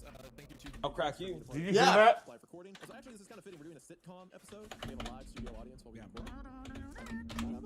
So thank you to our live studio audience and all of the people on Patreon. Again, the artists that we're covering today will be linked in the description. Is there anything else we're missing? No, the only thing we need to establish is that in the script format, you should read... It says me. If it says me, you'll take those lines, and I'll take everything else. All right, sounds good. All right, well, without further ado, are you ready to get into it? Let's go. Help! I'm trapped in a sitcom. Season 1, Episode 1. Season 1 pilot. An empty room. Cathode-based television plays. Okay, where's the... Stretched over the screen like a memory. Theme tune. Hollow, empty. A parody of something I half remember. This is all I see. Living room. A I am on the couch, tie undone, beer cold in my hand, TV is playing. I do know how I got here. Room feels spacious, opens itself up around me. There's a noise at the door. The lock slowly turns, and the door opens. Okay, well, I think I have applause sound effect. I'm sorry, was mine not fucking good enough? No,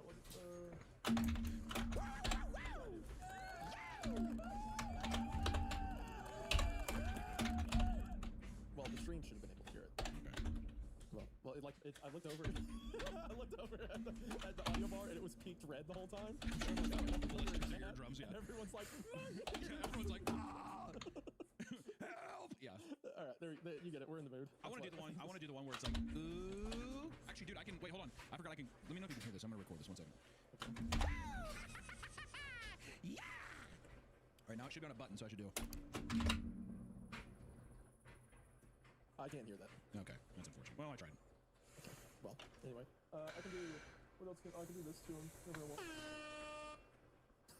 I just hit an air horn. You're right. This is pretty cool. I can just hit sound effects, and everyone's like, "Oh my god!" Jesus, that's pretty great. I like that. This is fun. You are right. Okay. All right. Where are we? Oh yeah, cheering applause. Oh yeah. Hold on. Get back to the story.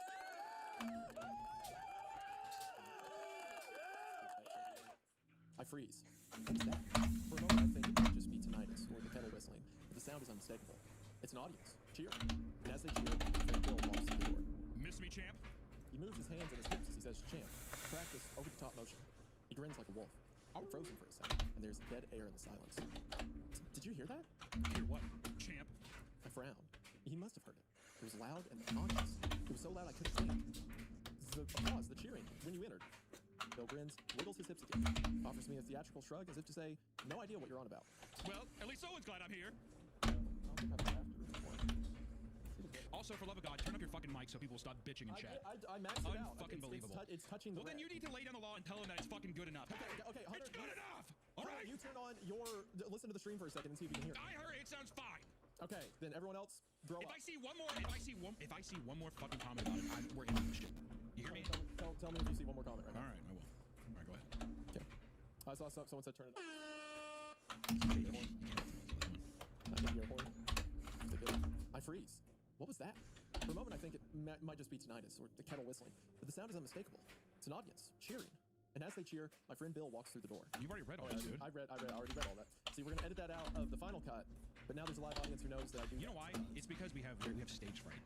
See, this is Yeah. It's because there's people fucking complaining and doing all this fucking shit, and it's driving me insane. We don't get stage fright on stage. We get it when we're in our house recording. Okay. No, when I'm on stage, I just get the scaredy farts. No, you don't. Yeah, I do. It reeks. I do a little. I give me some I've of been on those. stage with you 5 times. You have never. Was this note? You are scared of breathing up there, let alone. I feel like honestly sometimes you give it back to me because there are sometimes where I'm like, he is letting something loose over there. Don't say give it back to me. Dude, it's like Ali and Frazier trading blows is what it feels like on stage. Unbelievable. Well, at least someone's glad I'm here. Laughter. And as he says that, as he speaks, the room erupts in laughter. Canned laughter. I flinch, try and look around to see if I can see the source, but nothing. The room is empty. There was, again, canned laughter. Bill winks and staggers towards me. Hey, you know it's not a crime to admit I'm funny, right? Feel cold sweat beat on my back. My hands become clenched fists. You can't hear it? Bill's stomach rumbles. The only thing I can hear is that it's beer o'clock. Laughter again. I hate Bill, by the way. I absolutely despise I was about to Bill. say Bill is you. This is an interaction between me and you, without question. No. No. I'm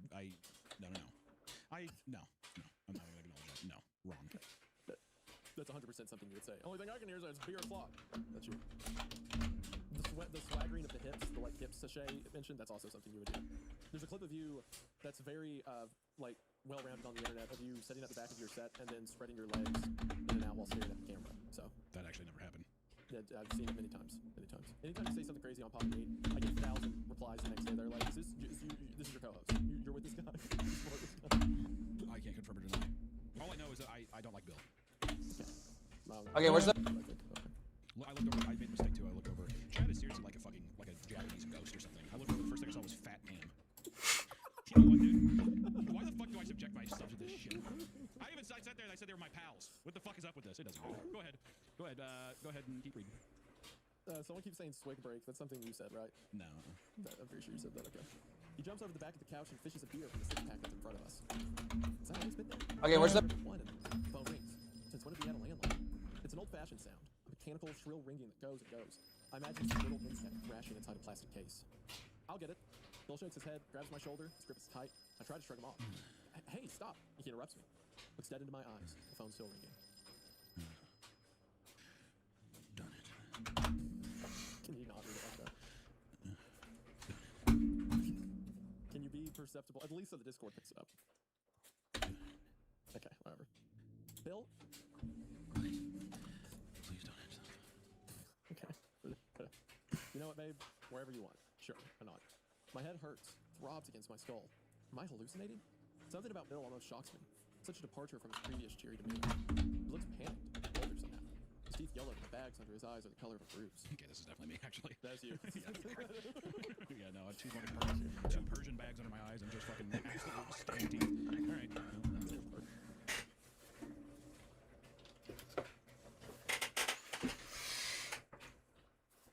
Oh, hey. I tell you what, I have to get up a lot.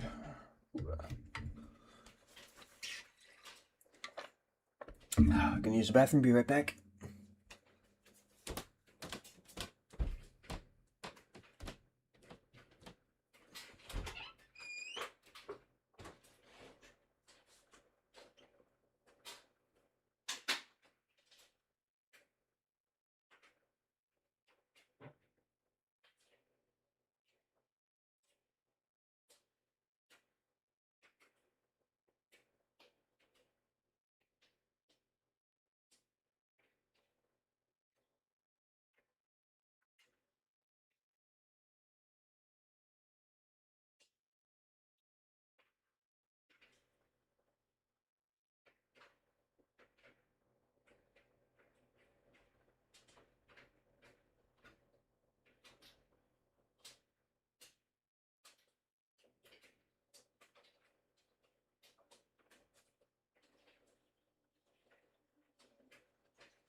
Oh, hello.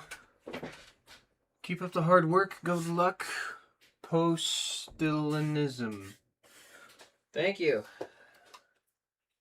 I just gotta... Yeah.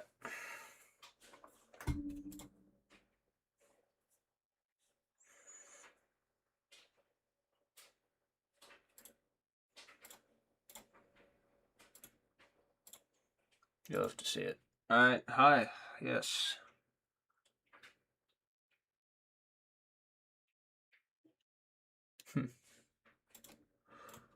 Whew.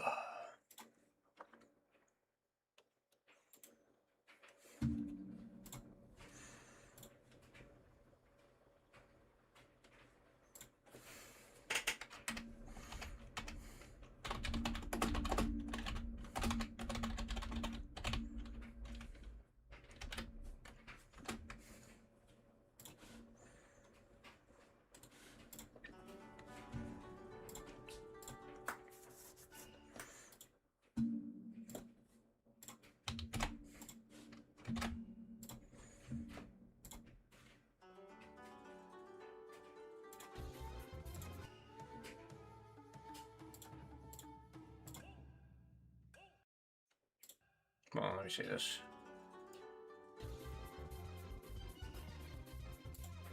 Sorry, what the heck?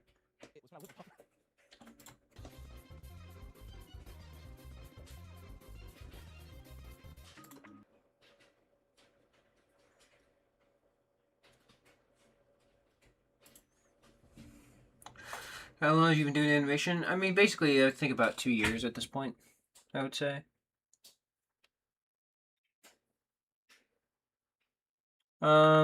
Yeah. Say about that. 2 years, I think, since I... Well, no, actually, that's not right. It's a... Let me actually think. Like, things like this. Like, the Clueless podcast I've been animating for 2 years, but the actual amount of animating that I've done is... I'm not super sure. I think it goes... I'm trying to think in terms of date. I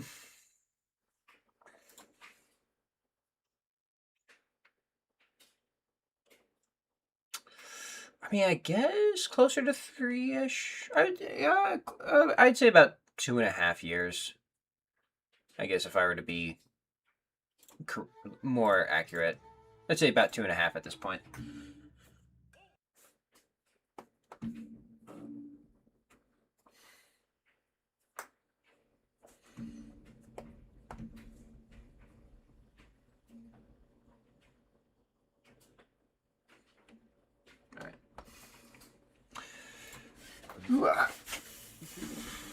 His tongue wetting his lower lip.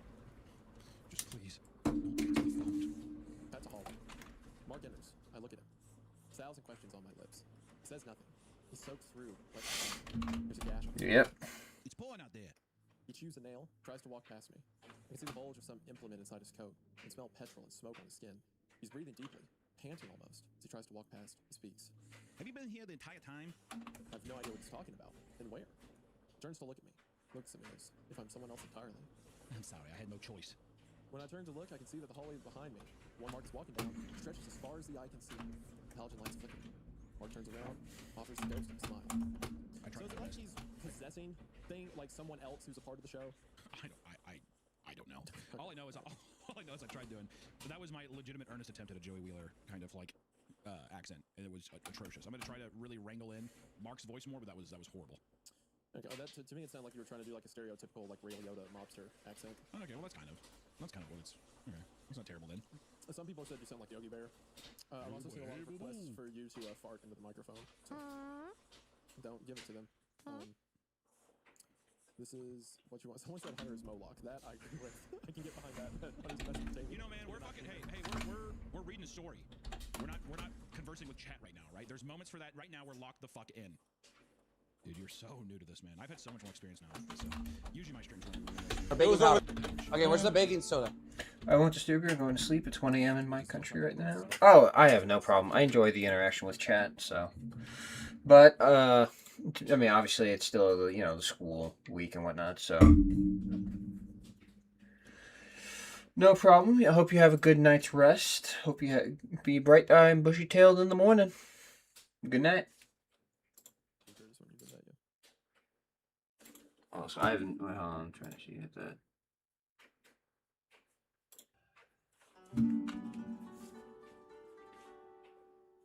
Tight. Ooh, Alright, well, you're obvious. You open. I'm just some guy who's in prison to be here. Baking powder. Stories for you. I don't know why I thought you said impregnated at first, and I was gonna say. Don't do that. Don't do that. Our baking powder. There. You know what's actually so fucked up? No, honestly. No, I shouldn't say it out loud, but I will say you would take the best paternity whatever photos. Like you and Autumn with a bump. It would be so natural. I mean, it would be unbelievable. You know what makes me furious about this? I'm not even looking at the chat, but out of my peripheral, when you start saying that, I can see it get faster. Good night. More people got something to say as soon as you start talking about. And I know for a fact too. You got that fucking tan ass skin and stuff. You would have that crazy ass stretch mark that starts like right in the middle of your stomach and splits outward. That pregnant women get. You'd have one of those, and you'd proudly display for everybody hairy ass fucking big belly sitting there, holding it both hands.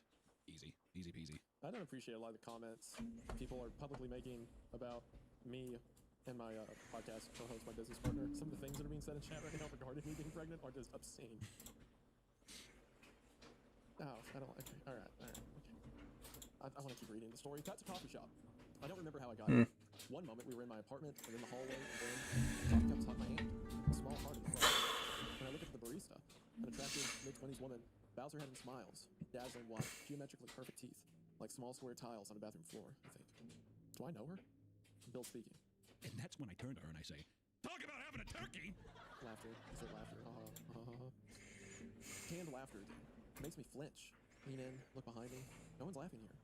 Where is it coming from? The woman next to Bill looks familiar. Stacy. I remember now. A college friend. Who had a thing with Bill until they broke up a few months ago. Still friends. Actually, I'm curious. Stacy grins as well. I hope afterwards you made sure to flip her the bird. Laughter, hoots, like, ha ha ha. Can you do the laughter effect, boys? That's good. Can you just do the laughter effect from now on? Yeah. Yeah. I flinch again. I can't see a studio audience anywhere, but I imagine them. Faces pressed against the windows behind us, leering at us from bathroom stalls and from under tables. I watch Stacy's hands, pale, small against her cup.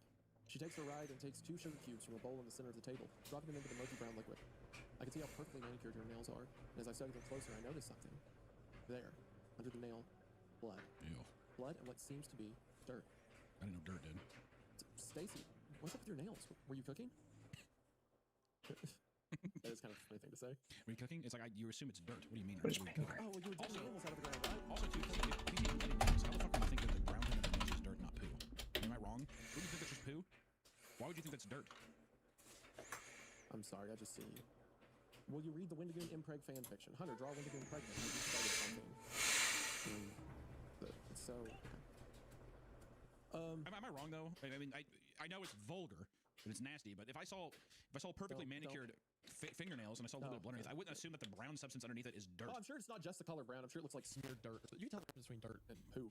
I don't know, depending on the kind of. It kind of overlaps, but I imagine it looks like. I think the implication is it looks like she's been digging. I know. Because she's been digging so much. Been digging at something, a little scratch and sniff. What it is. I can't stand you with some of these alliterations you use for grossest things. Okay. Her face slips for a moment. At least that's the only way I can describe it. Like her features all. Her baby over there. She turns to me. Oh, don't be silly. I flinch. When she says my name, it's censored, with the same beep they use to censor explicit songs. I watch her lips, but nothing. My name? What's my name? Pause. She's hiding something. Don't be silly isn't a response. No, really, Stacy, that's not a response to my question.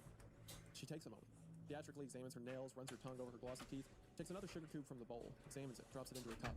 There's something strange about it. The flat, square planes of the cube disappearing into the black liquid. Stupid questions get stupid answers. There's something in her voice. Something shaking. Something broken and weeping and desperate, but it's just beneath the surface. Only appearing in tremors and ticks and...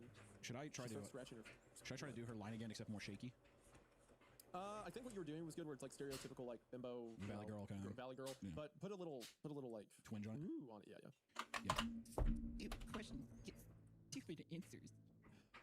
Somewhere between the two takes.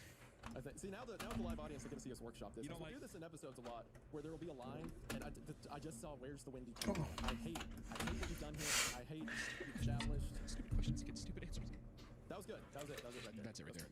That's it right there. So we do this a lot where we'll workshop little like sentences stuff. Like, put this inflection on it, change that. And now you all get to see it. All they care about is, okay, can I have the hairy windy tongue? Okay. There's something in her voice. Something shaking. Something broken and weeping and desperate, but it's just beneath the surface, only appearing in tremors and ticks, and she starts scratching her face. Stacy, what's going on? She looks panicked for a second, as if somewhere someone has said her name. Eyes wide, she leans forward, slams her forehead against the glass table in front of us once. The table shakes, coffee spills. The table is fractured, and there are small shards in her forehead. She pats at the rivulets of blood with the tips of her fingers, then, as if tasting a salad dressing, licks them clean. Somewhere in the distance, phone rings. Bill's eyes go wide. He looks at me. Cut the laundry down. What do you think? I think it's so. It depends on the nature of what this is. If this is like an alternate reality or just like some weird like purgatory or whatever. I think it's the whole thing about like if you're in a coma, you hear a voice or you pick up a phone and you hear like someone from the outside. I think it's something like that. Yeah, there's this movie that kind of harks on that idea that came out during the COVID era, like 2019-2020 era, called Come True. Really fun film, but it kind of has a similar vibe, very dreamlike kind of quality, which would kind of explain this weird, surreal dream that this person is in. Even though, too, I can't tell, as our protagonist, are they just like totally bought in that they're in this sitcom, or are they still like, what the fuck is this? Because the only thing that they've said so still far, don't know what's going on. They understand it's they get that it's a sitcom because they're like it's canned studio laughter. They can imagine it, so they understand the format, but they don't know what's happening because he's like, how did I get here? Why is Bill? Does this person know me? Like he still is trying to figure out the logistics of it. I also really like how when she said his name, it was a bleep, like censorship. It's like whatever has him in here, she's trying to indoctrinate him to be a part of this. Yeah. Similarly to how Stacey and Bill probably are, where you see their cracks for a second, but then they go back to the formula. Losing their own identity would be fucking horrifying. Yeah. Almost the point where, there has not been, the protagonist has not said their name once. So it's kind of fun.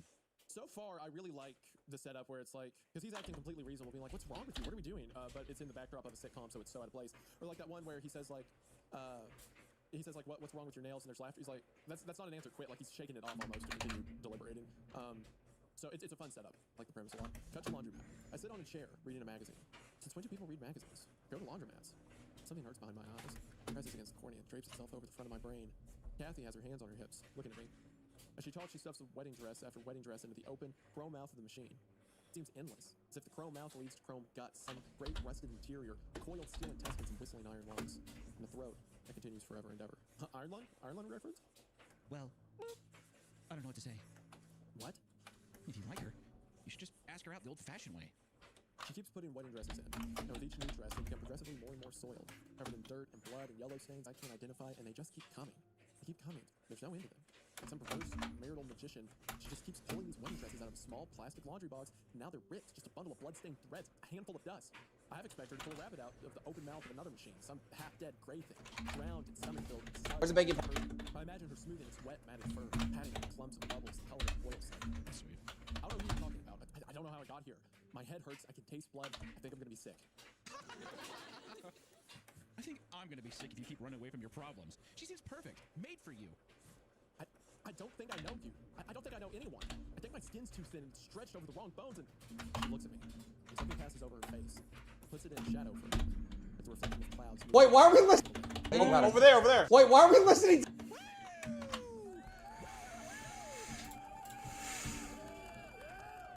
I hit him with the applause effect again. Oh, good. I think that this is stellar so far. I really like the thing. I think my skin's too thin, and I think it's stretched over my bones. And then she's like, "It's always been like this." And then it's like the studio, which is representative of the force that has some traffic there, goes wild. Like it's like they're still treating it like it's a part of the sitcom or it's some big like revelatory moment or joke. It's almost when the crowd goes wild. It's almost described like near the end of sitcom seasons where like the two characters have a little kiss or something, and you hear everyone cheer and applause. It's kind of like that, but it's like the stand-in is one character recognizing to another that they're trapped there. This is just how things are. That's pretty cool. Cut to living room. My head hurts, spins a little. I'm set on a couch and I reach down, grip the edge of the cushion with both my hands and hold on tight, as if at any moment. Ta moody. Hello. What's good? Think about men, really. They want a certain version of you, and on a date, you get to choose which version that is. So you go get it, girl. Dressed to kill. Okay. That's when I see it. There, in the bathroom, a woman, visible from the living room through an open door, slumped against the wall, limbs splayed. Her neck's red and the wall behind her is covered in thin arcs of blood. Elegant splatters make a pattern. Her throat's been slit. Interesting. Sorry, haven't been doing. I'm just looking at some other stuff. My stomach turns. Her eyes are so Just out of curiosity. I can almost see the struggle, the brutality of her last moments, the short, nasty violence that ended her life. And that's what I said. If you're gonna go wear this season's product. Fuck. That's what I said. If you're gonna wear this season's product. All right. You might as well wear nada. There's a dead body in the bathroom. That's such good. Okay, that is such a good turn of beat for this story. You might as well wear nada. There is a dead body in the bathroom. There's a dead body in the bathroom. I'm on baby duty now, so if you hear the baby scream or freak out or whatnot, it's part of the plan. So, I love you. Oh god, PDA, dude, keep it out of the fucking stream, man. Yeah, everyone's saying baby Tonka. Yeah. That's a great. Isn't that right, Tonka? I love that name. Wait, is the baby on stream? No. I'm not gonna put her on stream, but she's off. She's in a bassinet over here to the side. She's witness to the stream. And there it goes. There goes the baby crying. I hear the baby doing. Can I do an impression of your baby? Go ahead. So talk to me as if I'm your baby. Hi, baby. Is that what you say to your daughter? Hi, sweetie. Hello. Just wanted to say, love your cool animation. Hell yeah, brother. Hell yeah. Keep it going. Give me another one, dude. Give me another one. Just one more. Just one more. Hello, how are you? She's flipping out on the microphone.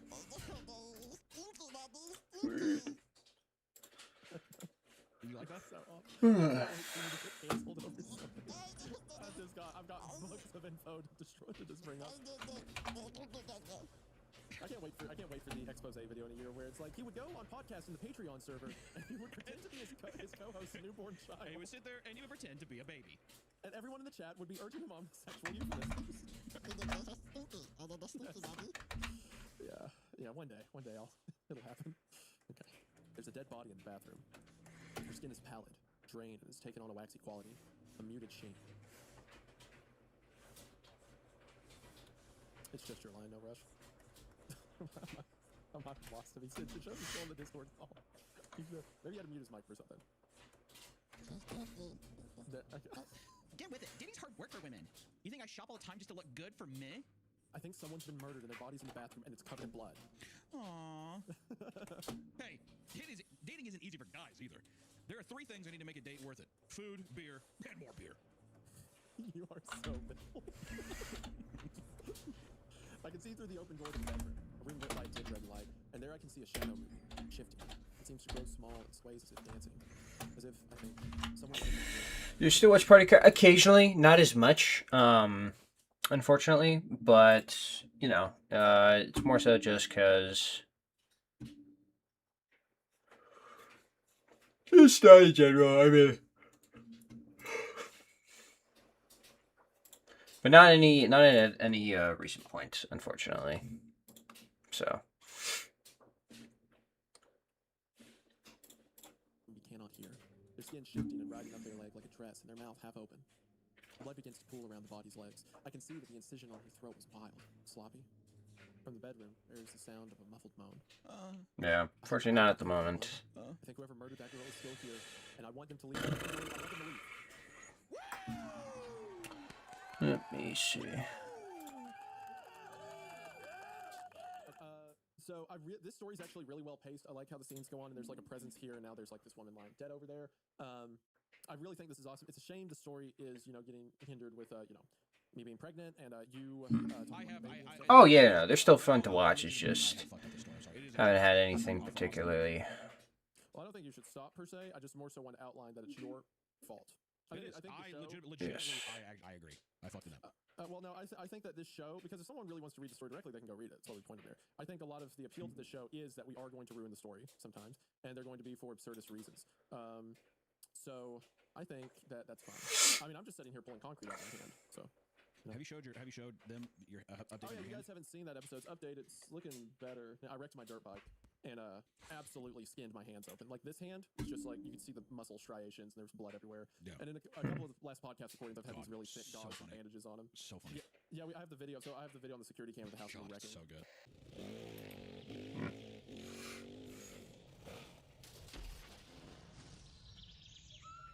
Hunter loved it. Hunter really liked that video. You guys are getting ready. You're getting ready to get a lot of Isaiah media. You haven't even seen his dentist photos yet. Wait till you see his dentist photos. Oh my God, you'll see this. You'll see this Sunday. I'm not even joking. It is unbelievable.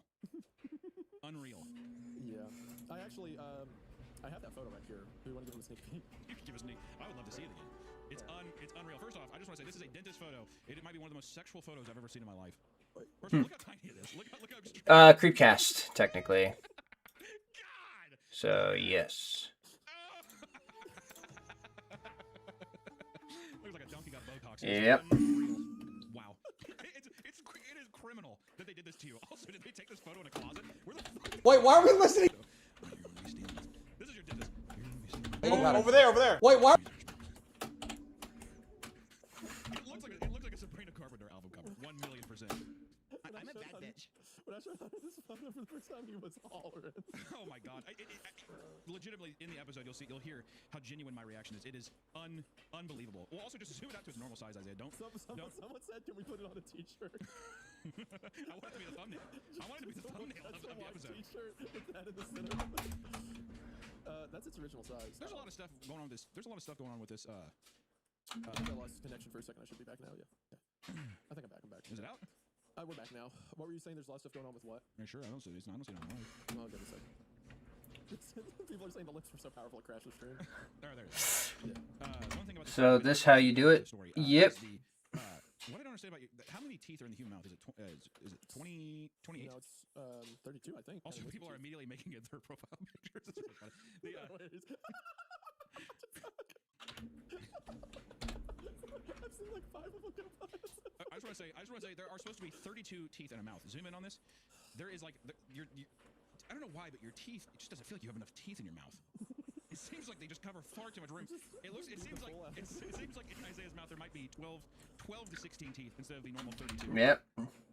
At this site in Rage.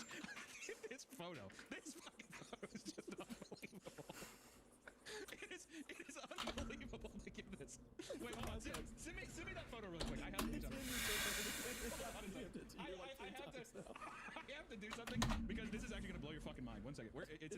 it's like 3 messages back. Okay, Let's see.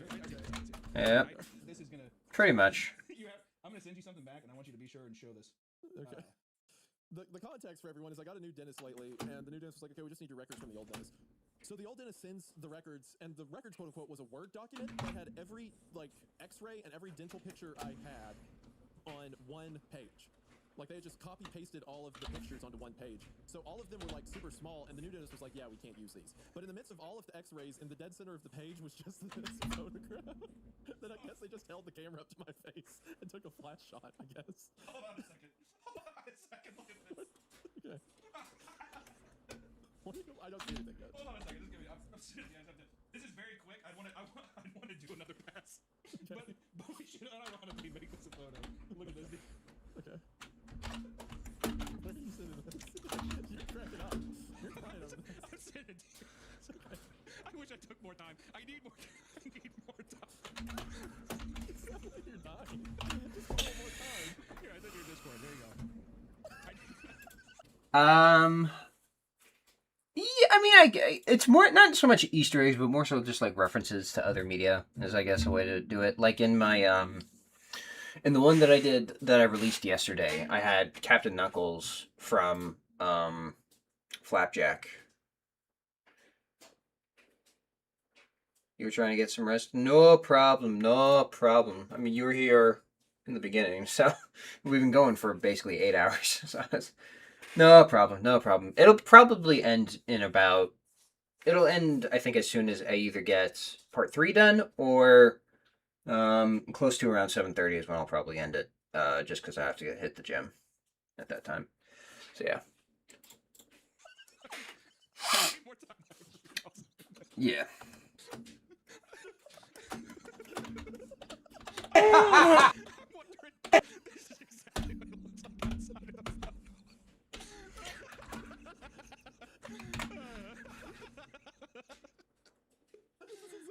What did you say?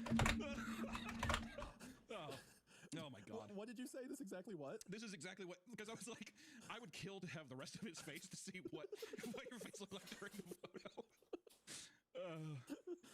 Oh god. Someone needs to put this on a shirt with a dog. This is just Smile Dog. Is all it is. Oh, let me look up a German Shepherd. Look at this. I'm doing a Lord work right now. Holy hell. Can we do merch that's just this on a white t-shirt? I don't see why not. Man, you know what, man? Dude, this is what you need to tell people too. Chat, this is what you gotta tell people. You'll be like, people will be like, what makes creepypastas aren't scary? You're like, oh yeah, look at this, and then just show them this. Oh, okay. Are we? It's Smile Dog. It's so stupid. Oh, God. Spread the word. Spread the word. Oh. And then there's another one that's photo negative that's like the hidden picture design. I think it's okay. All right.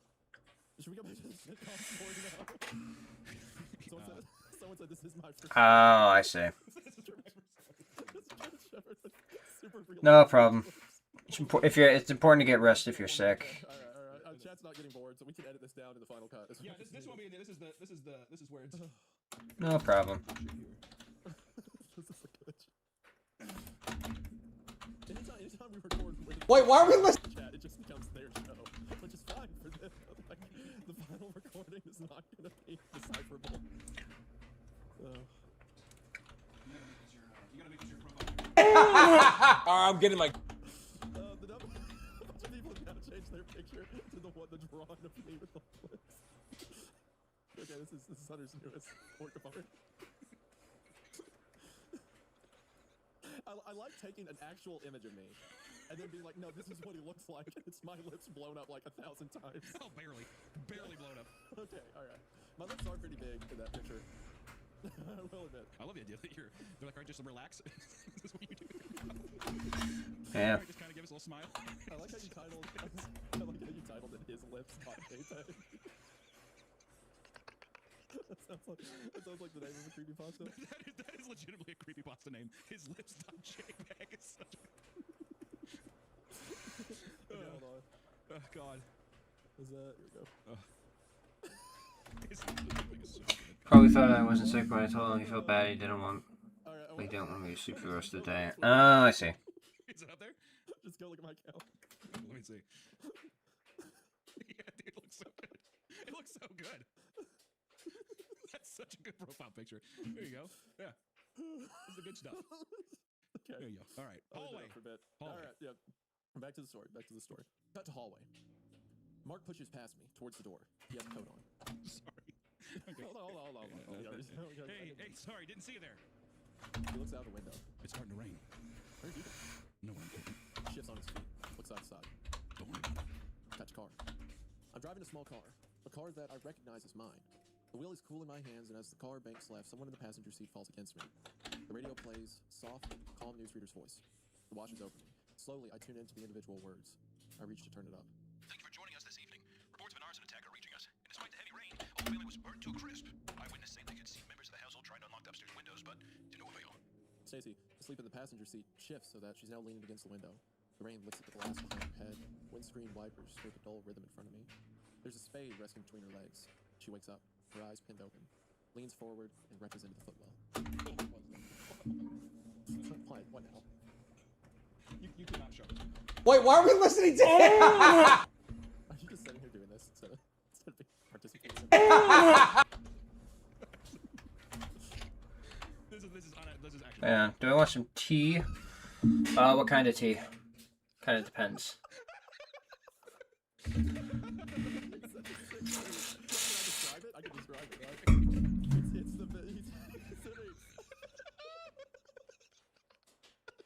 It's the picture. It's the picture from Nikocado Avocado's OnlyFans of his butthole that he shakes his my lips. You just saying that sentence. Nikocado Avocado's butthole.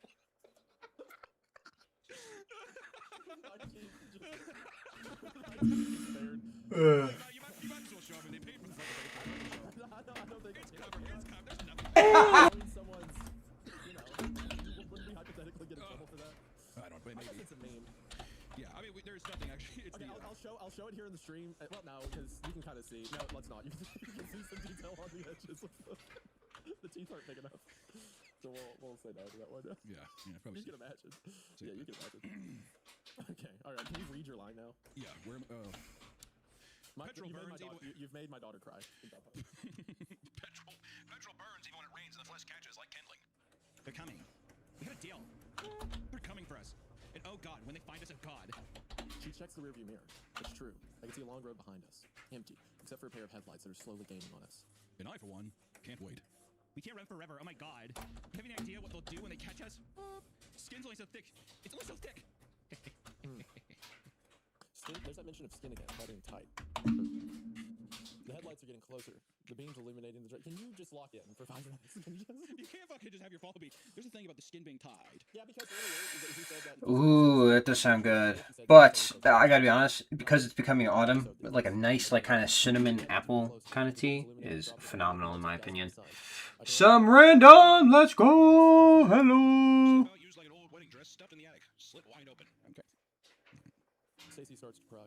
Then, as I try and fail to read what the sign we just passed reads, I hear it. A shrill, incredible ring. Let's go, some random. There, in the back seat, an old-fashioned black rotary phone.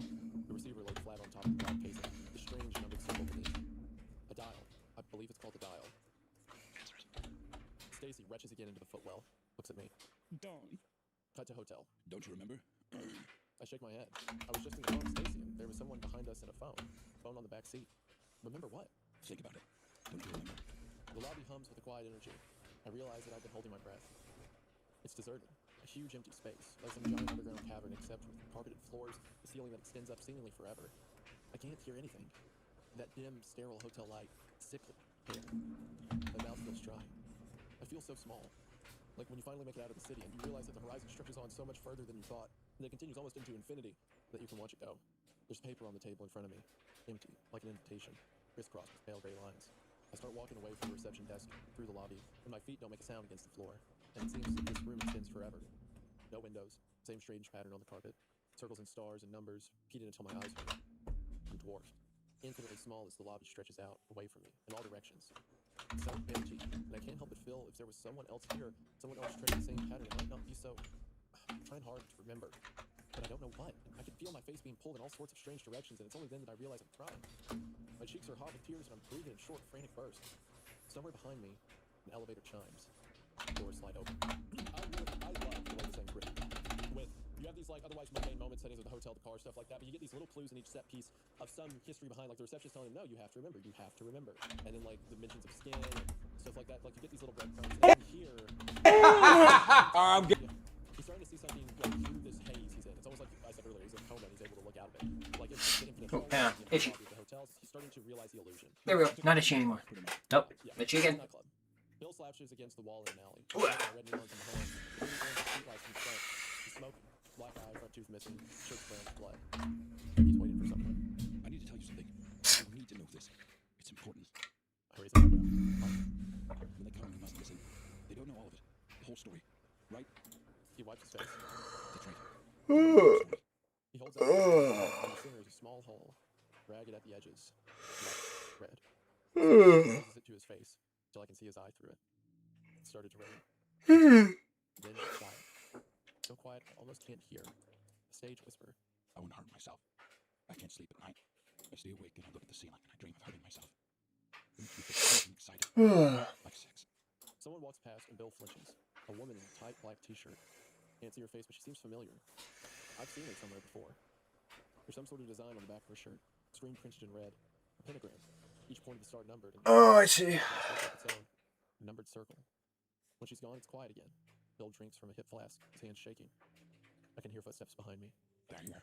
Okay, man, this is so cool. So Bill, like, is also in the delusion. He's like, they don't know the whole story. He's putting on a character for the show. He's putting on a character for the show, and then by putting up the napkin and looking at him through the hole, it's like breaking the fourth wall. Yeah. It's like he's hiding his face so that he can speak honestly for a moment, and then when someone walks by, immediately he goes away. That's so fun. And then like a woman goes by wearing a pentagram with the numbers on it, almost like it's a spell or a ritual. So maybe this is demonic or satanic or like pagan or whatever. Well, you have peach and a tea that can help your throat. I know. I need to go to the store, but I can't. That's all right. I'm sitting opposite the girl from the coffee shop. She's so pretty, I think. She smiles again. Mouthful of sugar cubes. She says her name is Ida. This place is so nice. I don't know where I am. I don't know how I got here. I think something very, very bad is happening. You do. What do you think for me? Wouldn't you? I don't know you. I don't know who I am or how I got here. I look around the restaurant. It's empty. I love the sitcom audience being a part of it too. Between the laughter and then like the when he says he doesn't know how he got here. It reminds me, you know that short film that made a lot of rounds. I think it was at Cannes a few years back. But the one about the girl who's trapped in the Red Lobster commercial. Yeah. Yeah, so, and like everyone's super happy to now for a while. It kind of reminds me of that. Where each time the commercial goes by, she's like asking more questions. And then I think it's one of the other guys in the commercials like, don't speak, don't notice it. And then there's like an entity that's controlling the whole thing. It reminds me of that a lot. Man, it's just like the descriptions here translate so well visually. I look around the restaurant. It's empty. We're alone. The other tables are set. Cutlery, plates, napkins folded, wine glasses catching the light. And it's just us. I think maybe if I strain, I can hear the quiet murmur of a conversation. Okay. It only surfaces if I really I'm getting my gun. I know who you are, how you got here. I take another look around the restaurant, praying that someone else will walk in. A waitress or waiter, holding a menu, a bottle of wine. It's just us. Circular tables evenly spaced around us in every direction. The same tablecloth on each one. The same chairs. Stretching, I realize now, as far as the eye can see. I cannot see where the tables end, and for a moment, I have a feeling like vertigo. Like I'm standing at the edge of something vast and dangerous, behind for us that stretches itself over the horizon. A swollen sea that laps hungrily at the boat. Promise, potential, something out there, moving in the spaces you cannot see. It's overwhelming. My head spins. The pattern on the floor looks familiar, I think. And the tables go on, until the eye cannot distinguish between them anymore, and they're just a blur, a pattern of their own, imprinted on the edge of my vision. I picture myself, for a moment, wandering between these tables for an eternity, searching for someone. Anyone. I don't know what could be more terrifying. The realization I'm alone, or the realization that I am not. A quiet cough. I turn back to Ida. She's holding a black rotary phone, holding the base in her left hand, the receiver in her right. She extends her right hand towards me, so that's in front of my face. She smiles. Printed paper. It's for you. I'll have to pause to your sounds later, Sonic. Oh, your applause sound effect. Oh, there you go. And then, silence, dead air, static. Wow, that was cool.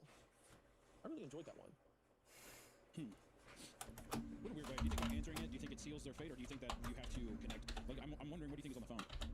So to me, this sounds like the way the receptionist was saying, you have to remember. Hold on, what's the exact? She said, don't you remember? Remember what? And she says, don't you remember? And then the lobby hums with energy. It's sort of quiet. But all the things we see around, because he doesn't remember how he got here, but all the things we see around it are very brutal, right? Like the red rooms, the woman bleeding. It's not just like a coma dream. It's like there's some entity here with them. And the woman in the pentagram with the numbers on it. So typically when you number a pentagram, it's like the order to draw it, right? Like where the stuff goes, like a ritualistic pentagram. So perhaps he did a ritual, or perhaps he tried to invoke something for some reason. So it's like maybe he performed a ritual to get something and then got more than he bargained for. And instead of this creature giving him what he wants, or like this demon or whatever giving him what he wants, it's kind of trapped him in this purgatory or this like. Yeah, I like the idea of it being that we are seeing the aftermath or the repercussion of something that we don't know. You know, some kind of bargain. I think is interesting. It was good, man. I do think it was a fun one. I think I like Max's stuff a lot. Yeah, this guy over here. This guy does a great job of like taking in the other two stories we read of taking these concepts that seem kind of basic on surface level, like creepy kids and a creepy mansion, or like trapped in also just rituals. So much with them. Rituals are ceremonies too, like Rat King, and all that kind of stuff. Unknown kind of rituals, and I like that he just drops you in the center of it. I have ramen, but it's spicy. Damn. I think it's cool, but.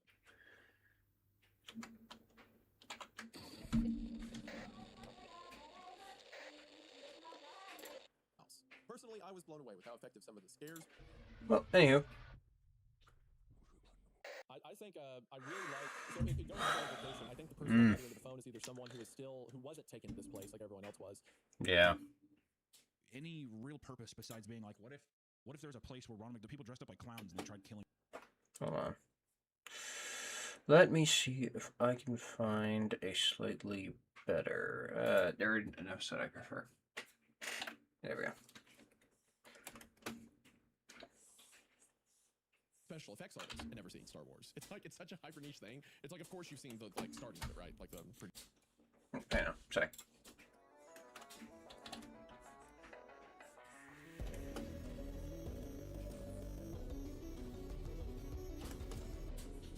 Welcome back to Griefcast. Today, I believe we are reading a classic, or at least this is one that Isaiah knew from when he was a kid, called The Harbinger Experiment, which also you said that there's posts on our subreddit that basically said, like, oh, you should check this out. I remember it being good. Well, the one post you were reading me, it was kind of funny. The guy was like, yeah, you should read it. I don't remember anything about it. I just kind of remember that I think it made me feel pretty scared, but I don't remember. And you're like, what kind of review is that for the story? Well, not to mention their context around that was I was in the grocery store with my mom. So yeah, I love that. Prime age to be scared. It's also funny to imagine a woman walking around and like there's an iPad boy next to her listening to creepypastas. Yeah, a version 1 iPad, giant brick, reading a Harbinger Experiment, whatever. Which was unironically me. They make my day. Hell yeah. Yeah, you were that little kid. Hello. Yeah, I can't always stream just because, you know, of other stuff. But it was this. We ended up on this too. One of these days, I keep seeing people. There's a story called Happy Appy. People say it's like a classic or something too. So I don't know. That's one too. Oof. Oh my god, this is like a fucking 4 or 5 hour long read. Yeah, so. well, you'll be excited when that one shows up. So okay, so that's a terrible story. Is what you're saying? No. You're a horrible, yeah. horrible liar. Nice. I immediately can tell that that's going to be a dog shit story. If it's a fucking my best friend's ruining my life, I can't do it. If it's that long of a story and it goes up. That was an actual you didn't appreciate what that story gave us. I hate David King so much. No, well, yeah, the point of the story is to hate David King, but fuck you. Tight. I think what's important. No, you don't appreciate that story because there are so many boring stories where I wish it became a PSA about credit card fraud and like David broke into the apartment and choked his roommate to death for no reason. Yeah, stream will probably be ending in like an hour, but I will give credit where credit's due. yeah. For some god-awful reason, it's one of our audiences. I would say it's like Games watching your new videos? Hell yeah, dude. For some reason, you know exactly why. You were screaming, I was cry laughing. It's the crash. I'm not gonna refuse to acknowledge it. I actually wanted to do something here though. Because you don't really remember, do you think you can at least set up what you think you remember from the story? Okay. Or do you remember anything at all? Okay, so Tight, dude. Tight. The Harbinger Experiment was posted to creepypasta.com on December 20th of 2013. Actually, no, I'll let those be. Over 12-year-old story at this point. And I remember listening to it. Gosh, it would have been 14, I think, 14 or 15, when I think Mr. Creepypasta covered it. And I remember it freaking me out. Bug. I just remember I was listening to Oh, it. yeah, and I dude. got scared. and Nice. my What's friends up? listened to it, but they didn't like creepypastas, so they just bullied me. for creepypasta, that's another story. I feel there was something about 3 test subjects. I remember that. And there was some doctor running some evil experiment, but something had happened to the test subjects, and it had something to. So the word harbinger means like, you know, the bringer of something bad, or like an omen, or something foreboding. So I feel like there may have been apocalypse vibes, or like it was to stop the end times, or something like that. Mixed That's in usually there. safe to say with a lot of these stories too. I think a lot of them kind of skew to the end of the world kind of doomsday thing. I do think there's a lot of like in these earlier stories. Well, even nowadays, I think people do like this kind of like evangelical end of world, biblical kind of thing. I always think that that's a through line, which always makes you think too that like a lot of these authors are from like the Midwest or like the South or something where it's like that's an oppressive thing that they think about. I went to one of my buddy's churches and they were like it was just death and hellfire the entire. It was horrifying. And then there's other churches where it's like, oh, this is, you know, this is awesome, this is lovely or whatever. So I could see some people taking that and being like, I'm afraid. Is this religion the same, or not religion? Is this church the same one that told your mom you need professional help? No. That was a different church, and they were kind. I drew a lot of very odd things. I don't blame them for what they said. How old were you? I can't remember. Maybe like 11. So at 11, church faculty who met you one time immediately pinged that you needed psychiatric help. I think around that time I was really hooked on this comic, this Tokyo Pop manga. I don't even know if Tokyo Pop's a company anymore. There's this Tokyo Pop comic called Priest. And I was so stoked on it. It was by this fucking awesome Korean artist named Minwoo Hyung, and he was amazing. But anyways, he drew these like it was like it's kind of like this Western. I don't know if you've never looked at that comic, Isaiah. I think you'd actually like it a lot. But it's an interesting like Western comic, but it's all about like a guy who takes a deal from the devil, yada yada. Like that's pretty generic. But the way that the guy draws is awesome. And I remember I just kept drawing all these like he like shoots all these angels because all like the devil's henchmen are all like the angels that went with him or whatever. But they still look beautiful, and it's really cool. But I kept drawing all of these like people like getting their like wings ripped off and shit. So like I could see people being like, oh, this child that's evil bizarre. But I was just stoked on Priest. That's all it was. Sure. Okay. Also, it was funny a second ago when you said, I think this is a lot of these doomsday stories come from people in the Midwest or South, and I see now that you were talking about because they have religious influence. I thought you were implying because in the Midwest the rapture just happens every now and then. Well, that is true too. I think just being in these flyover states, you never know what happens. And it's just constant sorrow. The entire idea of the Midwest is to leave the Midwest, and if you don't, then you're just kind of stuck. So it is just abysmal terror forever. I'm excited to get into this. Also, just wanted to thank everyone who is listening on audio platforms like Spotify and Apple Podcasts. We appreciate you for giving us and also to our patrons who support us behind the scenes and help us keep this thing going.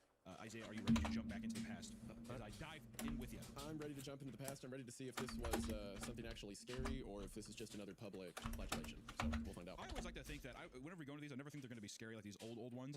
But I am curious to be like, oh, I can see how people maybe read this and then just influenced all this other stuff, you know? Especially kids. 100%. All right, well, like I said, the story was written by Zion J.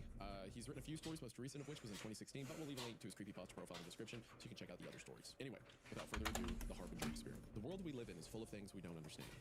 Being the curious humans that we are, we naturally try and seek these things out. Doing so has led us to remarkable discoveries and inventions that we never could have imagined 100 years ago. We have defeated disease, built to the sky itself, and even created machines that can take us beyond the stars. If our ancestors created, I'm sure many of them see us as gods. Our innate curiosity, lust for knowledge, has not always led us to greatness, however.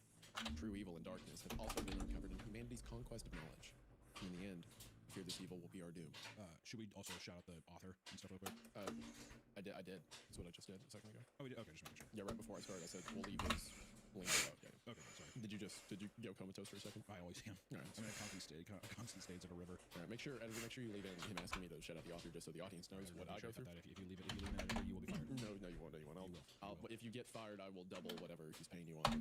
So he won't. He's a liar. I'll do it. It's on. It's a matter of record right here. So leave this in as well. So there's a public record of it happening. So you have job security. So do the right thing. I did not say this from the standpoint of great philosophy. And it's me and my friend are done with our friend group. All right. Because I've seen it, experienced it. I was a part of it. It's interesting. It almost reads like a Frankenstein thing, doesn't it? Yeah. Like he's the experiment. Yeah, like he's the monster. That he was a part of it. Well, I suppose that's what happens. That could be what it is. It just reads like that. I don't know. Or he was a part. What's more likely is he was just a part of whatever. He was like a researcher or something like that. What's funny is trying to remember details of it. I just remember the thing. Like, I remember there being an experiment. I remember the third test subject being creepy, and that's it. So I know something else has to happen because there's no way the story is just, man, that guy's kind of spooky, and then that's it. Yeah. Maybe it is. Who knows? Sometimes that's all you need. The event I'm about to relay to you is true in its entirety. This I swear. I feel certain that this will fall on deaf ears, and many of you will believe this to be just another spooky story meant to give you cheap thrills, but I promise you, this is neither my intent nor my purpose. Why would you say neither intent nor purpose? That's the same thing. It's really literally drive it on the Just making sure you know. I fear. Okay, so that's. It was neither what I meant to do, or what I intended to do, or was my purpose. The Holy Trinity. Furthermore, this was not my purpose, my intent, my assumption, my direction, my directive. That sentence scared me a little bit, where it's like, I fear that this will fall on deaf ears and be another spooky story, because I feel like a lot of the creepypastas back then would do this thing, would be like, you may think this is just another ghost story, but it's not, you know?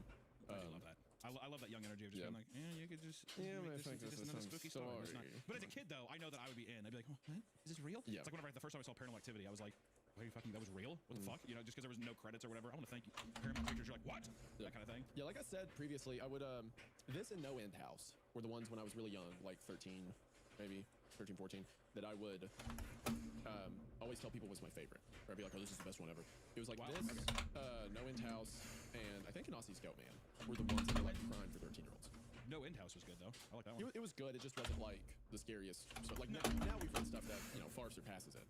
Sure. That I wouldn't have appreciated when I was that age. Well, the pool of stuff must have been so much smaller back then, too. It was. It was a lot smaller, and it was also the quality. And primarily, I was 13. You know. Yeah. Like you're a different human being now than you were when you were a kid. Yeah. If I read Pen Pal then, like, sure, some moments would be scary, but I'd probably see it as like a lot of dialogue and stuff that. Just goes over your head. Just goes over your head with a lot of it. Or like I don't appreciate how well built those scares are and stuff like that.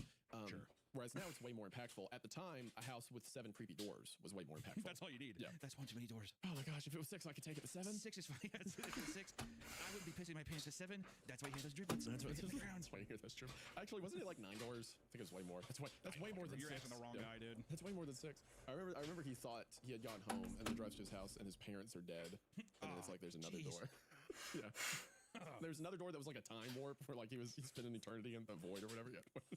Yeah, when I was 13, I'm like, oh my gosh, this door's even creepier than the last. Yeah, oh my god, all these doors! They keep getting scarier. Let's just start from the top of this paragraph. I thought you were about to say the whole story. Let's just restart. Fuck this.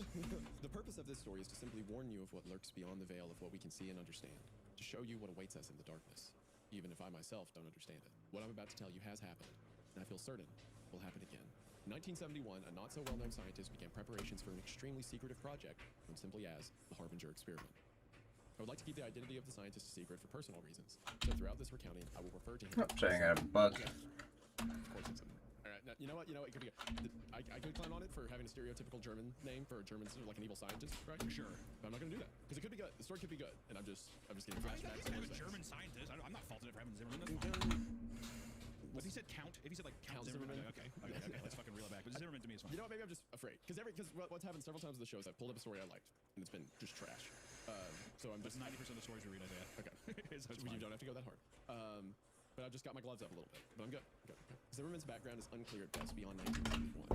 All that is known about him at that time is that he had grown up somewhere in Maryland with a strange fascination with the occult and supernatural. This later made him an outcast amongst his fellow scientists due to how scoffed upon the metaphysical was and still is at the time. Zimmerman's opinions concerning the otherworldly were not the sole cause for him being an outcast, though. It was his methods that made him widely unaccepted among his peers. Zimmerman was well known during his time for being ruthless and cold beyond measure. He never cared about the means, all that mattered to him was the results. And if he predicted the results to be valuable enough, anything would be worth obtaining them. It was this insatiable and brutal lust for the truth that made him feared among those that knew him. And the few that knew of him and did not fear him believed in him, followed him, and his work closely. The word Harbinger itself has a mysterious and intimidating taste to it. Maybe it's the way it rolls from our tongues, or maybe it's simply due to its association with the project. But the word always seems to carry a certain amount of doom with it, which would make sense. The word itself means to warn or forebode. Keeping it together. Plug it in! A amount of doom with it, which would make sense since it means doom. Plug it in! No, he's kind of doing that thing. Which would make sense. That would actually make sense, because that's what the word's saying. You know? It definitely feels like he's putting on like the anime gloves and kind of, That would make sense. You should be afraid. Whenever I think of the word car accident, I think of a car wreck, since that's what the word means.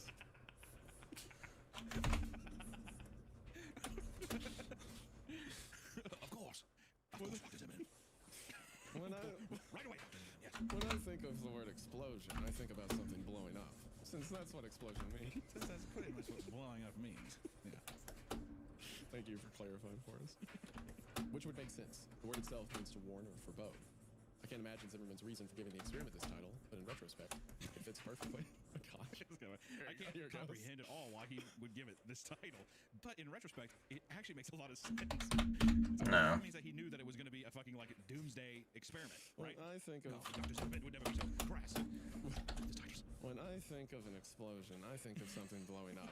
I don't know why they decided to name a hand grenade an explosive device, but after watching what it does, I think it fits perfectly. The doctor at the psych ward, this guy's head just takes a gun out and blows his brain out. I can't do it anymore! Just saying words sound like other words, and then now understanding why words are named what they are. Yeah. When I think of cheese, I really think of the word milk. Which is pretty much because that's what cheese is made of. I don't know why they call sour cream a dairy product. You would have to take that person and treat them like a 14-year-old lab. Time for a little taste of death, buddy. Go ahead and eat the chocolate. Here, this is Ghirardelli dark chocolate. It's tasty, isn't it? When I think of chocolate, I think of cocoa. Oh, sorry, itchy, itchy, go. Ooh. I don't know why they call it loco. But when tasting it, it fits perfectly. I see why they did that now. You are a treasure. I can't imagine why Zimmerman called the Nutty Butter Crunch Bar what he did. But after tasting how crunchy it is, it how nutty fits it is. perfectly. It fits perfectly. If me and you get bogged down in a corner like that on a track, we're never coming out of the turn. We'll just spin in the mud. We have to persevere. It also doesn't help. We're recording kind of early in the morning, and I feel like it starts getting. This is us like really coming to into the day, so I feel like this is just like revealing itself very slowly, and we're getting fixated on it. Zimmerman came to select a few, me being one of them. He told us he was working on something big, and that he needed people. I will not think about the something big being the Nutter Butter Crunch Bar. I'll keep it together. He told us he was working on something big, and that he needed people who could keep confidentiality and not spread idle gossip of his work. Let me think. He did know that we were professionals, and that for some reason or another, we were all in dire need of employment. I'd worked at the local clinic as a doctor. I was caught stealing medication and was promptly fired. What? Funny enough. I Ugh. That's why I steal hard prescription medication. Do you think it's because is he using them, or I mean I don't know. It doesn't matter. Dr. Zimmerman saw him and was like, "This man's perfect. The guy that steals medication, he can be trusted to keep his mouth shut." Well. The doctor who steals hydrocodone and sells it to 12-year-olds. You're going to be perfect for my something big experiment. This left a very dark mark on my resume, so work was hard to find.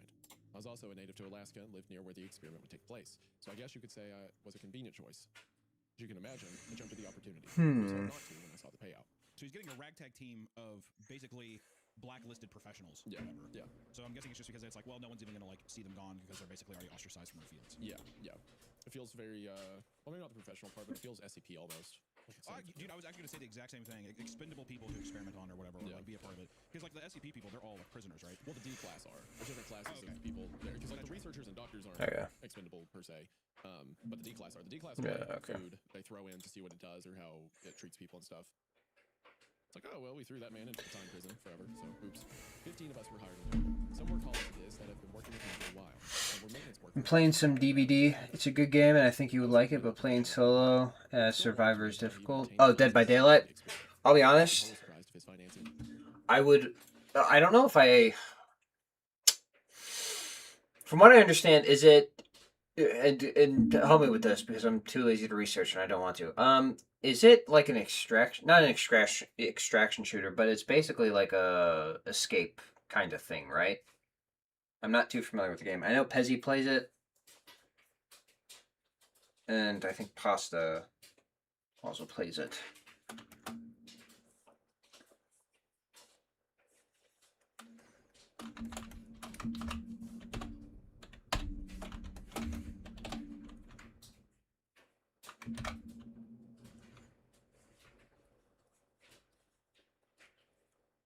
I know that there's, it's like some kind of extraction, not extraction, but it's like a escape kind of thing, from what I understand.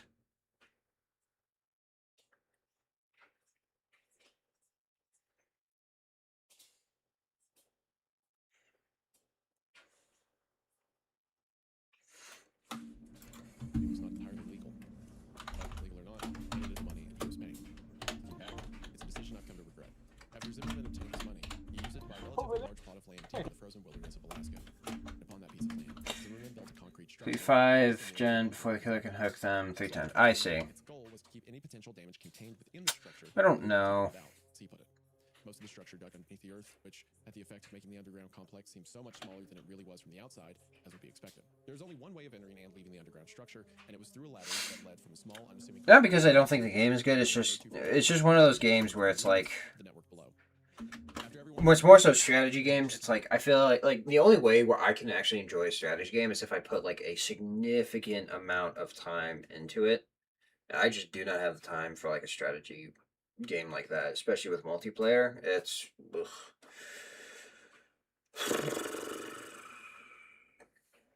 Plus, I've never been like a huge fan of like battle royale. Well, not battle royales, but like those big kind of servers and things. But yeah. The ladder would be sealed off with a very large and thick metal lid. Zimmerman was very strict about this. Located not too far away from the entrance building was a series of wooden cabins that would serve as the sleeping quarters for the staff Zimmerman had hired. Compared to the entrance building standing on the surface, the underground system was massive. At the center of the complex was the control room. This is where all the facilities, electronics, and such were linked to. This included security cameras, lights, and door controls.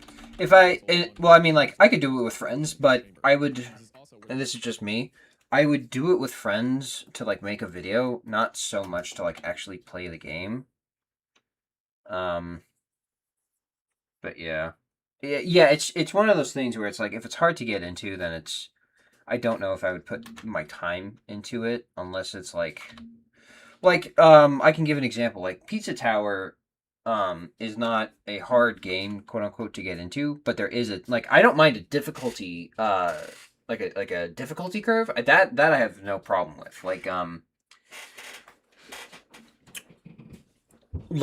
Pizza Tower definitely has a bit of a difficulty curve, and whatnot. Like, I have no, or I'm sorry, let me rephrase it. So I don't have a problem with difficulty curve. It's more so the like multiplayer kind of aspects that I'm like, that I feel like I would need to like actually devote time to actually attempting to figure out. It's more so with like the multiplayer things, to where I'm like, oof. Like Mario, like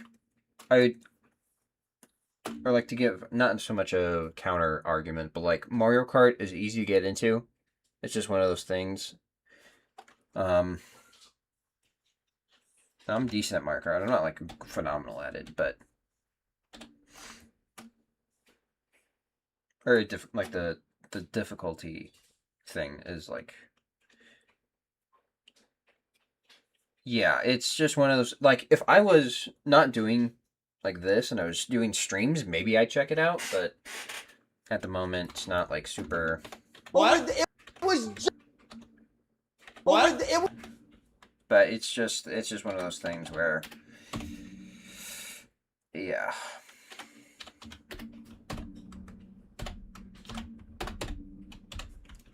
Like, I remember I played Resident Evil, but that's technically a single-player game, so it's not quite the same, obviously.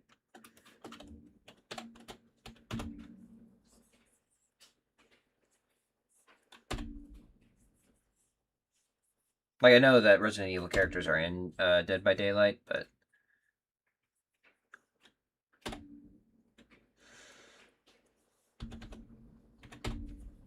Oh, what?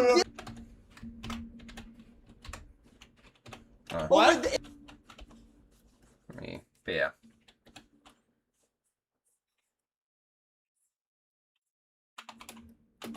Oh, what?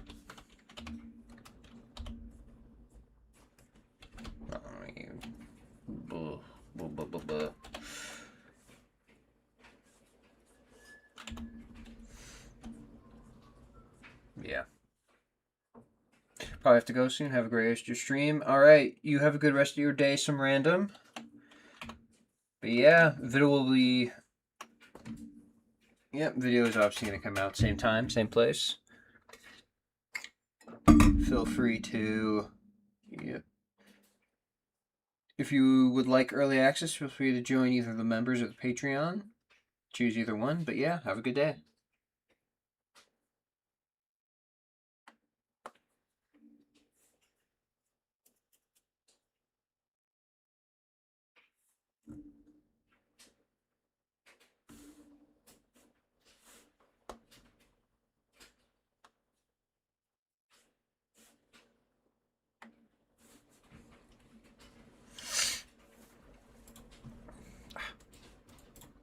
entrance building connected to another complex. Connected to the control room were 3 doors. One led to a smaller room that served as the infirmary, another door led to the break room, and the last door led into the hallways. The hallways are where the complex began to feel extremely eerie. They were, for some reason, laid out in an extremely confusing scheme that led in circles into complete dead ends. These hallways made up a vast majority of the complex, and it would be very easy to get lost in the maze if you were unfamiliar with the complex. The Doctor has made a literal like labyrinth underground for the I can only imagine that the people that he hired were not for their specialties, but just to experiment on them, and they're gonna be like mice in a maze. Yeah, I think that sounds right. I can't remember exactly what happens, but I think Waffle Modder. it's correct that these people are down here because they're expendable. Love your art style. It's so expensive. Oh, hang on. Sorry. It's so expressive, impressive that you animate with Clip Studio. I mean, Clip Studio, I think, allows more so for that kind of like hand-drawn feel compared to like other software. Well, I mean, other software can obviously do it. It's just, I've been using Clip Studio for so long that I'm so familiar with the actual software. Oh, So, yes.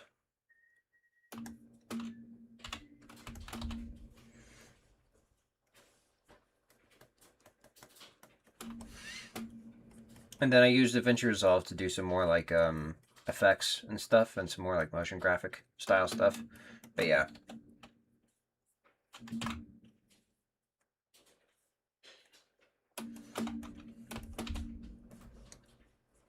It's all about exaggeration.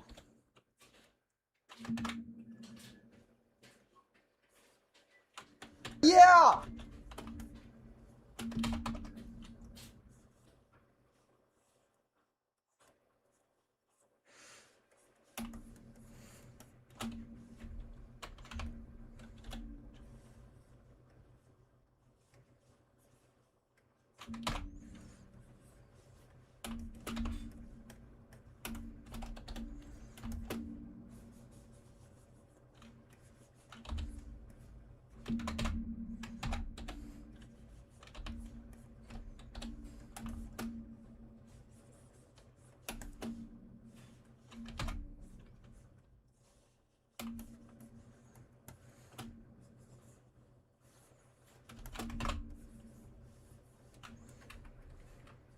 You can be like, oh, you'll make $10 million. Well, 100%, yeah. I'll offer you a 2-year salary. Oh, shit, okay. I'm like, I'm never doing that. Yeah.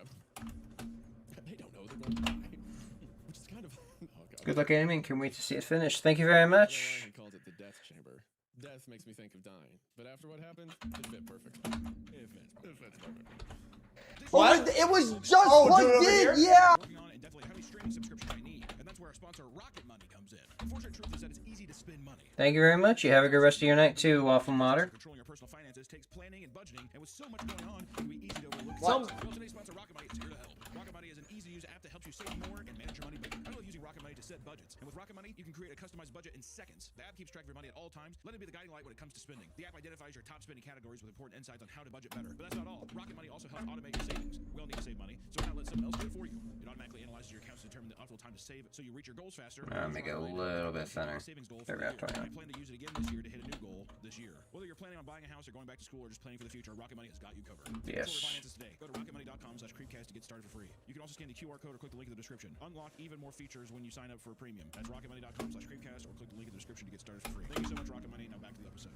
Almost a year ago today, we read I Dared My Best Friend to Ruin My Life on this channel. We laughed, we cried, some of us screamed. But the biggest thing we learned from the day was the importance of cybersecurity. We cannot trust the David Kings of the world. That's why you need Proton Mail. Proton Mail is free to use and it's built around privacy and security. With Proton Mail, you get a safe alternative to email. You can make sure your files and photos are safe from training AI models, third parties, or hackers. Their encrypted email ensures that only you and your intended audience see the message. Plus, Proton Mail stops companies from selling your data and helps you to avoid identity theft and fraud. You, however, can access your files anywhere and upload without limits. There isn't a restriction on the file, which is also great for the show. The best part is that making the switch doesn't mean stopping your contacts. With a few easy clicks, you can use their migration tool to transfer files, calendar, and maintain contacts with Google and other providers into Proton Mail. Protect your privacy and get free end-to-end encrypted email at proton.me/creepcast. That's proton.me/creepcast. Thank you to Proton Mail for sponsoring the show. Back to your episode. But if you knew where you were going, you would find yourself standing before one of 3 8x8-foot rooms before long. Each room had a camera hooked up to one of the corners of the room, and all 3 of those cameras were connected to a corresponding monitor in the control room. Cameras were also scattered throughout the hallway so that whoever was watching their corresponding monitor could see anywhere they wanted to, when they wanted to. Thick metal doors stood at the entrance of each of the 3 8x8-foot rooms, and in order to open them, you would have to enter a 4-digit code into a panel located near the door. I remember when I first arrived at the complex how badly the hallways frightened me. I've always been claustrophobic, you see, and those hallways are so very narrow. The noise, or more accurately, the tremendous source of fear for me. It always so unnatural. I think I'm almost done with this part. It really made you feel like you were trapped down there. Thankfully, though, I only rarely ventured into those What? places where I was the only medical professional in the facility, and I had virtually no reason to go into them. In the beginning, I found it so peculiar that Zimmerman would ask for a medical professional like me on a project like this. By the time it was all over, I understood why. This is the third time. It's like paragraphs that it was like, oh, I get it now. But I could see how that was. Or I would come to regret that later. Yeah. It's like, yes, we're reading the story. We get it. Yes, you're very scary. You're doing a good job. The official purpose of the Harbinger experiment was to test and observe the effects of extended isolation on the human mind. This is what was listed on reports being sent out at least. But unbeknownst to all those who were not participating in the project, excluding the subjects, the true purpose was much darker. Like I said before, Zimmerman had always had an obsession with the occult and supernatural. He sought to prove himself to those who did not believe in him. He wanted physical proof that the supernatural was a real phenomenon, and he wanted to be the first one to advance it. Proof. The true purpose of the Harbinger experiment was to find proof of the metaphysical, the world we cannot see. The thought of doing this was naturally a tad bit daunting and even scary, but it was Zimmerman's method of doing so. It was truly terrifying. Zimmerman believed that he would be able to open a portal between worlds momentarily, allowing 3 random entities to cross over to our world, and each one of these beings would be trapped within one of the 3 rooms. That's not gonna work. We will simply put them in the rooms. Well, so the ghost-like creatures from the other world will basically see this vacant, very comfortable room and want to take a nap. From there, we will seal the door. Okay? Thankfully, these multi-dimensional beings respect complicated hallways and doors. They're so narrow that they'll be kind of weirded out and want to take a nap in the room. No, you don't understand. We lock the door. They can't open it. Of course they know what doors is. They wouldn't mess with that. That's a universal concept. I think a door. I think a cage. I don't know why I called it a door, but looking at it now, it makes perfect sense. It is perfect. just walking through the bunker, just looking at stuff. I don't know why he called it a computer, but looking at it now, it makes sense. This is not worth it. It's not. We don't need the nurse. That's okay. Zimmerman had the theory that any entity would try and latch on to the nearest living thing that had the capacity for it. He wanted to use this technique to trap a spirit in a physical form by allowing it to enter a living being that had been injected with a compound mixture of Zimmerman's creation. In theory, this compound would keep the entity from simply leaving, whether it was attached to. And the only way it would be able to leave a host who had been injected with the compound was through death. According to Zimmerman, the host would have to be something living, with the will strong enough to survive the possession. And there is only one known species that possesses the amount of will required for this: humans. Zimmerman had also done something to ensure that the entities would only enter the 3 rooms and that there would only be one entity in each room. But I cannot say I know what exactly he did. In fact, I know next to nothing when it comes to how Zimmerman managed to do what he did. He liked to keep his methodology a secret to his most trusted colleagues, most likely due to his paranoia that someone would steal his ideas and take credit for the success of said ideas. That whole paragraph's kind of funny. It's like, well, you may ask how he did that. I don't know, but he did it. If you try to ask him, he would just throw a bitch fit and be like, "Stop trying to steal my ideas." Right, whatever. But I know there's compound, and that's how you. So basically, what is happening here is I feel like it's kind of spelling it out. I mean, I don't know if I'm getting this right, but it seems as if he is going to have these entities come in, but it seems like you need hosts to have these entities. So the people that he hired are going to be these hosts for the entities that are coming. I think there's a specific 3 that we'll get to. I can't remember if they're like prisoners or if they're like test subjects or something like that. But yeah, I remember there's 3 subjects who are designated for it to happen to. I see. If I had known that this was the true purpose before I signed up, I may have reconsidered. But Zimmerman decided not to tell us until we were all gathered at his business. Even if any of us wanted to leave, I doubt we would have been allowed to do so. The security team Zimmerman had hired was loyal to him and the payout. It's not likely that Zimmerman had given them the order to now allow anyone to leave. There were 3 different subjects included in the experiment. All were native to Alaska, and each one was lured into the project under the belief that they would be participating in a harmless study on the effects of isolation on the human mind, as I mentioned before, which is why none of the subjects objected when they realized that they would be confined to one of the 3 rooms that I mentioned earlier. The first subject was a young man, who was apparently out of work and desperately needed the money that had been offered for participating in the study. The second was a woman. By looking at her, I could tell she was an addict of some sort. The third and final subject was an older man, drifter if I had to guess. One thing they all had in common was that none of them had any family or friends left. In short, no one would miss them, which is why they were chosen for the project. I'm sorry, I wish I could supply more information about the subjects, but all of this had been drawn from memory and I was given little information on the 3 to begin with. The experiment did not officially begin until 1987, 16 years after its original announcement. I was eager to begin, so I packed up and headed out to the complex as soon as I could. I arrived at the compound a week before the subjects had even signed up, and a whole month before the project even began. I was not the first to arrive by any means. When I got there, Zimmerman, his colleagues, and the security team had already arrived. I suppose you could say I was among the people Zimmerman did not trust to arrive first. Everyone had arrived about a week before the experiment began. There was a noticeable rift between those who were there simply for the money, like me, and those who were followers of Zimmerman. On October 15th, 1987, all the preparations were in place.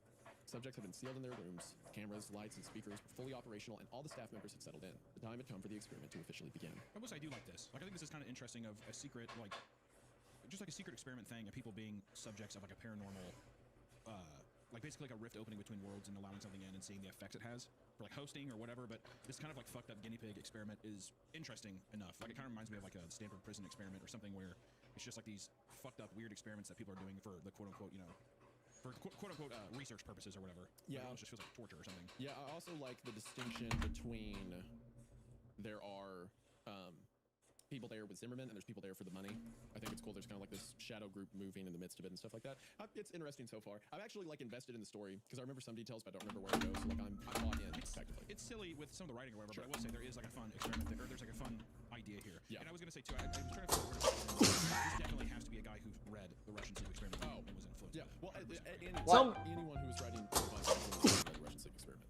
Sure. As soon as he started talking about the doors and stuff in the hallways, I was like, oh man, this sounds like I could see that the flavor of that seeping in. I mean, it's like the Russian Sleep Experiment. The fuck did you? What the? I would say, like, oh, it's like saying that you watch movies but you've never seen Star Wars. It's like even then you can do that because movies are so varied. It's like being a sci-fi special effects artist and never seen Star Wars. It's like it's such a hyper niche thing. It's like of course you've seen the like starting of it, right? Like the progenitor. Yeah, but what you're saying too is that even if you haven't seen it, the things that you have seen have been influenced by that thing. Yeah, so this guy definitely did, and which is fine. I mean, it's fine to work off of. No, I think it's cool. I was just pointing that out because I was like, this is a fun idea of someone reading that being like, oh fuck, that was awesome, and then like putting their own take on it. I guess is what I meant. And also 13 year old, I can see I would have been like, oh my gosh. Well, yeah, I was kind of like getting nestled into my seat a bit when he's just like, you know, first off, 16 years of this prep work. It's pretty crazy. So like, it's been a huge devotion to your life, and then now it's like just now I'm like, even I was kind of like getting nestled in, like, okay, well, what the fuck's gonna happen? Yeah, 13-year-old was like, that's a good point. The Harbinger does mean those things. Wow, it does mean doom. I didn't think of that. Wow, you're right. It does fit perfectly. Zimmerman asked everyone to report to the control room around 9 p.m. to witness the beginning of the experiment. He wanted everyone to be present when he proved that all his theories had been correct and that he was not just a madman. He wanted us all to see the fruits of his labor. When everyone had finally gathered in the large control room, Zimmerman turned to us and simply said, "Observe." He then turned his back to us, leaned into the microphone that would project his voice through the 3 rooms, and then he began chanting in a strange language that I closely knew that Zimmerman could understand. We all observed the 3 large monitors on the wall, silently waiting for something to happen. The subjects all stood in their rooms, dumbstruck by Zimmerman's chanting, staring at the monitors with confused expressions on their faces. After about 5 minutes, I felt something awful.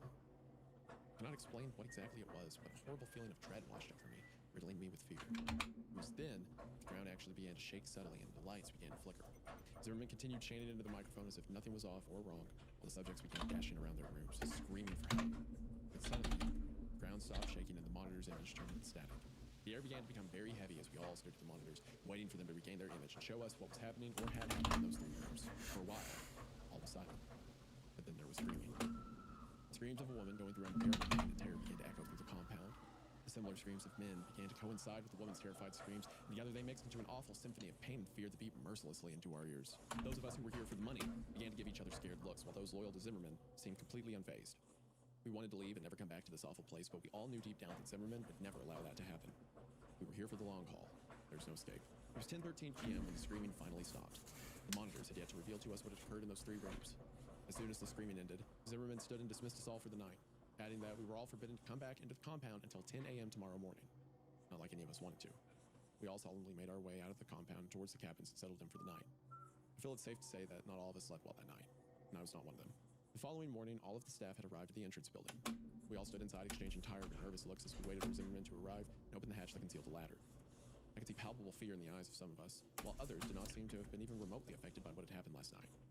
Zimmerman showed up 5 minutes after 10, apologizing for his tardiness as he came through the door of the entrance building. He opened the hatch and, without any hesitation, began descending the ladder downwards into the black abyss. He almost seemed enthusiastic. I was the first to follow behind Zimmerman's dark descent into the facility. It seemed that the farther I climbed down, the more the darkness closed in on me, as if it was trying to swallow me whole. As I climbed deeper, I couldn't help but feel that this place was different, somehow. While before there was only the unsettling concrete hallways and rooms, now there was something else. Something made the eeriness feel so real and personified. I felt like a horrible and gruesome scene awaited us down there, but I continued climbing downward, despite my fear and my hesitation. This was no longer just a spooky bunker. There was darkness and malevolence in the air. True evil now lived here, and I could feel it. We all could. I like the idea. After the experiment, it's like what it was once this like normal place that you worked now has this like actual physical change where the presence of these beings is like affecting the entire, like even just the air that you're in. Just it feels like it's all around you. It's pretty cool. Yeah, it went from something that you were so familiar with to like a lair dungeon. Yeah, and also just like the presence of evil being there. Yeah. Like you feel that's a seismic change that is happening. There's something otherworldly down there with you. I finally felt my foot touch ground and let out a silent sigh of relief to be on solid ground. Almost as if on cue, the light bulbs came alive, dousing the room in their warm and welcome light. Zimmerman must have turned on the power, I thought. I allowed myself to take a couple seconds to examine the control room. It was exactly as we had left it last night, for which I gave silent and thankful prayer. It was almost as if nothing unusual had ever happened. I shook myself from my thoughts as I remembered the static-filled monitors from the night before. Let my eyes slowly make their way towards the monitors on the wall, anticipating the grim and fearful scenes that would be on them. My attention was first grabbed by monitor 1 and 3, which were still pure static. It would have been a small relief, but then the motionless image on monitor 2 caught my eye. Room 2 was entirely still, and everything seemed entirely untouched. Couldn't help but gasp as I noticed the only thing that was different. The woman lay in the center of the small concrete room. An expression of fear and terror was frozen into her gaunt face as she lay silent and lifeless on her back. Zimmerman's expression turned angry when he saw this. He ordered that the second monitor be turned off, and it was. We didn't ask why. It's not like any of us wanted to see the dreadful scene any longer. He also ordered that if the images in the monitors 1 and 3 did not return within the next 2 hours, the security team would be sent to investigate the rooms. The security team nodded adherence. They made it seem as if they had no fear. I could see it in their eyes. I like, that's a fun note about the security team and the fear. I also like the lead up to it where you know there's 3 people and the only one you can see is dead. There we go. And that makes him upset that you can see it, so he needs to turn it off right away. So it makes you ask like what are the 2 others in? Like it's a good build up to like an eventual reveal. Yeah, also too, the security and staff that is quote unquote Zimmerman's trusted colleagues know what's happening. They're just not saying stuff. There's obviously like a fear on their face. Yeah. They know it's not just 3 dead people in a room. Right. The subtly loud tick-tock clock was the only sound that echoed through the control room while I stared at the monitors. An hour and 50 minutes had gone by, and static was still all that occupied monitor 1 and 3. All the other staff members were working except me. This was due to the fact that the project had been completely injury-free thus far, so I essentially had nothing to do with for someone to hurt themselves. So like how he clearly saw like a dead or catatonic woman on the floor, and he's like, you know, when I'm called, like, I have no Hippocratic oath for that woman or whatever I just saw on that camera, so, you know. Zimmerman were the only ones that occupied the room. They quietly chatted amongst each other. The fuck did you just... Pondering the situation I clearly found myself in. I'd clearly made a mistake in there. The corpse on room 2 was evidence enough of this. I only knew when waited us in rooms 1 and 3. My thoughts were soon interrupted as monitor 3's image. The fuck did you just... Did it work? Everyone's eyes noticeably widened. What was displayed on the monitor was horrifying. A humanoid thing stood in the center of the room staring directly at the camera, unmoving. He was wearing the jumpsuit that Subject 3 had been issued, but this clearly was not the same man that had entered the room. What caught my attention first was its eyes. They were solid black and twice the size of normal human eyes. He seemed so endless, so cold. Its head had also grown with the eyes in such a symmetrical and unsettling manner. The being had also shed all of the hair it had once had, and even from the monitor I could see how unnaturally smooth and clear its skin was. It had also seemingly grown in its height and stature, which could be seen in the fact that the jumpsuit was now obviously far too small for its wearer. Its limbs had grown especially long. Its arms hung almost as close to the creature's knees. I'm almost like thinking, does it not sound like a gray alien a bit? It does sound like a gray alien, yeah. You know, doesn't like just the description? I think that's what reminded me. What we were looking at was in no way the same man who was inside. Fear was all I felt as I continued to stare at the monitor and the thing in the room. My fears seemed to be shared by those around me, which made me feel kind of good. It may sound awful, but it was a bit satisfying to see Zimmerman and his colleagues could feel fear too. At the same time, I was worrying because this showed that this was not part of Zimmerman's plan. Something had gone wrong. We all stared into the monitor at the thing despite our fear. It was almost as if we were in a trance. My already present fear began to grow and spread rapidly through my body as I became lost in the creature's eyes, trapped in its terrifying, hypnotic gaze. After what felt like forever, I managed to break eye contact with the creature and divert my attention from the monitor. When I did so, I felt my fear levels drop considerably. After a short while, Zimmerman ordered his security team to make their way to Subject 1's store just as he said he would do. The security team left without question, armed only with batons and pistols. I focused my attention on watching the men progress through the hallways towards Subject 1's room via the cameras. Even through the not-so-high-quality cameras, it wasn't hard to tell that these men were afraid of what awaited them. Their heads were downcast as they walked. They did not possess the same confidence within them that they did when this project began. They looked like scared boys being sent off to a terrible war. Eventually, they made it to the door. I had a perfect vision of them in the door via the hallway camera. One of them said something through one of their walkie-talkies and made a motion towards the camera. In response, one of Zimmerman's colleagues buzzed the door open. They already had their pistols out by the time the button was pushed. Slowly, the door began to open. We all watched eagerly as the men began to approach the door and banged inside. Suddenly, without warning, there was a loud shriek, and something bounded out of the room with the men. The monitor turned into static. Immediately, we could hear screaming echoing down the hallways, followed shortly after by the distinct sound of gunshots. We could do nothing but wait. After a couple minutes, the screaming and gunshots stopped. We all waited and prayed, hoping that whatever bounded at them from the room would not be the one to return to the control room. For a couple more minutes, 3 of the men came back, carrying with them the corpse of the 4th. He had massive cuts covering his chest and his face was shredded. Couldn't even tell who he was anymore, even that he was human. I was used to gore, being a doctor and all, so I felt somewhat unfazed by the massive shredded flesh and bloody meat they carried with them. But many of the others went pale and vomited. The security team all wore emotionless expressions and eyes filled with terror. One of the men finally looked up at us. He stared at us for a while with those wide eyes of his. He finally managed to mutter in a shaken, scared voice. I will say, so again, cool setup. I like the way that like each of the test subjects are being alluded to and shown off. I do like that line, unironically, the one about the guards where it says they look like scared boys being sent off to a terrible war. That was good, and that's a surprising statement out of a story that previously has the perfect balance where you can grab it. Did it work? Aspect here, I kind of wish I knew more how he felt about the thing was going. You know, Yeah. like I wish we were it's intentional. It's like, well, even the guards don't know how he's feeling about how it's going so far. I just wish there was more reaction, or at least more of like our protagonist looking at their and being like, he looked phased, or he like, you know, pushing up his glasses or rubbing the brim of his nose, like wasn't going as planned, etc. I wish there was more of that. 'Cause right now, I'm kind of like, I don't know if this is part of the plan or not. I know that the protagonist keeps saying, well, it's not part of the plan, but how would he know? Yeah, I think we get more of it later, but I can't remember. I think there's more. Could be wrong, but a couple hours went by. The dead man's name was Frank. He was buried outside in the cold Alaskan ground. Two of the men were unharmed, physically, at least. Third was alive, but only barely. His body was covered in bloody slashes, and one of his eyes was gouged out. I managed to stabilize him, but only just. The other two men daily explained what happened. Did it work? Leaped out of Frank after the door had opened. Only it wasn't really subject one anymore. According to them, it had a hideously contorted face and long, sharp claws. They claimed to have shot over a dozen times before it fell dead, and they made beating another dozen bullets into it just to be sure it was really dead. And once it was dead, they come back. After tending to the wounded man, I went to investigate the monitors. As afraid as I was of seeing what those monitors may have held, I needed to see it. Subject 3 was the only one left now, and I needed to see it and make sure the creature was still in his room. It seemed to be more like a jail cell than an ordinary room at this point, though, which was probably a good thing. Cameras displaying Subject 1's room in the hallway outside. It still displayed a static field screen. No one was sent to repair them or investigate. We just had to hope that Subject 1 was well and truly dead. Monitor 3's image was exactly the same as I'd left it. Subject 3 was still staring directly into the camera at us. He was staring in the exact same position as if it were not for the small fan in the corner of the room. I would think I was looking at a still image. In a way, I felt relief to see this. Relief that he was still in his room and had escaped when no one was looking. Did it work? After everything quieted down, I noticed something especially unusual. There was a strange sound emanating from somewhere. At first, it was barely noticeable. The only reason I heard it was because of how extremely quiet it was in the infirmary. As time went by, it slowly began to increase. Did it work? After about an hour, it was loud enough that everyone could hear it too. And after a couple more hours, its volume had increased so much that we could determine what the noise was. It was a song. One of the staff members identified it as Living in the Sunlight by Tiny Tim. All right. There it is. There. What year did this movie come out? 2013. When did Insidious? Yeah, by this time Insidious. I think that was just kind of the meta or the popular. Yeah, but keep in mind, Living in the Sunlight is the one that is used in SpongeBob. Because what's the song in Insidious? What's the one? It's Tiptoe Through the Tulips, right? Yeah, Tiptoe Through the Window. Yeah. But Living in the Sunlight's the one from SpongeBob. I think it's from the pilot. When he's You gotta like snap him in. So, you may think it's an Insidious reference, and you're probably right, but there is a chance that this is a SpongeBob reference. So, maybe the thing that jumped out of the room and killed Frank. It was Squidward. It was Squidward with a shot. Of course. Apparently, his father loved the song and listened to it frequently. The song seemed to be on a loop and kept replaying itself. Although we were able to identify the noise, we remained unable to identify its source. We knew that it wasn't coming from the speakers because we had turned them off. It seemed to be emanating from the walls themselves.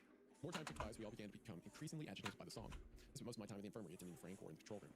Fear hung in the air and the You gotta like snap him. Subject 3 still not moved. He kept his unblinking gaze fixed on the camera the entire time. It always felt like he was staring directly at me, no matter where I was in the room. I think this effect was also felt by others due to the fact that they had seemed to move around the room a lot and for seemingly no reason. After a few hours, the song was so loud that people almost had to shout in order to communicate. We've been trying to find the source so that we could turn the song off, but it was no avail. The source was completely unidentifiable. This added a level of extreme irritation to our already very great fear. An unnaturally loud song that's also like one of the people's dad's favorite song is actually pretty fucking creepy. Yeah. Just repeat it over and over again. It'd be like for me, it would be like if Night Moves just started blaring full volume.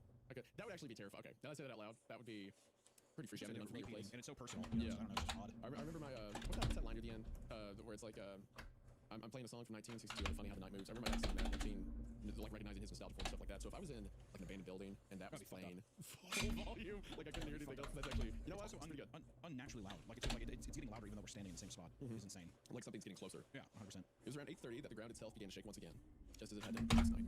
Panic began to spread among my fellow employees and me as the shaking grew in intensity. During this, I had the sudden instinctual feeling to look over at Subject 3's monitor. It was gone. Almost as if on cue, power went out. Thankfully, the song did as well. Alright, so what is your game plan here, Hunter?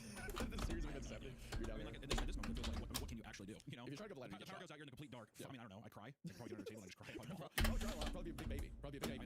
Yeah. Baby mode. I would initiate baby mode. I would activate baby protocols. Ever since the security team came back, panic had been slowly building up among the staff, and Zimmerman was powerless to stop it. When those lights went out, the calm projections that everyone had been trying to maintain left us in fear in all our hearts to cope. The emergency backup lights kicked on shortly after the light went out, which I gave a silent thankful prayer for. The lights were dim, but they still allowed me to see a lot. Total panic seized up as many of my fellow staff members began screaming and rushing to the ladder in an attempt to escape. But too many were trying to use it at once, and no one was able to get very far on the ladder without someone else pulling them to the floor and taking their place. Zimmerman was shouting for everyone to calm down, but his dominating and intimidating personality had no effect here. His demands fell upon deaf ears. It was total chaos. It wasn't long until people actually started hurting each other in their desperate attempts to get up that ladder and out of this place. I could only stand against the wall and wait for my opportunity to escape up the ladder. All the screams were soon silenced as the familiar hum of that unsettling song began to rise in volume again, and much quicker this time. And this time, it was clear that the noise was coming directly from the maze-like corridors. Oh god. People stopped fighting and shouting as all our attention shifted to the door that led into the hallways. The song quickly got louder than it had ever been before. Hold on. Their hands in an attempt to silence the noise. Then, suddenly, the song just completely stopped. Silence. That was all that filled the room as we all stared at the thick metal door in anticipation of what was coming. It felt like ages had gone by, but in reality, it was probably only seconds before the silence was broken. The door suddenly and violently burst open, and the music started again, louder than it had ever been before. The The suddenness and the volume of this caused many of us to recoil by falling to the ground and grabbing our ears in an attempt to block out the noise. I glanced up for just a second, and in the doorway stood a tall, smooth, skinned figure with long limbs and eyes so dark and malevolent that you could clearly see them in the dim lighting. After I got my bearings, I looked upwards at the creature once again, just in time to see the thing pick up and rip Sherman in half. One flew in Jesus. Good God! Dousing the room and everyone in it with his blood, intestines, and organs. I was no stranger to gore, but the sight of that was too much for me to bear. I hunched over immediately after seeing this and vomited all over the cold cement floor. Crazy moment, just walks in, rips Zimmerman in half, probably because he's the one that brought it here, right?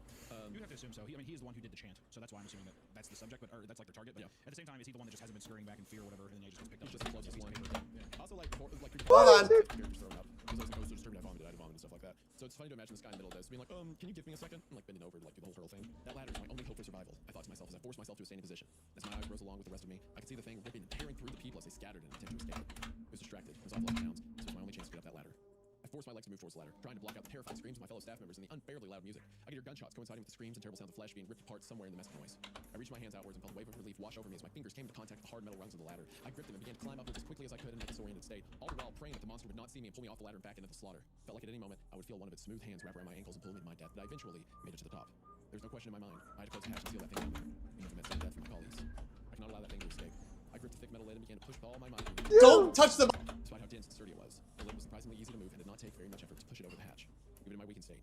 Seconds, the hatch was completely covered by the dense metal lid. I collapsed on my side and began to vomit some more as exhaustion overtook me. As I lay there, realized something. Aside from my little breaths, the only thing I could hear was the faint echo of that song from down below. I felt as though I would lose more of my sanity if I continued to lay there and listen to that song, so I once again forced myself to my feet and began to make my way to the wooden lodge I'd stayed in the previous night. It's where I left my baggage and also where I left the keys to my truck. I like that. I like the instinct. I wish there was more characterization for Zimmerman. Yeah, I mean, I have a bunch of stuff written down. I was gonna say, I think that we might go on the tail end. I'd be curious. We should discuss it at the end or whatever. But yeah, I have a lot of thoughts so far. You know what, Hunter? You can just tell me to shut up. Well, I guess it just made me. I feel like we're not too far from the ending. So I'm just. Oh, sorry. It's just funny. I brought up the point. You're like, yeah, I've got stuff too. I got. Yeah, that's interesting. I have thoughts, but I'm not gonna share. Yeah, that's interesting. Anyway, I'm I don't want to hear. So yeah. Oh, you've got stuff to say. I don't care. That was enough. What were you gonna say? No, I'm just giving you a compliment. It's fine. Of the 15 staff members took part in the Forsaken experiment, I'm the only one who survived. I've never returned to that office. Well, yeah, you're the only one who survived. You shut the door. Yeah, pretty sure it's just you, dude. I've never returned to that awful place where all this happened. Don't. The project was very secret. Zimmerman was the only one who knew all the details of it. And as far as I know, no one is aware of my involvement aside from me. In fact, probably the only one who knows what the Harbinger experiment truly was, let alone what actually happened. By now, you're probably wondering why I've told you all about something none of you should be aware of. Maybe you're expecting me to give you a speech about not messing with things you don't understand or something along those lines. I hope not. I have no speech to give or lesson to impart. Okay, I like that line too. I like that too. I have no speech to give or lesson to impart. I began hearing noise earlier today. Almost immediately, I recognized the noise as a very haunting and familiar song. I didn't even try to trace it to its source. No, it would be pointless. And as the day has progressed, the song has increased in volume. It's loud enough now that I can very clearly make out the lyrics, being able to escape Tiny Tim's voice. It's followed me everywhere I've gone. Subject 3 is coming for me. And I know my time left in this world is extremely limited now. It'd be really funny if he just had his phone on and just playing the song over and over. Yeah. He confesses all these government secrets. He's like, my time is up, and it's just because he has Spotify open. Yeah. Oops. I guess you could say that I just wanted to tell the tale of the Harbinger experiment before it's lost forever. I hope that you'll take some lesson from what I've recounted to you, but I think we both know you won't. Let's be honest. You don't believe a word of what I've just told you. And I don't blame you. I wouldn't believe me if I were you. To you, this is nothing more than something to get your cheap thrills from. You're probably mindlessly surfing the internet when you click the link and found yourself here, wherever here may be, reading the story. And to be honest, I don't care if you believe me or not. Even if you do, probably won't stop you from trying to uncover the truth of a darkness that few of us have ever seen. It certainly never stopped Zimmerman. If you want a lesson, look what happened to him when he went seeking the truth. I pray that none of you will ever discover this truth. I pray that none of you ever have to see the evil I've seen. I hope you all get to live in ignorance of what lies beyond the veil of what we can understand. It's here now. I feel its black eyes burning into me just as I could all those years ago. I'm as much to blame as Zimmerman is for the monstrosity that is now free to roam the world. Even if I was not the one who created it. I'm sorry. Please forgive me. That's the end of the Harbinger experiment. I mean, you know what, dude? For an older story, that was pretty good. Yeah, it's not. I don't hate it. Yeah. My I wrote down. Hold on. Don't touch the button. Well, first off, I'm just gonna you pop in anytime because I was writing stuff the entire time, all the way through. First off, I was gonna say, like that it was once again just to go back and be like that it was definitely something that was inspired by the Russian sleep experiment. It had that Lovecraftian angle, you know. The audience knows I love that. All right, that's my jam. I was thinking whenever they're going through, they had so much emphasis on I don't know him. Right. Like, cult and all that kind of stuff. All right, it's about 7:20. We've been going for about my immediate first reaction is there should have been 9 hours and about 10 minutes. 9 hours and 10 minutes. So I think I'm gonna end the stream. Gotta hit the gym soon. Anyway, gotta make sure I keep hitting those goals. Export that real quick. More to that, like the hallways and stuff. Like I feel like there could have been an interesting thing, which it wouldn't have coincided with the ending. But this is give my arms a bit of a rest from drawing, so I don't get through these narrow hallways. How cool would it have been if there was like seals or something like on the upper. Sure, I'll just let this export real quick. Something kind of like Sorry, I got it. related to like long ritual, something more than just the speech, because then it's Yes, like, well, couldn't he have done this at any point? You know? Yeah, exactly. Something more I think like complicated. because right now it's like you just had 3 rooms that really didn't. Which I'll do say that anything I'll say this, special. which I'm reaching here, and I don't think this All is right. necessarily what it intended. So- but what if I think that'll be it for today. I'm glad everyone managed to, check out the stream and whatnot. Thank you all for being here. I will be here tomorrow. I might finish a little bit earlier, probably around 3-ish. But thank you all for coming by. Hope you have a good rest of your night or a good morning, and I will see you all tomorrow. Adios. They're being pushed around and it looks like a lot of fun. I'm like, bro, I got that. I'm like, that's me. I'm like, I've been working out. I'm gonna put my strength to use. I'm like, if I fall, I'll be okay. So I climb it, right? I grab onto it. And I'm like, all right, guys, push me. I am going fast. It felt like I was about to get launched to the moon. I'm like, holy sh! I let go, and I'm like,